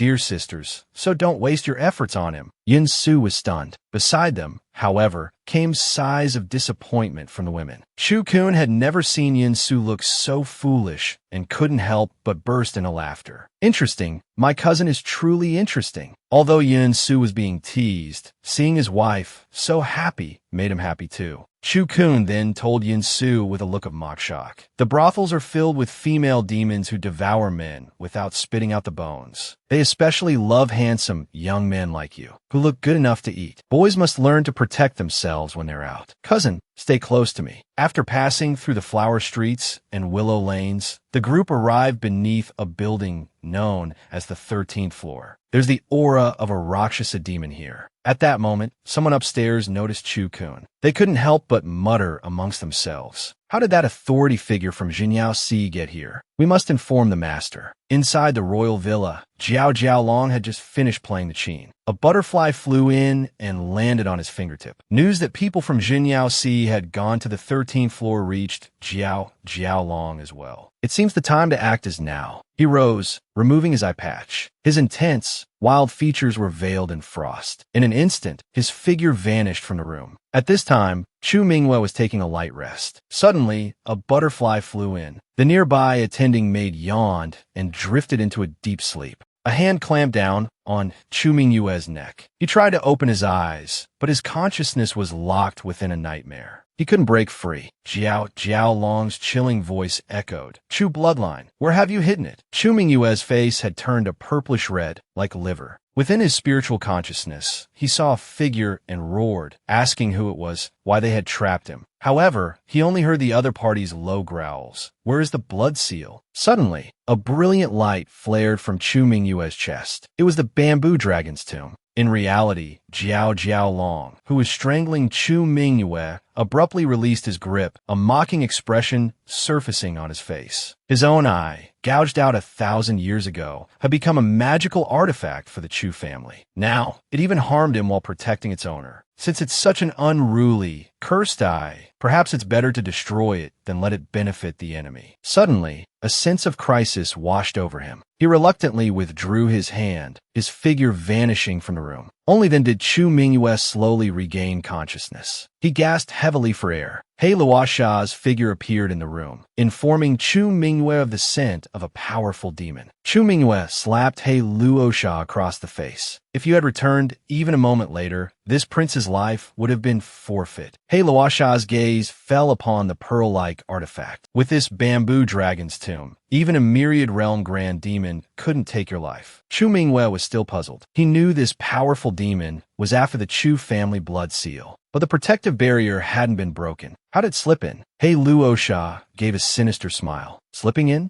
Impossible. Perhaps it was invited in. Chu Minghua seemed to realize something as well, his expression turning cold. Inside Jiao Jiaolong's room, he poured out a medicinal pill and swallowed it, concealing his demonic aura. He stared at his own palm with a helpless expression. There was a mark on his right palm, the wound left by the bamboo dragon's tomb. This mark had to be destroyed or it would spell trouble. Steeling his heart, he pressed his palm directly onto the candle flame. One is a world-destroying female demon lord. The other a great demon emperor with off-the-charts combat power. After visiting the brothels, they start toying with ignorant lesser demons. While the lesser demons think they've hidden themselves well, even mocking the female demon lord and demon emperor for their incompetence. Inside the royal villa, after being attacked, Chu Minghua realized Jiao Long might be problematic. Without a moment's delay, he took He Luosha and headed straight for Jiao Jiaolong's room. Just as they reached the door, they heard the sound of something crashing inside. The two pushed the door open to see Jiao Jiaolong collapsed on the floor. By now, his palm was burned to a bloody pulp. Jiao Jiaolong looked bewildered, pleading with the intruders to help him, saying he had accidentally knocked over the brazier. He Luosha grabbed Jiao Jiaolong by the collar, hauling him up. This blind man's injury is quite convenient. Jiao Jiao Long acted as if he didn't know what was happening, calling out pitifully and fearfully for the Grand Princess Dowager. But Chu Mingwe was already filled with killing intent. He merely commanded, "Hey Gui." Hey Luosha understood Chu Mingwe's meaning. He revealed his fangs and bit down on Jiao Jiao Long's shoulder, sucking greedily. Jiao Jiao Long let out a wretched scream, his aura weakening. Chu Mingwe quickly ordered He Luosha to stop. He Luosha reluctantly released Jiao Jiao Long. It's the taste of human blood. This boy isn't a demon. Chu Mingwe was now utterly bewildered. If it wasn't Jiao Jiao Long, then who else could it be? It suddenly occurred to her that the Demon Suppression Division was already investigating, demanding utmost caution. Turning, she asked He Luosha, "Is there anything unusual within the 13th floor?" He Luosha reported that there was none, just establishments engaged in the flesh trade. Chu Mingwe instructed him to alter Jiao Jiao Long's memories and then disseminate the rumor that a powerful demon from the Demon Suppression Division had escaped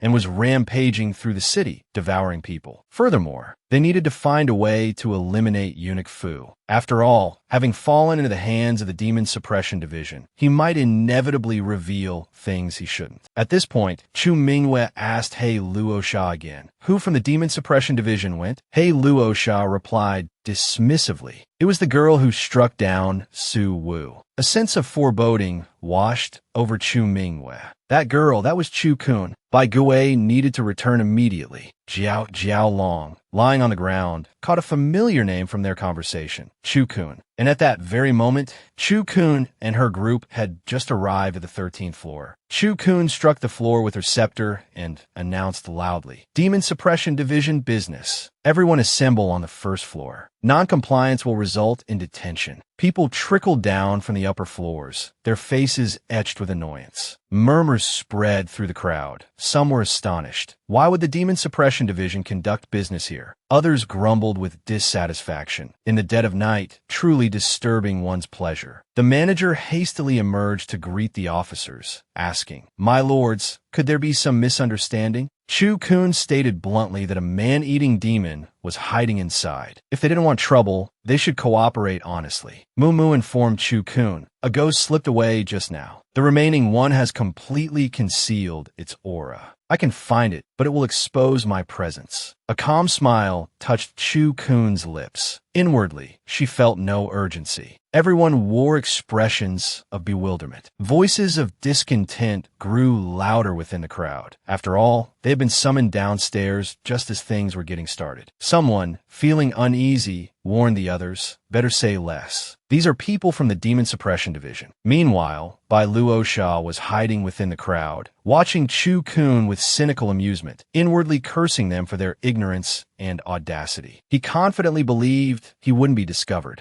Unexpectedly, however, he suddenly received a telepathic message from Chu Mingwe ordering him to withdraw immediately. 5 powerful presences lay hidden behind Chu Kun. Chu Kun casually asked Yin Su if they knew how to set up a soul-trapping formation. Yin Su made no attempt to conceal it, immediately chanting the incantation. In an instant, radiant light enveloped the entire 13th floor, sealing the area off from the outside world. The manager who had emerged earlier couldn't help but feel startled. The soul-trapping formation, isn't that something only an erudite can use? How does he know it? Suddenly, a young master, radiating entitlement, stepped forward provocatively, just a mere wearer of the flying robes, yet quite arrogant. "Do you know who I am?" Before he could finish speaking, Chu Kun's blade rested against his throat. Chu Kun stated succinctly, "Keep talking if you wish to die." The person beside the young master quickly pulled him back. "Are you mad?" "That's Chu Kun." Instantly, a cold sweat beaded on the young master's brow as he realized the woman before him was the very Chu Kun who had cut down Su Wu with a single strike. This demoness showed no deference to anyone while on duty, facing the arrogant scion of a wealthy family. She pointed her sword directly at his throat. "Keep talking if you wish to die." The defiant young master instantly fell silent. The person before him was Chu Kun. One wrong word, and she would spill his blood on the spot. The surrounding crowd was also intimidated. No one wanted to be the next Su Wu. Cradling Fei Fei, Chu Kun addressed everyone. A man-eating demon has infiltrated the crowd. We'll check everyone one by one. Those cleared will be released. With that, she put Fei Fei down, letting it sniff out the demonic presence. Fei Fei first approached the defiant young master from before, causing the man to stammer in fear. Lady Chu, I am from the Tantai family of Dongli. I am not a demon. Chu Kun coolly ordered Fei Fei. Not him. Next, young Master Tantai released a palpable sigh of relief, beckoned his servants, and turned to leave. However, before he could step out the door, Chu Kun called him back. Cold sweat trickled down young Master Tantai's back as he turned and asked, Lady Chu, what is it? Chu Kun reminded him, Young Master Tantai, when you arrived, did you only bring one page? Young Master Tantai blurted out, 2. Then he realized something was wrong. Why was there only one now? Simultaneously, the page who had been following him lunged forward with a ferocious expression. Yun Su moved like lightning, appearing beside young Master Tantai and kicking him aside, narrowly dodging the ghostly claws swiping back from Bai Luosha. Bai Luosha missed, but his expression remained contemptuous. Since I've been discovered, then you all might as well die together. Chu Kun remained completely unfazed, calmly addressing the empty air. Gentlemen, you've been following us all this way. Why not reveal yourselves and join the fun? Laughter echoed through the sky. Ha ha! You clever little imp, quite adept at ordering others around. Bai Gue froze instantly. Another voice rang out. A wretched little crocodile demon dares come to the royal capital to cause harm. This sword immortal shall relieve you of your dog head right now. A welcoming gift for my future disciple. The seniors hadn't even shown themselves, yet they were already squabbling over who would claim the disciple. Everyone present scanned their surroundings, but the speakers remained unseen. Bai Luosha also sensed the intensely powerful fluctuations of magic. In an instant, for streams of divine sense locked onto Bai Gue, rendering him immobile, let alone able to flee. He glared venomously at Chu Kun, roaring, Chu Kun, I will repay the enmity from today. Chu Kun hastily urged everyone, quick, fall back. Countless vines erupted from the ground, instantly weaving into a barrier that enveloped Bai Gue. With a loud bang, Bai Gue self-detonated. The scene was left splattered with what looked like ruined tomato paste. Everyone present was utterly stunned. Chu Kun stared at the pool of red, her expression profound. Bai Luosha would actually commit suicide? Her eyes met Yun Su's. The two clearly shared the same thought. There was something suspicious about this Luosha ghost's death. Inside the royal villa, Chu Mingyue was leisurely sipping tea, nonchalantly asking He Luosha, how has the matter with the blind man been handled? He Luosha, gnawing on a pigeon, replied, it's handled, altered his memory, and had him sent to the Ministry of Justice. Chu Mingyue then turned to ask, and Bai Gue, what's the situation over there? Just as He Luosha began to say he should be back soon, suddenly he felt a sharp pain surge from his core,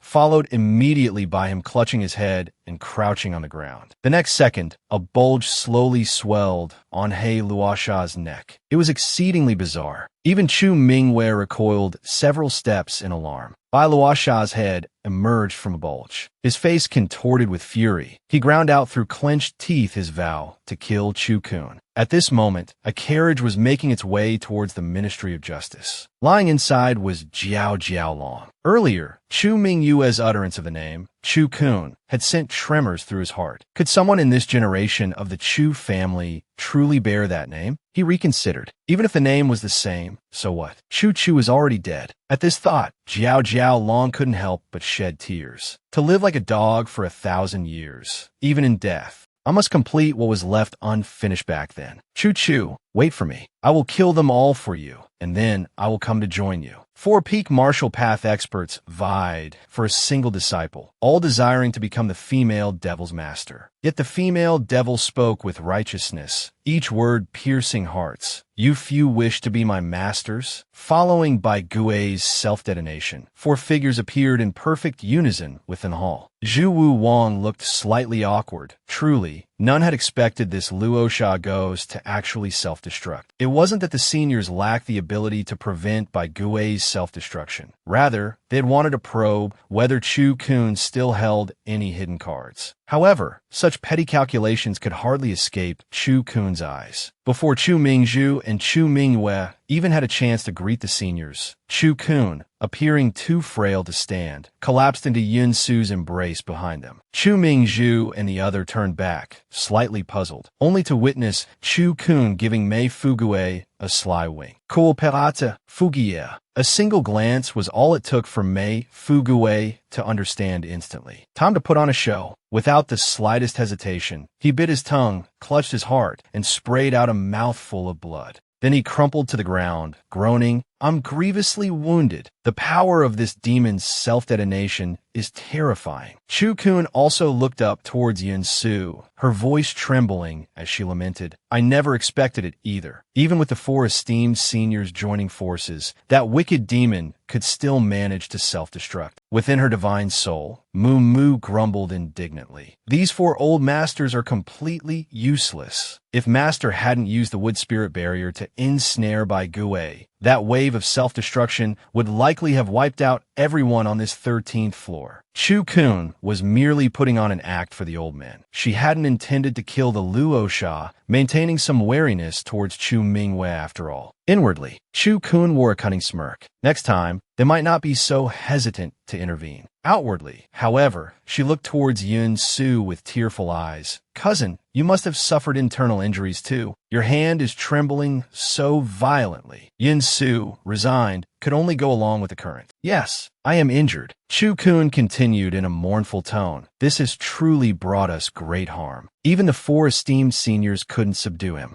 The seniors, knowing they were in the wrong, felt too ashamed to utter another word. Zhu Wu Wang was the first to break the awkward silence, offering Chu Kun a 5th-grade medicinal pill to placate her. "Don't be angry." Chu Kun remained leaning against Yun Su, not turning her head back. Just offered a sour remark. My, aren't we being generous?" The white-bearded sword immortal directly nudged Zhu Wu Wang aside, cupped a treasured sword in both hands, and presented it to Chu Kun as a gesture of goodwill. "With this, slaying sand demons will be like chopping vegetables." The other two seniors also hurried to present introductory gifts, seeking favor. But Chu Kun wore a look of utter disdain. She turned her head sharply with a scoff. "How dull." With that, she turned and walked towards the door, not forgetting to tell the onlookers, "Everyone disperse. The evil demon has retreated." The seniors stood frozen in place, utterly bewildered. Mei Fugue and Yun Su quickly followed Chu Kun,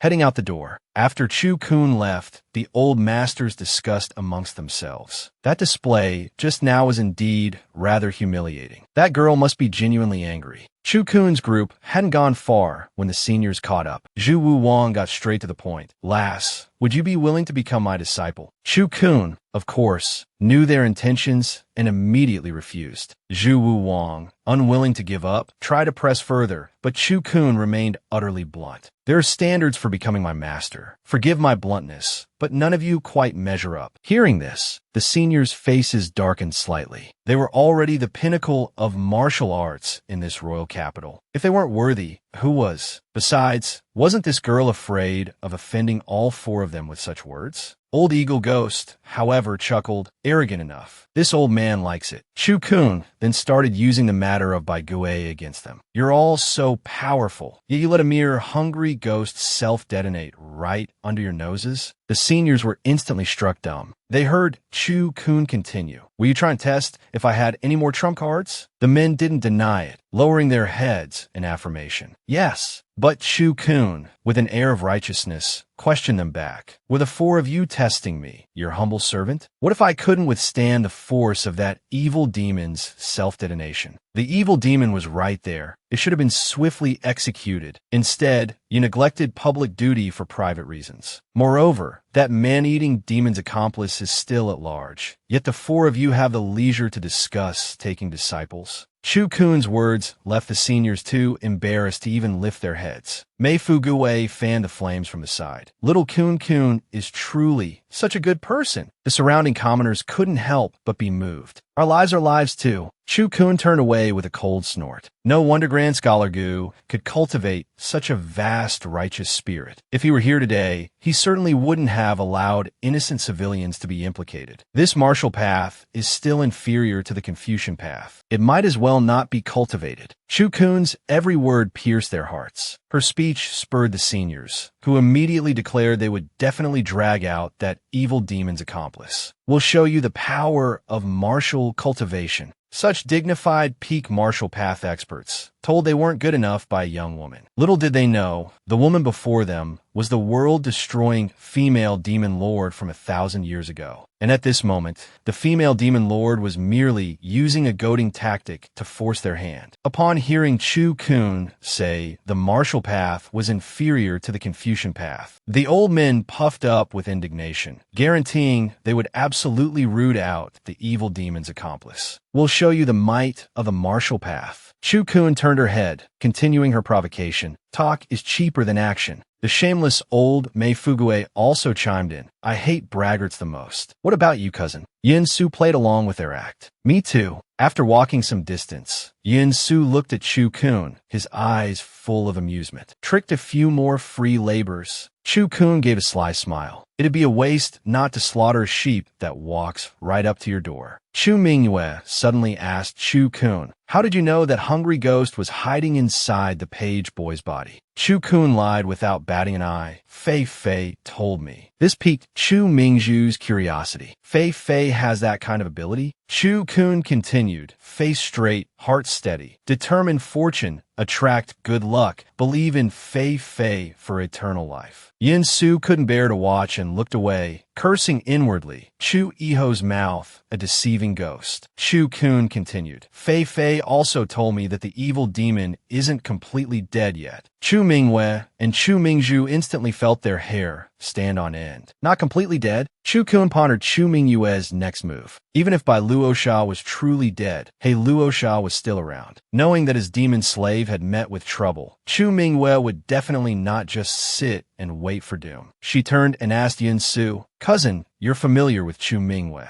What are your thoughts? Yin Su retorted unhappily. Since when was I familiar with him? No sooner had he spoken than he strode forward decisively. To the royal villa. We need to move quickly. The others behind him were baffled. Why leave so abruptly? Yin Su looked back and pulled Chu Kun along. Tell Mei Fuguwei and the others to return to the Demon Suppression Division. Watch over Eunuch Fu and await Hu Dabiao's orders. Chu Kun asked Yin Su, why send Mei Fuguwei and the others away? Yin Su replied, I just received a sound transmission. Chu Mingyue was assassinated by the demon clan. He has already entered the palace, but the whereabouts of the Rakshasa ghost by his side are unknown. Chu Kun's schemes ran deep. That old woman certainly moves fast. Yin Su continued, his voice low. Before entering the palace, Chu Mingyu dispatched a musician to the Ministry of Justice. Then, she gave orders for the entire flower garden at the villa to be cleared. In a flash, Chu Kun grasped the implication. Chu Mingyu was attempting to destroy evidence, to obliterate the skeletal remains buried within those flower beds long ago. Yet a piece was missing. Chu Mingyu hadn't been the target of an assassination. So how did the musician come to be injured? Yin Su elaborated. Chu Mingyu holds a Chu family blood eagle. Nonetheless, she pieced together Chu Mingyu's sinister plan. First, eradicate the incriminating evidence, then shift the blame onto the Jinyao Temple. The narrative would be that the temple's negligence in managing the demon clans allowed them to escape, attempt to seize the blood seal, and subsequently rampage through the city, devouring its inhabitants. And the musician? Merely a convenient witness. A cold smile touched Chu Kun's lips. That vile old woman weaves quite the intricate fantasy. Having deciphered Chu Mingyu's plot, Yin Su formulated a countermeasure. The most urgent task was preventing the destruction of the evidence. Chu Kun inquired about the Rakshasa ghost's whereabouts. Yin Su admitted tracking him was proving difficult. For the moment, their hopes rested on the competence of those four old masters. If He Luosha managed to escape, the toll on the common folk would be unimaginable. Deep within the Ministry of Justice dungeons, Jiao Long, having recited the confession meticulously implanted in his mind by He Luosha, found himself tossed into a dank cell. His cellmate, a leering, unkempt brute, immediately eyed him with predatory interest. "Well now, it's been a long while since I've seen such a tender young thing." After spewing a stream of filth, the brute reached out, his grimy hands groping towards Jiao Jiaolong. Slowly, Jiao Jiaolong lifted his head, eyes shimmering with an eerie green light fixed upon the man. "Are you seeking death?" The brute froze, terror rendering him mute, only able to choke out, "Demon, demon." Then, foaming at the mouth, he crumpled to the floor. Without sparing the fallen man a glance, Jiao Jiaolong's form dissolved, vanishing from the confines of the cell. 1,000 years passed. He had sacrificed his demon core, offering it up for a chance, however slim, at the female demon Lord's survival. To gather the spiritual herbs she needed, he had endured the shattering of his dragon eyes, the tearing of his dragon scales. In that life, he would have gladly spilled his own blood and brains for her, his devotion absolute, unwavering, even in death. Now, returned after a millennium, his heart still burned with the unquenched fire of vengeance. And yet, he had heard that name again, achingly familiar. After fading from the prison cell, Jiao Jiaolong materialized within the 13th floor. Nanji, instantly detecting his aura, rushed into the room. The sight of Jiao Jiaolong, drenched in blood and grime, startled her. He, however, waved off her concern, his voice strained as he asked, "Where's Donga?" Nanji's face fell. Donger was tragically devoured by the Rakshasa ghost. A wave of bleakness washed over Jiao Jiaolong, but a more immediate task demanded his attention, finding a corpse of similar build to replace him in the prison cell. Once Nanji had seen to this grim task, she returned to attend to Jiao Jiaolong's bath. As she cleaned his wounds, the severity of his injuries told her plainly. Her master's mission had likely ended in failure. Jiao Jiaolong, however, remained dismissive. "Mere flesh wounds," he insisted. "Bring me a Huanshui Dan. I must mask the scent of this demon blood, or the Rakshasa ghost will see through the deception." Nanji's expression turned to one of alarm. "Master, the Huanshui Dan inflicts terrible harm upon the body." Jiao Jiaolong ignored her protest, instead asking, "Is there someone within the Jinyao division known as Chu Kun?" Nanji confirmed. "Chu Kun, she is the Demon Star Princess, the one whose blade strike called down the heavens." A flicker of desperate hope remained. "Is there anything else remarkable about her?" Jiao Jiaolong pressed, learning that beyond her prodigious innate talent, she possessed no other distinguishing features. A profound sense of loss settled over him. He shook his head, a bitter, self-mocking smile twisting his lips. "Just a name, nothing more. There's only one Chu in all the worlds." Then, Nanji added, almost as an afterthought, "That Princess Chu Kun, she keeps a fei-fei." The fragile calm Jiao Jiaolong had fought to maintain shattered. A violent tremor ran through his body. The 1,000-year-old promise resonated in his soul, as clear as if spoken yesterday. "Chu, when we reach the demon lands, I shall capture a fei-fei for you, a little mascot." "Oh yes, it's a promise." The torrent of memories from that bygone era overwhelmed him. Tears, crimson like blood, traced paths down Jiao Jiaolong's cheeks. Chu, she never cared for conventional beauty, always drawn instead to soft fur, to twitching tails. Jugun, fei-fei. Could it truly be such a staggering coincidence? The storm raging within his chest became unbearable. With a sudden surge of desperate energy, Jiao Jiaolong lunged upwards from the bathwater. "I must see her. I must see this Princess Chu Kun." But his ravaged body instantly failed him. Racked by spasms, he pitched forward, only Nanji's swift intervention preventing a complete collapse. The violent rush of qi and blood choked him, forcing out ragged coughs thick with blood. After agonizing moments, the fit subsided. Nanji gently guided him to the bed, helping him lie down. "Master, please, don't exert yourself further," she pleaded, her voice laced with fear. "If you continue like this, you won't survive long enough to reclaim the blood seal. You will die. Furthermore, suppressing your demonic aura with the Huanshui Dan, it's like pouring oil onto flames. Take any more, and even your demon core will shatter." Jiao Jiaolong let out a hollow, broken laugh. "My demon core, that was lost long, long ago." Nanji stared at him, utterly stunned. "The demon core is gone," Jiao Jiaolong stated coolly, as if discussing some trivial matter unworthy of mention. "I made a deal with the heavenly Tao. I offered up my demon core, but the heavens played me. They made me forget the terms of the deal. However, I feel this deal must be related to Chu-kun. Nenji was taken aback. He wondered just what kind of person this Chu-kun was. Hadn't the Chu Imperial clan always regarded her as a dreadful scourge? The humans called her the world-ending demon head, and even the demon clans turned pale at the mere mention of her name. Yet, when speaking of Chu-kun, a trace of warmth surfaced on Jiaolong's face. Chu-kun is just a lazybones, a swindler, a rogue. Cunning, lazy, treacherous, and slippery. Aside from the flaw of not being lecherous, her virtues are countless. Nanji was instantly bewildered. Did Master get that backward? Jiao Long asked him to find a way to pass a message to Chu-kun. Raising Fei is worse than raising a pig. Nanji was baffled once more. He couldn't comprehend what strange code this was. He then sighed. Master must love Marquis Chu-yi deeply, mustn't you? You always smile whenever you speak of her. While Nanji felt envious, he also admired such sincere and intense emotion. Jiao Long's body suddenly stiffened. Love her? Am I tired of living? What damn good is love? Nanji was dumbfounded again, but this time he was certain. His master's expression wasn't ironic. It was utterly serious. Jiao Long spoke slowly. There are things in this world far more precious than love. For instance, a true friend. For instance, faith. And Chu-kun, she is the embodiment of both. I, Han Nong, am willing to spill my brains and blood for her, unwavering until death. The aloof demon emperor doted on his wife while managing his affairs. Facing the female demon head who wasn't afraid to stir up trouble, he indulgently cooperated with her to incite a storm.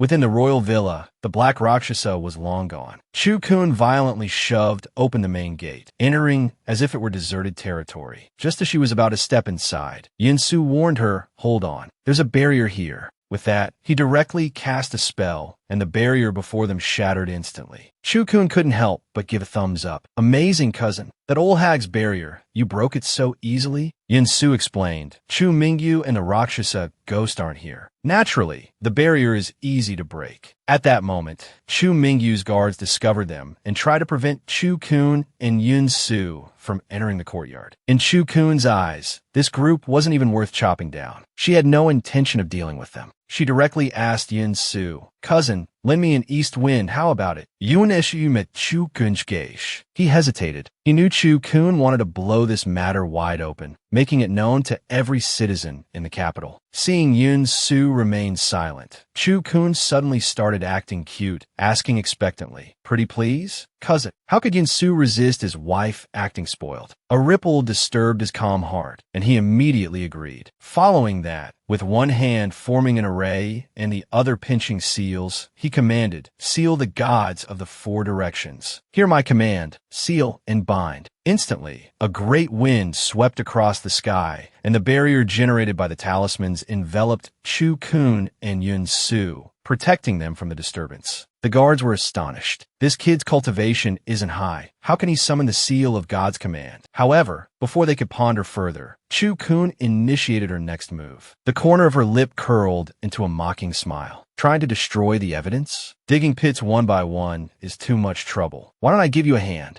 Then, she plunged the peach garden scepter into the ground. Boundless spiritual energy surged from her body as she chanted. Wood meets evil, it melts. Guarding the dragon, it solidifies. Would spirits of heaven and earth resent having no master? Break forth, reveal all hidden evils. In an instant, a brilliant golden light erupted. Chu-kun slammed the peach garden scepter deep into the earth with her palm. The surrounding ground immediately cracked open. Countless vines burst forth from the soil, along with the golden light, soaring towards the sky, growing over 20 meters tall. Even more horrifying, the skeletons that Chu Mingyu had ordered her servants to destroy were now impaled high upon these towering vines. The guard were utterly dumbfounded. This sudden turn of events left them completely unprepared. They were powerless to resist the female demon head's decisive and ruthless actions, which directly cut off all the old hag's escape routes. The skeletons buried within her courtyard were all suspended upon the sky-reaching vines, exposed before the eyes of every citizen in the royal capital. Even the guards of the royal villa were terrified by the sight, collapsing weakly to the ground, faces aghast. Chu Kun gave a wicked smile. She wanted the entire world to witness Chu Mingyu's cruelty and horror. Even if the emperor wanted to shield Chu Mingyu, he would have to see if the people of the world would allow it. Several skulls plummeted from midair, rolling to land at Chu Kun's feet. Chu Kun slowly bent down, picked up a skull, and gently brushed the dust from this nameless person's remains. Her gaze, chillingly cold, swept across everyone in the courtyard. She spoke slowly, her voice echoing. All of you, accomplices who aided this evil. Sooner or later, you'll pay the price. Yin Su stood behind Chu Kun, his eyes fixed on the crowd with a grim intensity. Although neither of them made a move, a terrifying sense of pressure enveloped the entire royal villa. In the air, the bones hanging from the vines rattled like macabre wind chimes, stirred by the breeze. Every so often, a few more skeletal remains would detach and tumble down. Meanwhile, Wang Jianxian and Li Zhezi, who were pursuing the Rakshasa ghost, noticed the towering ancient tree behind them. The two martial arts masters, pinnacles of their path, felt fury reach its peak. Those were the bones of people devoured by wicked demons. If Chu Mingyu was truly involved with that evil demon, this time,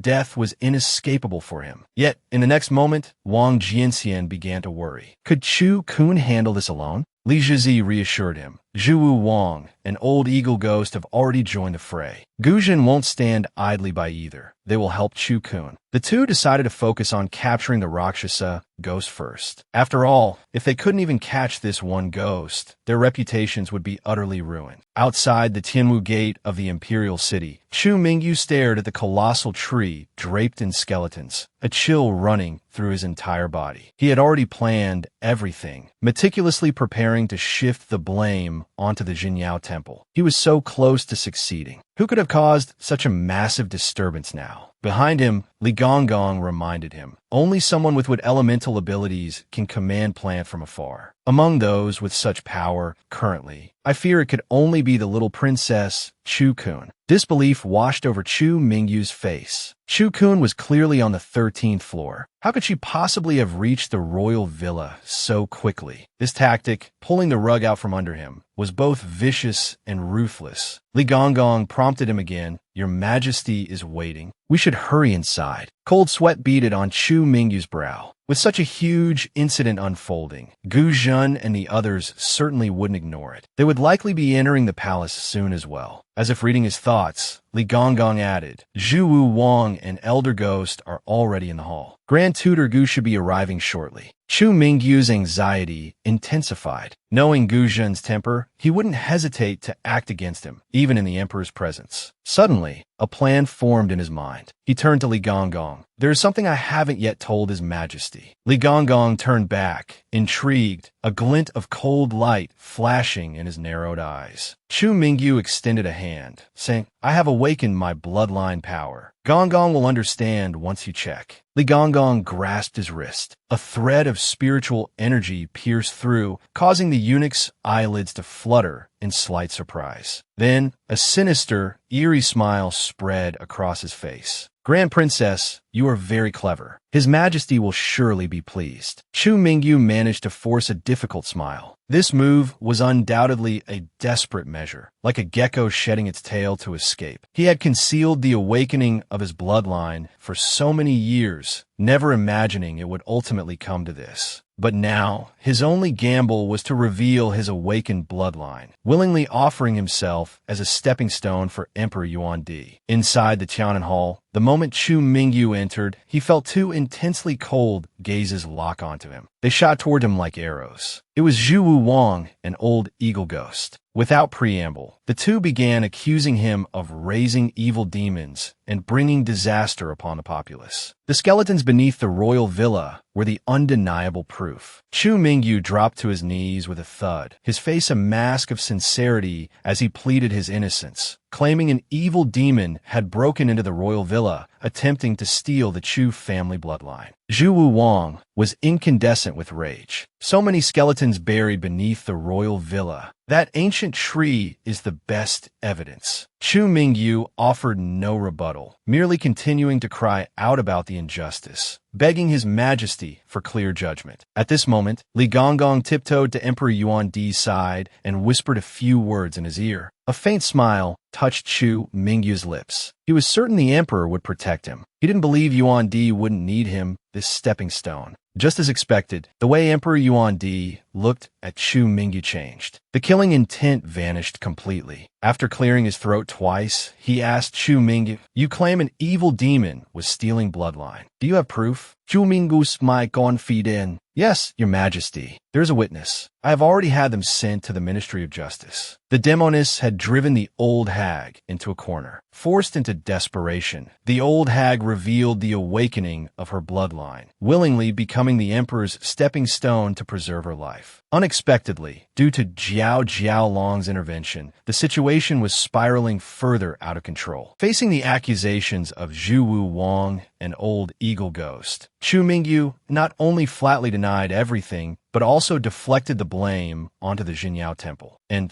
confidently stated that there was a witness in the prison cell. Zhu Wu Wang suddenly let out a cold laugh. "What a witness! News has already arrived from the Ministry of Justice. That Yu clan master died suddenly without reason." The inmates in the same cell were frightened into idiocy. Chu Mingyu was stunned. This wasn't part of his plan. He Luosha had already brainwashed the Yu clan master. He was waiting for him to testify, so how could he be dead? Seeing things deviate from the plan, Chu Mingyu's expression changed drastically. He shouted that it was the Jinyao Temple's incompetence, not only releasing the great demon, but also trying to frame him. Old Eagle Ghost stated directly that he wanted to use the truth-telling spell to test if what Chu Mingyu said was true or false. Chu Mingyu retorted righteously, "I am of the Imperial clan. Even if convicted, there must be evidence." Seeing Chu Mingyu invoke his Imperial clan status, although Old Eagle Ghost and Zhu Wu Wang were filled with rage, they couldn't easily speak further. Emperor Yuan Di suddenly spoke. The Jinyao Temple also submitted a memorial, saying there is a witness, your personal eunuch. Does the Grand Princess dare to confront him? Chu Mingyu, however, showed no fear, saying his conscience was clear, so naturally he could face the confrontation. Emperor Yuan Di instructed Li Gonggong beside him to personally bring the person over. As soon as these words were spoken, a hint of smugness appeared at the corner of Chu Mingyu's mouth. He knew His Majesty intended to protect him. Since Li Gonggong was going personally, this witness probably wouldn't live to see the emperor. A moment later, Chu Kun and Yun Su rushed back to the Jinyao Temple. Eunuch Fu was already dead. Mei Fu Gui kept stuffing pills into Hu Dabiao's mouth, but Hu Dabiao continued to vomit blood, his breathing growing weaker. Chu Kun's eyes turned icy cold. She asked Mei Fu Gui what had happened. Mei Fu Gui pointed at Li Gonggong, saying, "This old eunuch silenced the witness and tried to kill Dabiao too." Li Gonggong, however, denied it. He insisted he had done nothing and even threatened Mei Fu Gui, advising him to restrain himself for the sake of his family. Mei Fu Gui was so angry he wanted to spit on the old eunuch. "You foul-smelling dog. You just wait." Chu Kun reached out to check Hu Dabiao's injuries. His heart meridians were completely severed. He was indeed dying. Those pills were far from enough to save him. Hu Dabiao tried to speak. Chu Kun directly took out a stalk of foxtail grass. "Don't talk. Save your strength to stay alive," she said. There was no time to refine pills now. Chu Kun stuffed the foxtail grass directly into Hu Dabiao's mouth. Li Gonggong's eyes lit up. This foxtail grass was incredibly rare in the world. He hadn't expected Chu Kun to possess it, let alone use it so readily to save Hu Dabiao. As the foxtail grass went down, Hu Dabiao slowly began to recover. He looked at Chu Kun in utter shock. "Girl, you saved my life. How can I ever thank you?" Chu Kun, however, was nonchalant. "The demon-harming people hasn't been caught yet. What's there to thank?"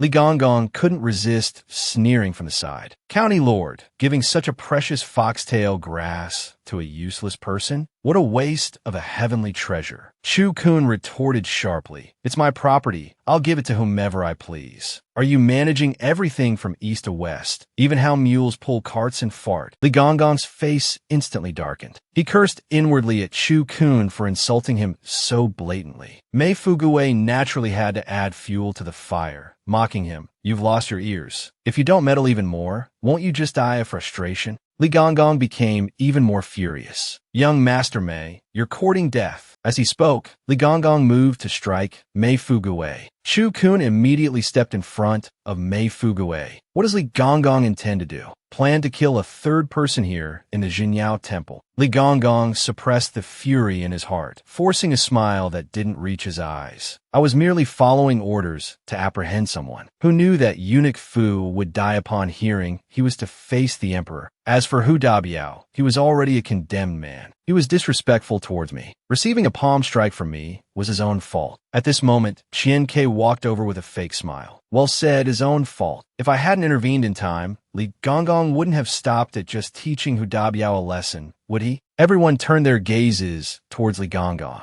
Although these individuals seemed like mere novices in Li Gonggong's eyes, the immense pressure emanating from them sent a chill down his spine. He flicked his horsetail whisk and said, "The witness is dead. I shall return to the palace to report." Chu Kun's gaze was ice cold as she called out, "Wait." The old hag was raising vicious demons in the city, letting them feast on people wantonly, yet the emperor was determined to shield her. But with so much evidence laid bare, the emperor had no choice but to send Li Gonggong to eliminate the witness. Upon returning to the Jinyao Temple, Chu Kun knew this meant the emperor intended to protect Chu Mingyu, but she didn't understand the reason behind it. As Li Gonggong was about to leave, Chu Kun suddenly stopped him, saying she wanted to enter the palace for an audience with the emperor and asked the eunuch to give her a ride. Li Gonggong suddenly flashed a strange smile, asking Chu Kun if she was certain she wanted to enter the palace now. His Majesty, he warned, was currently consumed by rage. Chu Kun, utterly fearless, retorted directly, "Since when does a niece need to pick a specific time to see her uncle?" With a cold sneer, Li Gonggong instructed Chu Kun to follow him into the palace. Just as Chu Kun was about to move forward, Yun Su abruptly grabbed her hand. Before he could speak, Chu Kun spoke first. "I suspect things might take an unexpected turn. I must go to the palace." Yin Su didn't press further, merely urging her to be careful of the emperor and to avoid revealing anything. Chu Kun gave him a reassuring look, then turned to follow Li Gonggong, waving back at Yin Su with a promise, "Wait for my return." Yin Su, knowing Chu Kun's temperament well, could only sigh helplessly. He then instructed Mei Fuguwei to return to the Yun residence to watch over Shi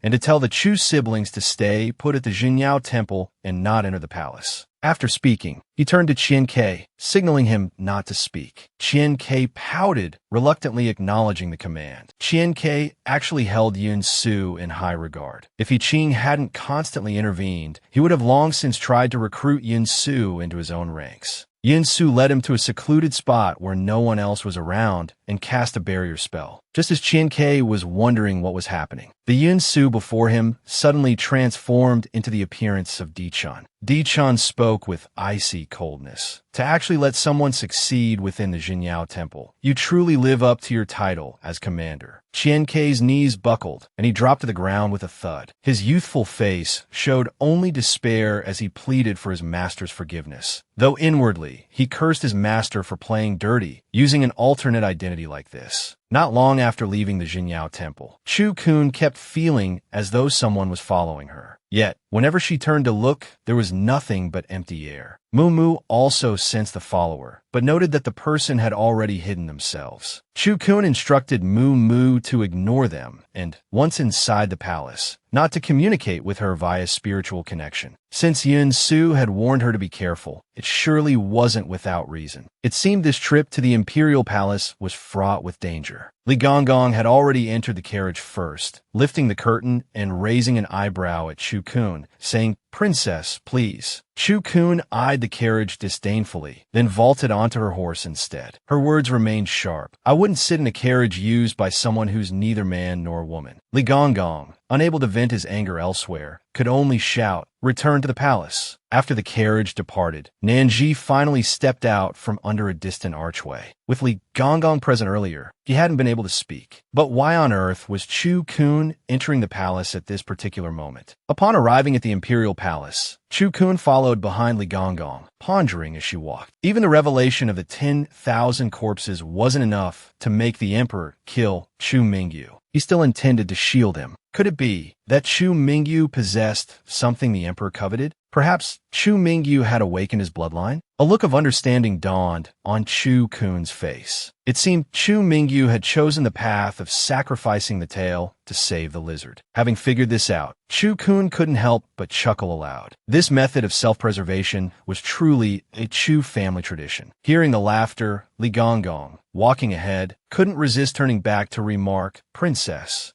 you can still laugh at a time like this?" I advised the princess not to celebrate too soon. Chu Kun, however, remained unfazed. "I'm about to see my uncle. My heart is naturally joyful. Also about that palm strike against Hu Dabiao. Keep a tally. This princess will collect the debt with interest." Li Gonggong paid Chu Kun's words no mind, merely smiling and saying, "I await the princess." But as he turned away, he muttered inwardly, "I never thought Chu Kun was anything special before, but looking at her now, she's definitely not someone to be trifled with." The instant Chu Kun stepped into the hall, she felt a scrutinizing gaze wash over her. Yet, she maintained her composure, bowing respectfully to the emperor. The emperor smiled faintly. "Such a good child. I heard that you were the one who discovered the man-eating demon this time. Your contribution has been duly noted." Chu Kun cursed inwardly. Unfilial descendant. Only knows how to speak pleasantries. But lifting her head, she declared loudly, "Easing my uncle's worries is this niece's duty. I have long heard that your majesty loves the people as his own children. Seeing you today, uncle is truly a celestial being."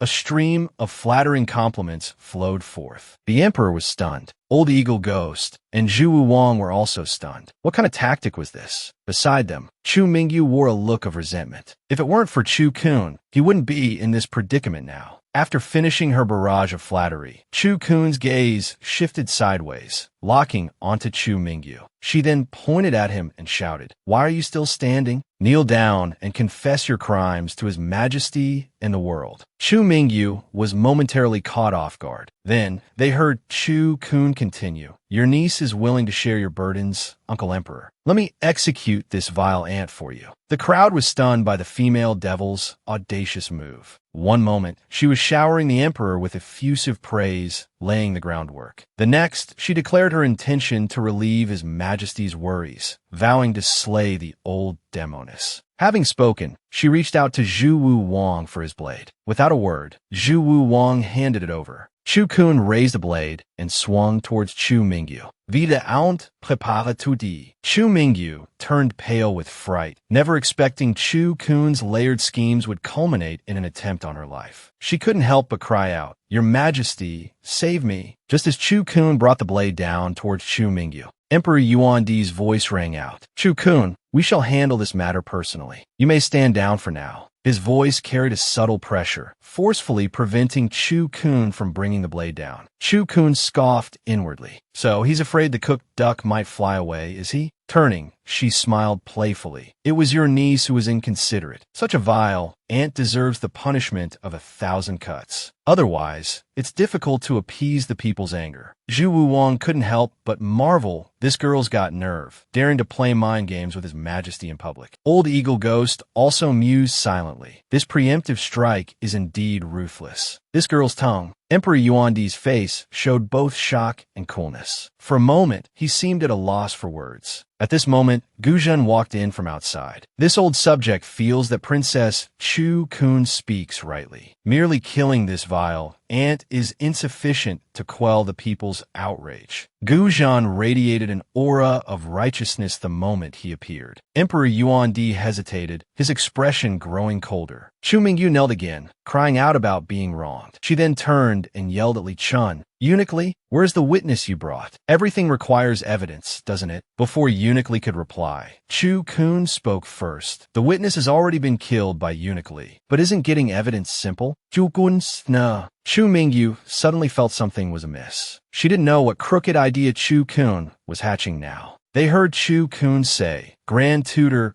Gu possesses an aura of righteousness. Let the esteemed elder use a truth-telling technique to interrogate her. Won't we know the truth then? Gu Zhen also expressed his agreement. But Zhu Wang, an old eagle ghost, sighed inwardly. The problem now wasn't whether Gu Zhen could interrogate, but whether His Majesty was willing to let him. Sure enough, Emperor Yuan Di spoke. Good child. This concerns the imperial family's dignity. Before there is evidence, do not forget that the Grand Princess is your elder. This address, good child, made Chu Kun feel nauseated inside. But outwardly, she replied politely, Uncle Emperor means that as long as there is evidence, she can be killed to return justice to the common people, correct? Emperor Yuan Di smiled faintly. Naturally, Chu Kun glanced disdainfully at Chu Mingyu. In that case, this is excellent. Chu Mingyu sureli panik inwali. All evidence should have been erased. Where did Chu Kun get this confidence? Suddenly, a guard outside reported, the Imperial Preceptor requests an audience.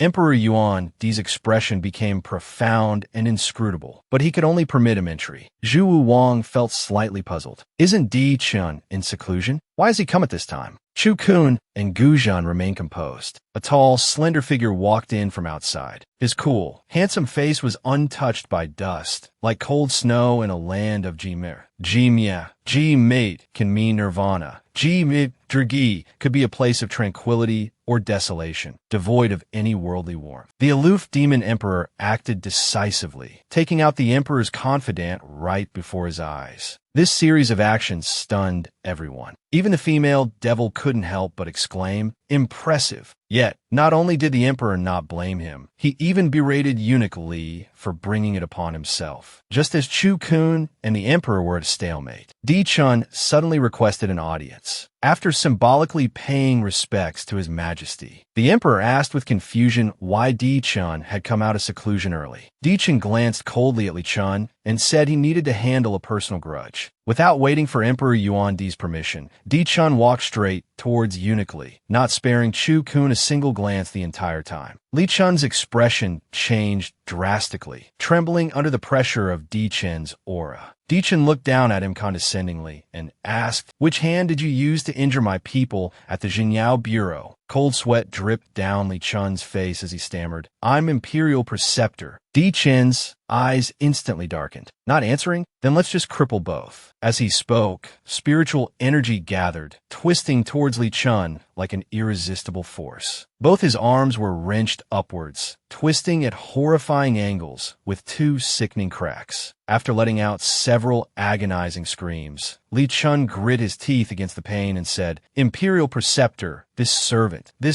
was acting under orders. Seize him with the demon thread. The spiritual power in Di Chun's voice hadn't dissipated. He looked down coldly at Li Chun. Was crippling two of your arms not enough? Only then did Emperor Yuan Di speak, his voice deep. Enough. Li Chun, we ordered you to apprehend someone, yet you acted presumptuously within the Jinyao Temple, injuring the temple's imperial preceptor. Crippling your two arms is not an unjust punishment. You may withdraw. Cold sweat beaded on Eunuch Li's brow. He shot a glare filled with gritted teeth at Di Chun before rising and exiting the hall. Chu Kun felt exceptionally delighted. Good heavens, Baldy Dad, is this formidable? Nearby, Zhu Wang, an old eagle ghost, were also stunned. Throughout the entire central prefecture, the only one who dared to be so audacious in front of Emperor Yuan Di was likely Di Chun. He's practically a role model for our generation. Gu Zhen, however, merely let out a cold snort. Mu Wu, Zun Shang, Chu Mingyu all sensed that the situation had taken a bad turn. Di Chun had been in seclusion before. This time, their meticulous calculations had failed to account for Di Chun. Emperor Yuan Di, also wary of Di Chun stirring up more trouble, asked with superficial concern, You must have come out of seclusion early? Since you've dealt with your private grudge, perhaps you should return to the Zhenyao temple quickly. But Di Chun stated that before leaving, he intended to take the Grand Princess with him. Chu Mingyu's expression changed drastically. This as I feared. Emperor Yuan Di also narrowed his eyes, mentally calculating the current circumstances. Chu Mingyu shouted frantically, On what grounds can you take me? I refuse to go with you.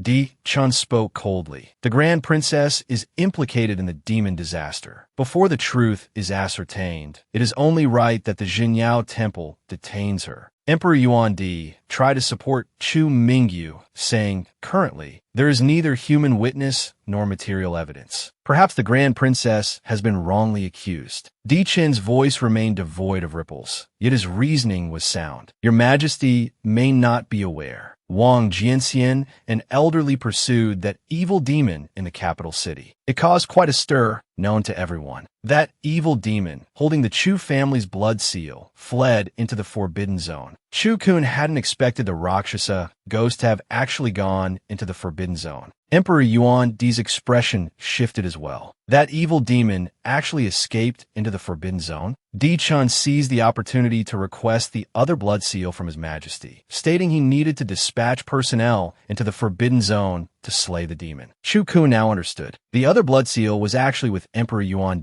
This unfilial descendant is guarding it himself. She then heard Di Chun continue. The matters concerning the Forbidden Zone are of great importance. Furthermore, the higher one's cultivation, the more dangerous it is to enter. Therefore, the personnel sent into the Forbidden Zone will not exceed the 1,000 steps realm in cultivation. Your Majesty can rest assured. Emperor Yuan, vexed, waved his hand dismissively. Everyone else may withdraw. The Imperial Preceptor and the Grand Princess shall remain. Guzhen's face was filled with indignation. With a cold snort, he turned and left. Before departing, he gave Chu Kun an imperceptible shake of his head. Chu Kun's expression was calm. She glanced sideways at Di Chun. She had a gut feeling that Di Chun was likely not on the opposing side. Chu Mingyu glanced back towards the doorway. Events had completely spiraled out of her control. Cold sweat dripped from beneath her veil. The Demon Emperor's main persona fiercely protects his wife. Yet afterwards, he starts getting jealous of his own alternate persona. And the brilliantly clever Demoness hasn't even realized that these two foxes are the same person. When Di Chun proposed taking Chu Mingyu away and sending people into the Forbidden Zone to capture the demon, the Emperor dismissed everyone else. Only Di Chun and Chu Mingyu remained. After exiting, both Old Eagle Ghost and Zhu Wang felt inwardly that dealing with Chu Mingyu would likely be difficult now. Chu Kun didn't understand. Could the Imperial Preceptor possibly help that old hag? Zhu Wang sighed. To be blunt, it's His Majesty who wants to protect Chu Mingyu now. Old Eagle Ghost believed that with the evil demon having fled into the Forbidden Zone, Di Chun claiming to hunt the demon was likely a pretext to silence it. Chu Kun remained puzzled. Does His Majesty trust the Imperial Preceptor that much? Old Eagle Ghost began recruiting her as he spoke. If he didn't trust him,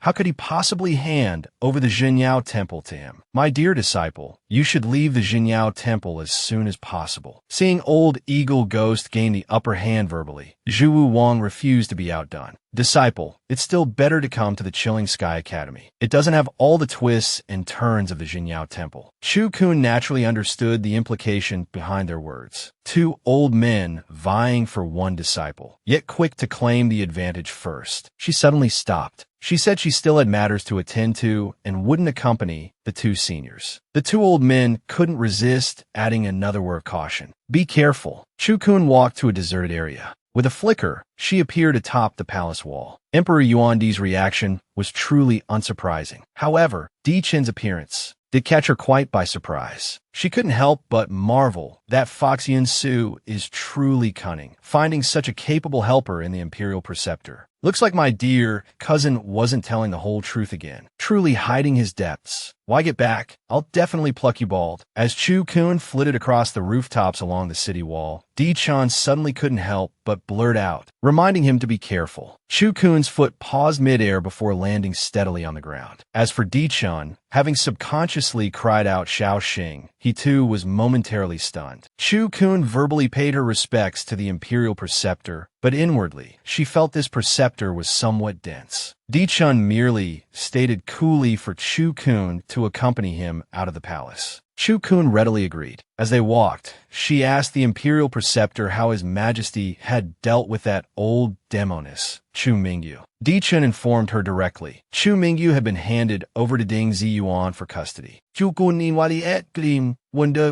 Indeed, the Imperial Preceptor's intervention was effective. Di Chun led Chu Kun directly to the carriage, lifted the curtain, and stepped inside. Turning back, he asked Chu Kun, "Where are you headed?" Chu-kun, not standing on ceremony, directly asked, "Lord Imperial Preceptor, are you offering me a ride?" Di-chan was about to refuse, but unexpectedly, Chu-kun had already slipped inside, shamelessly declaring, "Lord Imperial Preceptor, you truly are a good person. I'm going to the Jinyao Bureau." Di-chan was speechless, but said nothing more. Chu-kun, however, giggled again, saying, "Chu Mingyu must die. The Imperial Preceptor is on my side, right?" Di-chun, with a righteous expression, stated, "This lord stands with the people of the world." Chu-kun pretended not to understand. "I just need to be on my side. After all, I'm also one of the people of the world." Having said that, she began teasing Di-chun again, leaning close to his ear to whisper, "The celestial phenomenon Luo jade fruit gifted by Tootie. I liked it very much." A blush crept onto Di-chin's usually composed face. Verbally, he told Chu-kun she was too close, but inwardly cursed the girl for being utterly heartless. He then told Chu-kun, "The peach source jade sun is a treasure. Do not casually gift it away in the future." Chu-kun murmured, low profile, then immediately added, "I have plenty of that stuff. If you like it, I can give you some more." Di-chun frowned, looking at her. "Keep your voice down." Chu-kun suddenly appeared shocked. "Lord Preceptor, do you know Yin-su?" Di-chin's eyes turned cold. "If you speak any more nonsense, this lord will kill him." Chu-kun's expression froze, the warmth vanishing from her eyes. "My cousin is truly pitiful. So loyal, yet he's still to be killed." After speaking, both turned their heads away simultaneously, as if in a fit of pique, and fell silent. Di-chan felt a surge of dissatisfaction inwardly. Chu-iho was actually this protective? She regarded Yin-su as one of her own people. Driving the carriage, He-ching felt 10,000 alpacas stampeding through his mind. Chu-iho's move against herself, truly a breathtaking spectacle. In the eyes of the world, she was the dreaded female demon lord whose name inspired terror. Yet, her presence had ensured peace under heaven. Unexpectedly, she was ultimately schemed against by her own sworn brothers. Not only were her bones scattered, but she also bore the infamy of an eternal sinner, ending up despised and spat upon by everyone. As the carriage neared the palace exit, Di-chin suddenly instructed He-ching to change course and exit through the North City Gate. He-ching was initially bewildered, but looking up at the statue ahead, he instantly understood. He hastily turned the carriage and changed direction. It was a statue of Chu-iho in the pose of a sinner, kneeling towards the imperial city in prostration. Below, it was starkly written, "Eternal sinner Chu-iho. All who pass this gate may spit upon Chu-iho's effigy." This was the doing of those 11 worthless members of the Chu family, who sought to humiliate her after her death. Di-chin clearly did not want Chu-kun to see this statue. Just as the carriage exited the North City Gate, Di-chun ordered Chu-kun out of the carriage. "Get out, or I'll kill Yin-su." Chu-kun had no choice but to get out, muttering curses under her breath. Moo also cursed from the side. Di-chin actually wants to kill cousin. Now Chu-kun believed what she had said about his father locking him in a dark room and starving him. As she spoke, a wicked grin spread across Chu-kun's face. She decided she absolutely had to abduct Shishi. After finishing off Chu Mingyu and the Rakshasa ghost, she would take Shishi grave robbing. Moo fanned the flames from the side. "Go. You must go." Fleece Di-chun of his entire marriage fund. As the carriage drove into a small alley, Di-chun alighted from it. At this moment, his form and appearance had already transformed into that of Yin-su. His face deathly pale, he couldn't help but spit out a mouthful of blood. He-ching looked worried. Master June's backlash period isn't over yet. Forcing the transformation back this time must have aggravated old injuries. Yin-su said, "If I hadn't appeared before Emperor Yuan-di in Di-chen's guise, he would not have handed over Chu Mingyu so easily." He-ching muttered softly, "You've sacrificed far too much for Chu-iho this time." Yin-su retorted stubbornly, "Chu-kun killing Chu Mingyu is for the dragon-chasing eye. We need the blood seal to enter the forbidden zone. We each take what we need, that's all." He-ching gave an awkward smile. "Master June, do you even believe that yourself?" And saying things like killing oneself. Yin-su scowled, yet an unconscious smile flickered in his eyes. Turning back, he added, "Killing oneself. I learned that from him."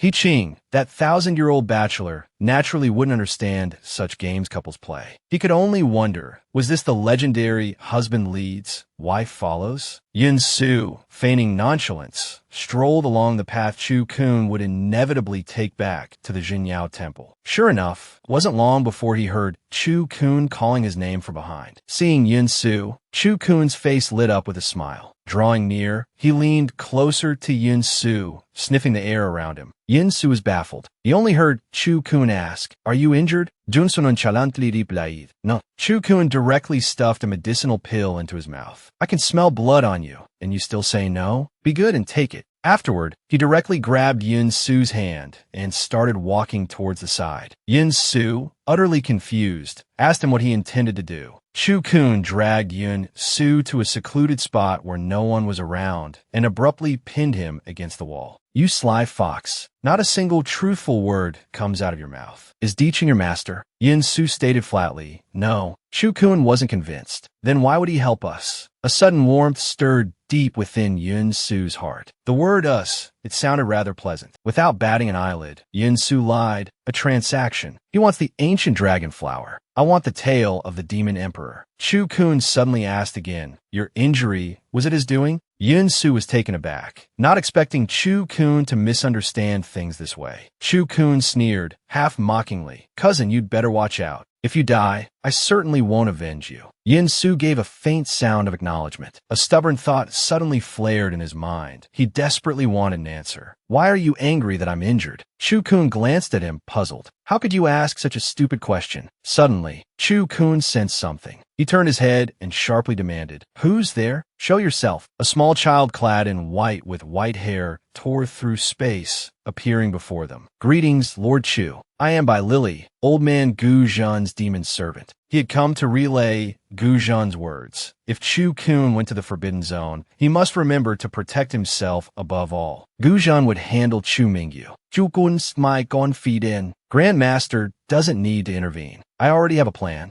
Besides, there's no need to make an enemy of Di Chan right now." The great demon emperor was always making things difficult for himself. When using his main identity, he talks about killing his alternate self. When using his alternate identity, he tries to frame his main self. Just as Chu Kun had Yin Su pinned against the wall, Gu Zhan's demon servant, Bai Lily, suddenly appeared. He brought 2 heart-protecting mirrors for Chu Kun and Yin Su. These mirrors contained Gu Zhan's vital essence, blood, and righteous qi, capable of protecting them from corruption by malevolent energy after entering the Forbidden Zone. Chu Kun accepted as readily. Grand Master is too kind, even using his vital essence. That takes a heavy toll on one's core. Seeing Yin Su hesitate to accept, Bai Lily asked him, "Disciple of Old Man Gu, why do you not accept?" Yin Su stated plainly that he had never formally become his disciple. Bai Lily forcefully pushed it into Yin Su's hands, urging him to take it. Why refuse a free advantage? Having completed his task, Bai Lily cheerfully took his leave. He even added that he would bring more good things next time. After Bai Lily left, Chu Kun tried to persuade Yin Su. Why not consider Gu Zhan? He's really a good person. Yin Su decisively refused, not considering it. He thought inwardly, become Gu Zhan's disciple? If Gu Zhan knew he had given the inheritance to Di Chan, he'd probably cough up 3 liters of blood from anger. Turning back to Chu Kun, he explained, "I am not truly the one favored by the heavenly Tao. Therefore, Gu Zhan's disciple cannot be me. I owe him 2 favors. I will repay them in the future."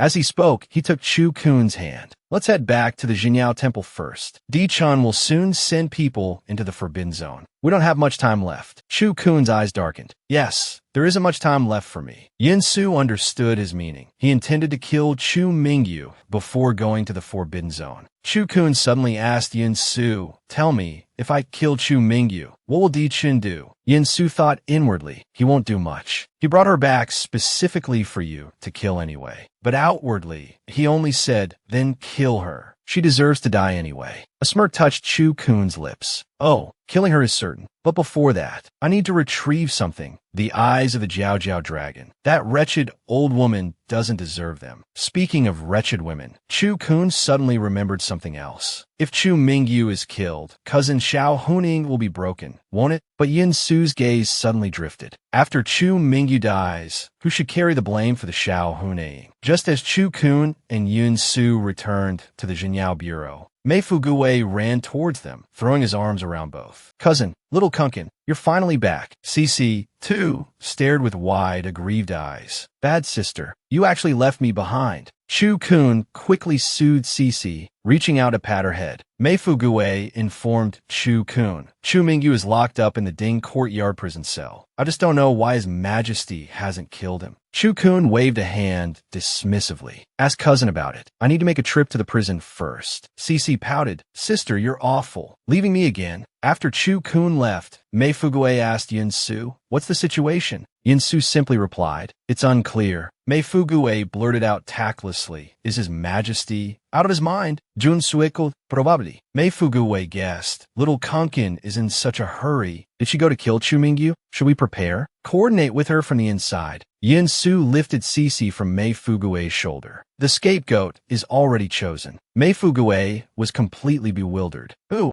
Yun Su stated frankly, Di Chen. Mei Fuguwei was stunned. They were actually scheming against the head of the Jinyao Bureau, Di Chen himself. Even more shocked than Mei Fuguwei was Cece. My daddy? A scapegoat. The demoness Maker Move takes out the old fiend, uses her own flesh and blood to grind away the restriction, and perfectly retrieves the eyes of the Jiao Jiao dragon. Chu Kun returned to the Jinyao Bureau. After greeting Mei Fuguwei, she headed straight for the prison cells. The two green-clothed officers were unusually enthusiastic this time. They even said, we're brothers, no need for formalities. Chu Kun was surprised by the attitude of the two green-clothed officers. These two were old subordinates of Hu Dabiao, willingly following him into demotion. This time, they were extremely grateful to Chu Kun for saving Hu Dabiao's life and even declared they would protect Chu Kun. Chu Kun laughed heartily, thanked the two, and then walked directly to the cell door where Chu Mingyu was held. At this moment, Chu Mingyu was lying wretchedly in the prison cell. Chu Kun taunted, well, the old fiend is at death's door and still has the leisure to sleep. Chu Mingyu lifted his head, his expression venomous. Chu Kun, I'll kill you. Chu Kun looked down at him condescendingly. Kill me? Di Chun even used the soul-locking chains on you.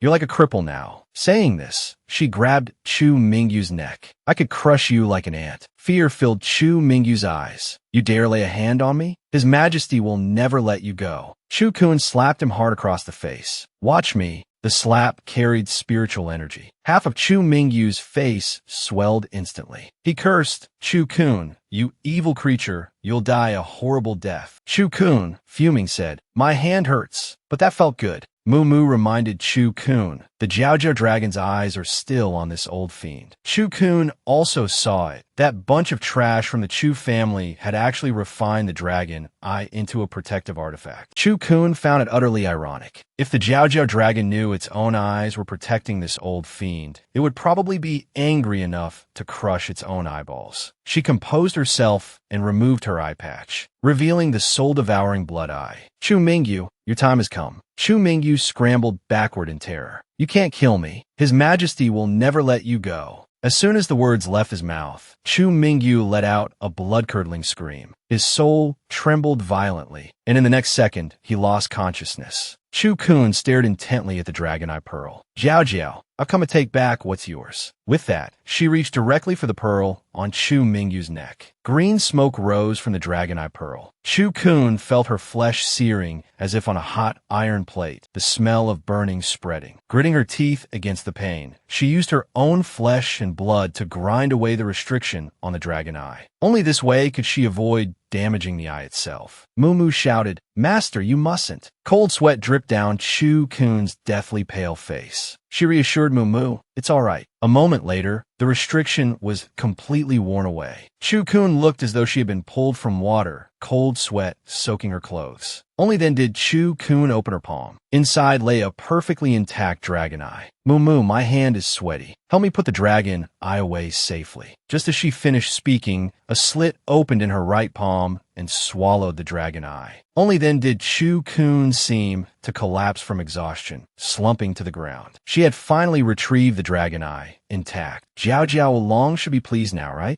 Moo grasped Chu-kun's hand, her face etched with distress. Mistress, look what you've done to yourself. Chu-kun gently comforted her. It's nothing. The skin and flesh will grow back in a few days. Moo grew angry. Even if it grows back, don't you feel pain? Mistress, if you keep acting like this, I won't bother with you anymore. Chu-kun chuckled. Such a fierce little Moo. When you offered yourselves as sacrifices for me back then, didn't you feel pain? Tears welled up in Moo's eyes. No amount of pain could compare to even 1/10,000th of what you endured. The demoness had used her own blood and flesh to grind down the restriction. One hand was scorched, skin split open and flesh torn, revealing the stark white bone beneath. And all of this was to retrieve the eye, completely intact, for her friend. Moo clutched Chu-kun's hand, tears streaming down her face in anguish. Just then, Chu-kun suddenly sensed something. A fissure tore open in the space of the prison cell. Yin-su appeared before them in a state of panic, strands of fox fur clinging to his clothes. It was rare to see him so disheveled. He had been chatting idly with Mei Fuguwei just moments before. The instant he caught the scent of Chu-kun's blood, he had acted almost without thinking, tossing Cece to Mei Fuguwei and rushing over. As soon as Yin-su appeared, he directly grabbed Chu-kun's hand, his expression dark and grim. Chu-kun, what in the world did you do to yourself? Chu-kun had never seen Yin-su this furious. She quipped playfully, a bit hungry. Thought I'd roast my own meat to satisfy the craving. Want some? Crispy skin, incredibly fragrant. Moo was utterly speechless. Making cold jokes in this situation? Truly her mistress. Yin-su, completely exasperated, directly stuffed a stalk of fox grass into Chu-kun's mouth. Chu-kun chewed it like a candy bean, savoring the taste. Not bad, but cousin, you're truly wasting a heavenly treasure. Wouldn't it be better to give me the fox grass to sell for money? Seeing Chu-kun's flippant attitude, Yin-su found the words of blame stuck in his throat. He merely began to carefully bandage her wound. Breaking the restriction isn't difficult. Why did you have to choose this method of self-mutilation? Chu-kun looked up at Yin-su. Cousin, are you absolutely heartbroken over me? Yin-su stiffened slightly, but didn't say much more. He then stood up and told Chu-kun, finish this quickly. I'll wait for you outside. With that, he walked out of the prison cell. Chu-kun raised her hand, looking at the neatly bandaged wound. Cousin is really fierce, isn't he? Moo, however, was pleased. Rightfully fierce. Serves you right for being reckless. Cousin is truly a good fox. Chu-kun's my Fai Li. Cousin rushed over in such a panic because he was worried about me, wasn't he? Yet he refuses to admit it. Such a little tsundere. Her thoughts then shifted, considering how such a good fox like her cousin had been defiled by an old hag like Chu Mingyu.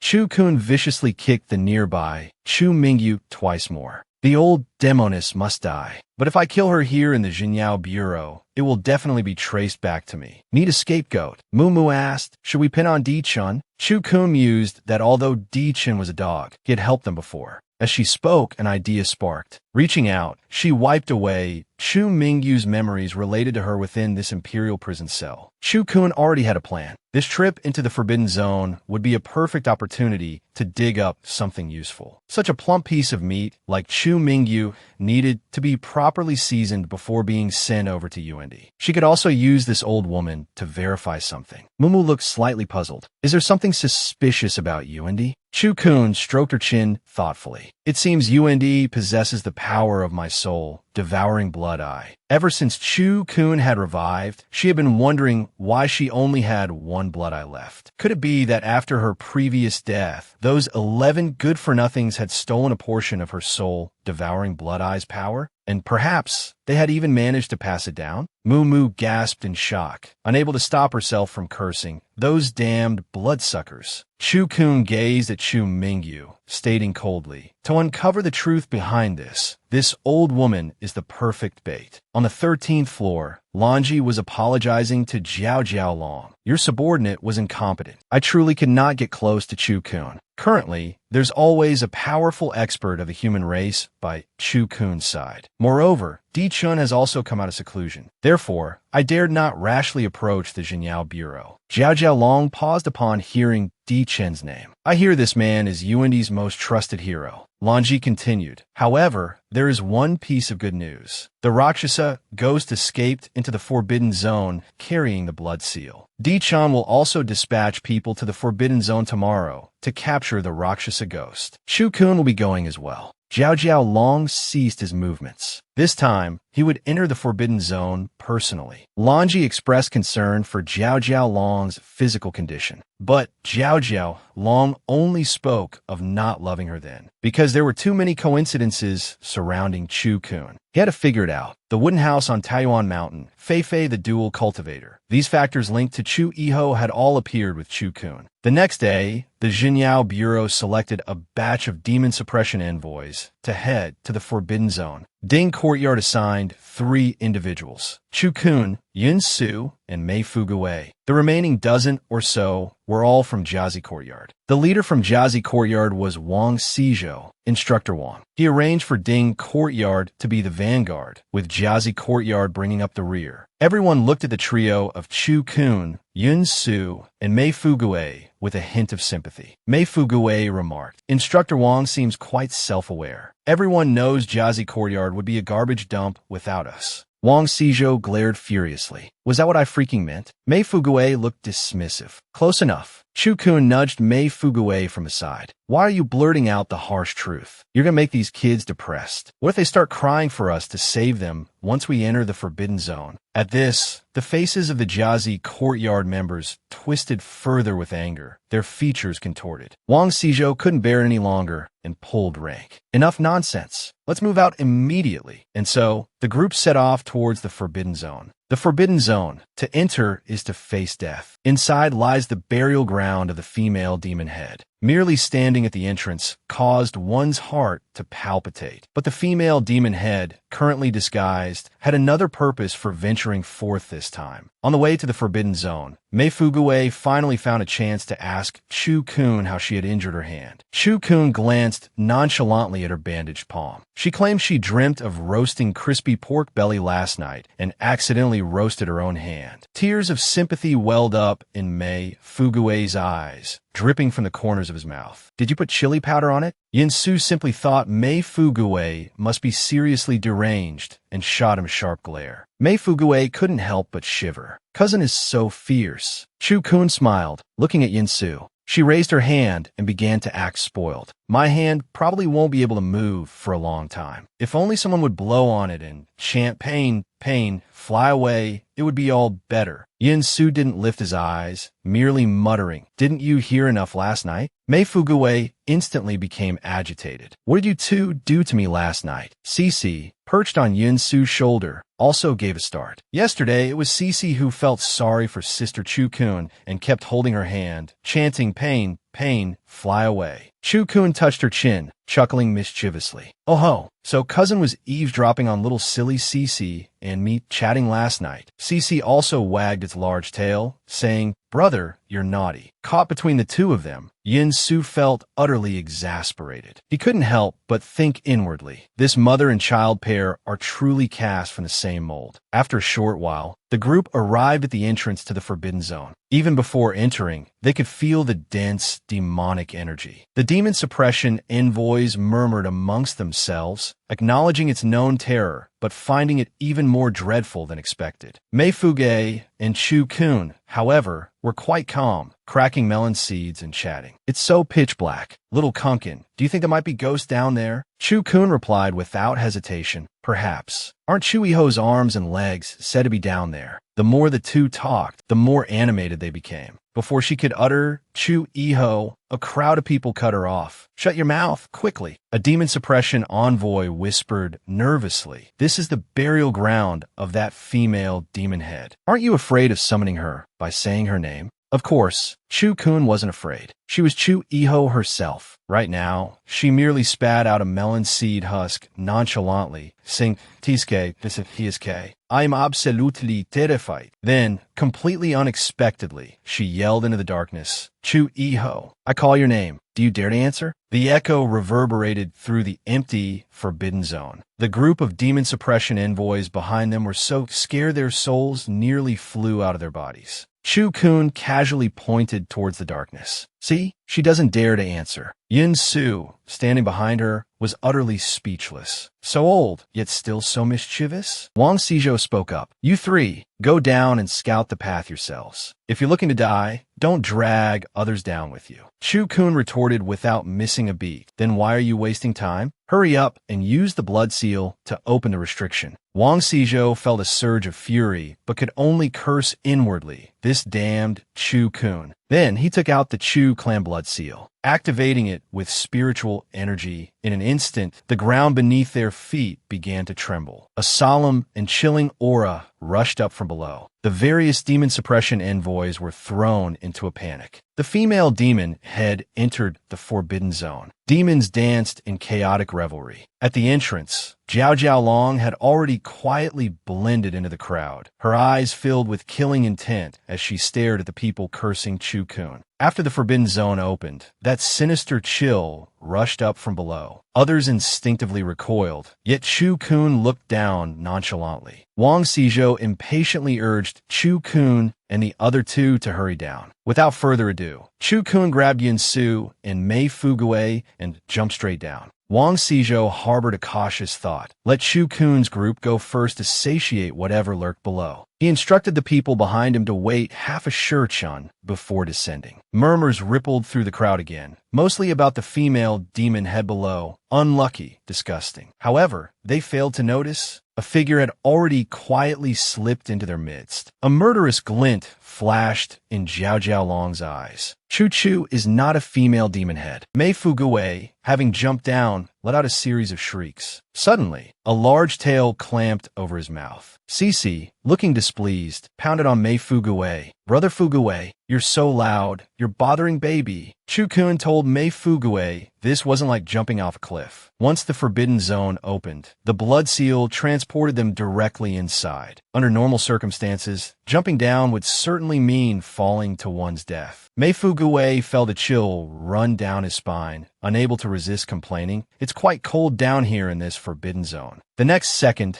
Chu-kun and Yin-su simultaneously offered their heart-protecting mirrors to Mei Fuguei. Neither expected such synchronicity, and they couldn't help but exchange a glance. Mei Fuguei was momentarily stunned. Chu-kun pressed both heart-protecting mirrors into his hands, explaining they could ward off the zone's evil energy. Mei Fuguei worriedly asked back, "What about you and cousin?" Chu-kun glanced at Yin-su. "The two of us still have." Mei Fuguei instantly teared up, lunging towards Yin-su. "I know little Kun-kun loves me. I didn't expect cousin to love me so much too." But Yin-su sidestepped, dodging Mei Fuguei. Mei Fuguei missed his target and sprawled flat on the ground. As he fell, his hand instinctively scrabbled at the dirt, pulling out a smooth skull which he held up. "Little Kun-kun, I dug up a head." Chu-kun, unfazed, replied without turning back, "Keep it. You can make soup if you get hungry." Cici shouted for Brother Fuguei to hurry up and keep pace, warning, "Be careful not to get eaten by piggy demons if you fall behind." Mei Fuguei looked up, only to see those two heartless companions had already walked some distance ahead. Still, he respectfully bowed to the skull. "Junior meant no offense. Once I get out, I'll definitely burn 70 or 80 old beauties to keep you company." After saying this, he swiftly ran to catch up with Chu-kun and Yin-su.